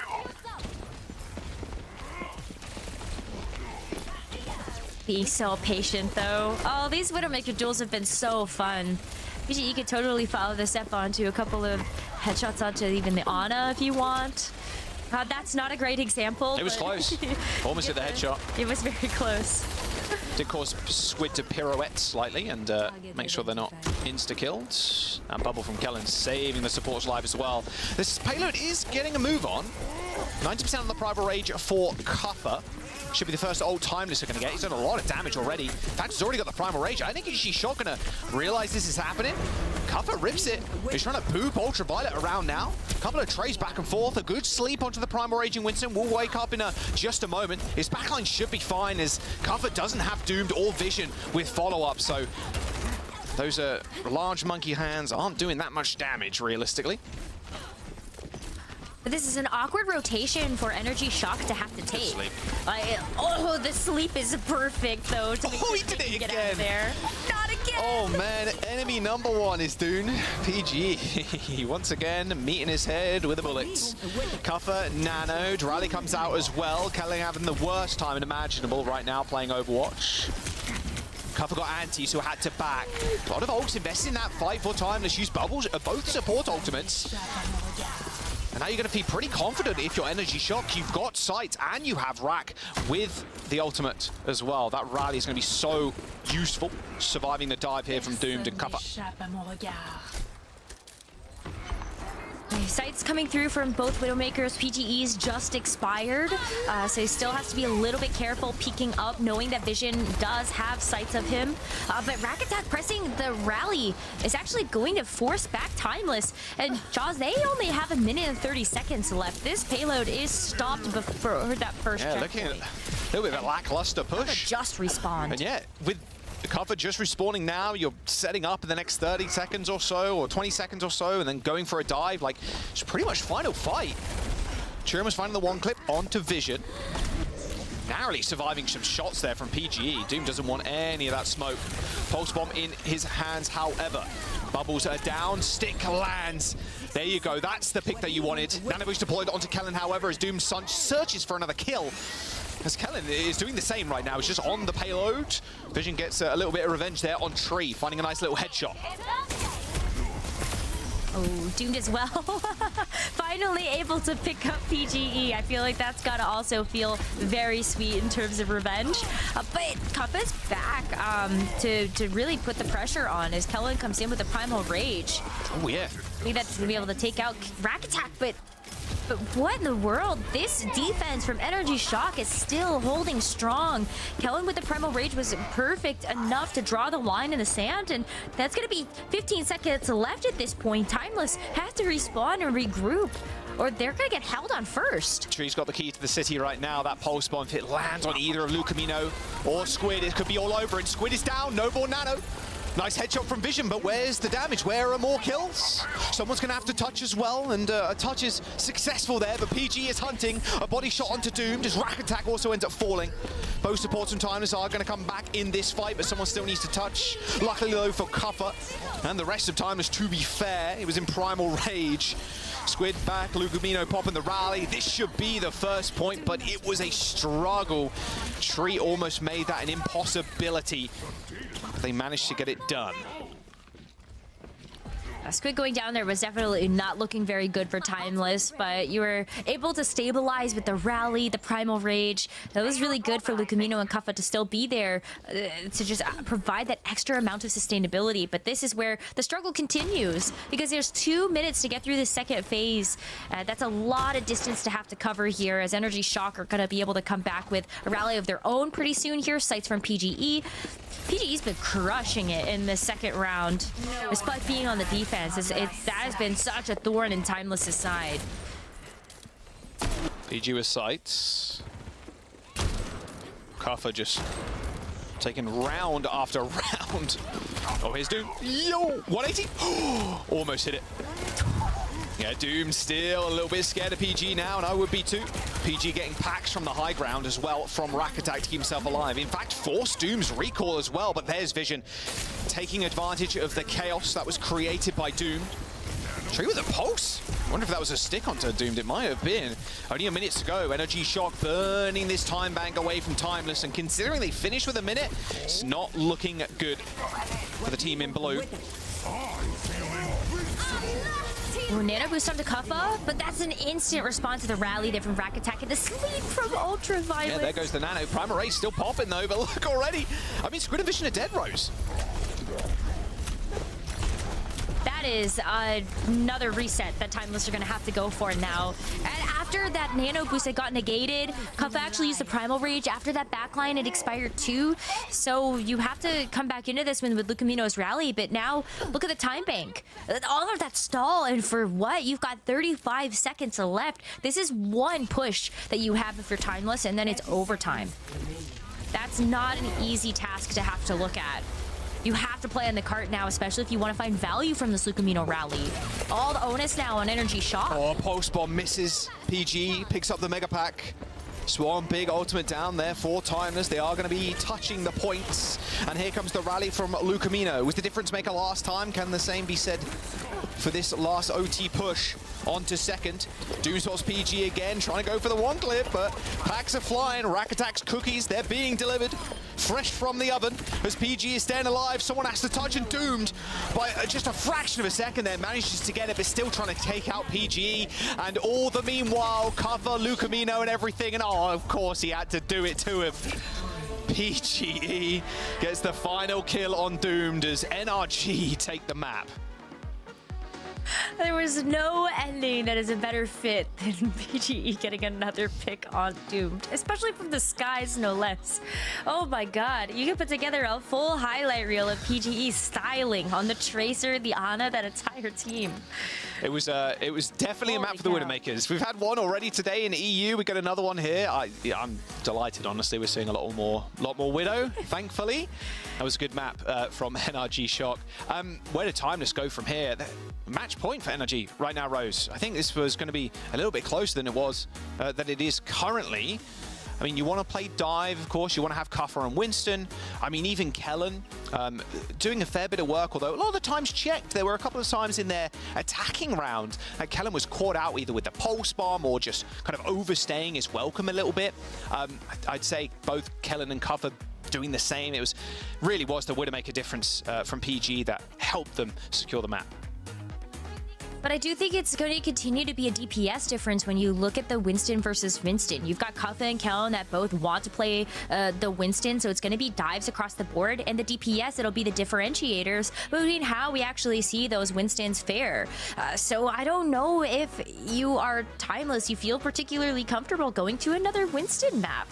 Look at how it went. Not even just when you look at the Winston versus Winston on Lijiang, but now on Dorado too. Yeesh. Yeah, the dive of dive maps, right? We've still got Hybrid. We're still chilling on that one.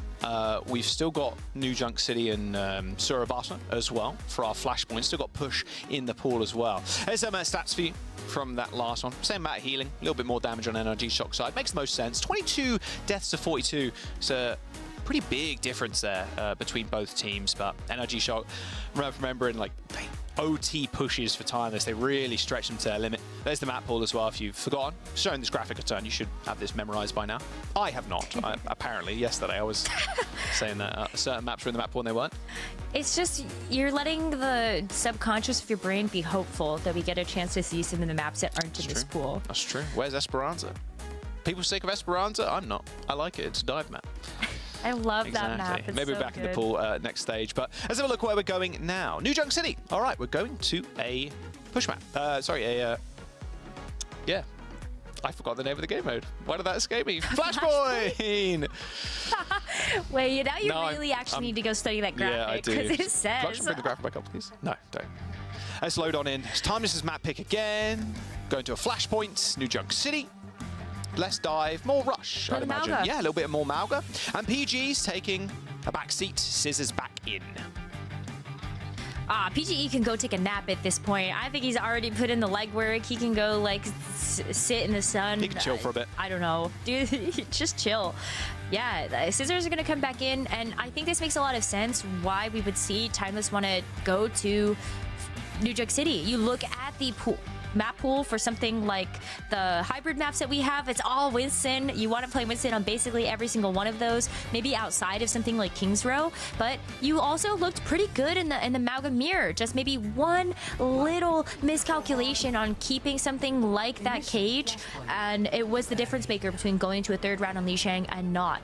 So it's going to be the Malga mirror for both of these teams. Once again, looking at the DPS and how those differences can be made. Scissors on the Pharah and Doomed on the Genji. I really like Scissors Pharah at when we went to Lijiang. It was so good. Super clean with it.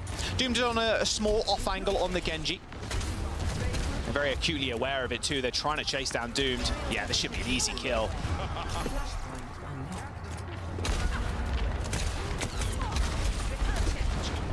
Scissors still looking for more. A little slam in on Kellen. doing a fair bit of damage, and look at how far back Vision is playing right now.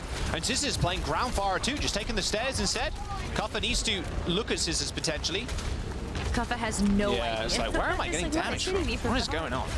Well, there's the charge. Nice little boop there onto Lucamino, forcing him into the wall as NRG Shock. They get a cap.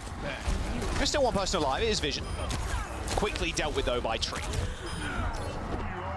Oh, just a little bit of cleanup there onto Squid. We see the wave respawns actually come through for 3 of the members, but it's going to be Vision and Squid that trail behind just a little bit, as that is still a lot of progress here for Energy Shock, and more importantly, that's going to be quite a few ultimates. You can kick things off here with the Ultraviolet Amplification Matrix, follow that up with something like the High Noon from Tree, and that's just a ton of space that you get to create there. Use the High Noon for a zoning ultimate for all you really care about when it comes down to how fast-paced some of these fights can be.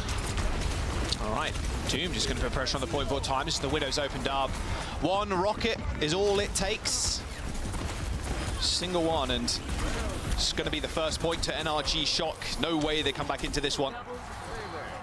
Spark skin for Doomed as well. Extremely based, using the hoodie Overwatch 2 Genji skin.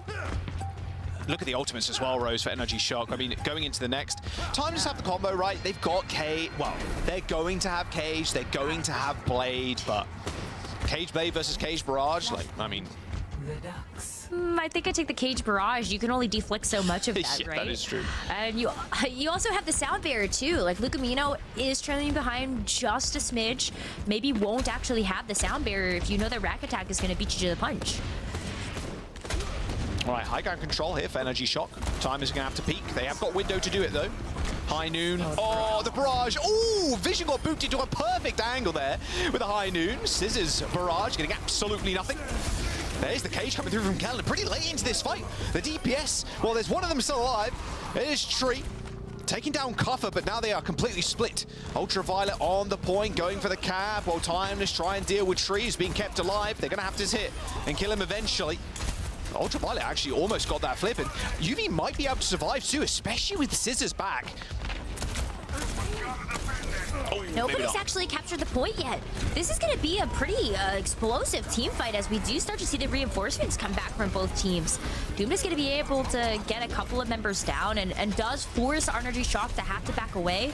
But that is so much time that they miss out on in terms of capture progress because of how long that fight extended. Energy Shock gets to come back into this one pretty quickly as a full team of 5 and still with ults. Yeah, with Cage Blade as well. You're expecting Time is just to go for this one. Cage comes in, Blade comes out. There is the beat, and there is the High Noon as well. But Tree just cut down by Doomed. You got a reset on him as well, so should be able to go for some chase kills. Yeah, you don't expect NRG Shock to come out on top of that fight at all, even with the sound barrier. Because Doom just... It's not enough overhead. You want to find the Cage, that's fine. I'm going to stand outside of it. I'm just going to hit you with the blade a few times. You're dead. So it's a perfect countermeasure there, and it does mean that Energy Shock still get another chance though, right? Because of how slow it was for Timeless to actually capture that point. You get another recontest coming in here. Now you've got the Amplification Matrix as well, another Rocket Barrage coming up soon here from Scissors. The Matrix is enough actually to force Timeless to turn tail a little bit, go to the low ground instead. There's contested. I don't think there's going to be no. Energy Shock get that point for 1 ult. But Squid's got a window of his own. Still got to keep the team alive though, yeah. Be careful, we don't want Vision randomly going down as the point now being flipped or attempted to by Timeless. Doomed first of all, 4v5 now. Vision's got this High Noon. The barrage comes in, for Scissors protected by that lamp as well, so he's not immediately killed on sight. And Tree coming up with some large frags too. That barrage just softening up, tenderizing Timeless. And a big stagger too onto Lucamino. He's actually close to beat now, though. So I think actually Lucamino not feeling too bad about that one, knowing the sound barrier can come up in this next fight. Still keeping pace with Rack Attack as well in terms of when these ultimates have been used and charged. So that's a really great ult to have just to make sure that you can respond to each other. Vision, though, does have the High Noon, so that's going to be the big difference maker between these two teams, immediately speaking, just to get Timeless back into this one. Sound barrier comes in. Lucamino needs to get this one off. He is in a lamp, so it's a pretty safe sound barrier to use, but Vision is already dead. A flip is coming through for Timeless too, so Shock have to touch. Cage comes in, cover, trying to play ring around the rosy with Kellen and fails to do so successfully. As now Kellen just dispatching with the backline. The flip from Timeless was pretty cheeky in all honesty, but his NRG Shock just with an overwhelming ult advantage once again. There's no Cage Blade for Timeless there. Kellen pops his down, and that's about it. Rack Attack and the rest of NRG now moving their way to this final point potentially. Timeless have just not had the ult economy at the very ending fights here to gain any points. Just a little bit too late here for this Cage Blade combo again. They're gonna have it for this next fight, but it's been like Energy Shock coming up with infinite value whenever they use an ultimate. Even thinking back to that one fight where they just used the Ant Matrix to get the job done. They got another one up on the table. High Noon window. Cancelled High Noon from Tree as soon as all that window come up. Got a bit of space. Looks like Energy Shock trying to take this high ground. Yeah, better window position. You're loving that right now. If you're UV and Tree shooting through it. They managed to isolate and kill Lucamino. And with that barrage, that will be the point. Good disengage. I mean, if you lose anybody there as well, 2 squids window, that's Shock in a bad state. There's a very nice group up as 5, speed away, go to high ground, pop our own window up, just extend that fight. But it was good pacing too from Energy Shock because they actually forced Timeless into a position where they were not comfortable using the Cage Blade. They had that ready to go in that last fight, and that could have been a difference between them actually capturing it now or later. Speaking of which, they have no choice but to use Cage it now. Blades, yeah, that's a guaranteed fight win unless Scissors can find a miracle 5k. Unlikely, however. Go for the dash. Right on the edge. No, Scissors killing Squid. Vision going down as well. This is messy. Coming through from Timeless. I mean, Kellen's still alive. Doom gets squished. His 50 HP, but it took a long time to kill Kellen. Tree switches over to Tracer to try and get a touch. Doesn't quite make it, but Timeless, that wasn't as clean as they'd hoped. No, it's really not, because now, like, that's 69% of capture progress there for Shock. While all of that fight was happening, and you are coming back into this one with a cage of your own, too. It's not looking good here for Timeless. Even the sound barrier is not going to be enough to deal with it. You have Cage Barrage, actually, so sorry, Lucamino. It's going to have to be, like, the fattest sound barrier of your life. Barrage beat versus the beat window. Lucamino already low, and oh, dearie me. Oh, he's already dead! Just cut him up and turn him into sashimi. Energy Shock, they got 69%, and with Timeless, they've got the ults, but Shock didn't need any at all. Well, they know that their backs are against the wall. They cannot afford to lose anybody else here. There's the cage. I don't take Kellen's chances here. Nice lamp, though, onto Scissors, helping him survive through that initial source of damage. And with 95% Energy Shock, they're just backpedaling right now, knowing that someone from Timeless has to touch. It was Lucamino. He's going to trigger OT once again, but it's not to be. Energy Shock finished that one out with a 3-0 on Flashpoint, and the series to boot. What a perfect plays coming through there from Energy Shock at the end. It felt like every single time they were initiating the fight so early, it just forced Timeless into a position where they were uncomfortable. Either getting first picked, they couldn't use any of their ultimates either, and as you called out during that match, there was just very little time. It felt like they had the ultimate advantage. Yeah, those, especially looking at the second point, that Cage Blade was just, what, 15% or something? It was right there. Yeah. That would have been the flip, that would have been the cap, but it was NRG Shock that came out big. Utilizing the subs as well. PG came in for Dorado, looking great on the Widowmaker. NRG Shock with a clean 3-0, and yes, Johnny got a pred right for once.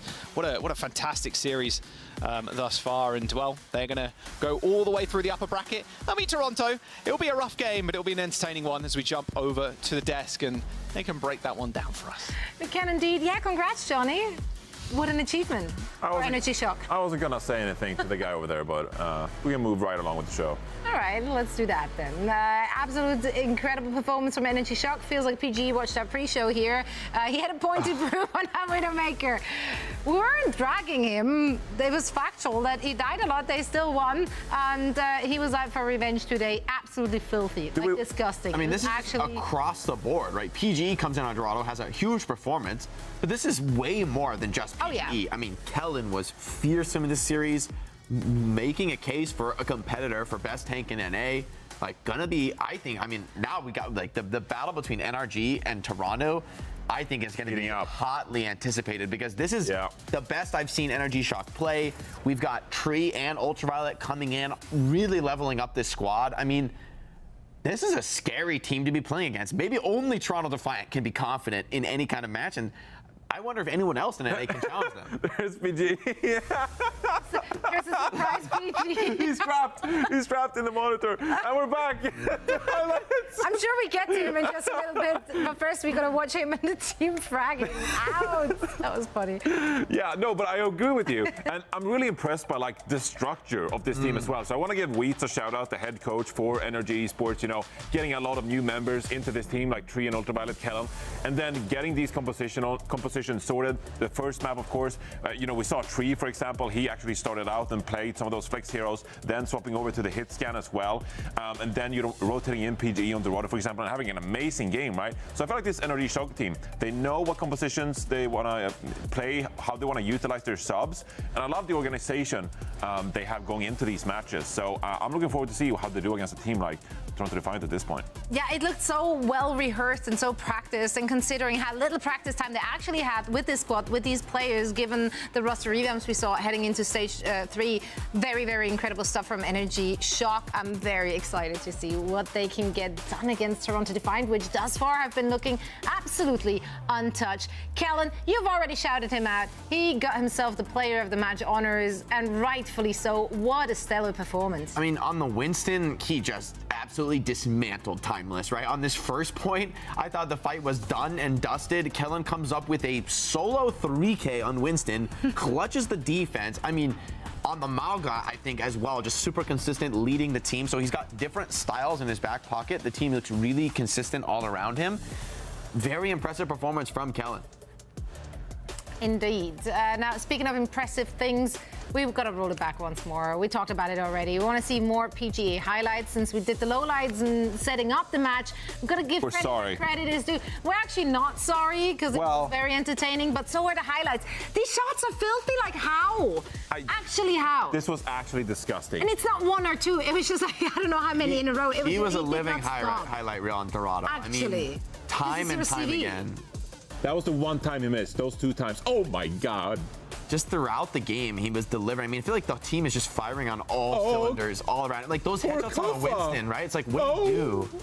Like the Tracer kills were absurd, and the amount of times that he did it, just the consistency. Like this one, I feel so bad for Doom. Like Doom is not like normally it's someone's just like, oh, maybe you messed up being in the sight line. Like Doom is not really messing this up. He's pressuring PG. He's aggressive on him, and then PG just hits a shot like that. You can't fully play around a Widowmaker, and this is why when you're just on this level, when you're performing like that. Like, as like, what do you do? My God. What do you do when somebody's hitting these shots? You do nothing. You just take him, honestly. Like, but this is exactly why there were so many resources allocated to take him down in the previous match. I mean, obviously, you gotta try and take PG out of the server as quickly as you can. You need to, because otherwise, he's just free-range shooting. Absolutely filthy. Wouldn't want to be on the other side of that. I do want to be on the other side of an interview with him, though, and we got him standing by now with a small preview already. He's back. But here he is on the big screen. PG, thank you so much for taking the time for joining us once again for a quick chat. What a performance. You were out here proving something after the low 22 deaths. Low reel. Yeah. How do you feel about your performance today? Really awesome. It was really nice to be able to play Widow. That's my favorite character in the game. Really fun. Sombra. I gotta know, PGE. So what, like, and I'm sure that all the fans at home want to know what did you do today? What's the routine? What did you have for breakfast? like, how did you deliver like that? And how can you do it again in your next match? I woke up. I started listening to some Chief Keef. Good day. It's a good day to play some Widow. All right, all right. Put that Chief Keef on and play Widow. You heard it here. Can anyone take it to you? Are you the best Widow in NA? I want to prove myself as the best Widow. So hopefully, I can do that. I mean, you're on track to do just that. How do you feel you and the team will stack up against Toronto Defiant? Hopefully, we can take a map or two. You know, do a little. Okay. At least cause an upset. Prove that we can knock up to the big guys. That's more than most other teams have managed against Toronto Defiant. So best of luck in that match. We can't wait to see you guys in action again. Congrats once more to you and the whole squad. Thank you so much. Thank you. Oh, it's great to hear it from PGE. They took the job in a convincing fashion. Absolutely filthy play. Humble king. That is the best Widowmaker performance I've seen in like a long time. Yeah, the whole like map, right? Throughout the map, just shot after shot. Absurd. Disgusting. Yeah, headshot after headshot after headshot. You know the drill. Like that's exactly what we got to see on this play, on this server. Now we do have one more match to go. Now we're heading into the lower bracket. So that means an elimination match is coming our way. You don't want to miss it. And make sure to stay around, or stick around rather, as we're bringing you all the action after a quick break.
Juno.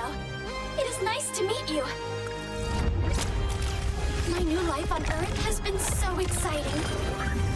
We have much to discuss.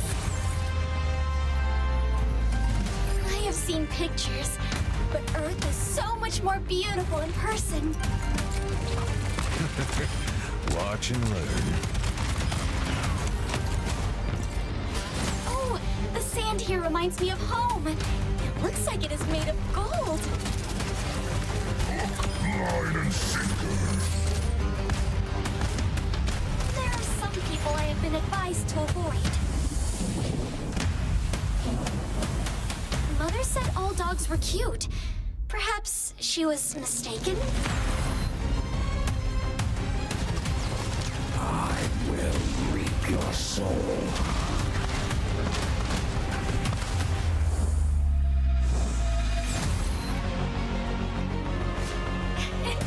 I am having trouble keeping track of everyone I meet.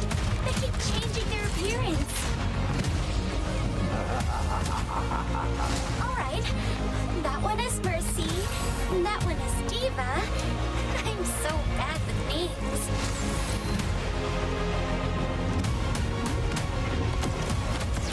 I was worried that keeping up would be hard.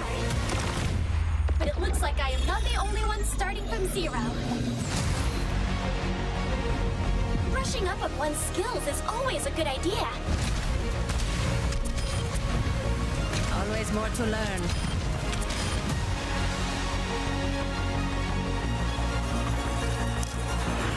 As the Terrans say, it is party time!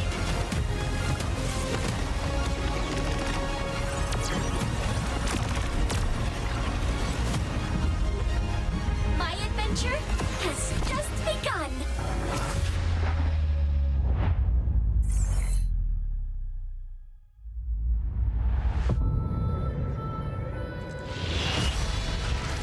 Wait, what was that? Back, everyone. I hope you all are ready for blood, because our next two teams, they're ready to draw some as we're finding ourselves in our elimination match in the EMEA region of the day. There's one more, of course, on the line as well, but that one has to wait until tomorrow. For now, we're here to bring you all the action in the lower bracket. We're seeing the upper bracket right now on our screens. Toronto Defiant and Energy Shock are breezing through the top. And now, of course, 4 teams are fighting for their lives to stay in the main event. Timeless and Citrus Nightmare will be going at it tomorrow. But for now, we're shifting gears and focusing on Nightmare and Fluffy Dreamland. Nightmare, we just got to watch today. And now, of course, they did go up against Toronto Defiant. And that means there's only really so much you can take away from this match. Because if you're going up against a juggernaut like Toronto, you're obviously going to try out new things, throw stuff at a wall, see if it sticks. It looked a little more cheesy. Do you think we see a more conventional approach here, Jake? Yeah, I mean, I think Nightmare is a really strong team. If anything, maybe they overthought that Toronto match and kind of showed up with these wild and wacky cheeses. When they looked their best against Toronto, it was playing a relatively straightforward mirror match, you know, having confidence in their players. And I feel Xerath and Seeker stepped up to the plate. They look solid in that final map and competitive on hero mirrors against Toronto Defiant, who has been undeniably the most dominant team in the region. So I think this is a chance for Nightmare to really show what they can do up against Fluffy Dreamland. Yeah, and as Nightmare just dropped down into the lower bracket, Fluffy Dreamland has been down there since yesterday already, as they fell in their opening match against Timeless. What have we learned from that match, and also, of course, from their first lower bracket match against Timeless Ethereal? Well, the thing that I've been harping on all the time is just like the versatility of this roster. We just saw them play Brawl, for example, and that's something they're comfortable doing. If we're going to Circuit Real, you know, Astro's going to bring out the Sigma, for example, and we can play some of these Ramatro compositions. But you know, there's also a lot of this dive going on in the region. You know, there's been a lot of Winston. And yesterday, after the broadcast, I went into the lab, I went to the VOD dungeon, I loaded up the replay viewer, and I just pondered a little bit, like, you know, what really happened on that Dorado? Because I watched the Dorado, and something just felt a little bit off. Now, I could give actual insightful analysis. Or like, I could, for example, say that Astro, when you're playing the Winston, I think sometimes you find yourself without your shield off cooldown and you get punished because you're in vulnerable positions. Sometimes that means you go in without the bubble, you get slept, you get bionated. If you just wait a couple seconds, you could get your bubble back quicker. So a little bit more patience on the Winston play. That was I could say that. Yeah, you could have said that. But instead, I'd like to premiere a film that I call The Gang Tries to Go for an Ana Flank.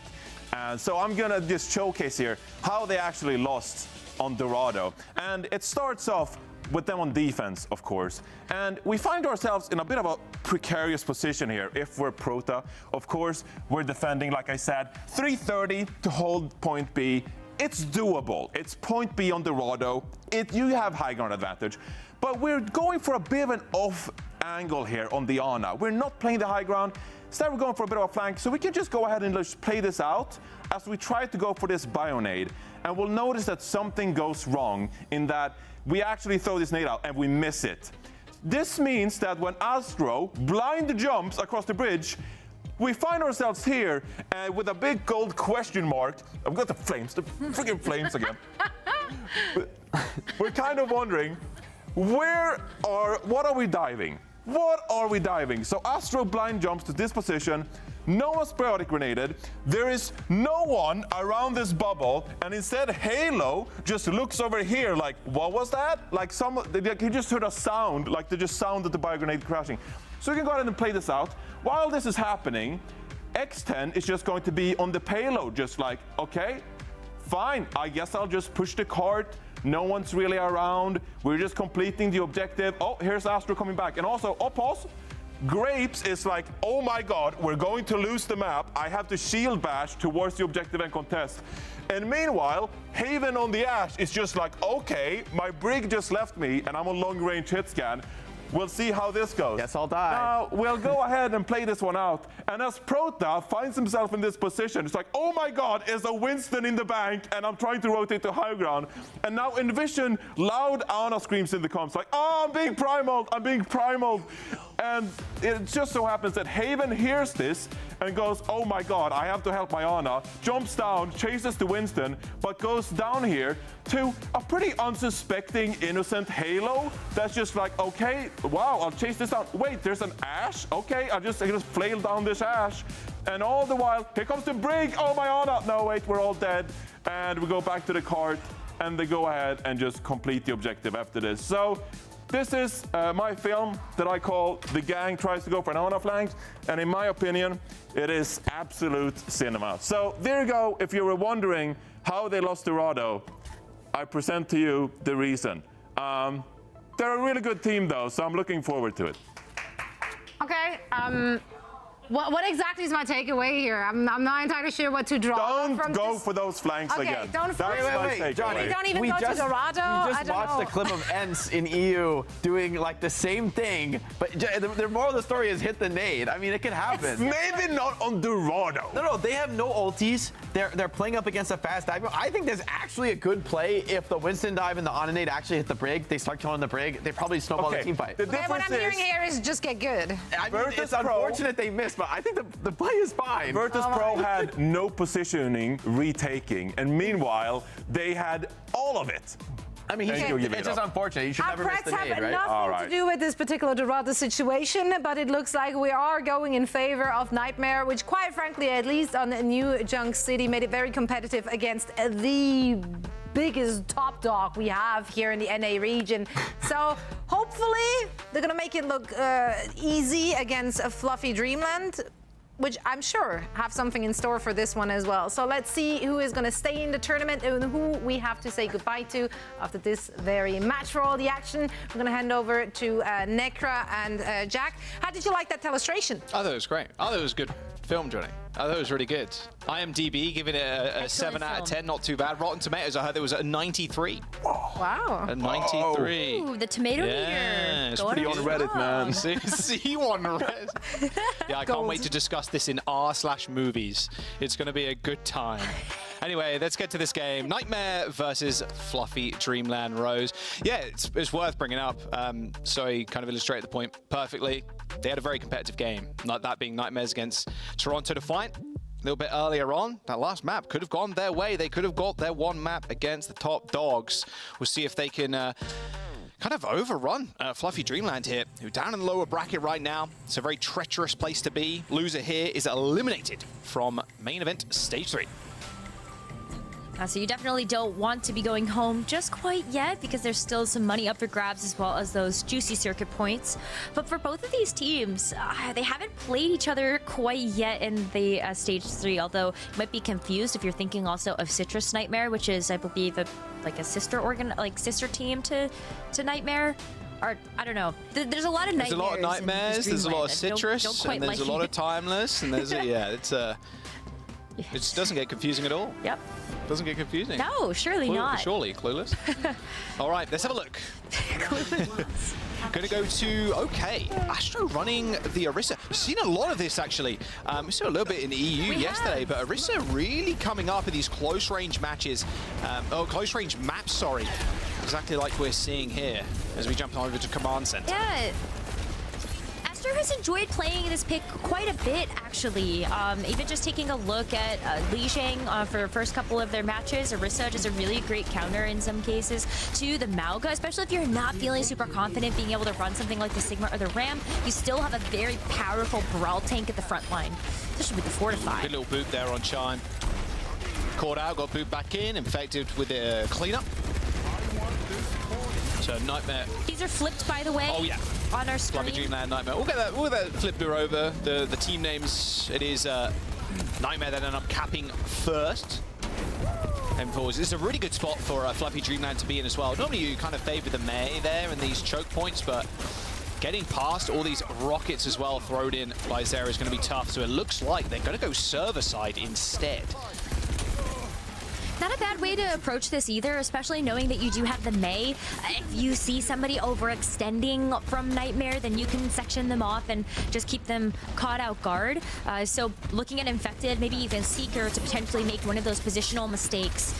But you are going to take the server now if you are Fluffy Dreamland, and Haven finds it. Yeah, a little chunk there from Chime with a right click, and then a finish-off shot from Haven. Oh, what a snipe. Sneaker half peek in that corner to see if he can get some damage in. Shine with a swift headshot. And then Fector goes down as well. All right, there you go. Nightmare with the losing control of the point. It'll be a Fluffy Dreamland capping some more. Very back and forth so far, and now that Fluffy Dreamland actually have ultimates coming up too, I think this could even extend how much progress they're able to grab. You've got this Terra Surge, maybe not necessarily one of the more impactful ultimates we've seen as of late, but pair that with something like the Bob, just to make sure that you can grab that position, or even the Blizzard on top. Oh, good spear onto Seeker, cancels the high noon. That Blizzard's proving quite treacherous, and that will be a boop from Grapes. Seeker off of the map.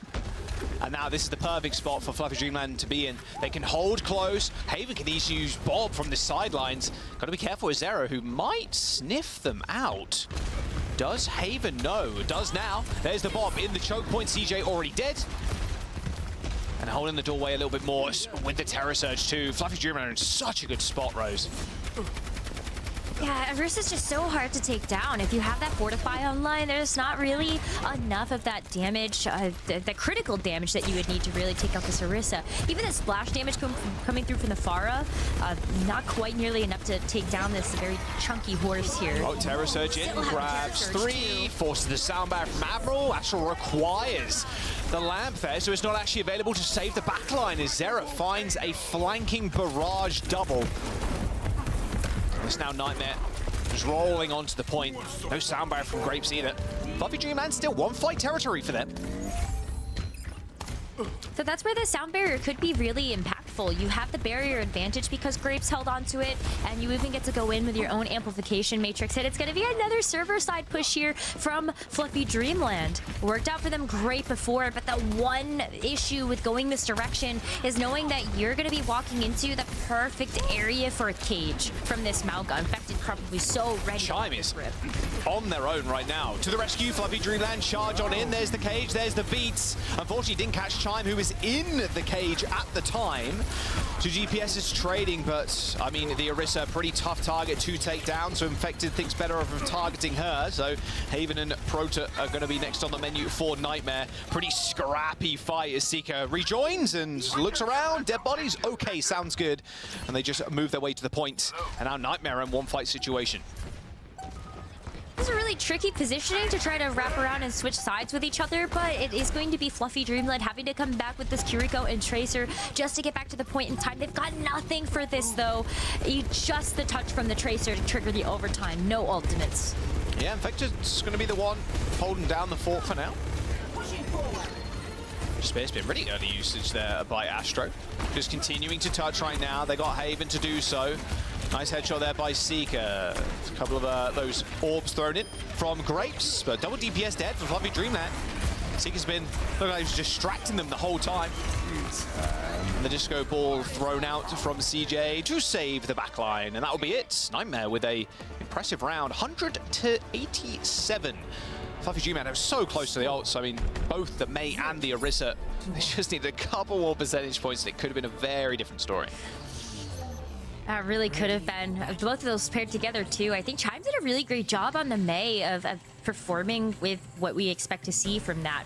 the walls to section things off. I loved the wall play, and then you saw the blizzard follow pretty immediately after that. So I think Chime in a good position to bring that out further on in the series. But as we switch over to market, it is a bit more open space. You have better sight lines for the Pharah, so we are going to see Chime actually think about switching to that pick as the gates open up. Astro's going to stick to this Orisa as Infected actually goes over to the Winston. Winston feels like a really good counter to something like the Pharah. No, they're backing up. Wait, they instantly see that and they go, we can't play that. Pharah, Infected, staying on Winston, going Ana. Yeah, real quick swaps. Before the point unlocks too. Heads up play, heads up decision making there from Nightmare. They definitely have the playbook, and they see, okay, well, we can counter that Orisa with the Tracer and the Ashe. So it would be cool to see that duel happen.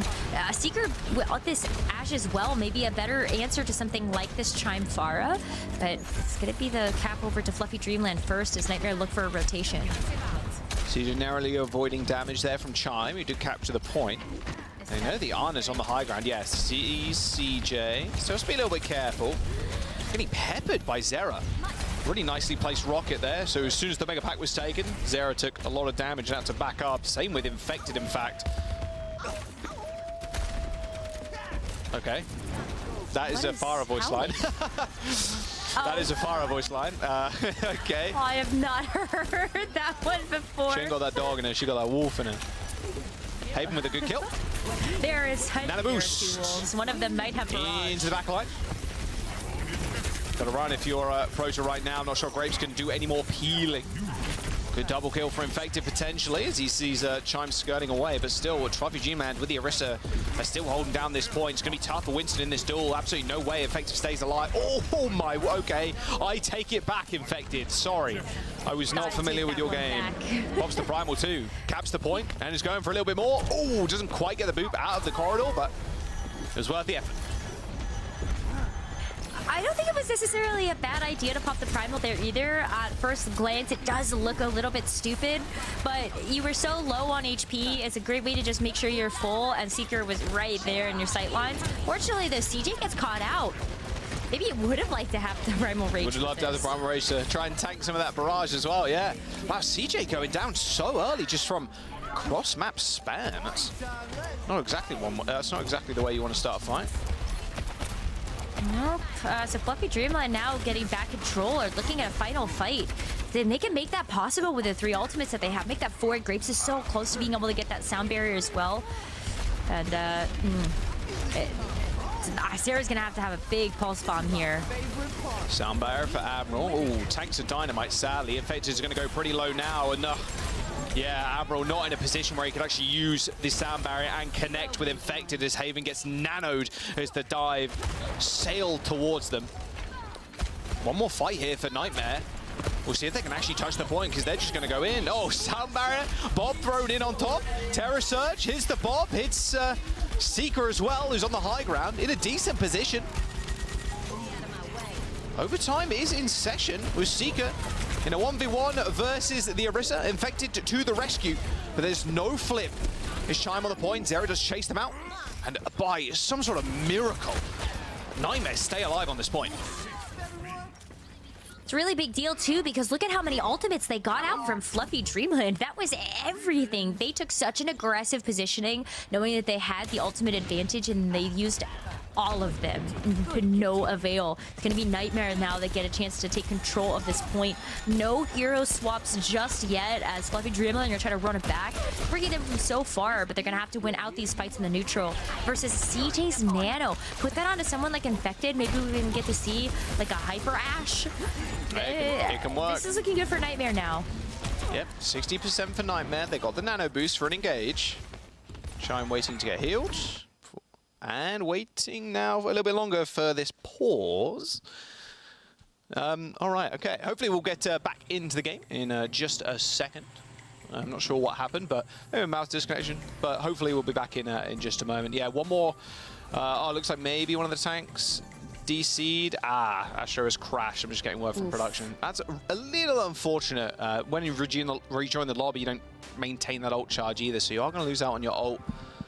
I'm not sure how much percent. I can't remember. Even though it was like 5 seconds ago. I wasn't looking at that. I was looking at something else.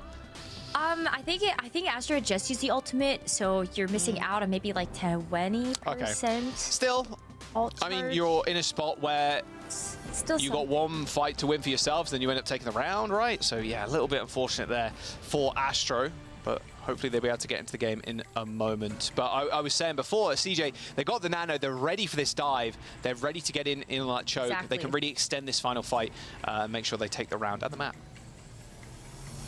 I was going to say maybe the positioning even a bit more important there rather than the actual ultimate percentage, because it feels like it is not too much longer time we're going to have in the map. So looking at where could you actually take these fights and being able to fight as a full team of 5 is so much more important. But yeah, I think that we're going to see a pretty good handle of things as we take a look at how Nightmare do have that nano.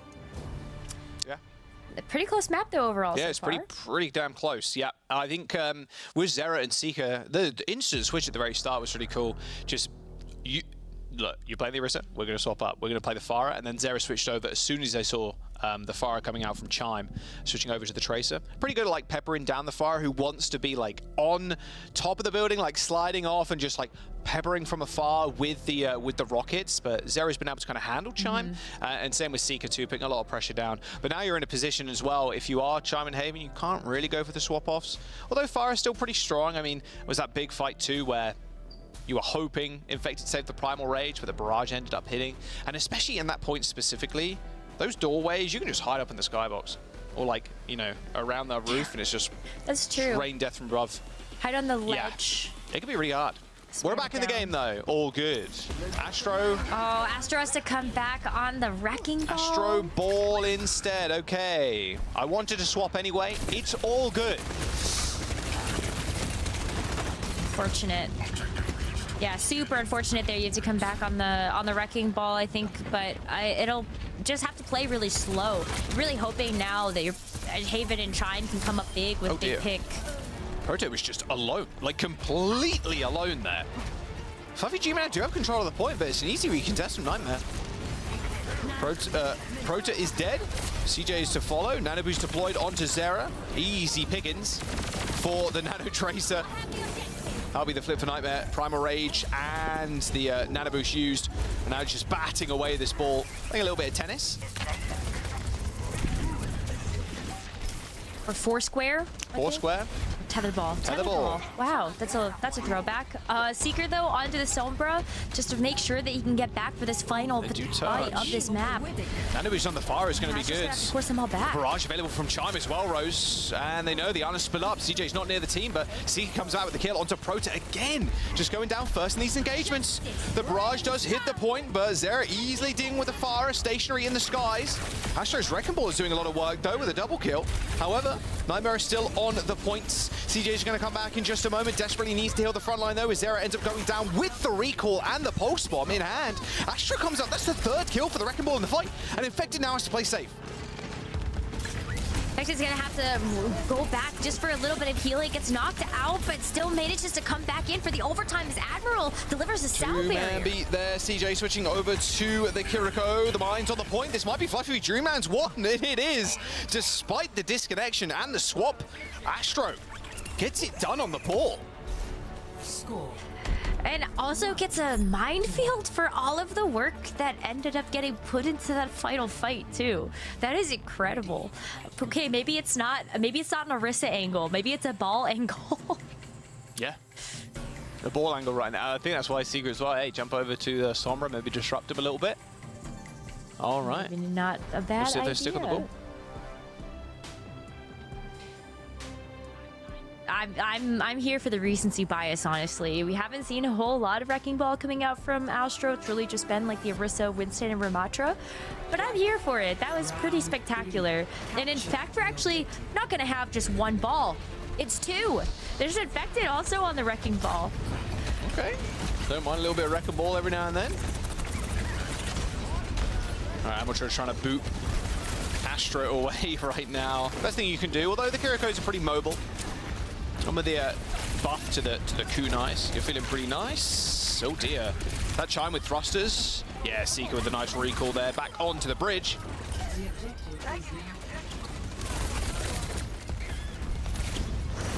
Astro has to get chased out of there too. And that's going to be first point capture there over to Nightmare as Proto has to get out with the Swift Step. A lot of damage coming in from Infected, so that's going to be 50% progress towards the minefield. And you are also looking at maybe just getting a knockback here. It's going to be so dangerous for Fluffy Dreamland to approach from this bridge. You're worried Astro! a lot about concussive blast. Astro just What happened? What falls? happened? Maybe, dude. Oh, Power drive no PGE moment, please. Oh dear. That's not good. So the death box for the floor and the drink around the point is also like quite low, like quite high. Yeah, if you're Wrecking Ball, you could maybe save yourself with the grapple, but oh dear, that sucks for Astro. It has to reset. It's gonna give Nightmare a lot more time to build these ults by poking. See what Astro wants to set up with now. Okay, just.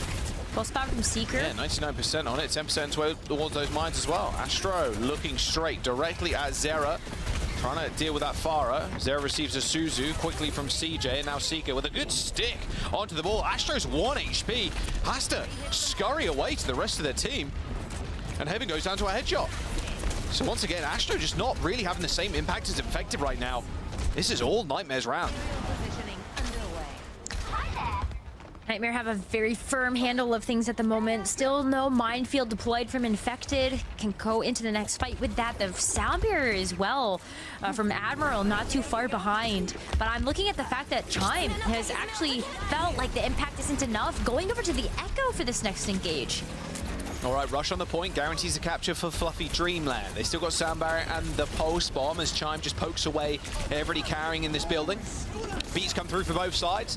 10 players on the server with that over health now as Haven just tries to chunk someone down to land a stick, but no, denied. Again, recall available, but just got caught out by CJ. Both Kirikos picking up kills on the Tracer as the minefield landed on point for Infected. It's going to be good for space. Astro going down 1% towards theirs. Nightmare get the flip again. Fluffy Dreamland, they got a chance to contest. A lot of fast, speedy characters on their side. I think this dupe from Chime is going to have to be the big play, unless you can get a crazy mind slam onto a Lucio or something from Astro. But you're also walking into a fair barrage here. Zera's ready to go, and if you're going to take this... they go early. Oh, Chime's Yeah, they go super early. See the cross from Chime. Know they can get back to the point pretty quickly, and Zera's going to just plump himself on it. And there's the mines on the field, but it only covers half the point, so I think Infected can just kind of roll through those unhindered by the explosives.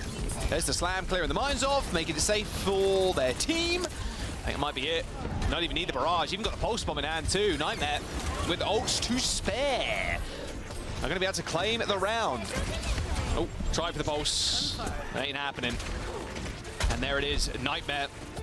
As soon as they kill this pesky Lucio, overtime will eventually tick down. As soon as they kill the pesky Lucio, the time will tick down. He's trying to get back. I don't think he's going to make it. And there it is. Nightmare come up with a 2-0 there. 2-1, sorry, on control. Li Zhang, pretty close affair so far, Rose. It's been looking good. Also, probably very close to one of the most heroic Lucio plays of all time. This stall was crazy.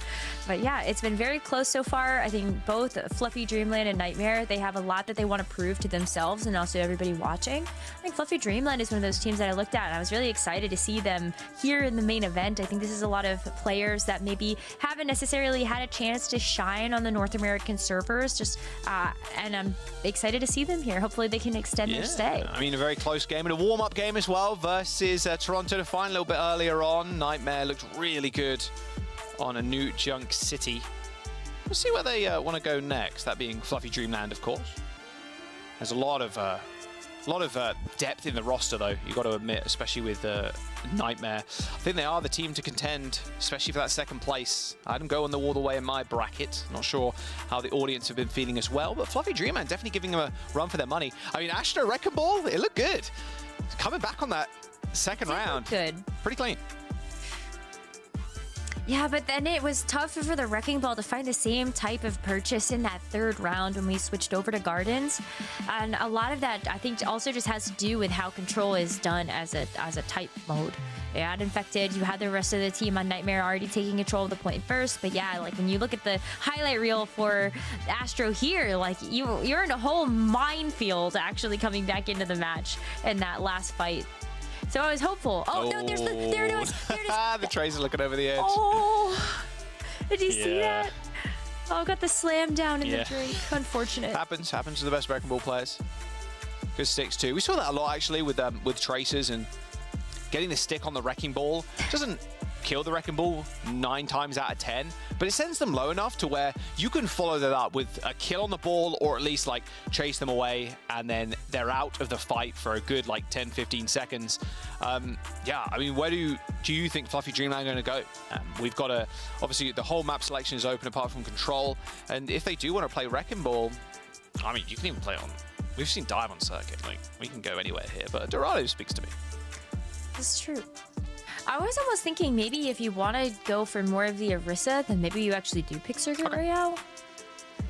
I think you are thinking about ways to limit how much dive that Nightmare can actually play, but Infected's so versatile in the tank role, I don't know if you can consider there to be that big of a strategy, I think, between what you actually pick. Look how close this was, though. Katie's not that close, but yeah, damage and healing especially. Damn, only 200 in it. It was a very close affair. A 2-1 as well. So we jump into the third map. If you do want to play the Orisa, you can also, if you want to play that kind of rush style too, you could go to New Junk City. You can go to any kind of map that's pretty enclosed. That's true. No substitutions, I'd imagine, from either side as we jump. What about Shambali Monastery? That actually wouldn't be a bad one. Yeah, I mean, you're expecting then Infected to run the Ram, but you can definitely run Orisa into that. It's a lot tougher as the Orisa, even with that very small buff to the Energy Javelin. But there is the map pool for you.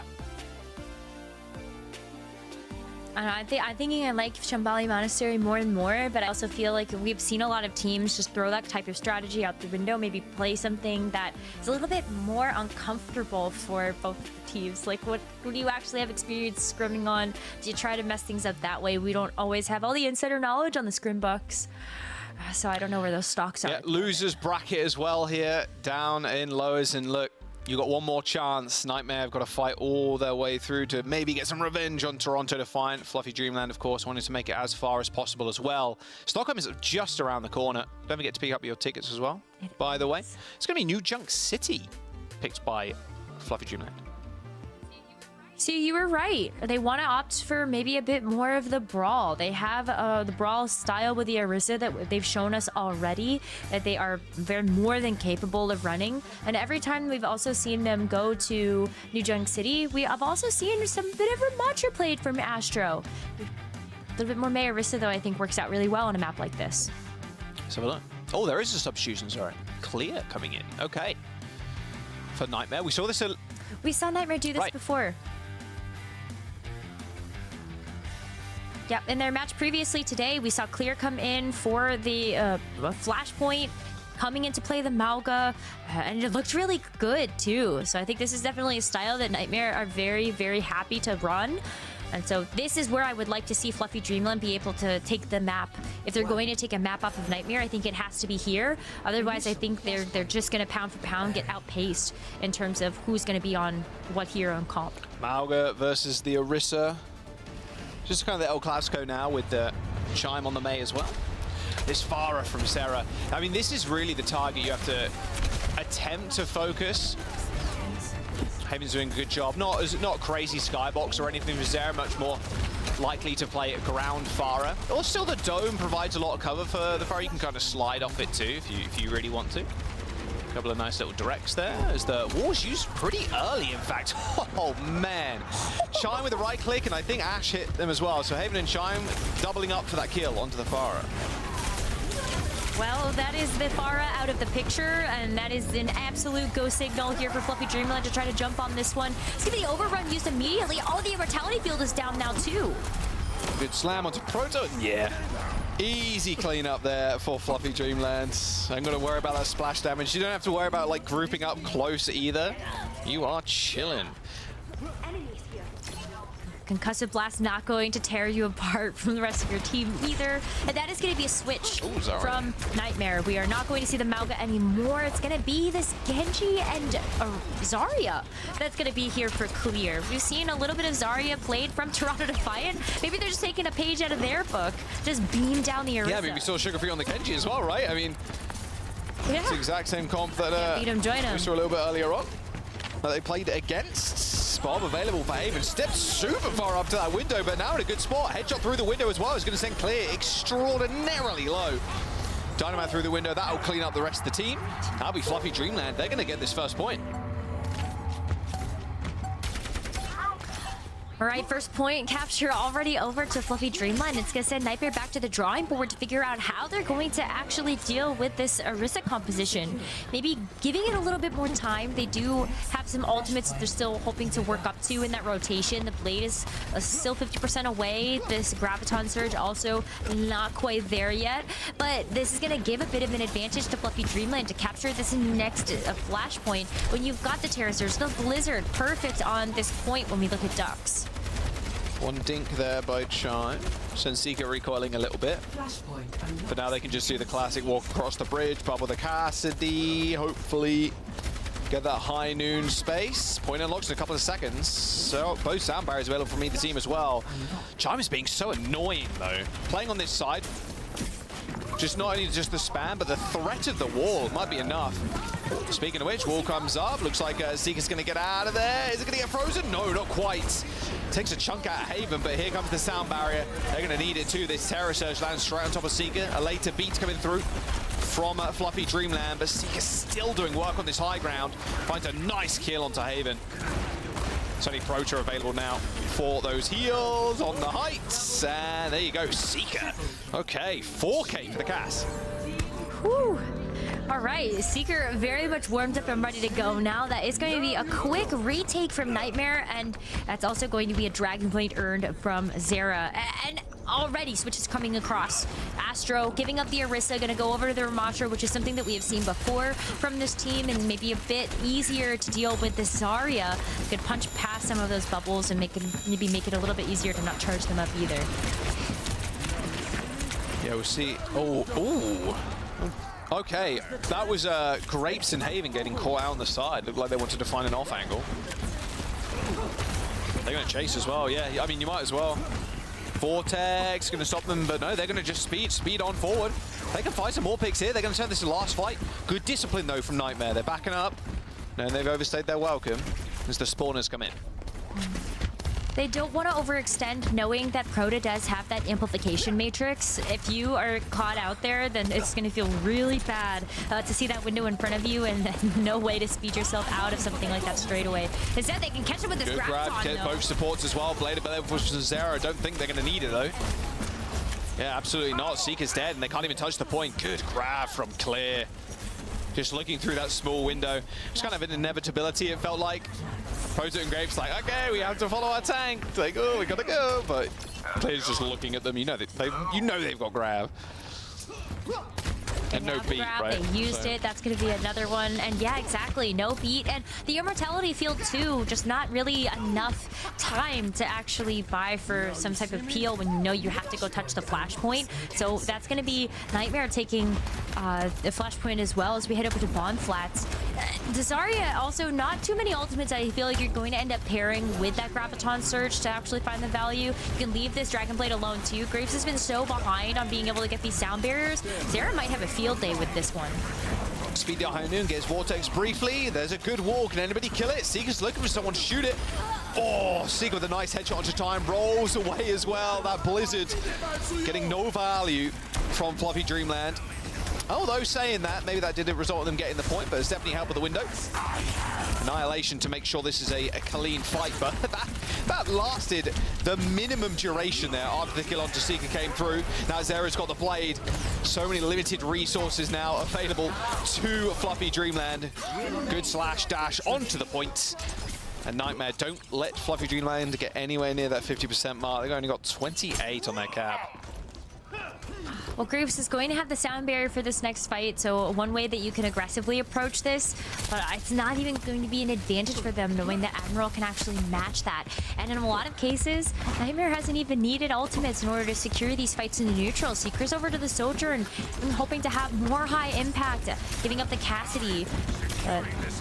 Haven is now switched also, so capacity for Haven and Sojourn here for Secret. Yeah, a little bit more survivability too with that slide, especially against the walls. There's the beat. B comes through as well from Admiral, but only hits 3. Seeker and CJ are already dead. I mean, this fight is over. Well, maybe it is just the barrier advantage. I take it back. Yeah, hey, that was a great fight there for Fluffy Dreamland to make a very economical one at that. Having Haven switch over to this Cassidy is going to be a little bit more consistent damage applied, and you're already going to see that High Noon getting worked up to. Great thing to be able to throw at this next fight, knowing that Nightmare, they've got to already use the wall speed. too. Going to try and slow people down with the Vortex as well. Look who's really far up. It is Clear. Uses a bubble on themselves. Seeker taking the brunt of that damage. Nice little nade. Lands on 2, but the grab comes in. Does it connect? That is the question. Looks like it did. But the wall was perfectly placed there by Chime to stop them following up. But a flank angle from Seeker. This window is dirty. Quick team wipe. Nightmare going to put themselves on the point. That should be the capture as well. Grapes spawning last, which means Nightmare not going to give Floppy Dreamland an opportunity to contest again. It's a good heads-up play there, too, to know that they could take the fight outside of the point and then go back and capture the flashpoint later. It's going to be another flashpoint going over to the refinery now, and there are just a couple of DPS ultimates being worked up to on the Nightmare side. Blizzard and Annihilation, though, for Fluffy Dreamland, so it's going to be a pretty even fight across the board, it feels like. Little mortars being thrown in. Those mortars do a lot of damage now. All right, 10 seconds to go into the point unlocks. We see Haven now trying to take an off angle. Zera paying attention to them. Dashing away, though. And here comes the High Noon. It's on the staircase. Blizzard thrown on top. Seeker doing a lot of damage, rolling away straight out of LOS of Snowball. So doesn't get frozen up. Another AoE being deployed here by Astro. Those bubbles, so vulnerable. The Zarya normally wanting to deploy a lot of them on their teammates, but only had 1 for themselves. Zera's still trying to turn this fight. They actually popped the blade and the beat. Zera's already found Prota. I know Fluffy Dreamland have no ultimates for this. Grapes had the sound barrier, who just held on to it. Should be a pretty easy kill onto Astro. Still need a little bit more time, but Nightmare doesn't go down without a fight as April and Zera turn it. That was a super expensive fight, though. That was everything. They're not going to have anything outside of potentially the amplification matrix coming up to this next one. And so the sound barrier should be really beneficial for Fluffy Dreamland to come back into this. That should tie it up then and go to a flashpoint number 5. But that's also if they get the opportunity to move into the point, which Seeker and Zera have had some things to say about. Beat lands, hits 4 there for Graves. And yeah, Clear just bullied in the front line. Ideally, you want to hold at least a little bit far up as the Zarya, but a little bit too close to the sun. Flip comes in. They're waiting for this block to come down. I mean, Aberrant and Zera have still got kills, and Seeker is full HP right now. Just have to kind of deal with this Lucio, who's being so annoying, just booping him away, just messing up the aim. Finally, maybe laying Grapes to rest. Receives a bubble, too, coming in from Clear. Fluffy Dreamland still control this point, but it is a scrappy fight. And it's not looking very comfortable for them to actually control it. In fact, they don't feel confident enough. They're actually going to back away. Look at Chime is still coming back from spawn. That is why they want to make sure that Chime actually has the potential to build up to this Blizzard and throw it into this fight. Otherwise, that's going to be the map loss here for Fluffy Dreamland. High Noon, really good damage from afar here using this window. Even the Lucio making good use of it. Seeker does not want to peek that. They're close to this Graviton Surge. You've got double support ultimates that do Nightmare. Oh, Astro got deleted. That window doing as much work as humanly possible. Good grab as well, sticking it to the side. Sound barrier's going to come in, and that'll be that. Nightmare on match point now as they take New Junk City. New Junk City looked a little bit closer as well in terms of that, but the scoreline suggests otherwise. Nightmare has been doing a great job taking a page out of Toronto Defiant's book even to bring out that Zarya. That's been so fun to actually watch. The Zarya, pop the bubble on the Genji. Genji goes in. There's so many good ways to use those bubbles, even on Seeker too, if they're in danger, or pop the High Noon, put the bubble on them. Really nice stuff so far from Nightmare. Going to a map number 3. It's 3 Overwatch today in NA. A little bit, I was expecting a little bit more maybe, but the competition is only going to ramp up from here. Fluffy Dreamland, despite even this map, still competitive with Nightmare right now. Yes, absolutely. I think it's just been these micro decisions that have come through that have really kept things so competitive. I look at just how Astro, even on the Orisa, was able to work so well with Chime. Haven also making the decisions to switch off of the Ashe to go to the Cassidy, was able to provide a lot more consistent damage. There's so many bright spots here for Fluffy Dreamland. I think maybe just a little bit struggling on maybe keeping things together and allowing Nightmare to split them up for a couple of these like 1v1s or 1v2s. Yeah, it was some of these fights look like they should have gone in Fluffy's favor. I mean, one fight that kind of stuck out to me was when Zera and Admiral, they end up popping beat, they pop blades, kind of turn the fight around. Really big plays coming through. And just like individual hero plays too. If you're not making those plays, like, you're not giving yourself a chance. You're not giving yourself the full opportunity to turn these kind of fights. Here's that fight very specifically. There you go. Point kind of proven. Yeah, it was a very scrappy on that one specifically. But Nightmare, they want to get their chance to maybe face Toronto Defiant again, maybe give them more of a run for their money than they did earlier on. Again, it's Fluffy's chance to pick.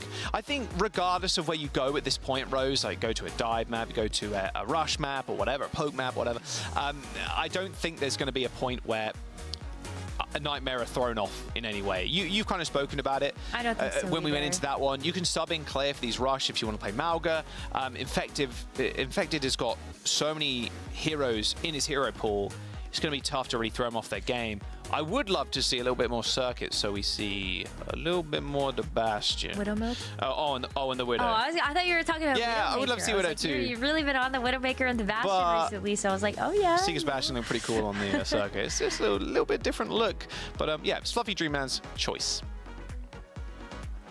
Well, maybe we do see the circuit, though. I could see that. I could see Paraíso. I think Paraíso's been sort of a favorite of theirs, particularly so they can actually run the Winston. And so it's actually not going to be either of those. It's going to be Runasapi. Very interesting to see these teams actually pick the push and the flashpoint first before we see that is a bit of a weird one. Yeah, I didn't realize that until now. Normally, we do see at least a hybrid or the opposite of that. Strange. Yeah. Infected back in for Nightmare. So Clear just coming in for the New Junk City for the Malgas. And then Infected back in. So that means it's probably going to be a little bit more dive, I'd imagine. Maybe a bit more dive. Maybe we switch things up a little bit if we are feeling a little funky. I feel like when it's come down to Runasapi, though, I feel like it is just about what you are comfortable with. More often than not, we do see teams try to run the Winston dive, but I think a lot of other things can work, and that's what makes this push map so exciting. Yeah, we're going to load in just a moment. I'll have a better love story than Twilight, I think, there, with Seeker also having the Hog Road profile picture, and with PG holding the same one. A true love story, an Overwatch one. That'll be in the new Overwatch, I'd imagine. So hopefully they bring out that game again. It'll just be PG and Seeker. Oh my god. There you go. Yeah, it's 2-0 in the series so far. Nightmare they're looking real good. It's, like I said, a little bit warmed up against Toronto Defiant. The latest stages of this bracket are also going to be real tough. Both EMEA and NA, to be fair, but the likes of NRG Shock, they're not going to go down without a fight. It's going to be a good couple of days we've got ahead of us, but for the moment we're jumping onto Runasapi and Nightmare. Obviously kind of running the Winston. Do you think Astro maybe goes back to the Orisa here? I think you could do that. I think that's what Runasapi is really fun for a lot of teams, is I think there's a lot more possibilities when it comes down to the team comps that you run. Coliseo, I feel like every time we've looked at that map has always just been, okay, well, we have to run a hit scan. We have to probably run like the Sigma. A lot of teams opening things up a little bit, knowing that you do have the glass removed on that map. But yeah, I could see the Orisa coming through from Astro. Feels like that's been the most confident hero for them in the face of Nightmare. Well, let's have a little look. Orisa would, I'm in a kind of a, Orisa's good, or is it not good? Is the Ram better with the Rush? It's tough to say. Astro obviously playing Orisa a fair amount over the last couple of weeks. Looks like maybe Nightmare want to match the Orisa too. Not long ago did we have a perma Orisa meta, so it's nice to see it dropped in every now and then. A lot of variety on tank, or not even just on tank picks, to be fair. just across the board. DPS picks too. Yeah, it's been wild how open the meta has been, and I think this is where we've seen a lot of teams like, oh, Reaper, Sombra. It's so nice to think that both of those heroes can actually have a place in Overwatch right now. It's sadly going to be pretty much a mirror on both sides for this particular map, but we're still seeing the Orisa nonetheless from either side. Chime, though, on the Tracer and Zera on the Pharah, once again differentiating the two teams. Yeah, Zera's Pharah has been super impressive throughout the group stage as well. I really like this outside position. You do get a large viewing angle of the bot. Not so much if you're Fluffy Dreamland, you're kind of cowering in this small little room here. And Nightmare know it, so they try and dive on in. They do separate Chime from the rest of the team, but they got a recall to save them. All right, the bot slowly moving in favor now of Fluffy Dreamland, but you're fighting from low to high here as Seeker has an amazing angle on the back line. He can just force Ash off the high ground, which he's done so successfully. Haven's going to have a tough job, although the first to fall, in fact, is actually going to be Zera on the Pharah. Goes down to Chime, and melee kill of all things, too. Oh, good shot by Seeker, though. Ooh. All right. Despite that kill, might just be Nightmare taking over. Oh, but Zera has switched. Zera is now going to go over to the Tracer, so it's going to be a full 5v5 mirror on both teams. And yeah, I think playing enough of a decoy that you do allow the rest of Nightmare to win out the rest of that battle. Going to be the amplification matrix here from CJ. Actually be matched on Proto, but you look at Seeker already having the Bob, and that is just crazy. Just ridiculous amounts of damage. Haven not too far off, though, as well, to be fair. Both maps healing a lot in that fight. Also got ult, same with the Lucios. Infected's gonna have Terra Surge. Yeah, a whole host of ultimates. Both windows used, spear spin, beautiful lap positions from both teams. Chime and Zera almost getting one clicks on each other.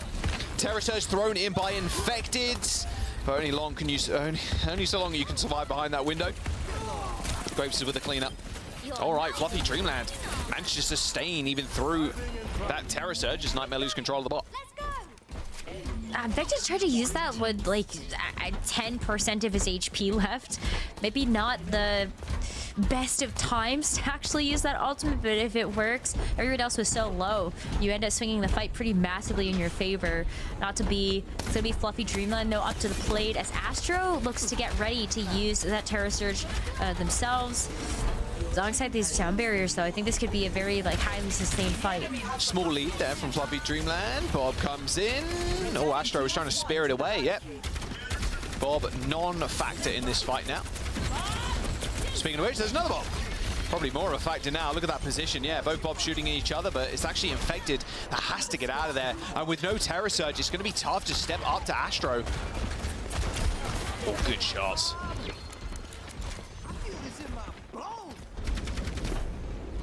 That's going to be Admiral down, which means that the sound barrier is going to be delayed coming back into this fight. If Fluffy Dreamland want to, they could push the objective. But now Admirals respawn. They're going to lose that just a little bit. They hope to get the meterage and the point instead. Oh, and there it is, yeah. They're just going to get checkpoint. They're going to get checkpoint. Admiral going down pretty early in that fight. Cost them dearly. Infected can't even stand around this corner. They use the window pretty aggressively. Yeah, press the issue. Sound barrier comes in from Nightmare to save Infected. A quick back off for Astro.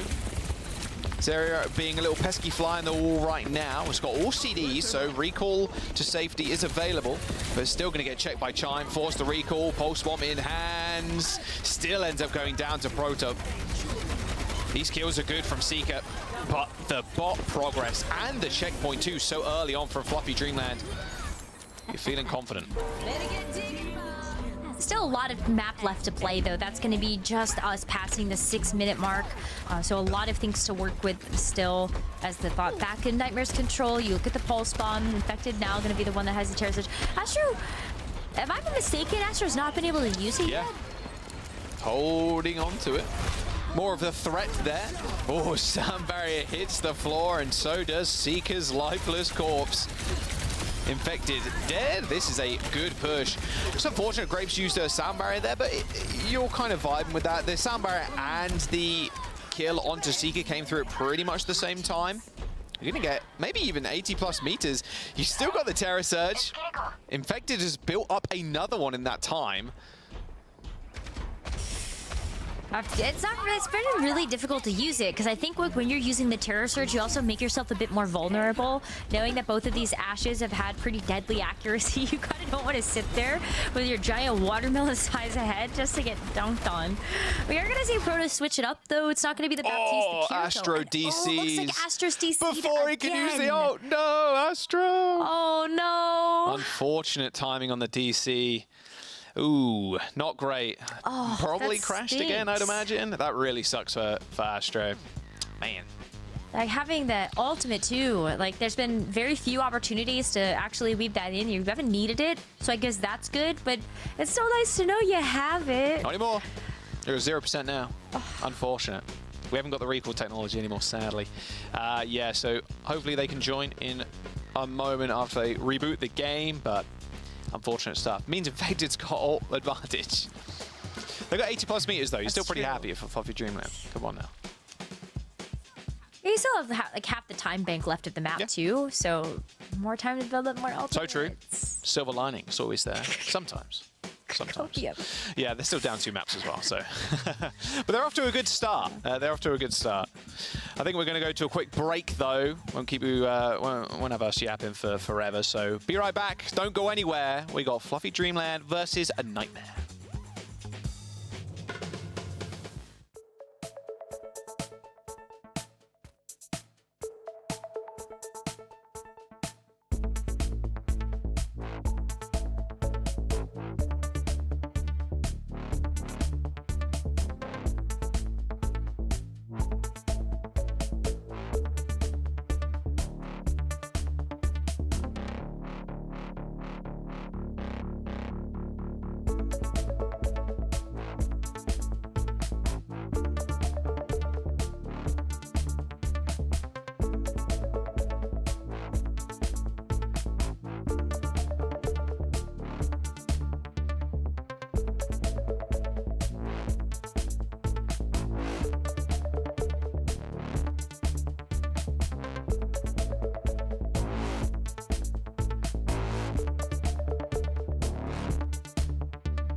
Welcome back. Fluffy Dreamland versus Nightmare. Apologies for the pause. I think Astro crashed again. So we'll get in there. We'll get in Rusapi in just a moment. Nightmare are up 2-0 at this very moment in time. But Fluffy Dreamland do have the lead in the push bot. So anything can happen. Can all turn around from here.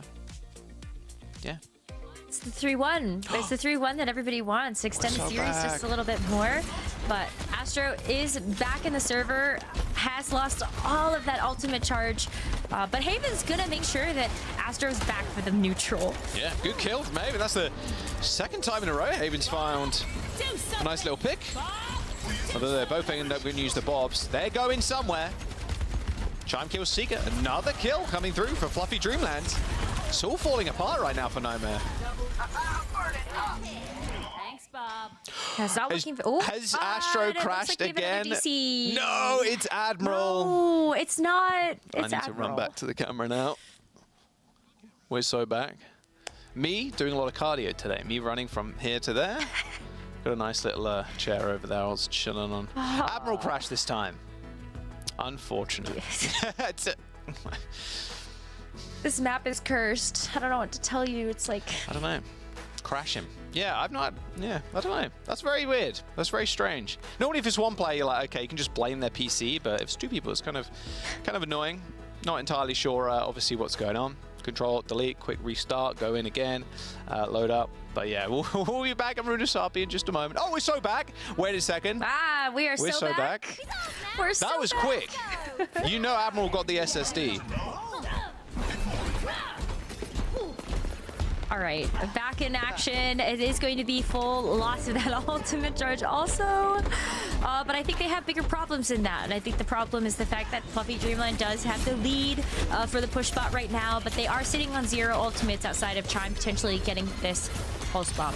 So a bit of hope here for Nightmare to come back into this, especially knowing that Infected still has his Terror Surge. Rate's pretty low.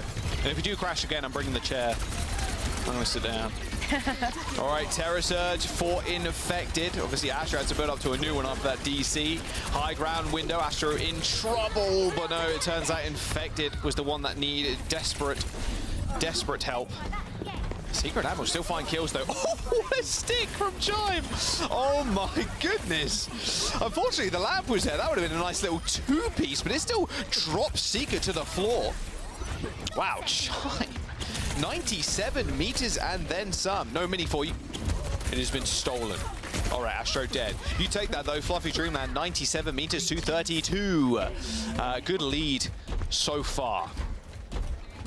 Very good lead, but still 3 minutes left of the map, and it's going to be another pretty big ultimate bank here for Nightmare. Still the Terror Surge. Yeah, these are Russes. They have just been holding onto these for like the next match or something, because Infected is yet to let this loose. Astro's going to finally have one back in his pocket, although he wasn't using it either. So we'll have to wait and see if it actually comes to fruition. Terror Surge. There's one. Sound barrier lands. Infected receives the lamp. So low though. Should be a free kill onto the Orisa. Spear spin used. Infected. Oh, receives the spear. Hey, that hotfix coming in a clutch, or the patch even coming in clutch. For Astro there. I think it connected another one too. Good Suzu too, just to make sure nice and healthy for this next engagement. Spear, nice on the Ash. 2 minutes to go. Fluffy Dreamland in firm control. Yeah, Seeker got completely pushed out of position there, and so that's going to be... Oh, well, I guess Haven did too. Skewered. Apparently. Served up with a pita bread. All right. Oh, you can see Chime, though, looking for the flank over there. Does have access to the pulse bomb now, didn't before. But the flank damage enough to get that online. Once again, going back over to the midway point as we are now entering into 1 minute and 40 seconds left for Nightmare to try to make up some of this differential. 60 meters in between the two teams as we look at getting some of these ultimates down. Proto with the Kitsune Rush feels like a great way to open this up, though, for Focus. Yeah, this is the definitive fight here. Realistically, they got to find something. Oh, Pulsar from Chime lands on the ground. Rush on the point. Bobs, sound barriers, everything being thrown in, and Astro overextending. That whole time, Zero was just standing next to that window, looking at Astro through it. That amplified damage. Just turning the fight in Nightmare's favor. Little pulse bomb in the hand of Zero too. The checkpoint is going to be Nightmare's. As Fluffy Dreamland try and get this regroup with no ults in the bank, but Nightmare, same could be said.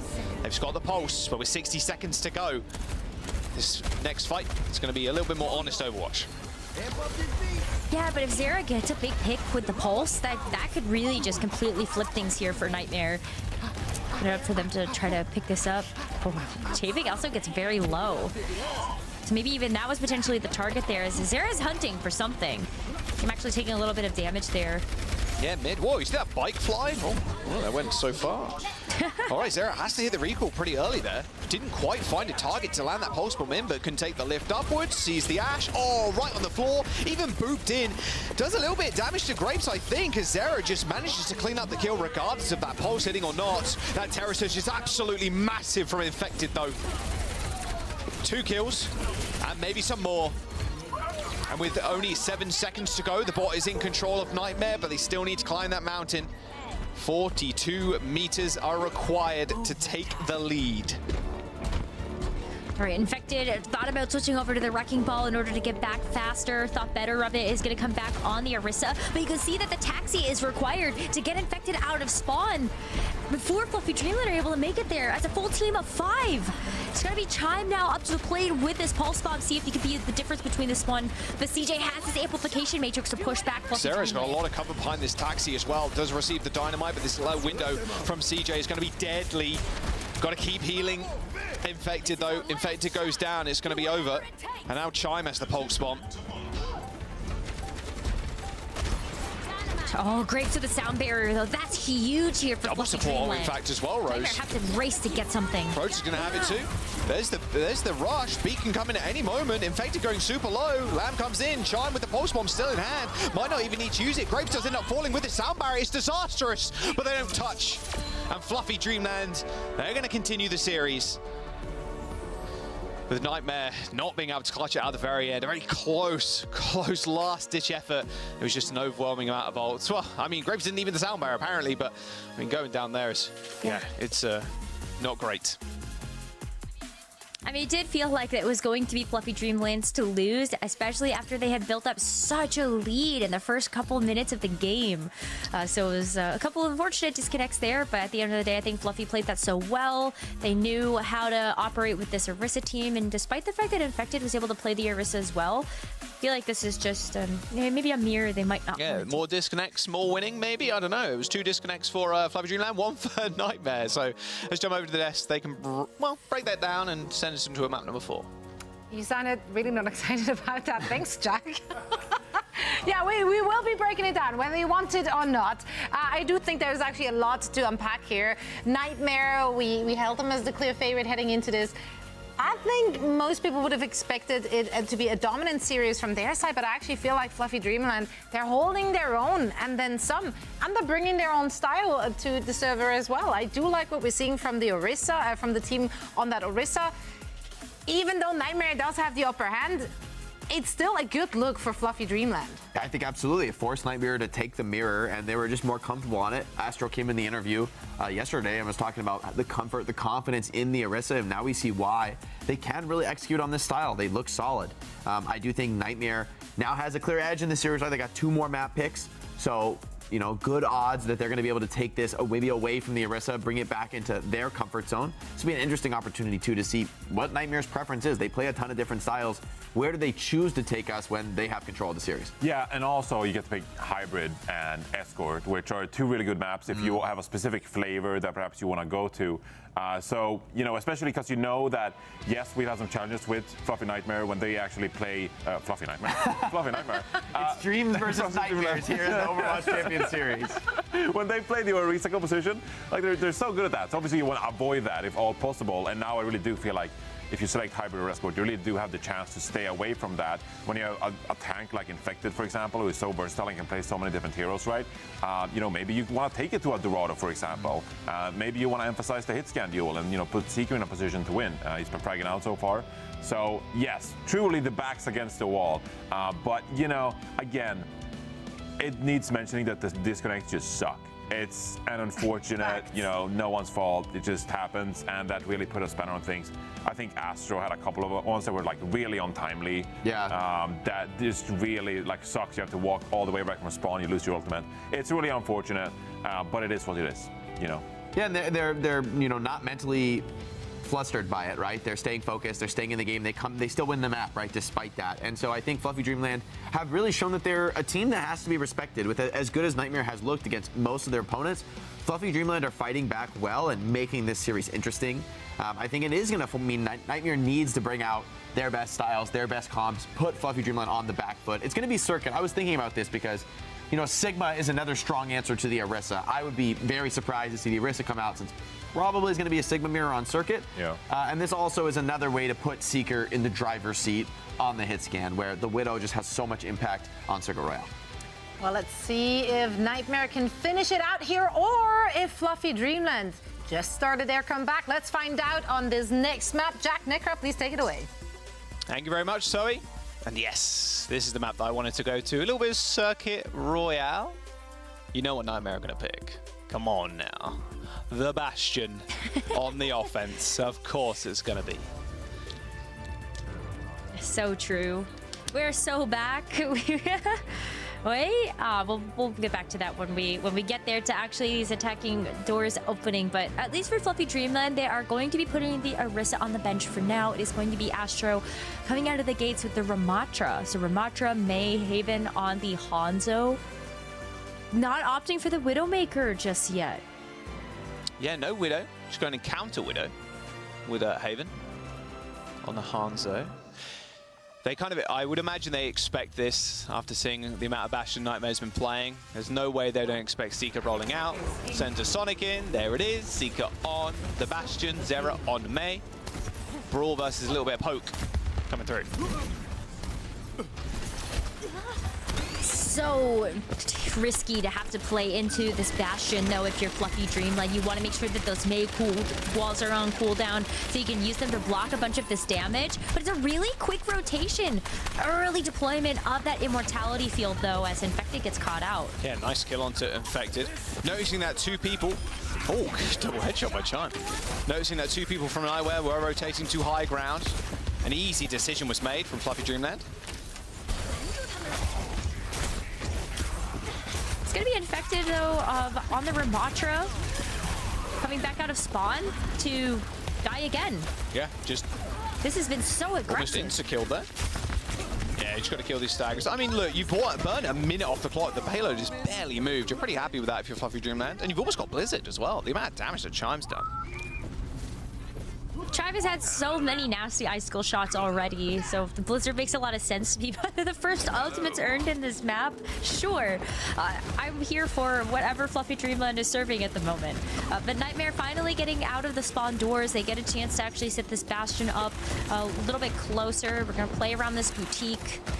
As Fluffy Dreamland are also going to try to get this Hanzo set up on that left side. Oh, good wall. Chime might be in trouble. Pops the Blizzard and the block. Infected, frozen, but that lamp is just godly from CJ. Doesn't quite help Infected long enough, though. There's going to be a retaliation from Nightmare as they end up using their window. Little to no avail. They've just spamming these arrows down this small corridor. Fluffy Dreamland have had so much confidence in this map so far, despite the fact that they know that Nightmare are going to be playing the Bastion. Chime has been popping off on this May. Just use the Blizzard is already 20-30% to another one. And the rest of Fluffy Dreamland have their ultimates up as well. They're being very decisive with their decision making, which is exactly what you want to see out of this team. Maybe inspired a little bit with confidence, knowing that they just took a map off of Nightmare, one of the top teams in North America. So keep it up. They're going to be very patient here, back up, knowing that there is going to be an onslaught of ultimates coming out from Nightmare too. Waiting, that last one, always waiting with it.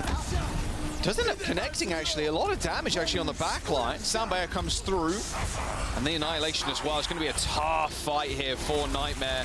Gonna have to wait for Seeker to kind of rotate his cooldowns with that turret form. Just not getting much at all done.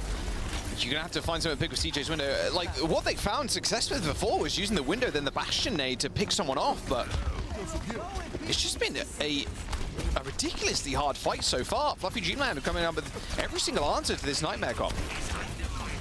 There's been no room for those nades to actually make it through. You've got the May wall, the Ramatra shield. Such great positioning here from Fluffy Dreamland as well, using all of that natural cover. Oh, that connected as well. A little stick. All right, Seeker. There's two. Showing off now. There we go. Okay, that's exactly what I was talking about. Just got to pop the window down, and Seeker gets a nice kill, and then a frag with the nade. Good stuff. 3 minutes there for the time bank. Yeah, like that just took so long. Like that almost was a first point hold. As the Fluffy Dreamland can't be fazed by the fact that Nightmare finally got that payload over the line. They had to come back in with the Blizzard again. Not a whole lot else to add on to that, but the Blizzard still gives you a lot of hope just to be able to get this. All that wall going down as well might actually be a good sign for them to go in, because they can't block off this Bastion from getting frozen. Speaking of which, there it is, slam deploy, but yeah, there's no way. As soon as that wall come up, you're like thinking it's the May. It's very easy to kind of wall off the snowball or just like help the rest of the team kind of survive that engagement, but Chime knew the time to go. Timed that one perfectly. Also sitting there to spam some icicles into spawn. You can sit on that little ledge. Actually getting away with some damage too. A headshot. Already as up to well. 42%. Oh my gosh, yeah, Seeker's gonna have to just throw another blizzard at them. I guess why don't you? But another amplification matrix here from CJ plus the Bastion ultimate. Rational. Pop that instantly. Just aiming for the flankers right now as the Annihilation just sent to the backline. Grapes, Prota dead.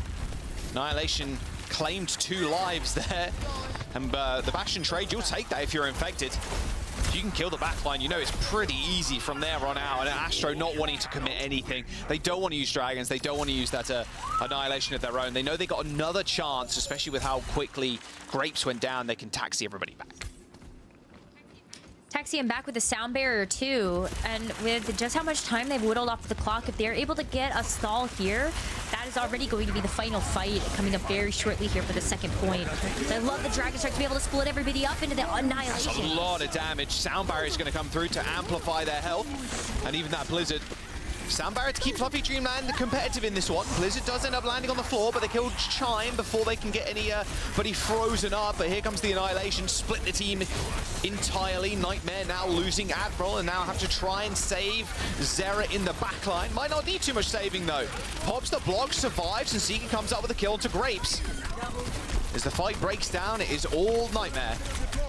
And with 30 seconds to do it in, they're going to cap second point. Slow and steady can win the race sometimes. Nightmare playing very methodically, even though we ended up seeing Fluffy Dreamland use their ultimates a little bit later. It was eventually just going to be Nightmare that wins out the war. Seeker, especially on the Bastion, has just been so standout. It's no wonder why Nightmare wanted to put a lot of their eggs into the Bastion basket for Circuit Royale. You know, the Death talking a lot about setting up Seeker for success. Maybe it was like the Widowmaker, like something like the Ash we were expecting to see. But I guess Bastion works as a hit scan too. All these arrows going to hurt through the window, but the Annihilation is going to shatter it as Haven and Prota end up going down. That was a really good angle for Haven to be at as well. Just firing through, and you saw a couple of shots landing on Seeker. Seeker did die, but Infected coming up big again. Infected's Annihilations, the proficiency and just the amount of value and how many kills that they're actually getting. It's a little ridiculous. He's really popping off at the moment. Really trusting in the backline too to make sure that he's going to be topped up and able to go off with these Annihilations. Oh, good spot onto Seeker. Seeker survives though. Receives the lamp. Good Sonic arrow. Spots Seeker trying to use that ult. Here comes the nade. Straight to the backline. No kills, but still manages to tag Grapes with the help of CJ. And now with the Blizzard and only 30 seconds to go, Dreamland don't have too many hopes and dreams left. Not against that Blizzard, that's for sure. And that is a team kill. Maybe Grapes touches? No. 26 seconds in the bank for Nightmare. Slow and steady. Just slow and steady. Every single team fight win can accumulate into the map finish, and so they do that. 3 points now under their belt as we switch sides. Fluffy Dreamland were off to such a great start though, Jaws, especially on that first point. They were really taking Nightmare down to the brink, knowing they only had like 30 seconds left to capture that point. It really straining them. And it just come down to the windows, and then Infected stepping up with the Annihilations too. All right, let's see what they got on their defense then. It's going to be the same comp, I'd imagine. I'm not sure they're going to change up now, unless they really want to throw a left hook at Fluffy Dreamland. But no, it's going to be the same. Well, Infected starting on the Ram this time. Started on the Sigma before. Yeah, I think it makes more sense to just go ahead and stay on the Ramatra now. Like Infected, as you were saying, putting up such big numbers on the Annihilations. Even just in the Nemesis form, I think one of Infected's strong suits on tank in general has just always been knowing like when to push the pressure with the cooldowns that he has. And so being able to cycle through those, especially in a Ramatra mirror, has been very, very impressive. Astro already looking at the opportunity to run back the Ramatra, and everything else pretty similar here, I think, when it comes down to what the rest of the team wants to run. Except we see the Widow and the Pharah to start with just a little bit of that like explosive spam damage just to get out of the door. All right, Haven back to Hanzo. It's good at dealing with the Bastion. Pop turret form, and you can Send a Storm Arrow their way. Zera is on a devious little angle. Yeah, you are very dead. Absolutely no way you're getting help from there. Good kill as well onto Proto from downtown. Okay, Zera. You get Chime? Maybe? Chime's weak. Chime's weak. Grape's weak too. Go on, Zera, show us what you got. Instantly deletes the wall. Nice stuff. All right, okay, good lamp too. Making sure Zera doesn't instantly die. I really like this off angle from Zera. It's going to take quite the number of forces here from Fluffy Dreamland to clear the map. You can't just feel safe sending Chime back there. You're pushing yourself out in the open if you want to try to take the rotation up to the high ground. Or Haven either. Like, you're just getting a great collapse if you enter into that building. Nemesis form pops. Seeker just firing at Astro, although with Nemesis form and crossing your arms, you do about 0 damage when you're shooting into them. Forcing the block, Chime's almost eliminating themselves. Waiting for the Mei slowly but surely. Surely Chime doesn't get this kill. Receives a lamp too, there it is. But all the oh my god, how does he survive? How does he survive? Unbelievable. How? Oh jeez. How is that possible? It's just the team at this point is turning your nightmares into realities, I suppose, in some way. They're gonna have the annihilation from Infected, and this is just like a consistent close hold. That's 2 minutes left in the Look at them all go. Look at Fluffy Dreamland. They're all just running at Zera right now. Oh, look, they've all taken the high ground. Yeah, and Proto left behind. Oh, this is going from bad to worse.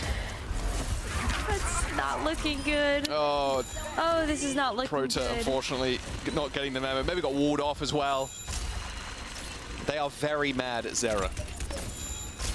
Very mad. I would be too. I mean, Zera has just been absolutely like popping off. Not even just on this map, but even playing They're going again. Lara. Yeah, you could definitely Blizzard. Translate that over to the Rock. They're doing the same thing, Rose. Oh, you want to try and kill our Mei? Oh, you've killed him, but you're going to suffer the consequences. Infected is pretty low. Okay, well. So only the Ram. They did save ultimates. Same with Fluffy Dreamland. They ended up using the barrage. But Nightmare still in a good position with only a minute to go. They burnt 3 whole minutes defending that first point. Defending the spawn. It's going to take them a bit, though. Not even defending the first point. Yeah. That late pick, though, onto Infected is going to buy Fluffy Dreamland a little bit of breathing room. Because you can see that Admiral had to wait for Infected to respawn and actually end up taxiing them back. So they're going to try to delay this card a little bit with this. With the Mortar Strike. Vortex into Mortar Strike. Rest in pieces. That was cruel. I'm pretty sure that's against the Geneva Convention. Pretty sure.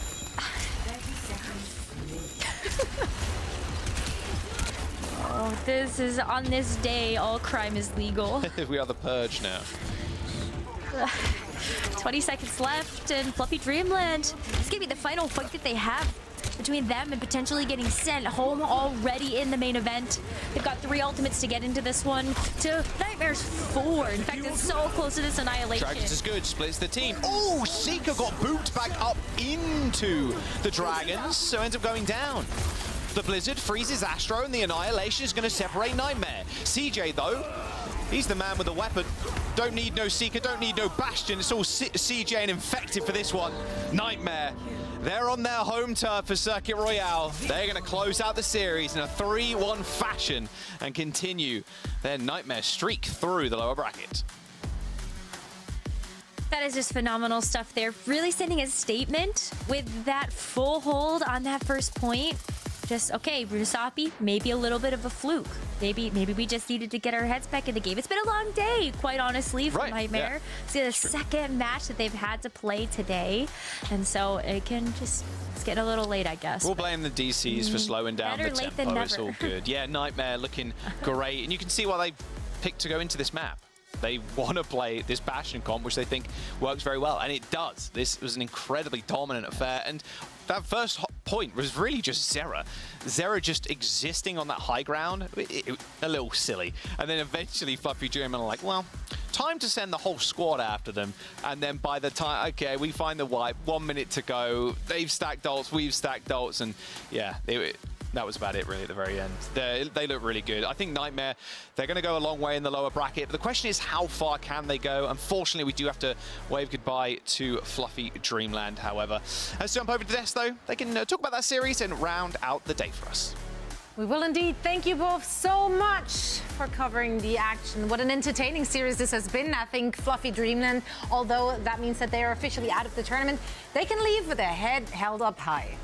You know, dreams were more than just dreams today, Johnny. I think that team really, you got to put some respect on the name. You know, I thought Nightmare was a much stronger team, but actually Fluffy Dreamland showed that they can really go toe-to-toe. There were some comps, some styles, you know, Chimes May, Haven on the hit scan, Astro on the Orisa, that they looked really solid on. So I think they've had a great run. I'm excited to see, you know, what they can bring in Stage 4 for Fluffy Dreamland. Yeah, I hope they stick together and compete again in Stage 4 because it was really fun following their journey. And again, pretty versatile team here.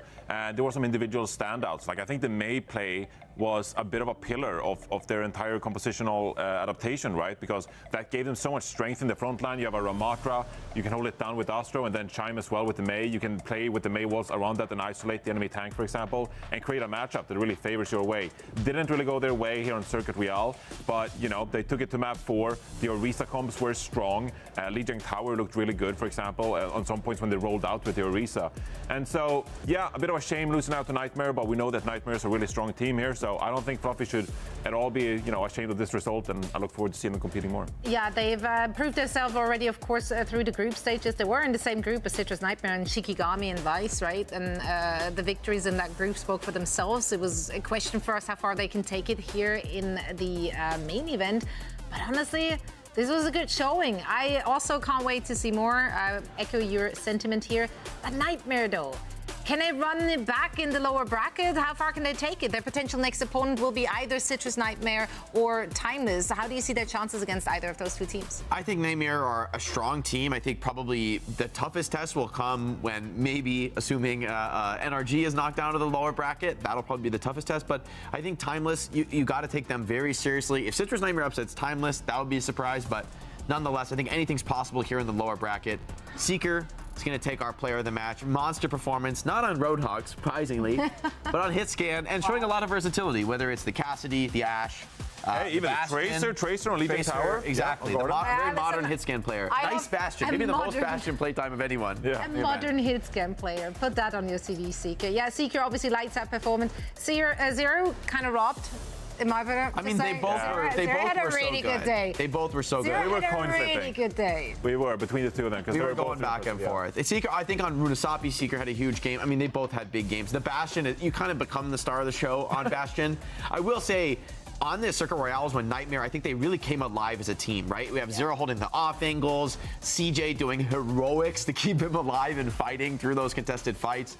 That team play, like Infected throws the Vortex in to set up the Bastion ult. I mean, those little skill team plays, that's the mark of a strong team that trusts each other, that knows how to get the most out of their abilities. And they managed to have a performance like that after such a long day. This is the second series they're playing today. First, they had to go up against Toronto Defiant some hours ago. I don't even know what time of day it is anymore, actually. But yeah, they came out on top. Great performance, a great day for them. They keep themselves alive in the lower bracket. And we actually have Seeker standing by now for a quick chat. First of all, congrats on the dub. Not only did you win, you also got yourself player of the match. So congrats on that one as well. How do you feel about your team's performance? I mean, going up against Toronto Defiant, that was a tough battle, but we all felt like you really held your own, like you pushed them. Yeah. I don't think I played as well as I wanted to play against Toronto. Like, usually every time we play Toronto, it's kind of like close-ish. I don't know, but this time it didn't feel that close. Maybe New Jack City was close, but first map, I like fell off the map. Like, That happens. It wasn't that good, but... Honestly, I mean, look, you might be just too hard on yourself right now. We were very impressed with you and the team's performance. Thank you. Yeah, I think, you know, that Toronto game was more competitive maybe than it felt to you. At least maybe the first couple maps were hard, but New Junk City, I felt, okay, this team can actually hang. And as you look, I guess, ahead to the tournament, you have a long run in the lower bracket ahead of you. Who are the teams you're excited to face? Who do you think you'll be coming up next? I'm curious, looking at that next lower semi, I believe it is, between Timeless and Citrus Nightmare. Who do you expect to face next? Who do you hope to face? I mean, I don't know. I feel like Timeless plays like the counter comp to Citrus's comp. Like they play a lot of Sombra, and Citrus plays a lot of Ball. So it kind of depends on like who can adapt better. So I mean, I got faith in Citrus Nightmare. They're part of Nightmare, so I have to like support them. They're my sister team. So, but I also was Timeless player. But I trust the Strider Ball. Maybe he'll go and stride all over them. It is a really good Wrecking Ball. Look, first of all, Seeker, I just want to say congratulations for finding a team that like you're really like gelling with and finding results with. You know, we've been watching you play for so long now and like popping off and having standout performances. And I feel like this team, like you're really shining on with the opportunity now to compete for like top 2 NA. So that's really exciting for you. Now, my second kind of statement here is that your webcam is really cool, but when are you going to upgrade the mic? I mean, the mic, that's all I need. It's wireless. I could like stand up and walk around. Like I don't need like a new mic. Like I'm not even in my chair right now and I'm talking. Like this mic is just perfect. Like I could be in the bathroom and still listening to VOD review. Like Yeah, all right. I love it. I'll be back in 3.5 minutes, guys. Johnny hitting the hard questions here. Seeker, we're going to let you go and celebrate and, of course, prep for your next big match. It's great to see you in action. You and the squad had a really, really great day and really great performance, so thank you so much. Thank you. That was Seeker as he and the team are winning it out in their lower bracket elimination match. It's been a very exciting, a very long day for all of these teams. So seeing those top level performances at the very end of the day gives me so much joy. Nightmare staying alive, 3-1 the score, and they await their next opponents. Citrus Nightmare, the sister team, will it be them or Timeless? Yeah, I mean, Seeker had a point there. You know, we've actually seen Vision flex over to a lot of Sombra, which could counter the Wrecking Ball, but I love me some Strider Wrecking Ball. Like, it's just too good. Like, I'm sorry. I know we're not supposed to be biased, but I can't wait to see the Strider Wrecking Ball. That? Well, we're supposed to be neutral commentators of the game, no? I know Toronto Defiant is like the heavy favorite to win here, and I do expect them to do just that. But now I'm really curious. I mean, I think with Nightmare and NRG both facing off against Toronto, we'll be able to get a little bit of a litmus test between those two teams. And I think that's kind of the talk of the town in NA right now is Nightmare versus NRG for that second, third place slots in NA. I mean, I think that's at least the expectations. And so I'm curious to see if this NRG squad, who looked fantastic today, how they look against someone as threatening and scary as Toronto Defiant. I mean, PG was humble. He said a map or two, but that would be more than anyone else in NA has done. I mean, that is a seriously impressive result if they can even take maps. Here the question is, from the match we got to see from Nightmare and Toronto Defiant, is there anything Energy Shock can take away from that?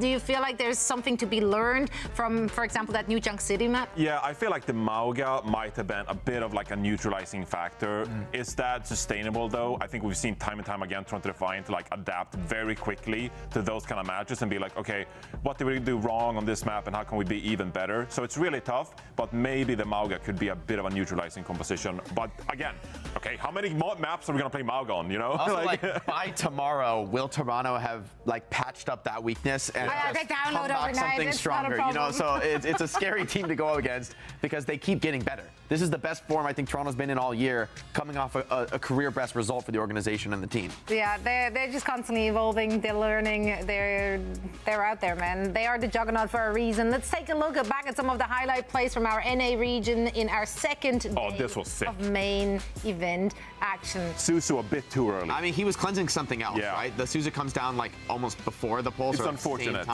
same time, but the damage pressure is overwhelming. I mean, there's too many threats on Toronto. Oh yeah, there is an anti there. And, yeah, when you have like little plays coming in from everybody, everyone's slightly edging out their duels all over the map. Toronto, they just feel overwhelmingly oppressive. But here we go. Literally showed the entire map because that's his CV, his highlight reel. PGE was unstoppable. Especially when it's on the tracer, man. It's like, dang, like these are really hard shots he's hitting just so consistently. This was like a memorable Widowmaker performance, completely dominant from PGE. Yeah, and it's not the opposition being like little bit like Doomed is bumping not around. playing scared. Exactly. Doomed is doing what he's supposed to do. He's in his face, and somehow PG hits those. You can't play around that as Doomed. Seeker dropping bodies here on the cast, brawling it out. really pushing it there, just like neutralizing shot. Just that's a nice kill, right? The opening good old across, passing. that's like very favored duel there for Ashe at that range, and you know Seeker's just dinking away. Player of the match. Impressive performance. Yeah.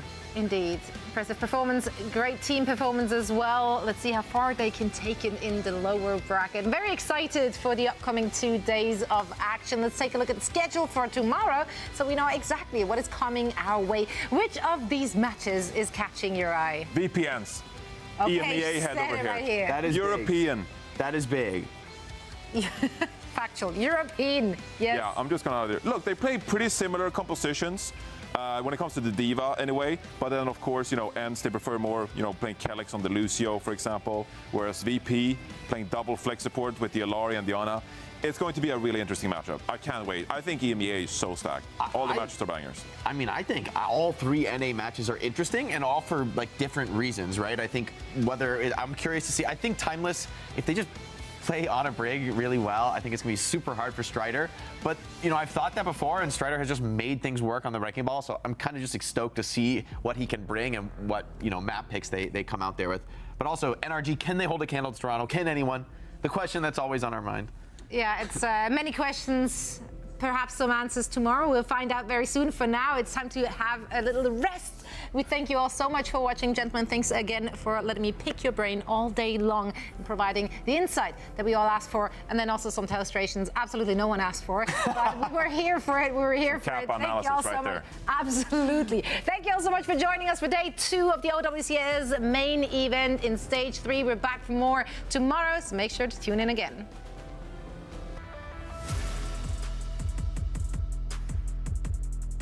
Spark has fallen. The numbers here are going to favour Virtus.Pro as they come back off spawn, and that's a beautiful pulse to take Hardy once more out of that mech. And there's no getting back in here.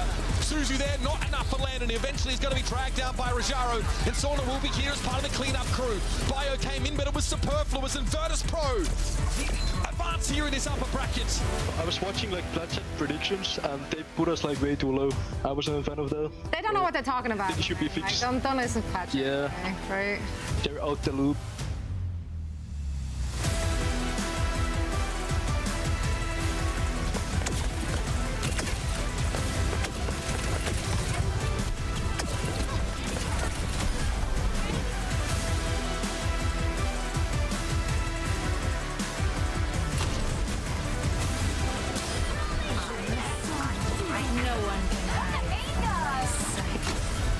Thought me weak up close.